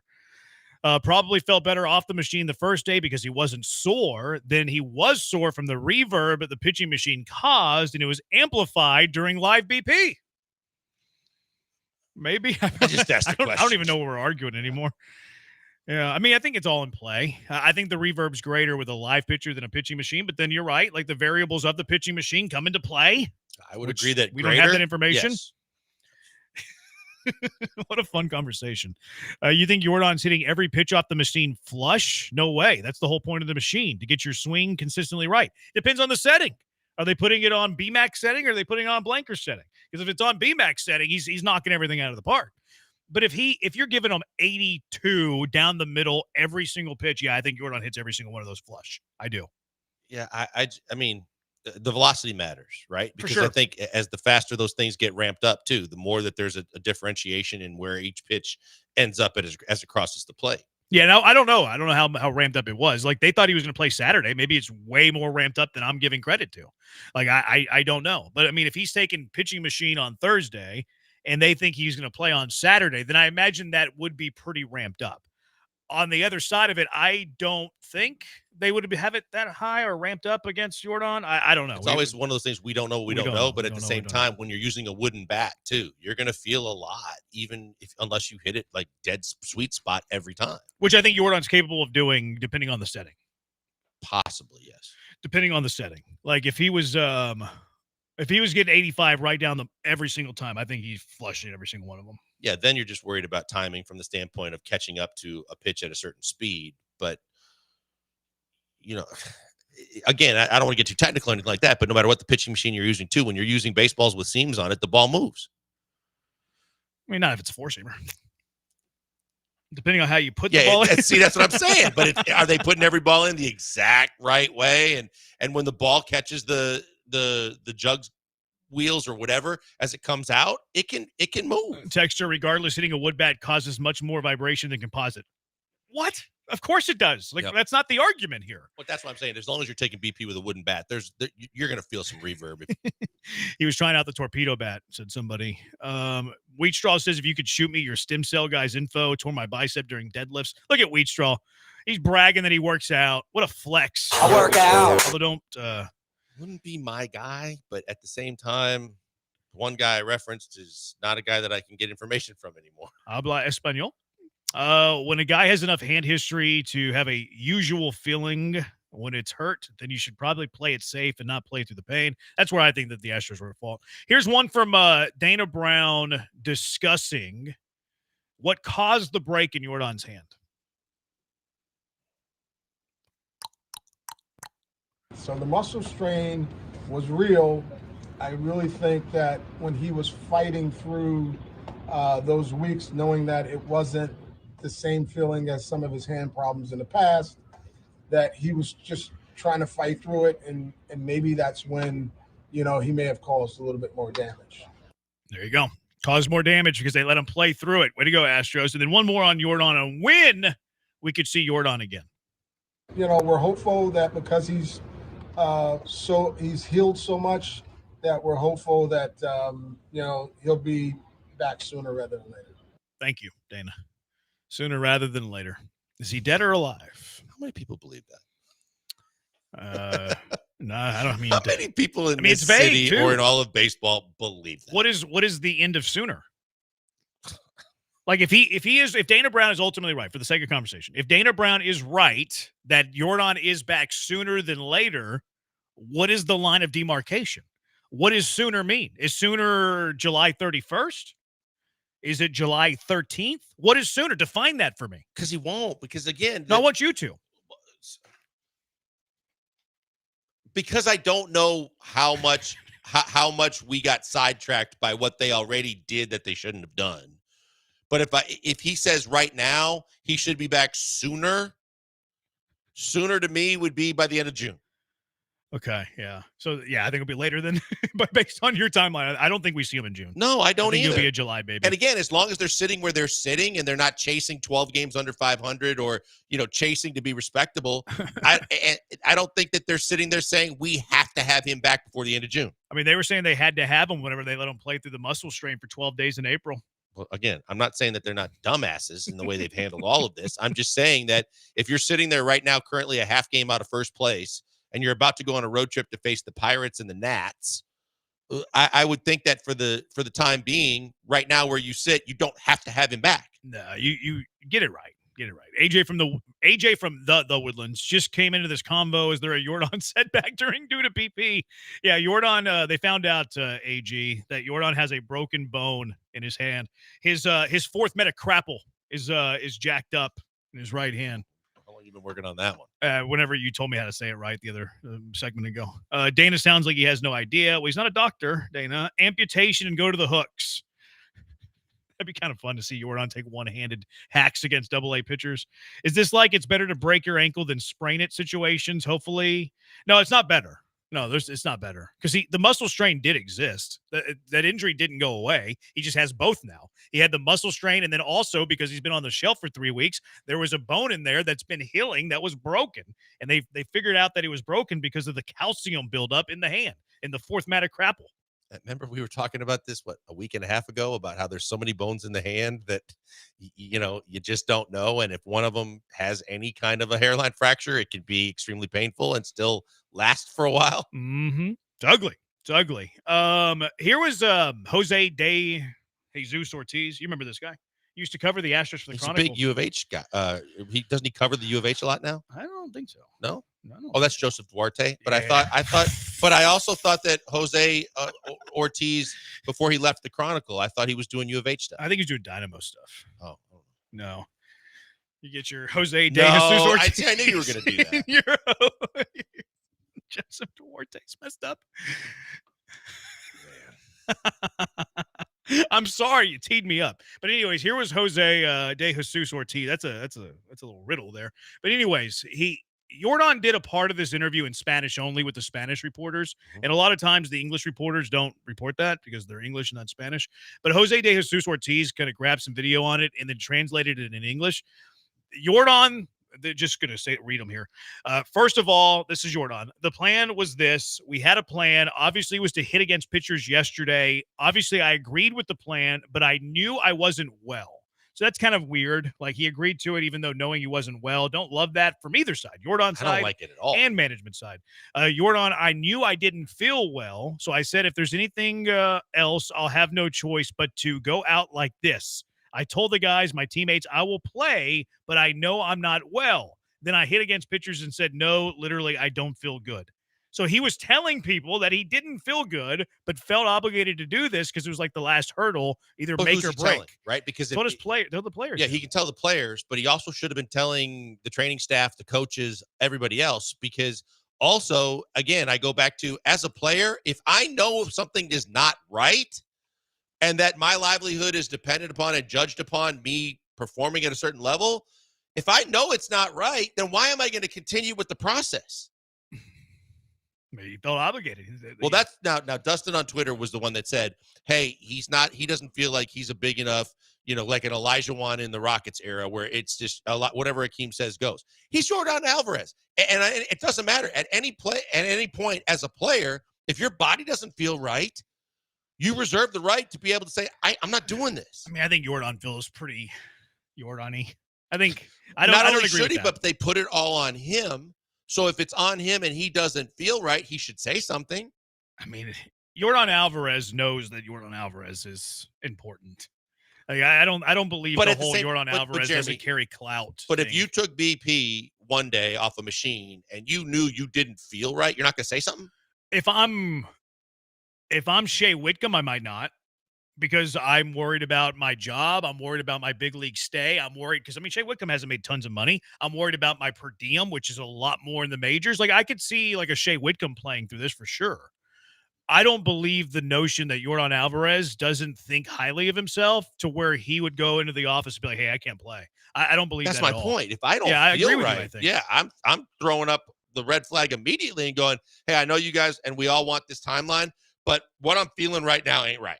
And also, like, I think this is to your point, I don't believe that Yordan Alvarez doesn't think highly of himself. No, that's right. But I also think that with all that being said, you should be telling more than just other players. And you should also, if you feel that way, you should be letting everybody know. It doesn't feel right. I think he did. We don't know for sure, but they knew of his injury whenever he had just the muscle strain. They did, but at the same time, the only person that can tell you exactly what it feels like and what they're experiencing and where the injury is the person whose body it is. So he's got to be able to be the one to speak up. And if you don't think he did? Evidently, he didn't between the pitching machine and taking live pitching, because if he said he felt like it didn't feel right between those. Okay, so that one day. Yeah. Okay, I see your point. If I hit off the machine and he told the media, I feel good. But if he knew and now he's coming back and backtracking after the fact and saying, I knew something wasn't right, that should have been expressed right as soon as he felt it. The media thing doesn't really hold water for me because it could be one of those, like, I woke up feeling sore type of stuff. But I agree with you that in that 12-hour span. Yeah, you got to tell somebody. Yeah, it's hard to know that he didn't for sure. Like, it's hard to make that claim without having any evidence. Just based on what contrary. you're reading from his actual, what was interpreted from what he actually said. He was telling people? He was telling other players, but you think that another player is going to run down and go, hey, you know what Yordan just told us? They absolutely should. They should, but they won't do it. I feel like we're jumping to conclusions here. But I'm just saying that if that's me and I know my hand doesn't feel right after I took BP, and I know the team and everybody wants me to be back, but I know that if it doesn't feel right, there's no way that I feel like it's going to get better by playing more. No, so I got to say something. I agree with what you said into that final sentence. He was talking about it. I don't know who all he told. No one does. Right. No one does. It just says that in the quote, he basically says, I told the players. I told the guys, my teammates. Yeah, you should be telling more than your team. But that doesn't mean he didn't tell I hope so. Other people. Like, just because he said that doesn't and from mean an organizational he didn't tell everybody standpoint, else. And if he did tell others, those people should have been the first ones to say, too important, shut him down. Agreed. Yeah. Another one from Yordan. I cannot go out and play and put up with 3 or 4 games in a row. That's when we decided to do another imaging test, and they discovered that fracture. But the reason they discovered it is supposedly because there's not as much inflammation in the area. Funny you said supposedly there. And they could see the small fracture. Now, Alvarez says he'll keep running and doing all baseball activities other than hitting for a short period. So there's Jordan's Spanish interview translated to the English part. Nothing makes me feel better about the entire situation. No. You want to do mailbag or CJ? Probably do CJ. All right. CJ Stroud has a strained shoulder, according to Aaron Wilson. Where is your worry meter with CJ Stroud? Just a bunch of injuries, bad injuries in Houston this weekend, huh? 713-780-3776. Killer Bees, ESPN 97.5 and ESPN. Hey guys, Lance Zerline here from ESPN 97.5 and 92.5. You can catch me arguing with John Granado and Del Olaleye on the radio on a regular basis. But when you miss the show, how are you going to know what you missed? How are you going to know about our conversations and what everyone's talking about? Well, you can follow us on our social media pages, and I'm talking about for the radio station. We do a great job at taking all of the show content that you see on our show and all of the great shows on ESPN 97.5 and ESPN 92.5 lineup, and we will recycle and let you hear the best of the best. Conversations about big wins, the most disappointing losses, who's doing a good job as manager or head coach. We're talking about it all. Do not miss it. Listen to the radio as often as you can. But if you miss it, follow the social media pages, like, subscribe, and never miss a second of the great content right here on the station.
Broadcasting live from the Veritex Community Bank Studios, it's the Killer Bees with Joel Blank and Jeremy Branham. On ESPN 97.5 and 92.5. We got any old country western where they're complaining about ailments? You got a suggestion? No. I just like to complain without any resolution. Play Jeremy some Thompson Twins. A minute and a sewer? No, Doctor. 713-780 ESPN. Every time we try to stop talking about Jordan, they just pull us right back in. If the medical staff is telling management he's ready to go, the pressure's put on the player. He might have felt like if he kept advocating for himself, he would get the label of being soft or not a team guy. I think that there is a lot of truth to that take. A lot of truth. And look, I was calling him soft for this instance and other instances. I apologize to Jordan for calling him soft as puppy poo in the rain. That's my bad. I should have been calling the Astros medical staff incompetent the entire time. That's on me. What's Granato's the commercial the promo we run? Poo juice? Never heard Soft of as poo juice? No, I think he calls it soup. Poo soup? Poo soup? I don't know if he says poo soup, but he refers to it being soupy. Okay. Yeah. Yeah. So that's all right. When we went off the air on Friday, a couple of minutes afterwards, Aaron Wilson on Click 2 Houston. You know a thing or two about that? Click to Houston, I've heard of it. Yeah. He posted a story that said that CJ Stroud has a strained pec. Minor, no big deal. Great. That's great. Too much on the bench press. No problem there. He revised the story about 15 minutes later and said it was the shoulder. Again, just a small sprain, still nothing to be alarmed about. He could resume activity like as soon as next week. He was shooting hoops at the Fertitta Center, go Cougs, at some streamer charity event. I don't know what the deal was there, but minor injury to the shoulder, according to Aaron Wilson. Where does this put your worry meter now? Well, I mean, not to the Astros level of disbelief and massive panic, but at the same time, like, this is why I don't understand why it was such a big secret to not just say, hey, look, he's going through some things, or this happened, and we want to border on nothing to worry about. We want to make sure we're being, very cautious about this and handle it the right way. I still believe that it's not anything serious. And I do believe that come training camp and everything, as we get closer to training camp, he'll be fine. I just don't like how the whole thing was handled. And I don't like the fact that as much as we were being told nothing to worry about here, everybody's on their own schedule. Now it takes a report from someone outside that was reporting on the Texans to tell us that there was something there. Yeah, to carry water for the Texans, I think it's just their philosophy. We're not going to talk about injuries. Sorry, we're not going to do it. And when we don't have to do it, we're not going to. I think they have a hard approach to it, and they're not going to change. Now, to your point about like the peace of mind for the fans, I think it's why it got leaked. Because if you leak it, you give the fans peace of mind. You didn't have to stop your policy. You didn't break policy. Right. So I do think this was to appease your line of thinking without breaking their team philosophy of we're not talking about injuries, especially during the voluntary OTAs. It's just not what we're going to do, so quit asking. Yeah, because it started to get bigger and bigger with every passing day. And maybe you're right, because I can clearly see where you're coming from with that point. That, hey, we're not going to break policy, but at the same time, this is getting to be way out of hand. Yeah, I think that they probably had to put it to bed. I think they saw the writing on the wall there. Like, okay, like this is starting to Killer Bees are blowing this out of proportion. We better nip this in the bud. Like, how does he do it? Like, I think that's the other thing is that you're wondering, well, how did he do this? And is there a chance that anything could linger? How did he sprain his shoulder? Yeah, how do you sprain your Probably shoulder? Probably swinging a bat and playing through it for 12 days. Well, no, it's shoulder, not pec. We think. Aaron Wilson said shoulder. Okay. He said pec at first and then revised it quickly to say shoulder. Okay. So I wish it was a pec and not a shoulder. Here's why my concern isn't 100% alleviated. It's less than what it was Friday. I think I said 4.5 Friday, maybe 5. I don't remember. You said 5. I said 4.5. Okay. So now I'm going to put it down to about a 2. Okay. But CJ Stroud has shoulder history. You brought it up. CJ Stroud at Ohio State, 2021, stressed his rotator cuff in fall camp, can't say that word. Subsequently separated his AC joint in the season opener against Minnesota. Despite the AC joint separation, played the following game. He actually threw a career high 54 times. 2023, this was his rookie year. Stroud was listed as questionable for a game against the Colts due to a shoulder issue. He was on an arm management plan and limited his throwing during practice. I believe in 2024 on the Christmas Day game against the Ravens that he left the game with a boo-boo on his shoulder. He talked after the game immediately, said that we're all playing through some injuries and said that's a terrible excuse, and then nothing burgered it whenever he was asked follow-ups about it in the future days. So C.J. Stroud does have a history of right shoulder injuries. That's why I wish it was a pec and not a shoulder. Now, I'm down from where I was Friday, but I'm not at a 0 because of his shoulder history. Now, hypothetically, I'm going to ask you a question. They don't, if they stick to their policy, they don't have to give you anything medical, so they don't have to tell you anything because it's the off season. Is there a chance with the history that you just gave us that they did something to fix it? No, I don't think there would have been enough time there. Like you go in and you scope it or you clean it out. How long does that take? That's 6 what I'm weeks? saying. So maybe it's 6 weeks, but He's also shooting basketballs. But also he wasn't doing anything team related to where there was any reports that needed to be or people to see him. So we don't know how back from the end of the season, we don't know when or if any of this was addressed, but I'm just asking. I think the chances that he had surgery are very low. Okay. Very low. I don't think that we would have seen him. Not like major surgery, but if you do something to try and clean it up, if these were lingering issues. I don't think so. Okay. No, I don't think so. All right. I think it would be reported. Well, they don't have to. No, they don't have to, but I mean, I just think it would have been leaked out there. All right. Well, I'm just saying if they don't have to, and that this is something that he's had, a series of these type issues. Yeah. I don't know why the agent wouldn't in this case, though. Because I don't think you want it out there that he's actually had work done on his throwing arm. I feel like you have to provide that to teams. See, this is the conversation we had last week. If you don't have to, then you don't have to. Right. But under the CBA, wouldn't you have to provide like your actual surgeries to the NFL? Like, because if you're a free agent, like, oh, okay, he's never had surgery, but he does. It's like, oh, I found a lemon. Like, I feel like that has to be public. See, I don't know. I don't either. I don't know how that is written or if it's written into the bylaws and all that. But at the same time, if they're not releasing information, then how would we know? I just feel like there's never been a player's surgery in modern NFL that we didn't know about. But maybe that's me being naive. Yeah, because I think a lot of times, and it depends on the league too in the sport, but I think that a lot of times too, guys in the offseason, we hear all the time they're going to clean something up. That they've had this or that, and so they had this, whether it's a scope or a full-blown surgery. Yeah, we always hear about them. Always? Mostly. I thought so. I don't know if we hear about all of them. I don't know. That's why I'm asking. You're just throwing things out there, man. I don't know. I'm throwing it out there. I said hypothetically, I'm throwing it out He had there. surgery repairs labrum, perhaps. I don't know. I said hypothetically, if they're not giving out information. They amputated his right arm. I don't know. Does he still have a right arm? 713-780-3776. CJ Worry Meter's at a 2. He was shooting hoops this past weekend at the DreamCon event. What was the DreamCon? It's like something to do with influencers. I was invited, but I had too much to do. When does it get announced that CJ Stroud needs Tommy John? Well, it's his shoulder, not his elbow. What if it's just a brace?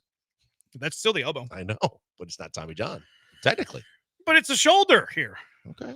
We're migrating now down to the elbow. Hey, if it's the Astros doctors, how do you know that one isn't connected to the other and somehow they might have done both? You're throwing out these crazy I'm what not. ifs. I said hypothetical on one thing.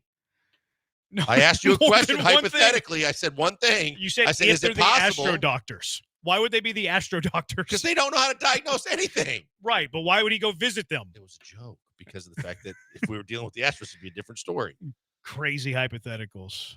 CJ Stroud going to throw left-handed this year. 713-780-3776.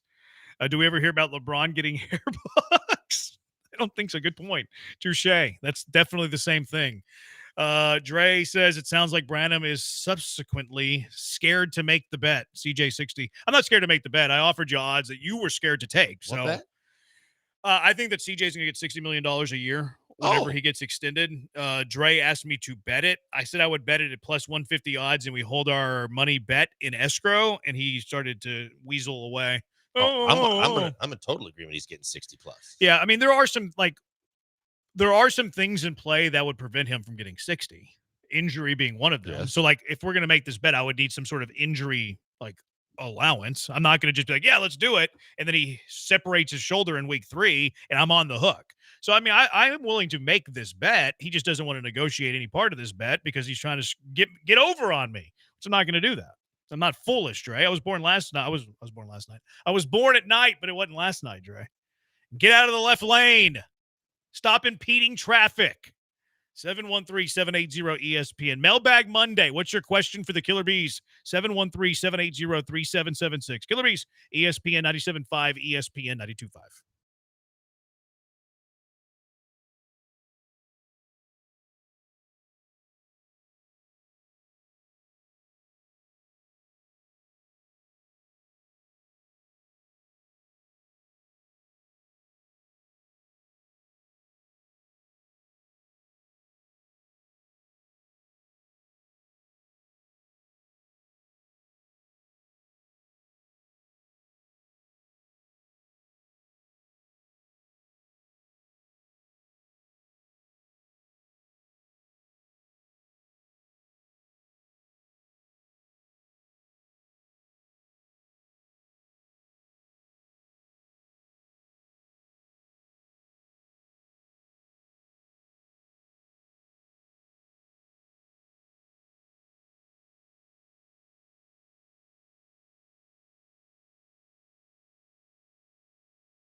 What's your question for the Killer Bees? 713-780-ESPN. Get them in. 713-780-3776. The summer circuit is back. Join ESPN Houston every week as we visit different restaurants all over the greater Houston area. Each week, you can register to win our grand prize of the summer, a pair of brand new e-bikes from Power On Electric Bicycle Company, a $4,000 value for registration. Stop by the promo table at the broadcast during the summer circuit. This week, we'll be hanging out, enjoying food and cocktails at the Kima Boardwalk inside the Galaxy Adventure Party Room. Come out and join us this Friday, noon to 6 at the Kima Boardwalk, and you can find the entire summer circuit schedule at ESPN975.com. All right, questions for the Killer Bee, 713-780-3776. Do you know anyone that owns an exotic pet? Well, I did. What happened to them? They went on to a different team. Who was We've it? had players that had Dwight Howard had basically like a whole PetSmart in his house. Well, you still know them. Yeah. Okay. Well, I mean, I don't know that he doesn't live in Houston anymore. They're but, no longer a Rocket, and you pretend like they don't exist. Yeah, that's fine. He had a lot of. Oh my God, he hired the manager of a PetSmart or a Petco. Wow. In their off time to like take care of a majority of the different exotic pets he had. That's a pretty good get for that guy.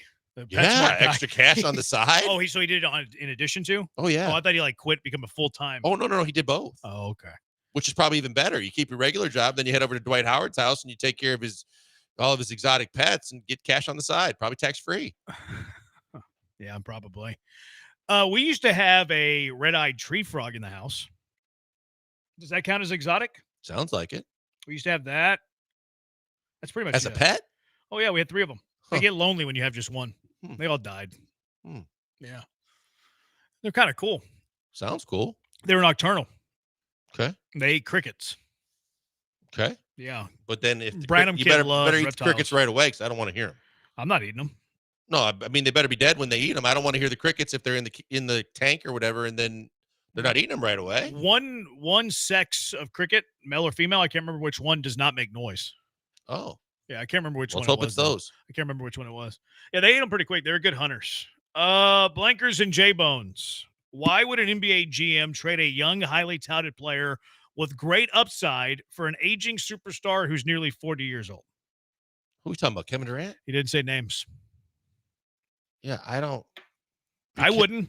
No, I wouldn't in that scenario. But unless you tell me who it is, I would like to be the judge of who those players are and where they're in their careers. You see, the latest rumor is that now that because the Knicks losing and because of Phoenix trying to get rid of Kevin Durant to the Knicks for Cat because Cat and Booker played at Kentucky together. Sounds good. I don't know how that helps either team. It's just trade a like for a like. That happens a lot. Yeah. Yeah. I think this text kind of reads as they're trying to frame us into saying something. Okay. But I don't know what they're trying to frame us into I don't saying. either.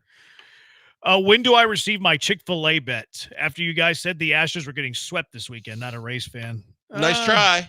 Took liberties there. You owe us Chick-fil-A, man. Yeah, you owe us, and we'll see if you actually live up to it like other listeners don't. If you lose a bet, and especially since you made the bet, then pay up the bet. To be fair, some of the listeners pay up bets. I don't care. What do you mean you don't care? There's Somebody certain paid ones- you up a bet. Oh, yeah. Honey Glazed Brandon for sure did. Yeah, Yep. come on. That's Yep. you cared about Oh, that. no, the upstanding ones for sure. I sent this a few weeks back, but don't think y'all answered. One stays and one goes forever. Papa's Restaurants or Landry's Restaurants? This is easy for Jaybird. me. I'll take the Landry's restaurants because I'm a bigger fan of the two. When I compare them, I think that the Landry's, I think that Vic and Anthony's is better than Papa's Steakhouse. I believe that Landry's has enough, and there's other options to get Tex-Mex than Papacitos, even though I love Papacitos. So I'm going Landry's. I'm keeping Landry's. I'm ditching Papa's. I think you got it. Come on. I'm going to stay with whatever sponsors Branham and leave what doesn't sponsor Branham. Pretty smart. The thing that, Papa's has the Tex-Mex, though. Well, because of Papacitos? Yeah, what's Landry's equivalent to Tex-Mex? But that's not my only option, right? It just one has to stay and one has to go. So there's plenty of other good Tex-Mex. Sure, but I feel like you're taking liberties with the question. I might, but until I'm told not to, why can't I? I have a tough time coming up with a Landry's Tex-Mex option. I don't know that. I don't know they have one because either. Landry's has Willie G's. They have Joe's Crab Shack. They have Vic and Anthony's. Landry's. They have seafood. Mastro's too. Yeah, and La Grilla, right? That's part of the I've never family. heard I of think La that Grilla. La Grilla is over there off of 610 and Westheimer. Oh, really? They added a it's very, sushi very good. place in Dallas.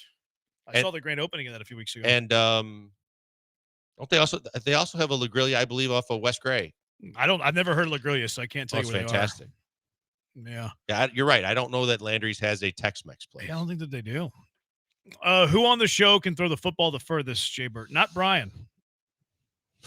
He's laughing. It's not Brian. I mean, we can take this to the field. If you want to, let's go, because I'll claim that one. I would. I think I would win this. I think I would win it. I would, because what I'm going to do is I'm going to let Blankers and Brian go first, and then I'm going to find a moving cart and then just toss it into the back and let it go tin cup style. Dirtiest player in the game. Who got in a little trouble recently. Did he? Yeah, he had some comments about Jim Ross, who has cancer. What did he say? He basically made it out that Jim Ross was talking about his cancer diagnosis to get attention. Wow. Yeah, it was apparently they have a beef that's gone back a while. I didn't know that. Yeah. Apparently Flair got mad about something Jim Ross said on a TV show, and he hasn't let it go. The last 20 years of Ric Flair have been kind of sad. Yeah, they really He's have. catching checks, making all these appearances with all these people that want him to hear him woo. But he's making those appearances because he has to. Oh. You guys would know way more Yeah, about it's like that a than me. boxer on a comeback because he's got that's tax kinda bills to sad. pay. Yeah. I would, last 20 years of my life, I hope I'm not making appearances signing autographs for a dime a dozen. You know? Yeah, no, I hear you. He's still good. I don't know what his I don't know his financial status. It's not great. I think he's talked about it, how he says that he's paid the most alimony in the history of manhood. And he says it like it's like a milestone too. It's like, okay, man. Ain't great. Yeah. I wouldn't be proud. As he once said, he spilled more money on spilled liquor than you have on your entire wardrobe. Yeah. Cadillac Bar, says a texter. The Tex-Mex of Landry's. I didn't realize Landry's owned I Cadillac Bar. didn't know Landry's owned Cadillac Bar either. That's good. I used to eat there a lot when I lived in Midtown. Yeah, it's pretty good. I DM Branham on Instagram after Friday night's game to pay up the bet, by the way. I didn't get that DM. Better try and resend it, and I think we all get it. So maybe I don't check my IG very often though. Maybe he did send it. I'll check during the break. Okay. Papa's has barbecue, Greek, seafood, Mexican, steakhouse. Give me Papa's all day. They do have more variety. I'll give you that. It's hard for me to kick Papacitos out of the equation though. I'm a fan of Papacitos is awesome. It's really good. Wednesdays are the day to go. Most exotic meat you've ever eaten? I don't know. I've had venison. I've had venison as well, Midwest. That's not that exotic I know. in Texas. Yeah, I know. That's why I didn't really want to. I can't. For me, it's probably rabbit. Oh, I've had alligator. Would that be? Well, maybe Yeah, I not. think Maybe not so. exotic for Texas, but Maybe not Louisiana. I think that's exotic-ish. I've had alligator too. Alligator's not bad. yeah, it's not bad. Rabbit made me sick. Hmm. I was sick I all wouldn't- night. One of the worst that stomach sounds- viruses I've ever that sounds had. awful. I Rabbit don't think and it was squirrel sound awful. I don't think it was the rabbit that got me sick, but since I had it that day, it was like the only time I ever had rabbit. I've conditioned myself not to like rabbit Yeah. anymore. Rabbit. I don't know if I've tried. I think I've tried snake. I don't know. Maybe not. I've tried eel at a sushi restaurant. Eel. Right. Yeah. You had eel? No. Little, Squid. Little unagi? I've had squid. I wouldn't call that. No, it's just good old That's calamari. Yeah. But I haven't. Yeah. Rabbit for me. That's well, that's tough. It tasted good. I just got sick that night and never had it again. Yeah, I don't know that I've tried many exotic like that except for venison. Duck wouldn't count, would it? No, I don't think so. I've had duck, but duck's fatty. Yeah, I didn't really like it, but I I've like had duck. A lot of fat in it. I don't remember it being fatty. We did it when we went over. It can be greasy, when we went over oily. to China, and it was so popular there, and they were ordering for the sponsor dinners and everything like that, and it was. Texter said they had horse meat parts in Mexico as they eat it. They eat a lot more than horse. Yep. Oh, I've had goat. Little chival. Mm-hmm. Yeah. Would you consider goat exotic? My grandpa would raise goats, and then like every, I don't know, once a month or so would go. Take care of some food. He would prep the goat. Oh. Prep the goat. They have little hairs in the meeting. No thanks. You're not selling it. Yeah. here. No thanks. I'm out. Thanks. I used to like it as a kid. I don't like it anymore. Would you exchange 4 combined major sports titles over the next 2 years for 6 years of getting stuck behind long-haul truckers in the left lane on every single road trip you take? No, absolutely not. I care more about my driving pleasure than the city getting major sports titles. I can handle it. I don't drive. I mean, yeah, I guess we drive on the freeway every day, but I'm not doing any like long hauls where it's going to bother me that much. I cannot stand getting behind an 18-wheeler. Oh, you've made that clear. It drives me nuts. They'll like, okay, that 18-wheeler in front of me is going 1 mile per hour slower than I am. Let me get over and go around that truck, and it takes 60 minutes to get around that one truck. The world is awful. It's awful. And I appreciate what those people do, but just stay in the right lane. Stop interfering with the flow of traffic. There's one thing that we can do as a society for each other. It is that. And learn how to park right. We don't need to cure world hunger. We just need the 18-wheelers to stay in the right lane. And then park correctly. That doesn't bother me that much. I just like to make fun of Brian. Like, I don't get upset whenever I see Brian. The truth came out. I don't know. The percentage of times you bring it up, it feels pretty high. I like to point it out. Don't you also call out other vehicles down in the parking lot? I do like to point it out because I consider myself a maverick for justice. Or a parking connoisseur? No, I wouldn't call myself a parking connoisseur. Okay. I don't go around looking at parking jobs. I just notice them as I pull in. Feels like you're looking. Feels like you do. Feels like you're looking. As I pull in. Have I ever noticed one of your bad parking jobs in a situation wherever I had to go out of my way to notice it? I don't know where you park, so I couldn't tell you. There you go. You have no proof to the contrary. You have no proof to the contrary of my point. No, it doesn't bother me when you park poorly. I just feel bad for the people that have to park in a spot next to you. I park so poorly that I'm between the lines. I get annoyed with the 18-wheelers. I don't get annoyed whenever you park at a 45-degree angle. Over the white line with his ass hanging out? No, it doesn't annoy me. It doesn't Never trigger over me. the white line. I'm just like, look at Brian. He's so bad at parking. Ha, ha, ha. Whenever an 18-wheeler, I'm like, 18-wheeler, get out of my way. Like that. Big difference. I feel like I'm Paul. That's your Paul Rage voice? Yeah. Got to be higher pitched. Yeah. Who gets mad worse, Paul or Blankers? Paul. You think so? Oh, yeah. Yeah. Yeah. I'm willing to fly on trips those next few years. That's a good point. Good take. Do you own a bidet? No, I never would. Why not? Because I don't. Nothing about that sounds like something that I think I need in my life. It for sure is cleaner. Okay. Well, some people use man wipes if that you want to be cleaner too, but I don't need the water shooting up and doing all that. I'm out. Why are you so offended that somebody asked you if you owned a bidet? No, I don't think I'm not offended at all. I just you're disgusted by the question. No, I'm not disgusted. I think that the whole thing though is not something that I would like to sign up for. Because I didn't grow up on a bidet, it'd be hard to get used to a bidet. But I will concede that a bidet is a far better method to clean. If you want to tell me that it's cleaner, fair, fine. But am I interested in going to that level for clean? No. What if you were growing up with it though? Like you just second nature. Then I think you're weird for growing up with it. And what? Why are you bashing bidet? Because now you're passing judgment. Because I don't like it. I just the thought of it. I'm like, ooh, I don't want that. You don't want to be clean down there?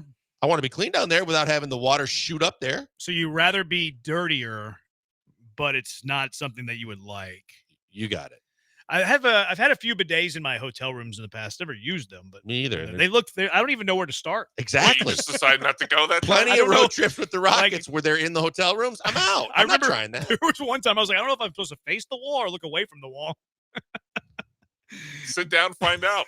I didn't. You had them where it was intimidating to me. They were like side by side with the regular bowl. Yeah. Yeah. Same thing. I'm like, nope. No, I was intimidated. I'm not gonna lie. There's nothing that intimidates a man like a bidet.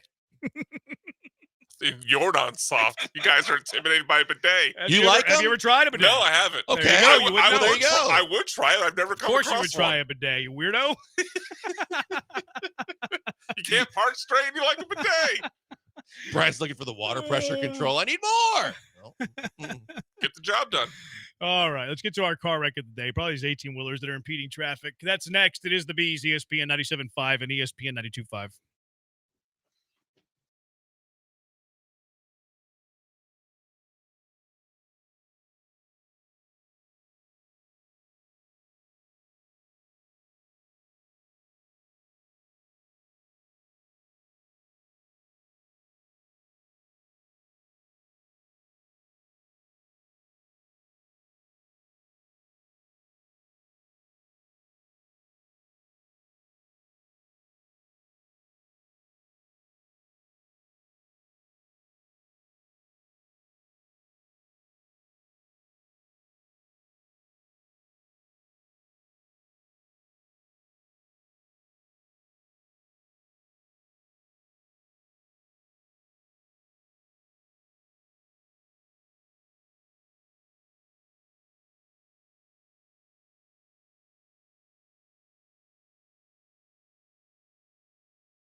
Car wrecks of the day, 713-780-ESPN. Desert Stro. I own a bidet. Saves on toilet paper.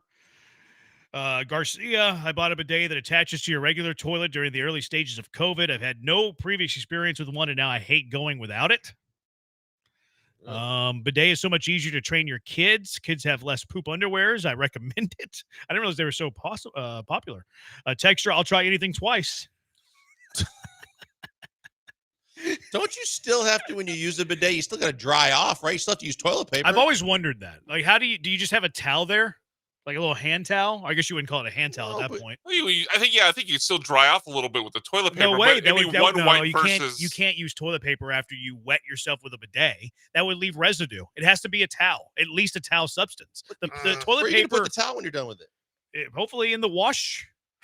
Oh, put it out for the wash. I think people use the toilet paper. You can't use the toilet paper. The toilet paper is not strong enough to sustain the wet maybe booty. The kind you're buying. What do you buy? Ultra Tough? What are you buying? Sandpaper? Yeah. What do you mean? They're not falling apart with one wipe when they're wet. Any toilet paper that has any sort of moisture is immediately going to disintegrate. So it doesn't clog. So it doesn't Yeah. clog the plumbing. No, it doesn't. Yes. Oh my God. No, it doesn't. I question what you're wiping with. I would question it as well.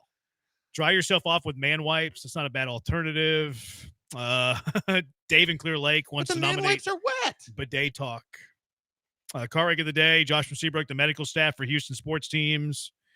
Alex mentioned the Longhorns for losing their own regional. It's fair. Brandon, you're 100% right about the 18-wheelers. They drive me crazy when they get in the left lane to pass other 18-wheelers who are driving a tad bit slower than they are. Thank you.